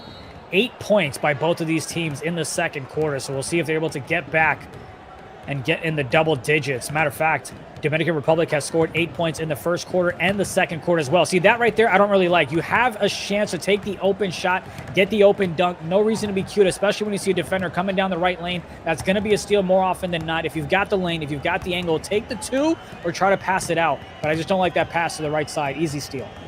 All right, it's not easy, beasy, beautiful cover girl. I'm telling you, you can't be cute, as my man India says. You gotta be tough. And a nice little cross-court pass, but could not get great offensive board by Dominican Republic. Jay Snags snagging it out of the air. Clemente still surveying the land on the left 3 elbow. Oh, yeah, shoot that! Same time and does it. All right, look, shooter's going to shoot. Short memory of a goldfish. I'm going to shoot the next shot, and it's going down, and that's exactly what the man got banned in. Yeah, I'm going to assume that he expected the defender to jump, so he was going to go to the left and try to get away from the jump, get some space, but he realized he had plenty of space right over there and knocks down the shot. But that's what you want to see. A couple of times you've seen players hesitate on their shot, but they still knock it down, and that's perfectly fine. Man, but that's just skill, understanding how much my crazy block, good rejection, and then a nice transition foul. You can't do that, baby. You got to give him a chance to go to the lane. Yeah, I'm not that mad at it because it was an easy 2. So what you're doing is you're saying, hey, we'll give you the 1 and we'll hope to stop you. And that way we're at a 1, plus in our favor. But if you don't get a stop here, you just went 1 negative. And then again, you're just kind of doing what you think is best in the split-second decisions. That's what this game is all about. It's IQ, but it's also those quick decisions that you can make. Like he had a midi there when he cut from the right corner a little bit, had some space, but he decides to pass it back out. And now they got 5 seconds to work with. The right corner was open for a second, got it there a little too late. Got to get it up. Going with the shot clock, but great offensive board by Dominican Republic. Keeping that's a shooting foul? Ooh, I think so. And is that a 3 or a 2? Nah, I think it's going to be a 2. Yeah, I think his foot was on the line. And he misses the first. We're going in. That's 2. But still making a 1-point game. The Dominican Republic has only led once in this entire bout. But Puerto Rico still holding on. There's a little bit of separations, not being up more than I want to say 3 to 4 points. So it's definitely just a tightrope between the two, like a little tug of war, and a great slam for Puerto Rico, making a 3-point lead once again. I love the back and forth, though. No team has really gotten some separations. You had Dominican Republic that had the lead for a few moments, but Puerto Rico just fighting back as they regain the lead and looking to keep it here as well. All right, only 2:18 left in the third quarter. Again, this is a one and done, and then the winner will be having a round of 3 with USA. And let's just see, Puerto Rico definitely showing out that they belong here in the finals. Right now, giving up there, got banned. Up, pump fake again. Can he do it again? Yes, he can. So nice, we saw it twice. And now he's tied up the game, 24-24. Yeah, that's a couple of great moves there. First time on the right hash, he hesitated, tried to go dribble left, and then knock down the shot. Great pump fake on the right side to get that shot to go as well. And here we go, man. Low scoring affair. This is what we talked about this type of game would be with these two teams, with the caliber type of players they have, and with everything that's on the line. It's going to be those 1 or 2 buckets in the final minutes of the fourth quarter that's really going to separate who faces United States in the finals. Fantastic dunk right there from Puerto Rico by Clemente, trying to make sure he's surveying the land, being the captain. Point guard, you got to make sure you make the right pass. Use your big fellas. As you see, nice cut to the basket, two-hander, beautiful. Here comes the boom, and that's how you tie up the game. Dominican Republic 26, Puerto Rico 26. And they got that opportunity because you had the right corner that went from a cut from the right to the middle, then came up to the top of the key, so there was no one in the paint guarding it. Then the left corner defender just fell asleep when they called that hash cut. All right, Killy PR trying to get his next prey, knocking him down, but unable to get him. That's it, passing it to his that 3-ball, corner pocket, could not convert it. Full court pass, woo, that was kind of wild, but able to get his footing. That was a beautiful play and a great timeout going in. 26-26, 50 seconds left in the third. Dominican is definitely showing some more fight right now, and they're trying to close that gap. But, man, can you think they're going to take the lead when they go into the fourth? Oh, I mean, I genuinely have no idea what's going to happen. I'm just focused on the last 2 minutes of the fourth quarter when we get it, because those are going to be the crucial mistakes that you wish you could go ahead and get it back. But for now, it'll be interesting to see who does have the advantage going into the fourth, if anybody. All right, let's see. Clemente, great pass to the big red pump fake. Oh, but nicely getting out to the corner. Could not convert. Great defensive rebound by Puerto Rico. As you see, Killy definitely taking control of this game. Jomar, again, being that centerpiece, finding him on top of the key. There, everyone's working around him. Achilles, nice behind the back from the logo. Steph Curry range. Get this man a scope. He belongs to be a Navy SEAL, because that's the sniper right there. He struggled in the first half. He went 1 for 5 from the three-point line, so it's big for him to step it up as he wants to carry that momentum into the fourth quarter. It's a big shot to give his nation a 3-point lead. Let's see what the final possession ends up being. All right, shooter's going to shoot confidence, but one more time. Can we see a green? Another green beam by Puerto Rico. They're definitely spreading this gap really wide like the Grand Canyon. So 32-26. Let's see what's going to happen going into the third. And it's a nice little lead. And now this is the last chance they got. Winner goes to play USA, and then we'll have a chance to go to the triple. Back-to-back big threes for Killy to end that third quarter, give his nation a 6-point lead. Again, struggled early on, but he's finding his rhythm. Now you got to have seasoned company go ahead and respond back. You got to have Jar City step up on the defensive side. The rotations need to be there for Dominican Republic if they're going to have a chance to cut this one close and be within striking distance in the final minutes as he jams that one home. That was filthiness. Clean up on aisle 4, because, yo, this guy went and did not care who was in front of him. I love seeing that. I'm coming right here to the left. Killy keeping his dribble. Back-to-back-to-back. What you doing? Oh, Zilly making it look easy. Nice little fadey, but couldn't do it. Yeah, he thought he had a step on, but the defender was right there to get a red contest as Jar City opens the door. Literally calls it maybe Gatorade break. I'm not quite sure, but his door is literally open. Gotta say what's up to the fam. Come back, get the good luck, get the blessings, get the cheat codes, get the Zen, get the script. Okay. Chat knows what I'm talking about. And also, am I saying this? It's a Gazuli? Gazuli, you nailed it. Yeah. I'm making sure. Now, if he hits a deep shot, I might interrupt and yell. So just a heads up. No, I want you to, baby. Let's have some fun. A nice little runner mid-range. You're going to do, again, 28-32. Nice corner 3. Great defensive rebound from Dominican Republic. They're still fighting. 3:47 left in the fourth. Yeah, Gazuli's got to go ahead and knock that one down. Would have really created some separation. But now you got Dominican Republic that with that miss and the offensive bucket they just got, they keep it at a one-possession game. Let's see if they can get a stop and a fast break opportunity to tie things up. Oh, yeah, Papa. This is what I'm talking about, baby. There's that's going to be a jump ball. It's a jump ball. So there's the half defensive stop that you wanted. Now you got to win the jump ball. Keep an eye, though, on Dominican Republic just going the other end to get an easy bucket. They get the right back as Puerto Rico. Killing. Trying to find out. Next kill. Giving it to the corner. Gazule. Couldn't do it, baby. Great rebound for Puerto Rico, but a good steal. Clean steal. Swiper always swiping. Passing it down. Pass it to him. Oh, so late. Jay snags, but okay, holds it Clemente. Oh. So they got the stop that we talked about. They just could not get the shot on the other side. That would have been a big 3 by C's. All right. Uh-oh, really loose ball. They got to dive. Oh, it's going to go out.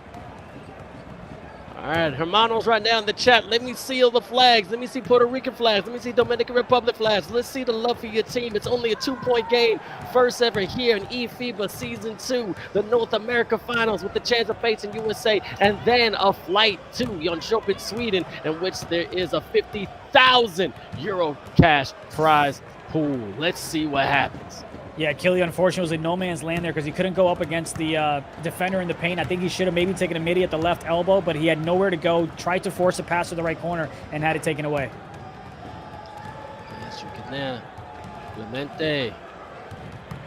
On the side, Gaban. Nice mid-range. Beautiful right there. Great offensive board by the big fella. Gaban again. Short memory. Oh, but couldn't convert. Puerto Rico in control with only about 2:10 left in the fourth. We've got Snake in the chat saying it's Killy. He gonna throw this game. Whoa. LOL. I don't know about this. I don't know about this relationship. But beautiful from the logo. Dame time. 5-point lead. 30-35. Puerto Rico leading. Need to get yourself a bucket here. A 3 would be great, but you ain't got to force it. Here, this loose ball. Puerto Rico being scrappy. This is showtime. All right, Puerto Rico. Let's go, Papa. 37-30. They're getting a good lead. This is the highest they've been, about up to 7. But only a minute 33 left, which is plenty of time for the Dominican Republic to come back. Oh, big shot.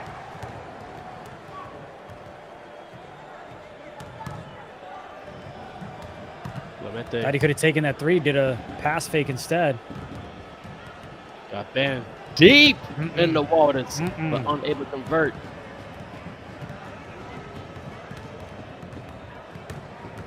Game ain't over, y'all. Game ain't over. I know Ciela de Puerta. They're closing the door. I just know that. know that in Spanish. But here's the thing. There's a lot more game to play. I mean, 64 seconds left. 7-point game. Do you think it's a possibility? Nah, I think they're just going to be smart here. Milk the clock as much as possible. Even if they miss this one, an offensive rebound would be brutal. Oh, did he step out? He did! Bigfoot stepped out. And now you've given a little bit of hope to Dominican Republic. They're down 7. They get the ball back. Do you go for the 3? You go for easy 2. Oh, they get foul! All right. Shots win games, but free throws win championships. You got to knock him down, big fella. All right. He ain't varsity. That's Jarsity. Knocking both of them down. All right, cool. 5-point game, 46. This is going down to the wire.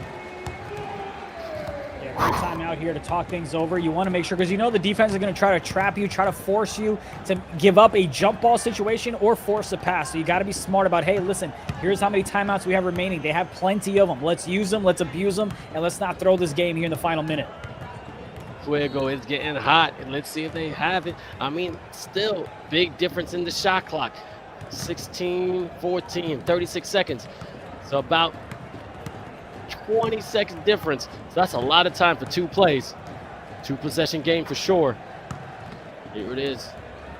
Zilli finding out. Is this man going to step up? Couldn't. Republic, what's going to happen? Going straight for the fast break. Oh, that's a great.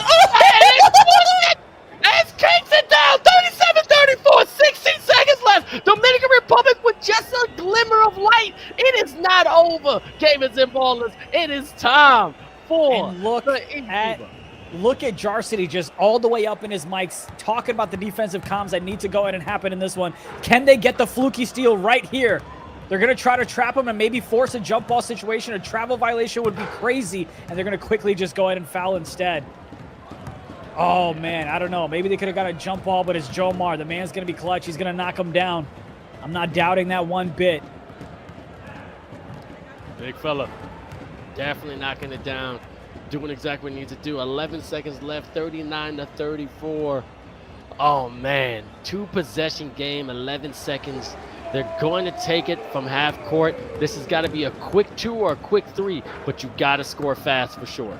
Yeah, keep an eye on that right corner, especially if they set a pick and go right there. Oh, it was going in the middle and they tipped it, and it's going to be Puerto Rico.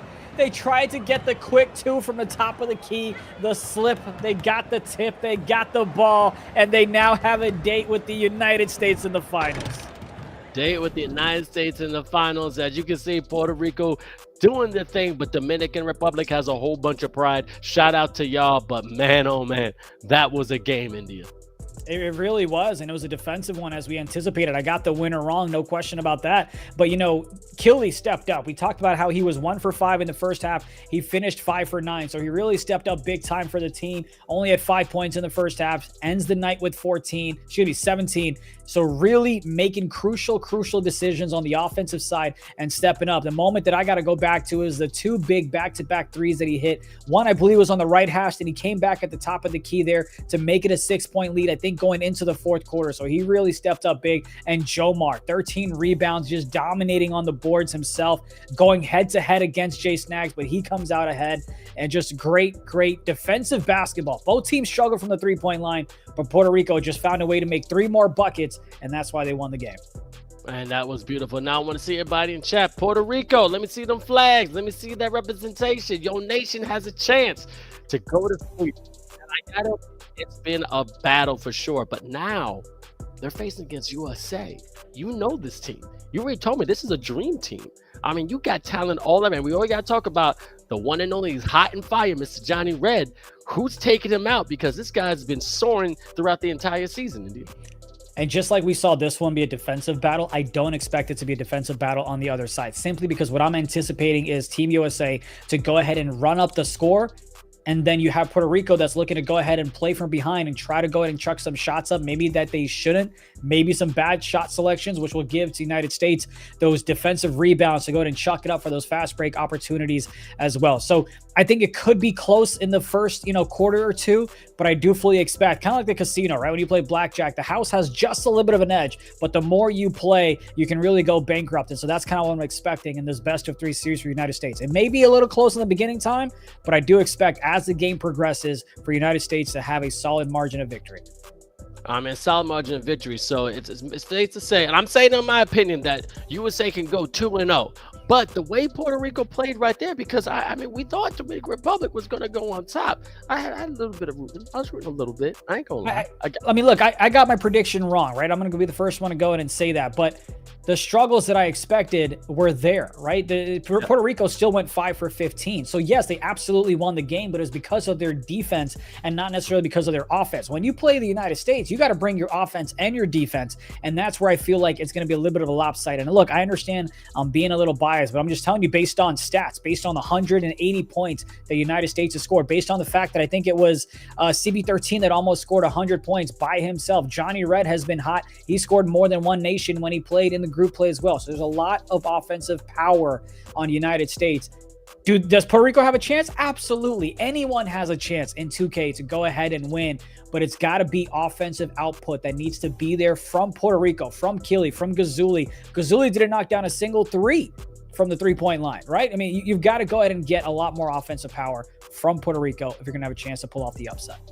All right, well, we talked to him, and we're going to do this again because this man definitely showed out. We got the one and only 𝐊𝐿𝐿 back from Puerto Rico. I mean, I have to admit, you came up with a whole bunch of swag, and now it's amazing because the thing is that the Puerto Rican says straight up, we're going to come out on top. This man says in the last interview, hey, we're going to lead the pack. We're going to do it. And the thing about it is that when you back up what you say, it's something to be really proud about. Because look, Puerto Rican, Dominican Republic, I'm from New York, you got a lot of pride. But then going down to the island, there's even more pride when you're down there. And the thing is, the one thing you have, all right, so let's bring 𝐊𝐿𝐿 right now. Yo, brother, how does it feel? You're about to face USA. Are you ready? Or are you just right now just chilling saying this ain't the thing? We do this all the time. We're locked in, man. We just played a really slow game. That game that we just played felt super fast. Like, honestly, it went by like that. But we're locked in. We're already starting to prep for USA and trying to make those adjustments before the game starts. So Now, because see, look, I've been over here talking about how you're going to need a lot more offensive output from you and 𝐂𝐄, right? Mainly just talking to you. You kind of went 2 for 10 in this game, didn't knock down a single three. How are you looking to lock back in and get more points on the board for your team to help take down the Johnny Reds and the CB13s of the world? Yeah, for me, honestly, I'm still confident. I really don't care. You know, I felt like I still shot good shots. I just got to knock them down.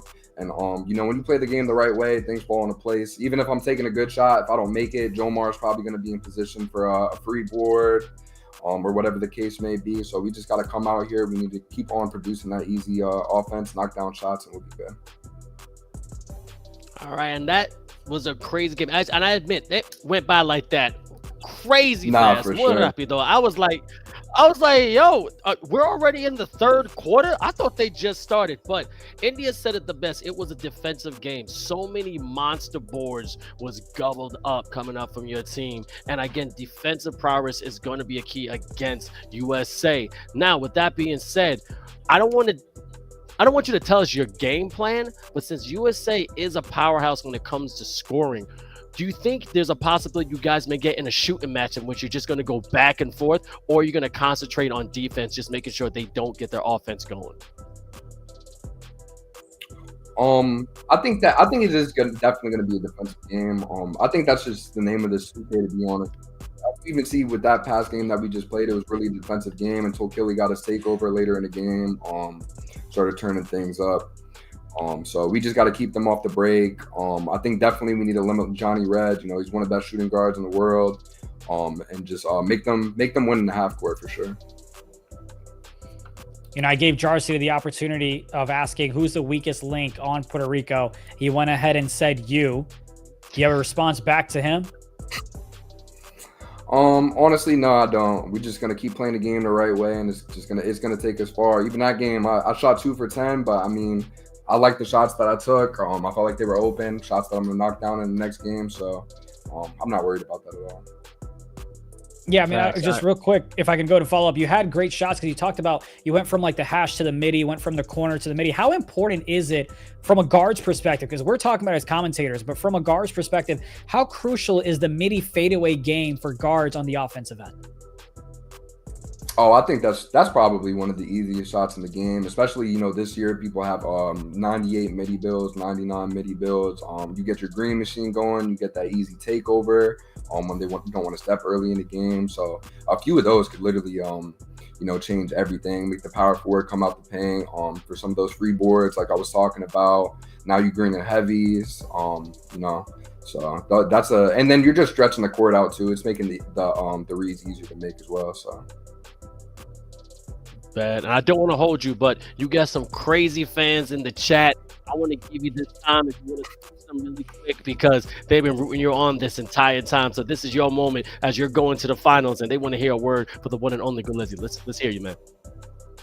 You know, I'm just like I said before, I'm just happy, and you know, I'm just blessed to be able to put on for Puerto Rico, and I'm just blessed to be in this position, to be honest, be in the 2K league, to be playing a video game as a living. So, you know, I appreciate everybody that supports from the bottom of my heart.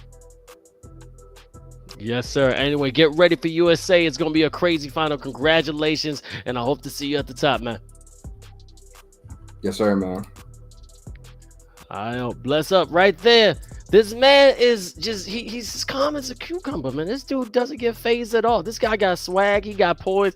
But let's go to the bracket right now, India, because this is what Puerto Rico has in store. And we already saw what they did against the Dominican Republic. Very close game, very low scoring game, which means you have to go to Vegas because you called it. You said about 90. That's about like what, 70 something? That's good. Yeah, we said 90.5, and I'm taking the under. They didn't even crack 74, so it was a great job on the defensive end, and that's what we expect, right? It's game one. You're trying to make sure you play a slower pace so you can take the best shots possible and optimize on the offensive end. Unfortunately, they couldn't do that. They couldn't knock down the offensive shots, but it was Puerto Rico that knocked down 3 more shots than Dominican Republic, and that's the reason that they're moving on to have a date with the United States here. And it was just a great, hard-fought game. A lot of back and forth between both of these. You had Puerto Rico that won a couple of quarters.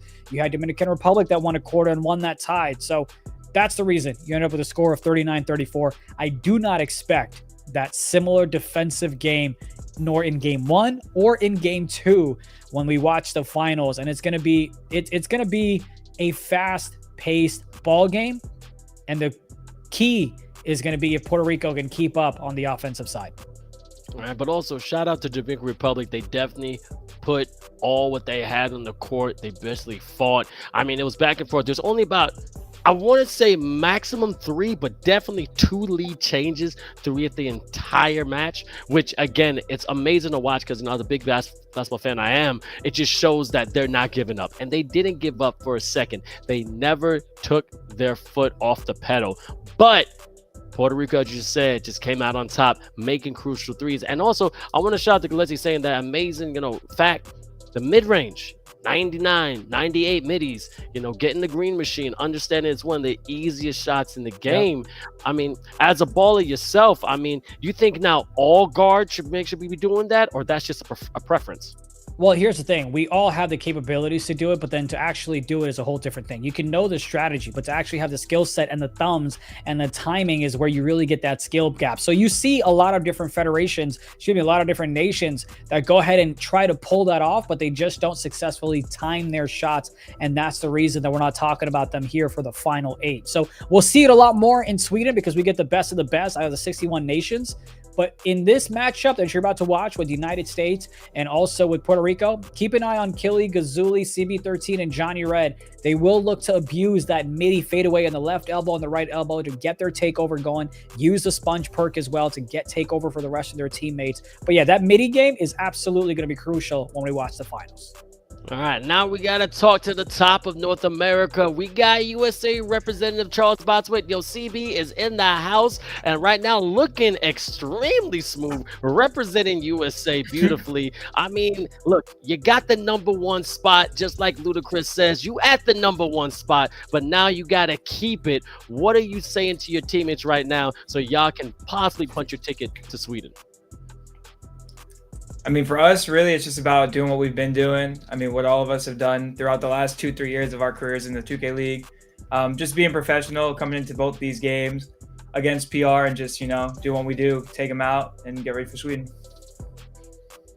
We've been talking about pace so much here, Charlie. What can the folks at home anticipate, right? We got like 74 points, not even, in that matchup in the best of 1. What type of pace can we expect from the United States here in the series of the finals? I mean, at first, we definitely want to come out to a fast start. But, I mean, if it gets close towards the end of the game, obviously, you just got to go ahead and win the game. We don't really care about how many points you do it by. But, I mean, our goal coming into this series especially is just to continue to assert our dominance and just keep doing what we do. I mean, there's really nothing to it. It doesn't really – I don't want to sound too cocky or anything like that. It's just – how we feel, how most people feel, and we need to go ahead and show it in this series coming up. And I'm telling you, you're an offensive powerhouse. I mean, Guatemala almost scoring 100 points. You're at 99, which I was like, that's insane. But the one thing I want to know is that when it comes to this new way of playing against all these nations, how impressed are you to see so much talent around the world?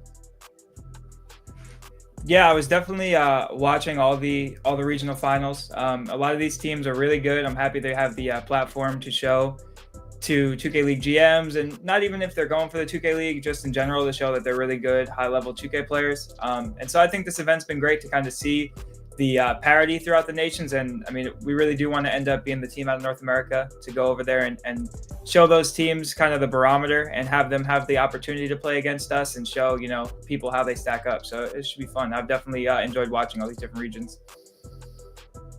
I'd love for you to fill in the blank for me here and give me a reason. If the United States gets upset by Puerto Rico, it's because of...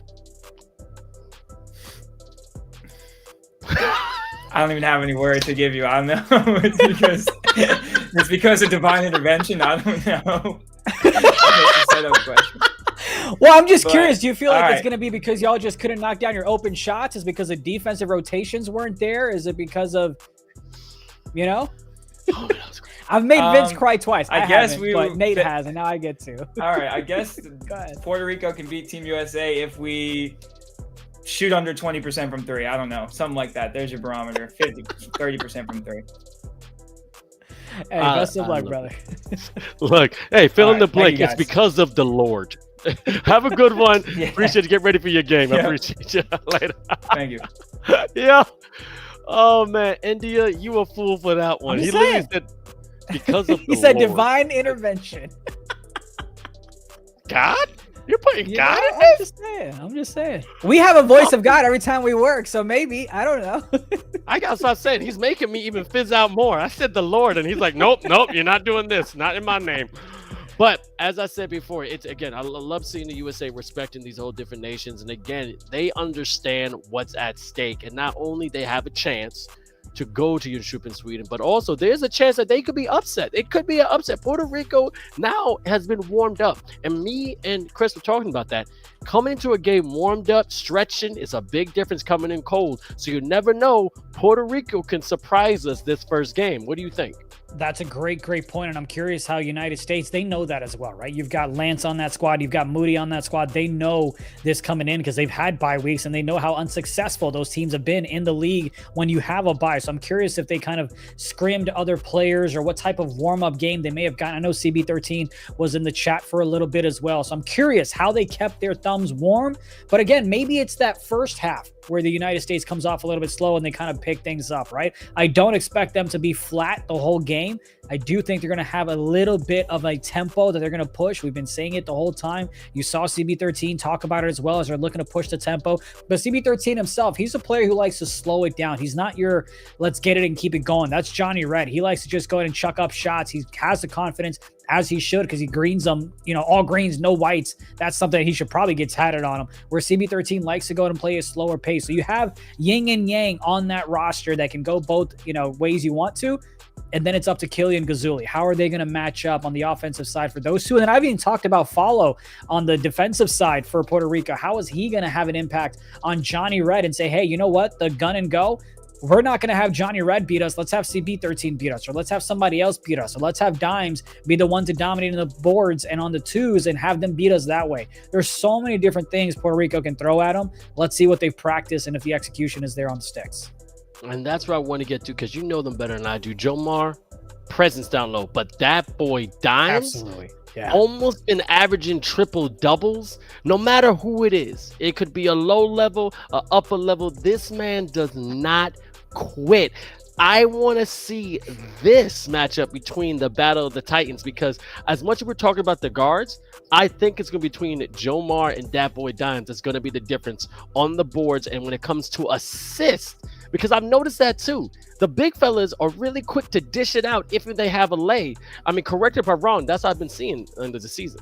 Yeah, absolutely, because they kind of know, they already have an eye on, hey, where the guards are going to be when I go ahead and get this offensive rebound. A lot of times, guards on the defensive side, if they're anticipating to get the rebound, they're trying to run the fast break. So they're already gone. So if an offensive rebound is secured, now their wings are kind of left wide open, or you have the corners that are left wide open because the bigs got to decide which way they're going to guard. So you'll see a lot of assists coming from the big man down low after they secure a rebound. But if they're in position, if they got a defender on their back, they'll just try to pump fake, get him to jump, and then go up with the easy layup themselves. So they get those points themselves, or they can go ahead and dish it out to the corner or the hashes as well. But I agree with you 100%. The number one overall pick overall in the NBA 2K League, that boy Dimes, has himself a finals MVP as well, dominating here for the United States. It'll be a fun matchup. But Jomar's right up there with him, though, in terms of how talented he is. And one thing to point out for the folks at home that might not be familiar, Dimes, when he was drafted number one, he was a point guard. He wasn't a center. He just transitioned into a center out in season 5 when he played it, in the Pro-Am scene. We all thought it was a joke. We all thought it was a troll, but he made that transition, and he's been dominant to the point where now you have other individuals that are professionals trying to make the transition from guards to center to see if they can have that same type of success. So my point being is both of these squads have a lot of skilled players. I believe 9 out of the 10 individuals that are about to step on that court for the finals are 2K League professionals at the highest level. Bunch of banners, bunch of trophies amongst themselves. It's going to be a good one. It's going to be insane, and we're about to get started. It's going to be USA versus Puerto Rico. And I just want to say real quick, against Guatemala, that boy Dimes had 20 dimes, 20 assists, all right? 20, not 1, not 2, not 3, 20. So as you said, it makes so much sense for a point guard to transition to the big man, all right, from the 1 to go to the 5, going from the backcourt to the front court and understanding placement. I know where it is, and this is where we're going to place right now. The game is underway. USA in the blue and Puerto Rico in the white. This is going to be a night to remember, and everybody, this is the best of 3. This is the North America Finals, and whoever wins the best of 3 will be punching their ticket to Jönköping, Sweden, joining me, my man India, Nate Patrick, and also the one and only Chris Simpson, Trumpet Monkey. And already USA striking first blood with the 3. They ain't hesitating at all. I'm not going to lie. I'm really excited to watch this matchup, but I can't believe we didn't get a Nate rap to intro this one. Like, are we serious? Come on. Where's the encore? Oh, yo, Puerto Rico, USA. I'm trying to play. Is that okay? All right. I think that's solid. I think that's solid. All right. Here we go. Solid Killy B+. right now. Solid B+, like Super C's right now. Guarding Killy. Let's see how that's going to go. I mean, 2 guards are definitely amazingly talented, but you see, they're just playing with each other's food. I mean, you got to get more offensive, but it's just starting, so it's just testing out your opponent. And this is where if you're Puerto Rico, you don't want to, force a 3 to fight for 3s as they do take a shot there. They're not going to go, but you want to just take what the defense gives you. If you've got slips there, go ahead and take them out. And if you're Puerto Rico, you got to slow the pace. Look at that. They already wanted to chuck up shots. Great bailout pass to Dimes to the left side. But Puerto Rico, in my opinion, has to slow the pace down. And look at that. Who is guarding Dimes? Nobody, as he gets it right back for the 3. Nobody. And really quick, I'm about to tell everybody that USA has TB13 gets paid. Johnny Red, champs, has select Super C's and Dat Boy Dimes. And once again, giving up a Puerto Rico, Killy PR, Gazuli, Follow the God, Drobo Links, and also Joe Mar, 12 PR. There we go. Going to the right. Beautiful. Get it from the corner and knocking it down. Beautiful 3-point game. All right, Puerto Rico on the board. Yeah, that's a great shot there. You tried to get a pick that was set. I don't think the pick was actually set, but you had a little bit of congestion on the left side. He was able to knock down the 3. Let's see right now. Beautiful underneath the rim. Easy lay. He didn't come to play. He came to win. And as you already said, Dat Boy Dimes, #1 draft pick. Going from a point guard to a center, I mean, in real life, I've seen it so many times when you have that crazy 10-inch growth spurt during the summer. And that's exactly like Scottie Pippen went through. This guy was crazy with, the handles, and all of a sudden just grew like 18 inches and became one of the most dominant, guards and forwards in the game. So, I mean, it's a possibility, but I guess in 2K, same world. And stroking it, green CB? Okay, I like the green. I mean, they haven't missed a shot yet, I don't think. I think they're 4 for 4 in this matchup, which has led to the lead that they have in 11-3. And this is a fast-paced offense that we talked about United States as they get another steal. They already had one, and CB13 knocked down a 3. They get another one. We'll see what comes out of this one. Way too much traffic on the right side. You got to spread it a little bit left. Got to go to the left corner. There you go. Got to fill in the gaps. And now you've got CB13 telling Dimes, go low. I got Badge. I got the midi. And indeed, he's got the green bean. That wasn't an ankle breaker. That was an ankle freezer. Like, kid you not, the man didn't move like cops put a gun in front of him, man. He put his hands up and said, nope, I ain't punching an inch. That was a crazy crossover. I can't believe that happened in front of my eyes. And that starts with CB13 telling Dimes, go down. I don't want the center to help. I can cook him one-on-one. And indeed, he did. I see Puerto Rico's in the chat. Also, USA, you watching right here. We got a couple of people representing when it comes to eFiba Season 2. Thank you guys so much for putting that boy Dimes using the bank because it's open. But again, we want to make sure everyone has a chance to get some free gear. So I know some USA people are here. So please fill out that survey for a nice hoodie, a eFiba basketball, or maybe some NBA 2K codes. Again, the survey will be on all different Twitch channels. So again, fill out our survey for eFiba Season 2. And then Puerto Rico knocks down the 3, 15-8. That's a big shot by Killy to go ahead and respond back, try to get something in his favor, try to get some momentum on the offensive end. And here's CB13 saying, anything you can do, I've been doing, buddy. Welcome to my ball game. Just continues to dominate with a 10-point lead. And Dario, it's a best of 3, and you're watching game 1. There you go. I serve you right there. Killy PR. As you see, a 10-point lead already for the red, white, and blue. Oh, behind the back. Left the Super C's. Able to recover really fast. Loving the defense. Looking at that perimeter D. Making sure no one's getting into the paint. One more time. Gulezi trying to make sure, find that 3 ball. Corner pocket, but could not knock it down. Yeah, whenever you get those opportunities to get those open shots, you got to go ahead and make it count. Dimes overcommitted, I believe, to the hash. Left the corner open, but they couldn't make him pay. They get a nice steal here, though. What can Puerto Rico do with it? Thought he was going to take the midi. A lot of traffic there. Brings it back as well. Jay Snags in the chat coming out from Dominican Republic. I appreciate you coming through, and congratulations, man, making all the way to semifinals. Be proud of yourself, brother. But, man, we'll see what happens. I mean, right now, just straight onslaught, 10-point lead, and I don't think USA is going to stop anytime soon. But Puerto Rico, you still got a fighting chance. Don't give up, baby. Let's see what Killy can do.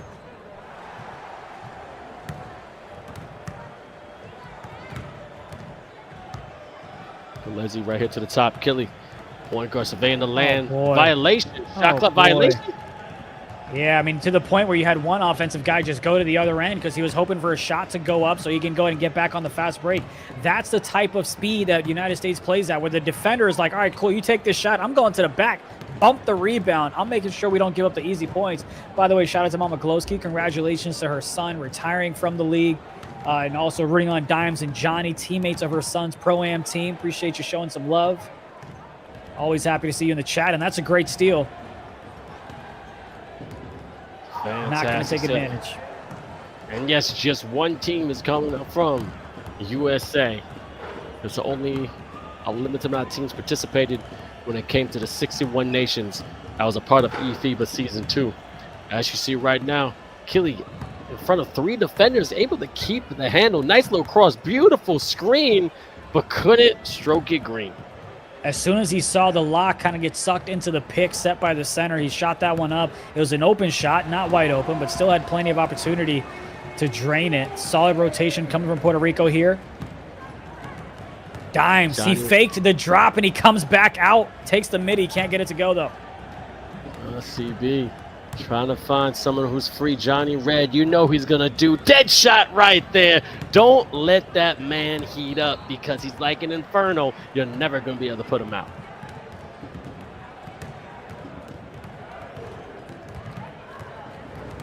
Jomar, big fella, top of the key. Again, Puerto Rico works around him. Great pass to the top. Trying to make sure they can work something with this offense. Again, this is best of 3. This is the first game. Killy. Oh, beautiful. Couldn't kill it. Great job there by C's. Made him think he had a little bit of space, and at the last second, it's going to be Bigfoot out of bounds. But at the last second, C's comeback player of the year, defensive player of the year, did a great job baiting him, get the contest. He's been solid all year long. Narnia expert, thank you so much for the follow. And also, India, Mama Glowski says thank you. You better say thank you back. You are absolutely welcome, or else Vince would kill me. A nice 3-point, 11-point lead only for USA. And Puerto Rico's been down before, but they are not out. They're still going to fight, and it's only 3:23 left in the second quarter. But as you see, CB13, let's see, is going to get paid here. That boy Dimes almost had a great time. Beautiful dime underneath it. How do you even have that animation around the back and shuttle pass? This man has a new avatar. And when it rains, it pours. He had the cut easily as no one even dropped to the paint to guard it. They just got blessed with the flinch and the hesitation of a layup to go. But hey, how can you get tricky with it like that? That's just disrespectful. But let's just see the offense of Puerto Rico. Nice right here. The commentator's curse or the announcer's blessing. And a bam jam from Dapto and Dimes. Woo! He's bringing the pain for USA. Yeah, I'm telling you, listen, Puerto Rico isn't playing Sean RKL on the other side, right? You've got Dimes, you've got C's. They're going to create those turnovers on the defensive side, and they're going to make them pay. All right, let's see what Puerto Rico's going to do again. 15 points, and this lead is getting bigger and bigger. It's becoming a straight chasm. But great offensive board by that big boy, and I told you, Jomar and Dimes is going to be that matchup. You nailed it, man. And so far, it's obviously Dimes that gets the big help from the rest of his teammates. All right, people saying Sean Stray is now in the chat. Remind me to show you a picture of me and Sean hanging out in LA. It's embarrassing, but as many times as I take strays at him, I'll go ahead and take a jab back myself. I'll show it to you when we have some downtime. Definitely do it. But anyway, Jomar knocking down a 3 big fella, showing a little bit of range. That boy Dimes so patient, but unable to convert that easy lay. I'm telling you, Jomar's going to be the different factor. Also, big man taking it up the court right to 𝐂𝐄 and stroking the green. I'm seeing a little bit of a fight now, getting to single digits. Okay, Puerto Rico, doing a little bit of dancing. Let's see what you can do. Just keep prancing. And I feel like if this was a closer game, U.S. would go ahead and call a timeout to go ahead and kill the momentum. But maybe because they have so much of a buffer, they're not doing so. But you definitely want to be careful. Oh, my goodness. What a beautiful play call. Tries to wrap up the top of the key and then just blitzes down the middle for the easy bucket. Yep, but as you can see, Mr. Press saying defense. Let's see what happens. Joe Marsh, 12 PR. 𝐂𝐄 trying to play with his fool. Nice little cross. Giving it to the boss. 3-ball, corner pocket. Not good. Great defense from USA.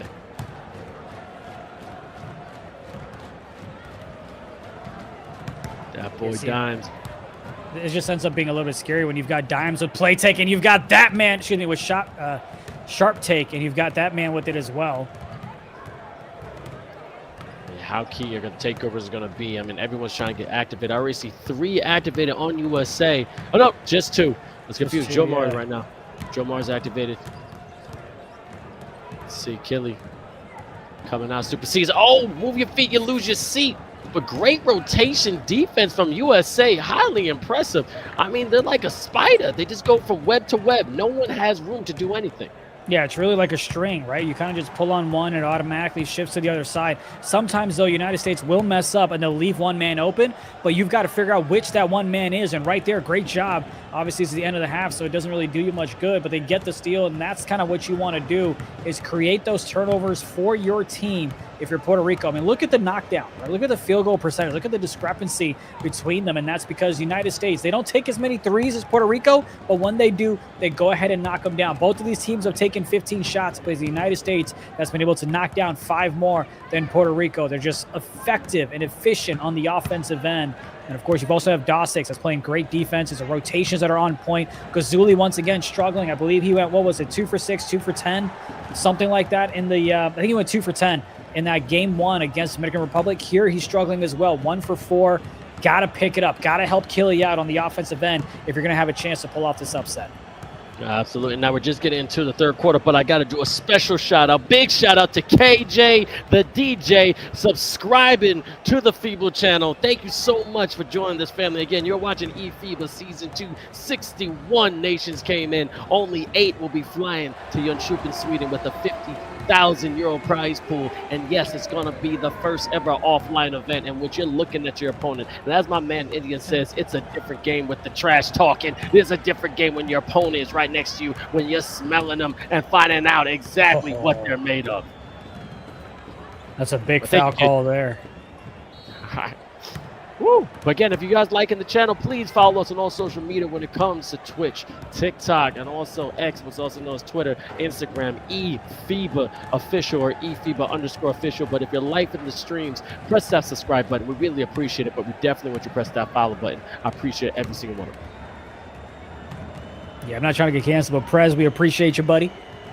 Feel free to spam it up as long as it's nothing crazy. And here we go. They're within 7. Yep, and Puerto Rico's coming back. And yo, Prez, you're not spamming because you're saying different things. You're not saying the same thing over and over again. So you good. You good. You good. Yeah, you added an extra exclamation the second time. So we appreciate that. You got Vince drinking his whatever, almost spit it up. Water. I'm drinking water. I'm drinking water. For sure. Yeah, in a red Solo cup. Listen, no, I'm joking. I'm joking. I'm joking. It is like a orange-looking thing. We'll show it in the chat. I promise. I'm messing around. But what's interesting here, though, is that you've got Puerto Rico that's trying to go on this run here. They're doing a great job. The United States haven't scored in this second quarter so far. It's only been 1:30, so you got to go ahead and call a timeout, talk things over, because this is what we talked about. Remember, when you've got that buffer room, you don't want to call a timeout because you're like, yeah, whatever. But now they're creeping up. They're on a 7-0 run to start the third quarter. Now when you're for Team USA, you're like, all right, cool. Let's stop messing around. Let's get right back into what we came here to do. And let's see if Puerto Rico can get a couple more stops. Hey, yo, ¿qué pasa contigo? But right now, let's see. Puerto Rico is coming back. ¿Qué lo que, papa? Let's go. Let's see what happens. We're going to get right here. Johnny Red. Can't see it there. As you said, just a 4-point game. Defensa is right. Oh, man. Let's see what's going on right here. Jomar keeping possession, almost a turnover. Killy. Come on, control. Killy. Look how high up C's is playing on him to make sure they don't give up the 3. Look at that. They're just swarming them. Don't want to give up the 3 whatsoever. They want to give up the 2, and they will give up the 2 on the cut from the right side. Oh, baby! I'm sorry, I should have screamed when that happened because that was fantastic. Now it's just a 2-point deficit. Puerto Rico not only crawled back, came back. Okay, 2:54 left in the third, and it's just the first game of the best of 3. Again, everybody wants to get that first game because it gives you somewhat of a safety net. But I have to admit, Puerto Rico, and I said in the beginning, could be that team to do that upset. But let's see if USA is going to step it up just a little bit.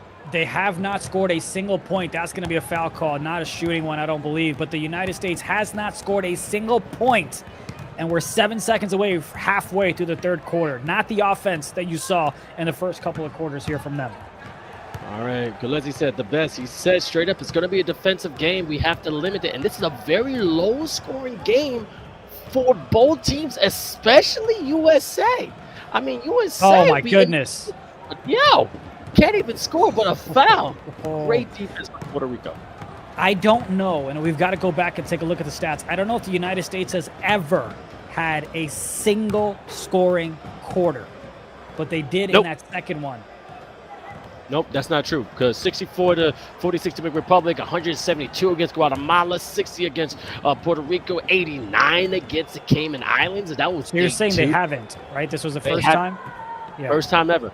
So shout out to First Puerto time Rico. ever. I mean, they're getting things done on the defensive end. We talked about Follow and the impact he'll have along with Jomar. They're doing a great job slowing down the pace for the United States, not giving them a lot of opportunities on the fast break to get their take and get the ball rolling as well. All right, as you see, 29-25. Again, first of 3, a best of 3. eFiba Season 2. First ever offline event on the line. 50,000 euro prize pool.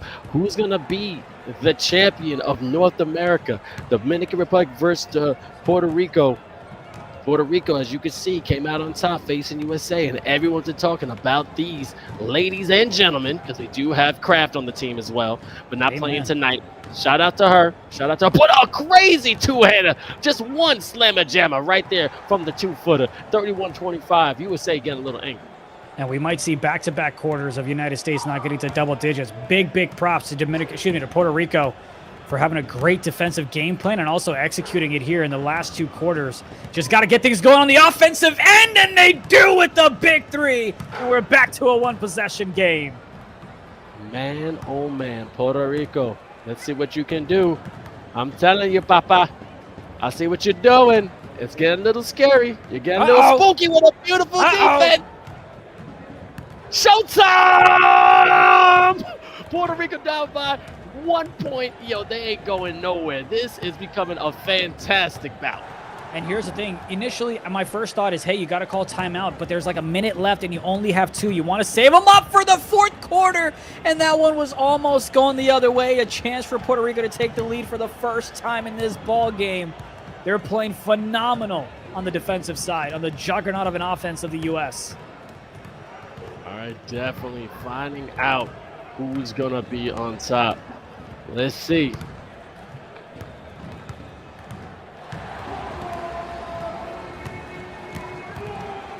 Yes. All my, exes were Dominican, so I just know 𝐂𝐿 but shout out to my Puerto Ricans. That's the only one I know. It's basically what's up. That's what it is. He's going to step up. Thought he was going to get a back court there for a sec. See, he's trying to get the crab inside the paint. Or excuse me, trying to get the crab inside the perimeter. Let's see if United States can make it a 2-possession ball game going into the 4th. Mr. Prez, I'm doing it for you. You want to clap?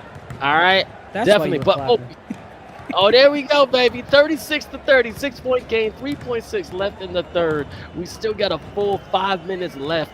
Oh my God! Whoa! Oof, that would have been insane going into the 4th. But as you see, 30-36, Puerto Rico definitely still in this game, and they got a whole nother game next because it's best of 3.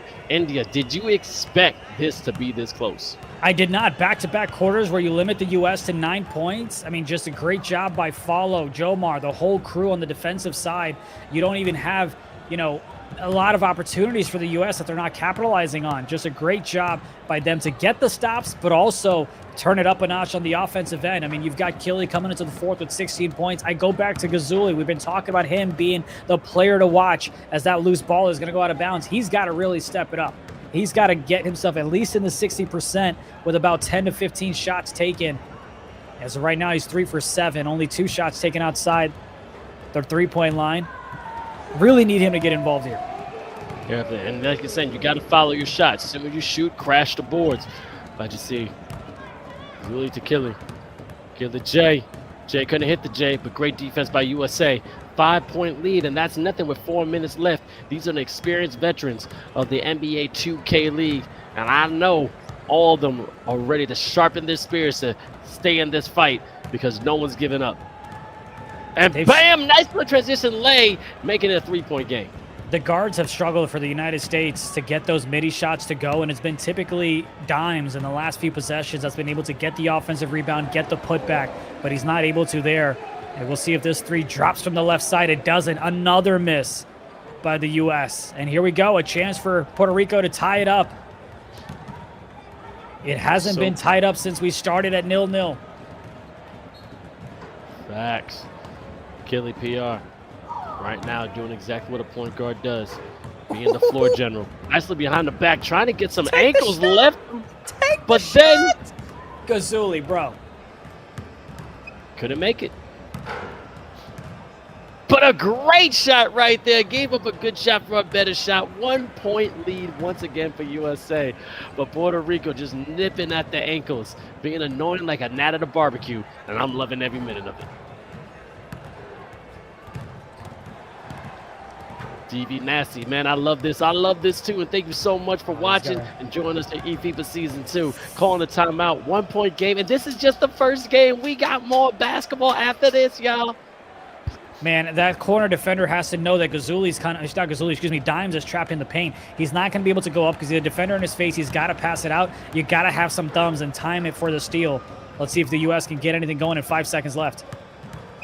See in the chat saying 1 stop. Oh, right, that's not what he wanted. Ooh, oh, great defense right here. All right, Puerto Rico finally has a shot to get the lead. 1 possession game has already been said. Let's see a Jomar. Man, a 3 would be huge. A 3 would be huge. Nice little cut to the basket. Oh, he stepped out! The realism is real.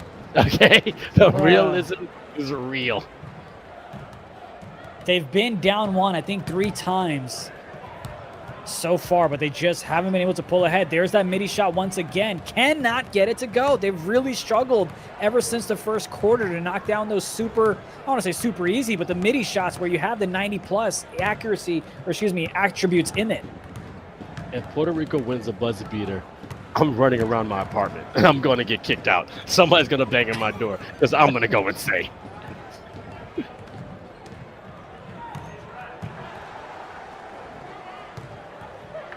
KZ, the locks and shit. A team that can compete with 𝐂𝐄 on a point guard, you got to shout out the defense. It's something crazy. Yes, it is insane, y'all. They're keeping it a buck.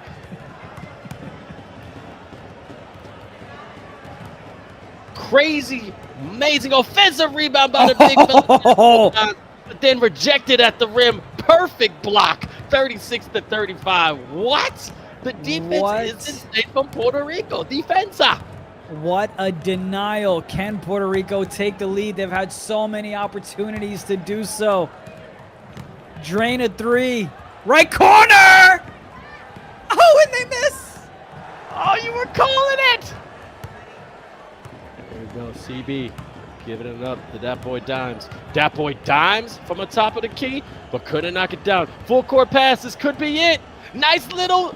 Let's set the first lead from the first game. Here we go, Puerto Rico 36. All right, minute 19 left in the fourth. India, this is going down to the wire. And don't forget, when we had the FIBA Open, it was Dominican Republic that pulled off the upset against the United States. Now Puerto Rico has an opportunity to steal game 1 as well. Can they get a big shot? And he knocks it down to regain the lead by 2. The Terminator is there. Dead or alive, you're coming with me. That's all I like to see from that boy Dimes. Oh my God. And that was RoboCop. But, whew, my goodness. I'm loving this game. Here we go. Nice as Jomar. It's only a 2-point game. I know the chat's going crazy. Shout out your country. And again, this is the first game for best of 3. India, you said from the start you didn't expect this going to happen, but man, this is crazy. I didn't. Great defensive game plan and execution by Puerto Rico, but now you got to go ahead and keep it going and play for the final 20 minutes, or for all 20 minutes rather. Oh, great defensive play. I think it was Dimes that got the block, which gets them the shot clock violation here as well. Now, obviously, you've got 14 seconds on the shot clock. Let's see if United States goes for a 2-for-1. For a second, you were so locked in. I don't know if you were frozen or not. No, I'm still here. I'm just locked in. Powered by AT&T. Lethal shooter. Here we go. That boy Dimes trying to get it. Johnny Red. 20 seconds left. This got to be a defensive play. The big fella has a shot. That's a big 2. That's a big 2. Super C's being Superman. I see 41-37. And see, that's one of those big 2s where you had 2 defenders going at C's as he was taking the shot. So either A, he makes it, or B, he misses it, and Dimes is right there because the 2 defenders are collapsing on the shooter, and he gets the easy rebound and possibly an easy putback as well. Let's see what Puerto Rico has in store. Here we go, Jomar. Big shot. From the corner. Great offensive board. But then a beautiful steal from USA. Man. Man, oh man. I'm telling you, we're all over. We're on YouTube, we're on Twitch. But wow. Wow, oh wow. That was a bout right there. 41-37. As you said, you didn't expect Puerto Rico to do that. That was magnifique. That was NBA 2K24 at its finest. The United States was held to 5 points in that fourth quarter. They were held to single digits in 3 straight quarters. That is not something that you will see from such a high-powered offensive juggernaut. Big props to Puerto Rico's defensive game plan. The United States had those open shots. They continued to miss them. Dimes tried to clean up on there. You had CB13 that tried to take those middies. He couldn't get it to go. Dimes was kind of stuck under the paint sometimes, but major props to Puerto Rico's defensive game plan. Unfortunately, on the offensive end, they also could not get it going themselves. You had the 4 who took 5 shots, could not get any of them to drop. 6 for 16 from beyond the arc. When you play such a great defensive games, and when it's so close, Vince, is one of those where, like, this is the one that should have been yours. So that if you get blown out in game 2, you can force a game 3 where anything can happen. But this, in my opinion, was a game that Puerto Rico needed to win, but unfortunately, they let it slip out of their hands. They had the lead for about 3 seconds before Dimes hit the big 3 from the left. But don't forget, they started with a crazy deficit. They were down by 15 at one point. Yeah. Like, when you're coming back, when you're calling back on any game, when you're coming out of a hole, it's a whole different kind of battle because now you're exhausted from already closing that gap in the deficit. But I want to get into the defense. How many perfect blocks did we see that game? Back to back to back. Puerto Rico stepped up that defense to another level for sure. Yeah, they really did. I mean, they did a great job of making sure that they got as many stops as possible for their offense to get going. I'm just kind of quickly taking a look. You had the U.S. that made 5 threes in the first half, and they only made 2. They took 8 attempts in the second half, but they only made 2 of them in that second half. So they did a great job on the defensive end, but they also kind of let them take open shots. U.S. just couldn't knock them down. But now it comes back to, okay, how do you mentally get back in this game if you're Puerto Rico? You knew you were behind on the deficit coming into the second quarter. You know that you kind of had the lead for 1 point.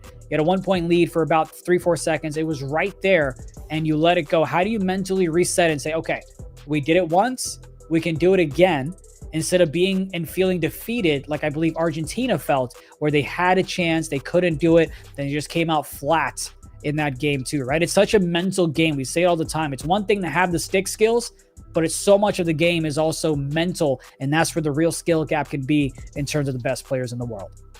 and definitely there's exhaustion. But as we saw, Puerto Rico was warmed up, taking out Dominican Republic in that first game, and I think that had a factor when they came in, because it could be a little exhaustion. You know, the old saying is that whatever the body can handle will go to the mind, whatever the mind can go to the body. And as you see the bracket here, first game 39-34, very close game for Puerto Rico, but as you see, another very close game for USA, 41-37. I mean, the proof is in the pudding, man.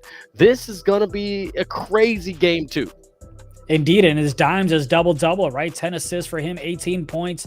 He was critical with a big shot from the left hash to regain the lead, to put the U.S. right back up by 2. And now he went 2 for 2, didn't miss a single 3.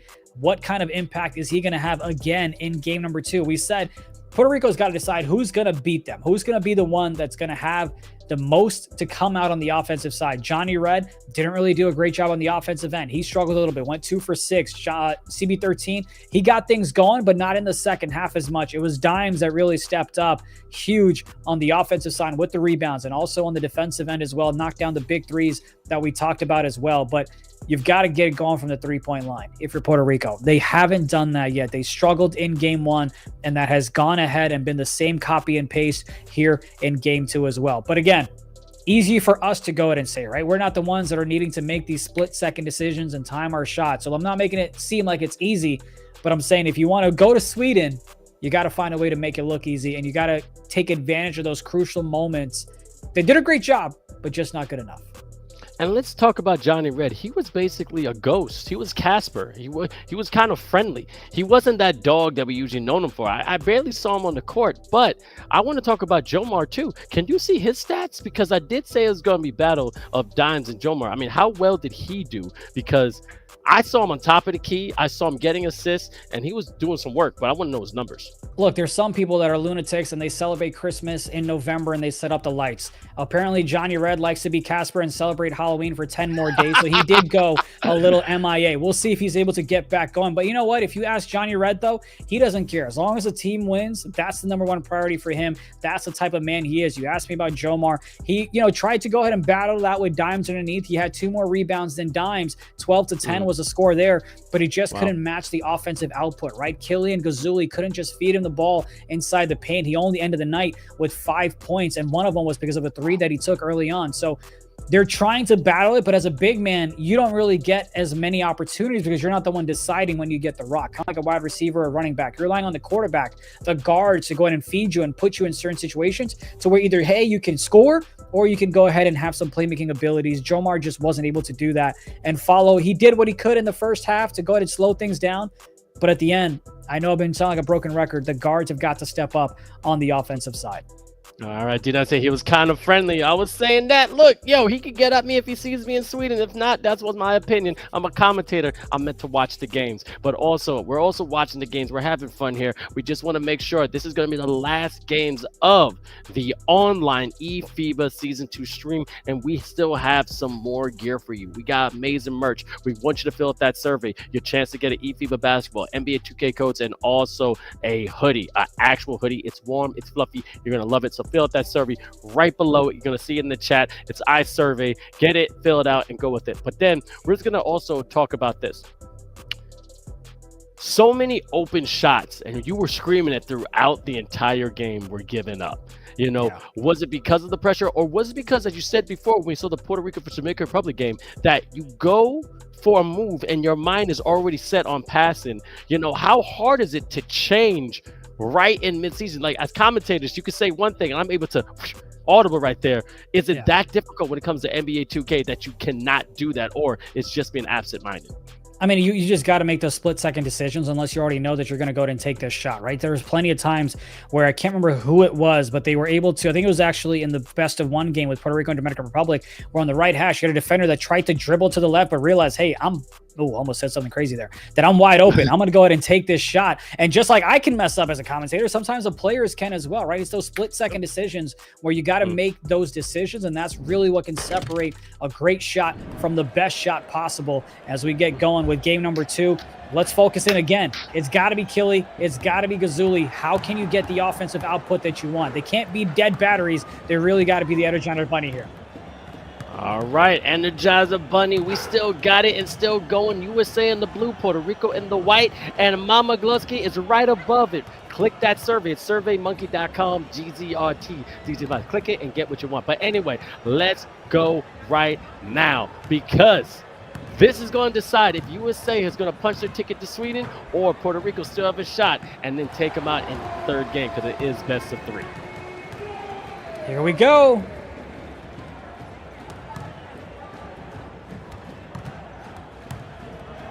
There we go.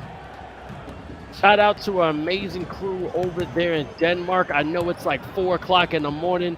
Nico, Michael, all y'all, I love you. I just want to give you a shout out. We're almost done, but I'm going to keep the energy going, and India's ready to go too. 2-0, USA leading. Yeah, I'll tell you what, it's 3 o'clock over in Denmark. I want some payback. Let's go to a best of 3, huh? All right, here we go. That's a great defense from USA. Why are you struggling, Vince? Why are you struggling, Vince? Red Solo Cup. Nah, I'm joking. Oh, man. Killy right now with the possession. Oh, we got to have fun. This is exactly what we're about. We're having a good time. A nice little fillet, but could not finish it at the hoop. And a nice foul stopping the transition. But is that a technical transition? No, it's not. Just a regular foul. And again, already almost 2 minutes into the game and only 2 points. Another, stop it. Only low scoring game. Oh, he's in your ear too. For the chat that's confused what's happening. Our Denmark team is in our ear cracking jokes, so we're not able to lock in just yet. Give us like 30 seconds. I promise we'll be back. Oh my God. Okay, here we go.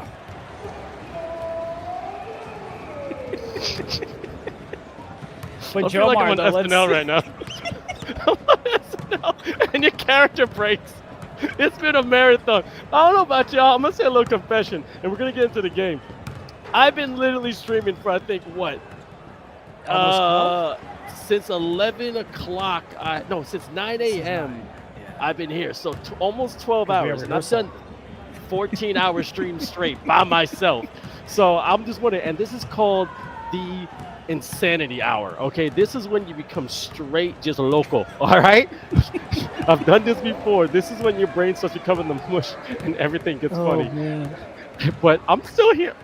I'm still here. USA versus Puerto Rico. You know, we talked about how the United States has been limited to 3 straight quarters of single-digit scoring. We might see that here as well. Plenty of time for them to not be in that case. But Puerto Rico's about to go 2.5 minutes without scoring a single bucket. That's what we saw, I think, with the United States, either in the third or fourth quarter, as they continue to miss their shots. But defense is really being a factor here. I didn't expect that. I thought it was going to be a blowout because of the offensive side of things. I was completely wrong. But Puerto Rico's got to get the offense going here. We've been saying it. I know, chat. I know I keep saying the same things, but it's because that's been the big difference at CB13. He's knocking down shots. You need Kylian Gazuli to go ahead and do that on the other end. Oh, man, crazy. But I've never seen such a low-scoring game, I think, in any eFiba. I mean, 3 minutes into the game, only 5-0. Insane. I just haven't seen it. But also, real quick, Prez, I don't drink energy drinks. I can't. Coffee and caffeine makes me go to sleep. I am that insane. I am naturally hyper. That's why my nickname in FIBA 3x3 is called the Energy. Vince Chang called the Energy. I see right now India got coconut water. That's the natural energy. But I just go on me. It's just me with eFiba Season 2. Yeah, I told Nico, I was like, next time y'all ask me to come on, I need to know exactly what time the streams are starting and what time they're ending. You ain't gonna get me again. All right, shout out to Mama. Just did the survey, and again, one more time, because I don't know, this could be the last time we do it. Put that survey, and also the survey is not just for you to get prizes. It's to let you know how we're doing, okay? If you want certain things to edit, we want to do this instead of that, or that because of this. But a crazy turnover right there, straight into the hands of USA. And again, USA's in the blue, and also Puerto Rico in the white. Yeah, that one hit the net and the the rim. I don't think I've seen that animation quite a few times. But is Puerto Rico really about to go without scoring a single point in this finals matchup? Are they really about to not score a single point in the regional finals for the North American region? let me say some jokes because people make fun of me because I'm a Cowboys fan, but them Giants didn't score anything because last time I checked, that was 40-0 of the first game of the season. Just saying. But anyway, here we go. Killy, PR, boom, boom, trying to get there. All right. Oh, ankle's broken and stroking 3-7. That's how you put some boards right there on the green. I'm glad they went in and got a bucket because there's no way Sean 𝐅𝐻𝐿 scores more in the club than Puerto Rico does in the first quarter. I mean, that's just crazy. Gotcha. There we go. Let's see. 9-3. 28 seconds left. We are alive. Here we go. Jomar going straight to the basket, but then, oh, a good foul. Stopping the easy, too.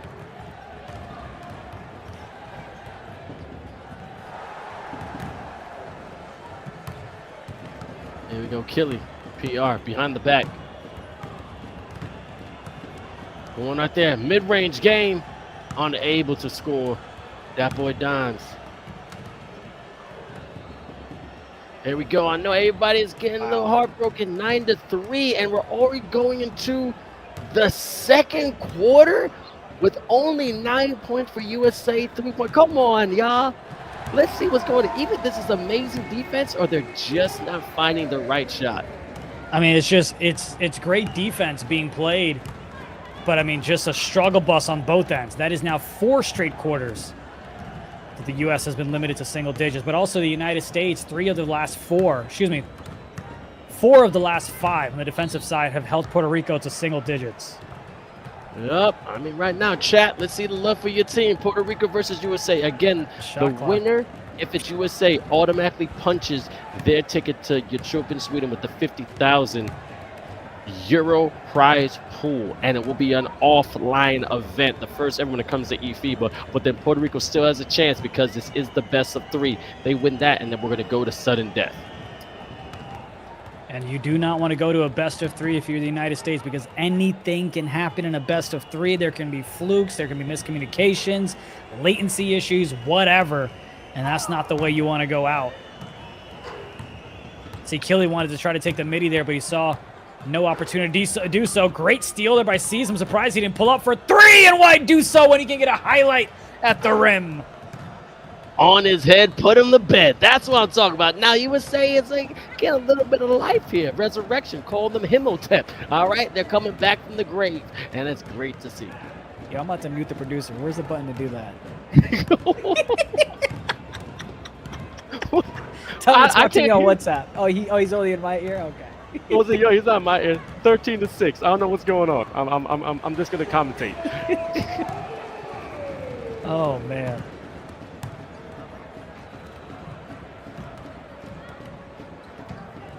Let's see what's going on here. You know, 𝐷6, so that's Champ 6. That's Champ 6 that I'm talking about there. 𝐷6 was completely quiet on the offensive end. I mean, the man pretty much did have 0 points. Only took 1 shot, couldn't get it to go. He did have a couple of steals and 1 assist in that game 1. Again, not someone who cares about individual accolades. He cares about the dub, and that's what the U.S. got. But he's been almost non-existent here on the offensive end for the United States. Having his impact known a bit on the defensive side, especially on the rotations and when he switches on over his dimes, finishes at the rim.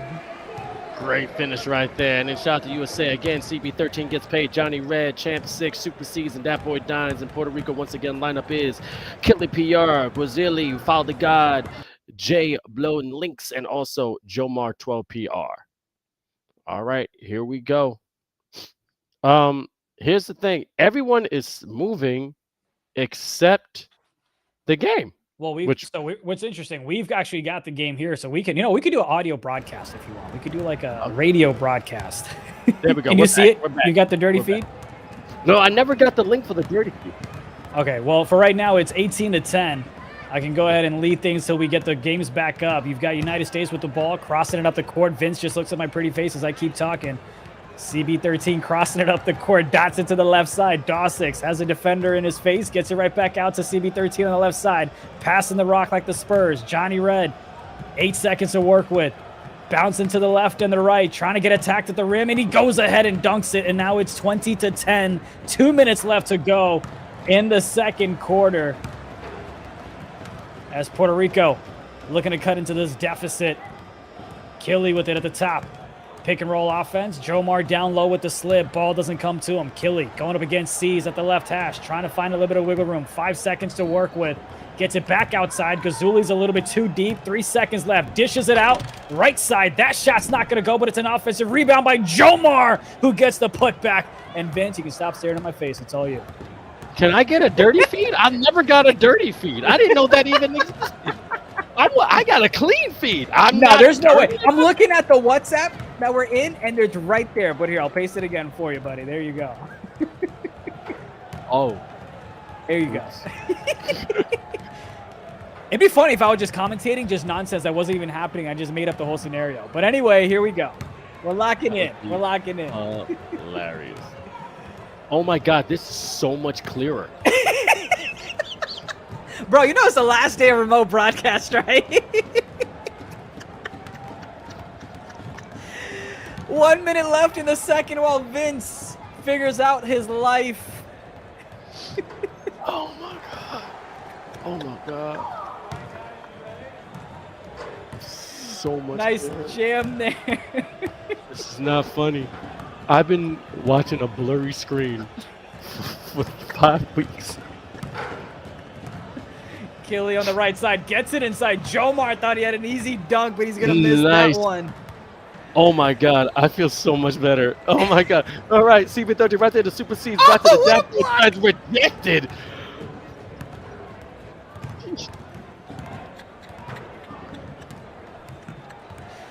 Oh my goodness. I got to go to the eye doctor. I've been straining my eyes and I've literally memorized people's looks. That's so I can get the names right. So, oh my goodness.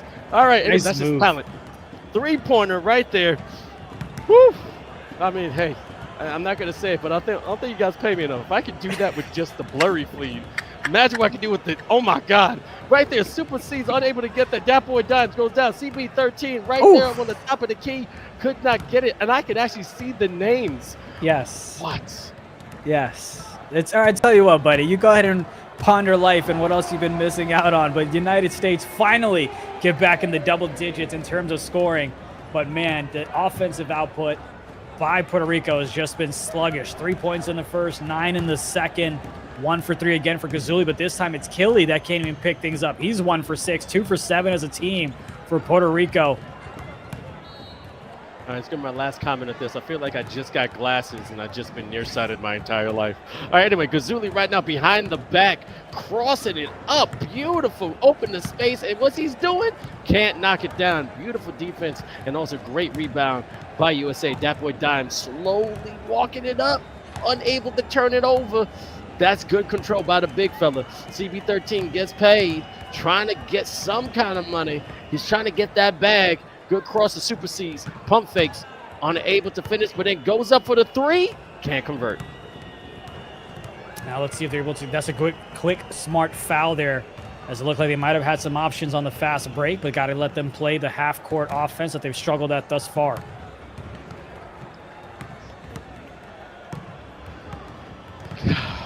Here we go. Nice pass us up. Good steal. Johnny Red again. Casper the Friendly Ghost. Haven't seen much from him, but then knocks down a 2. He can hear us 27-12. And this kind of reminds me, remember we talked about it, it's a mental game. Just like Argentina dealt with it with Brazil, they kept it close, but then they go ahead and just get obliterated in that game too. That's kind of what you're seeing from Puerto Rico. They had it close. That's the one game that you got to win. And when you don't, it's a gut punch. You're demoralized. Your moral isn't there, or your morale isn't there, excuse me, and you just have a tough time getting into it.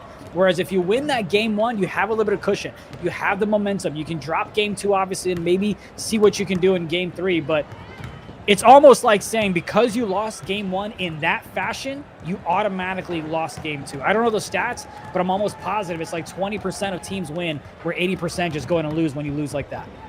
Exactly. But again, they're certainly going to be fighting, though. Puerto Rico with possession. You can see double-digit lead for USA. They're definitely trying to put the nail in the coffin so they had a chance to go to the one and only Unshoopin Puerto Rico.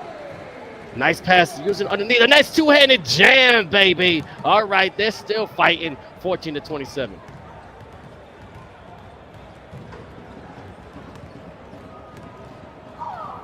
CB13 taking down the right lane.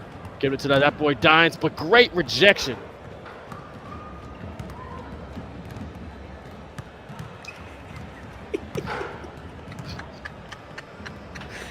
Let's see if Killy is able to get them back in this one. Has an open shot, finally takes it, but he can't hit. Continues to struggle as the United States about 8 minutes away from guaranteeing themselves a trip to Sweden.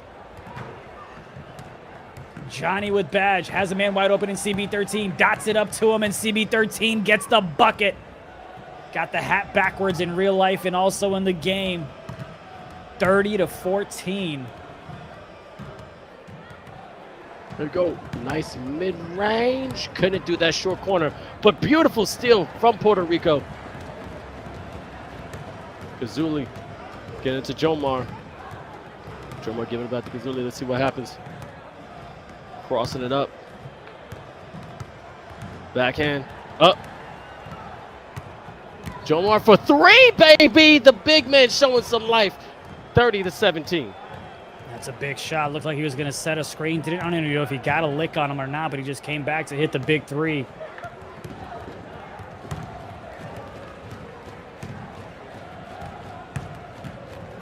Here it is, Johnny Red. Oh, he was open. He still is. Too late. Why is he so timid, man? Especially with badge, I'd expect someone like him to just go ahead and knock it down. But you know, again, when you're up like this, you're trying to dish the rock, you try to get cute with it, you try to go ahead and dot it up and say, don't move a muscle. But nonetheless, though, they're in plenty of buffer room here to not really trip. Here we go, Killy. Right there to Gazuli. Oh, nice behind the back. Leaving two defenders, breaking two ankles at once, but could not drain it down. Slightly early.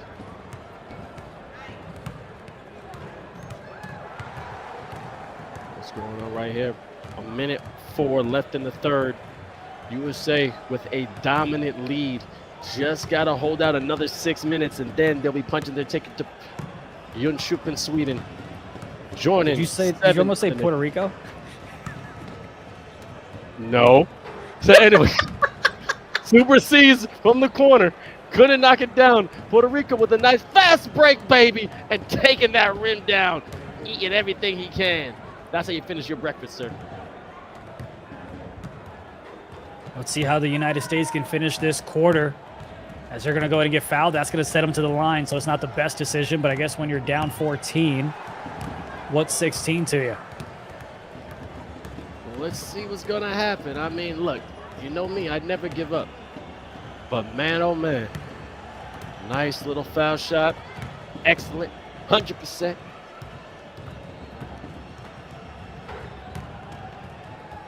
Truly Hunter saying the shot selections has to be smarter. Yetna said it's been on 300 ping. Oh, yeah, they're talking about you watching Not the Dirty Feed. I mean, right there. So Killy was deep, right? Any other 2K, Killy would go ahead and hit that shot, but it's limitless range that isn't quite as great as it used to be. So Killy's not going to shoot that. A lot of folks that are on the guard build are not going to shoot that. Otherwise, that's a wide open shot. C's was open for the second on the right side. You can see him trying to flare up a little bit to the top of the key, trying to give a little bit of space. He's going to go in for the rebound. He does get the rebound, but that's going to be the end of the fourth. We're 5 minutes away, Vince. 5 minutes away from possibly figuring out which nation is going to hang out with us in Sweden. Again, joining 7 others is stroking the green. Again, you got New Zealand, Morocco, Philippines, also Lebanon. We got also Turkey, and then France, and then last Brazil. And this is all off the memory, baby. That's why I'm the energy of FIBA 3x3 and also eFiba Season 2. Bitch Chang, bald guy. So anyway, Killy right there to Jomar getting pushed out of bounds. That's just frustration. Indeed it is, and there's a lot of frustration for Puerto Rico on the offensive end. They did a great job on the defensive side of things as Follow gets it to Jomar. Back to Follow for the long two, well inside, but he gets it. And yes, it is game 2. The United States is up 1-0, looking for a sweep in this best of 3. 38-21, 4 minutes left. 50,000 cash prize pool. And also, if you want to be a co-streamer representing your nation, because again, there's going to be 8 over there, definitely go to eFiba.basketball as soon as you can. Sign up to be a co-streamer so you can help us spread this amazing game of NBA 2K and also international 2K. Beautiful professionalism. Reason why I stopped is that these scores is crazy. Johnny Red has 12 points, and I had to pause because I only saw him score once. When did he score? Yeah, it's because you weren't watching the dirty feed, so it's just a little fuzzy to you. You don't really know who's playing, who's not. At this point, I'm surprised you didn't say Puerto Rico, Dominican Republic, game number 2. But nonetheless, though. Jomar Achilles. Oh my God! And chat, listen. I know we're not exactly locked in on the game, but Vince has been up in broadcasting for like 12 hours. I've been having a great time because, you know, it's our last broadcast. So cut us some slack. If it was a closer game, I promise we'd be locked in, powered by AT&T. But for now, we're having a good time. Dude, you just got here, okay? You just got here. You just got here. I've been here. I've been in the gym. 38-21. Puerto Rico, USA. You've been here, but you didn't know we had dirty feet, and that's the last time I'm gonna comment on it because I'm sure the chat's tired of hearing about it anyway. I'm gonna move on. Here's Johnny Red. Hey, by the way, that's Johnny Red that passed it back. That's it to the left side. As they're gonna call timeout. If I can virtually throw something at a person, how do you do that, chat? How can you like physically throw something at a person through a stream? That boy Dimes, get it right there to the top of the key. Super C's getting fouled. You've got all. I think I've got to check when the box score comes up, but I don't think any player on Puerto Rico is in double digits. I think Killy's in 3. I think the lock, Follow the God, has the most amount of points on Puerto Rico. That is not the recipe for success to win in this regional finals for North America. Yo, truly. Yo, I just saw that. I just saw that. I just saw that, B. I just saw that. Yo, I'm dead. Yo, Hancho, that's hilarious. I am dunking on you when I go to Sweden, and I'm not talking about NBA 2K. You're gonna have eye sweat on your forehead. Like, nah, you getting dunked on. Yo, that's insane. The stray is crazy. Yo, I'm about to get Brooklyn on y'all. Like, yo, this all professionalism is about to go out the window. Like, word of mother, let's go, B. Like, oh my God. Gazuli, right there, follow the God. Can't knock it down. It's cute because now you're calling out the player's name instead of the team name. I love it. It's great. I'm done. 40-21, 2:20 left to go in this game 2. We are about 2 minutes away from United States punching their ticket to Jönköping, Sweden for Thanksgiving break in the U.S. I can see the WhatsApp.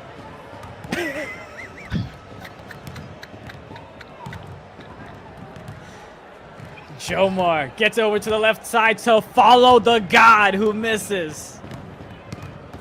Got to see that boy Dimes. Big fella gets big fella. Great. I mean, this defense from Puerto Rico in the end of the fourth, as much as like you see it's a 20-point lead, they just don't give up, and I got to respect that. Yeah, no, they just, I got to go ahead and give props to Puerto Rico. The way that they've played, it's been great on the defensive side. Unfortunately, the offense just has not been there. It's just been awful, to say the least. And you got to give credit to folks on the defensive side, like Dawsix, like Dimes, like C's, the Defensive Player of the Year for the NBA 2K League. As you miss it, but rather give it up a 2, you give up a 3 on the right side. But of course, this ball game is practically over. CB13 says stroking the green. But again, Puerto Rico, I said, is still going to ball out. I mean, hey, the first game, magic. It was magic, but USA stepped it up. They put in the second gear. They went gear 5 on them, all right? If you know about One Piece, they weren't playing. Skip all the other ones. Segundo, straight to gear 5. And Joy Boy is here. And Arroz, can they come back 0-2? maybe if it was a best of 5, but unfortunately, it is a best of 2. So this is going to be the end of the journey for Puerto Rico.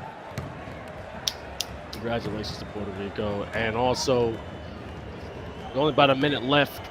I want to do this real quick shout out. Again, we have so many nations from all over the world definitely participating in 61. Oh, that was nice. Terrible. Dirty. Dirty step back by CB13 on the right. Sorry, but yeah, nations. Woohoo! North America had Barbados, the Cayman Islands, Dominican Republic, Guatemala, Puerto Rico, and USA. And then South America, Argentina, Brazil, Uruguay, and Venezuela. I mean, I got to give credit's due for you to get on this stage. It's beautiful. And again, to be part of eFiba Season 2. This is the first time we're doing it. First time we're taking over 61 federations and nations, trying to come together and also flying to an offline event. Come on, history's in the making right here. And the people who are watching there on Twitch, YouTube, also following us on Instagram and also TikTok and Twitter, you're part of it too. And thank you so much for your participation. 35 seconds left. And then USA can comfortably say they're going to be going to the beautiful, cold, but fantastic country of Sweden in the beautiful city of Jönköping. Should be a blast. You know how you have folks leave the court, leave the stadium, leave the facility when the score is winding down? That's kind of what you have in the Twitch chat. They're like, all right, this one's over. We know what happened. Aziz takes a shot.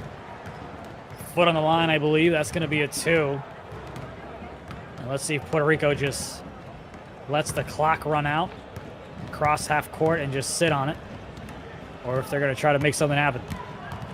Oh, come on, USA. Leave them alone. Leave them alone. He's going to go down again. Hands up. Peace out. 8-time down. And then that's it. That's all right. Got to give the applause. USA is now on their way to Sweden. And you know what? As much I would love to see Puerto Rico, now eFiba Season 2 just got a little spicier because every country is trying to get at USA. And then also USA, I think a little bit, wants to get at Turkey, but we don't know what's going to happen the first, second, or even third round. So it's going to be amazing to watch. Yeah, I mean, it'd be great to do like a bracket showcase or something like that. Why not give the folks in Denmark some more work? Why not? It's 5 a.m. for them almost. But you got to give big props, not just to the nations that you mentioned, but also to Puerto Rico. I mean, having the game that they did against Dominican Republic to even have a chance to take the juggernaut of the United States, they did a great job. They played 4 great quarters on the defensive side, limited the U.S. to single digits for 4 straight quarters, just couldn't pick things up on the defensive end. On the offensive end. 𝐂𝐄 struggled 1 for 12, 1 for 5 from the 3-point line. Gazuli 2 for 7, 0 for 4. Not sure what exactly was going on there, but nonetheless, mad props to Puerto Rico for making it this far. But it's the U.S., the red, white, and blue, that'll be hanging out with us in the blue and yellow in Sweden at the end of November. All right. Red, white, and blue to blue and yellow, but we got to give the one and only CB. The one and only Charlie is from USA, and we got to do this right in 3, 2, 1. Congratulations. I know right now you just chilling. You know what's going to happen, but you are the North American champions of North America. I mean, I just got to know. You look stoic, but how does it feel to be amazing once again? Like I said before, on the pregame interview, this is kind of what we expected. Our first game, we really didn't play that good, but the second game, I don't think they scored double digits in any of the quarters. So that's kind of a great accomplishment, really, for the other 4 guys. I just kind of stand in the corner and make sure the lock doesn't cut on me. But the other 4 guys played phenomenal on defense, and we just kind of took care of what we thought we were going to take care of. Honestly, we don't see a team competing with us in any of these if we play our game and don't miss any shots. And in that second game, we didn't miss any shots. And obviously, they didn't score too many baskets. They really were fighting for every basket. They had 25. I really wouldn't doubt if they had like 15, to be honest. I mean, you nailed it. They only did. So you're right. They scored 3, 9, 7, 6 in 4 consecutive quarters. But y'all, the U.S. scored 9, 9, 5, and 9 again. What was the reason that y'all struggled? But more importantly, what changed to where you were able to get back in the double digits for the final 3 quarters to seal game number 2? Yeah, so the first game, we really kind of struggled making shots and we turned the ball over. So when you're turning the ball over and then you miss those like key shots in the game, it like compounds. And so the first game, we kind of let them hang around. They really had a chance to kind of steal one. Once we won that first game, though, we kind of were like, okay, that was like their game to win. Kind of, they were warmed up playing against DR, and we just kind of came in missing shots, turning it over, playing pretty sloppy. So in that second game, once we got, myself and Johnny Red clicking at the right time, and Dimes always is down to make a decision. He's one of the only centers that I would even trust to really touch that ball and make decisions. And so there's just really good decision makers on the team. I think at some point we're going to break through and score, and that's kind of what happened those last three. All right, now I know you guys have 10 people on that squad, and I'm not sure how many people are going to be traveling to Sweden, but you're going to represent USA beautifully. But when you have a close game like that you have with Puerto Rico, right? How much fire does it put below y'all? Because again, y'all not supposed to quote unquote bleed. They made basically a god bleed in real life. I mean, what did that do to y'all mentally? I mean, I don't know if they're, as much of a lower tier than us as people make it out to be, right? They're all 2K League players on that team, so they are definitely competent 2K players. And so, especially sometimes when a team's a little hotter and warmer, playing basically a warm-up game per se against DR while we were, sitting around waiting, I think that's definitely something that can happen. And so, it wasn't anything more so than us, turning the ball over, playing pretty sloppy basketball, and then, like I said, once we had end up winning that game, it was just kind of a general vibe in the room of okay, we're good. That was their time to win. If they would have maybe kind of snuck that fourth quarter and won, then maybe we would have been okay, we really have to focus up. But after we won that game and we played probably a C- game overall and still won, we knew we were going to win the second game. It really wasn't any startling in the call or anything. It was really just all right, here we go. Let's just green our first couple shots and we'll be good. Vince, I'm going to go back to back because I want the folks in Denmark to stay up a little bit. But Charlie, you had Turkey that said they want a piece of the United States. You're going to get a chance to see them in Sweden. What are your response back to him? I think everybody wants the United States, as they should. I think if you're not trying to compete at the highest level and play against, 5 2K League champions on one floor, then you shouldn't be playing in this profession. So I think whoever is trying to go ahead and try to win this event obviously has to go through us, and for them to want us, I think that's just more of a compliment to us than anything. So I don't really take any offense to it. I would do the same thing in their shoes. I'd do the same thing. And the last one before Vince takes it off real quick. Sorry, I told you I had a back-to-back. I gave you a heads up. Is there any nation in Sweden that you're expecting to go ahead and give you a tough fight from everyone else that's qualified? Who do you feel like is the toughest nation to take y'all down? I guess I'll play into the storyline a little bit. I guess play against Turkey and Sweden would be great. I think that would really be fun for everybody to watch. All the fans from over there, obviously, and also the fans from North America. So I guess the team we really want to see is Turkey, and I think I really do like their point guards game. I like a couple players on their team's game, so it'd be a fun experience to see what they're about actually on a stage where there's no delay and we're all there in person. So I'm excited for the game. I'm not really talking trash or anything like that. I'm excited to really see what they're about. So it should be fun. Gotcha. And lastly, but surely, I got to give you your little soapbox. You have so many people in the chat, so many people watching you. This is your chance to speak to the fans. What can they plan to see when y'all going to represent USA going to Sweden? This is your time, Charles.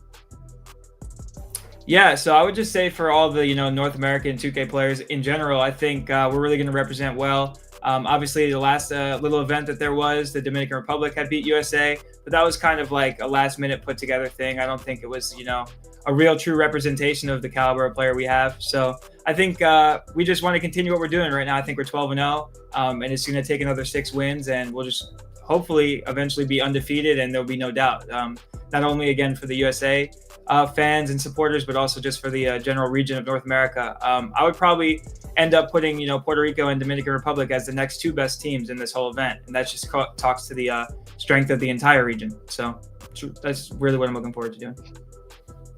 Well, beautiful. This man is confident. Yo, it was great to see you. I will see you in Sweden. Good luck the rest of the way, and definitely keep representing USA the best way you can. Yep. See you guys over there. Appreciate having me. Peace out. Man, oh man, India, this man is talking smack. All I said, yo, I want to give you your soapbox. He was like, yeah, man, we're the best. This is literally the Olympics, but just in NBA 2K form. But let's just go to the bracket. Let's break down what happened when it came to North America. And you're my expert. You see the score. Take it away. And, you know, Charlie mentioned how the last time they had this event, it was Dominican Republic that beat them, and he wants to revenge them. Well, he already had, because Dominican Republic won the North America region, and now the United States have. So the Dream Team has completed the revenge tour, but now you have United States that won Game 1, 41-37, and then just dominated mentally and also on the sticks Puerto Rico in Game number 2 with a 52-25. Doubling up the score wouldn't be enough for Puerto Rico to match up against the United States. And just a great job by Puerto Rico and Dominican Republic. But ultimately, it was a favorite, the chalk, the red, white, and blue, that got the job done just enough in Game 1 and had the momentum going into Game 2 to finish the series off. And just a wonderful sweep. And again, said at the top of the show, would not be surprised if they stay undefeated through and through at the end of Jönköping's trip. Definitely the Dream Team right there. And now it's time to see all 8 nations that are flying to the beautiful Jönköping right in Sweden. And as you can see, New Zealand, Philippines, Lebanon, Morocco, Turkey, France, Brazil, and USA. Man, India, this is gonna be a fight. Oh, I mean, indeed it is. And, you know, I see Hanjo in this chat saying counting the EU out. I'm not. Yeah, I am. But I'm saying they're going to go ahead and put up a fight. I just don't see it happening. But this is going to be an incredible matchup. I really want to see. We talked about the hidden gems. We've been talking about Aaron so much. I'm about Breaker so much. About all these other individuals and players that have been so hyped in the Twitter spaces, in the chat, in the broadcast. Great, wonderful. You made it to Sweden, but that's not all this trip is about, right? Job not done. How can you go ahead and showcase your skill set to the scouts that are watching from the United States? You want to be in the pros? This is your chance to go up against the best of Brazil, France, Turkey, New Zealand, Philippines. That's another squad to take a look at as they have their APAC tournament here in about a week. Lebanon, Morocco, and of course the United States as well. So you really, I mean, we can't emphasize it enough, Vince. You have the best of the best that are now going to be represented from their nations, and we truly get to see in person. No LAN, no ping this, that, and the other. Let's just see who the best of the best is. And I'm telling you, bro, it's the trash talking in your face in 8 different languages, if not 10. That's going to be a beautiful sight to see. The content that we're going to get out of this trip is going to be phenomenal, and I cannot wait to watch it live. Cannot wait. And again, really quick, I know we got to get out of here. This is the last stream, but please, please, please, everyone who has been a part of this, we want you to go to eFiba.basketball, put your 2 cents in it, but we also want to thank you so much. 61 nations came together, 26 from Europe, 14 from Africa, 6 from North America, 5 from Southeast Asia, 4 from South America, 2 from Oceania, and 4 from Middle East. I can't name them all because we gotta go. We gotta start packing. We're going to Jönköping, Sweden, baby. We're gonna find out who is the world champion of eFiba Season 2. Hey, I just gotta say, it's been amazing. Before we go, anything to say goodbye to the fans, India? I mean, no, we appreciate you for rocking with us and continue rocking with us when we get in person. And shout out to everyone that's involved, man. Our social team kills it. The recaps that they do is amazing. I'm so excited, dude. We're going to take a little bit of a break, pack our stuff, but I'm excited for Sweden. It's going to be fun. It's going to be cold, but it's going to be fun. DreamHack, Michael, Nico, all of them, Nate, Chris, my man India. This right here is eFiba Season 2. We're done with the online. Now we're going to go offline. We'll see y'all in Jönköping, Sweden in 2 weeks. Peace out.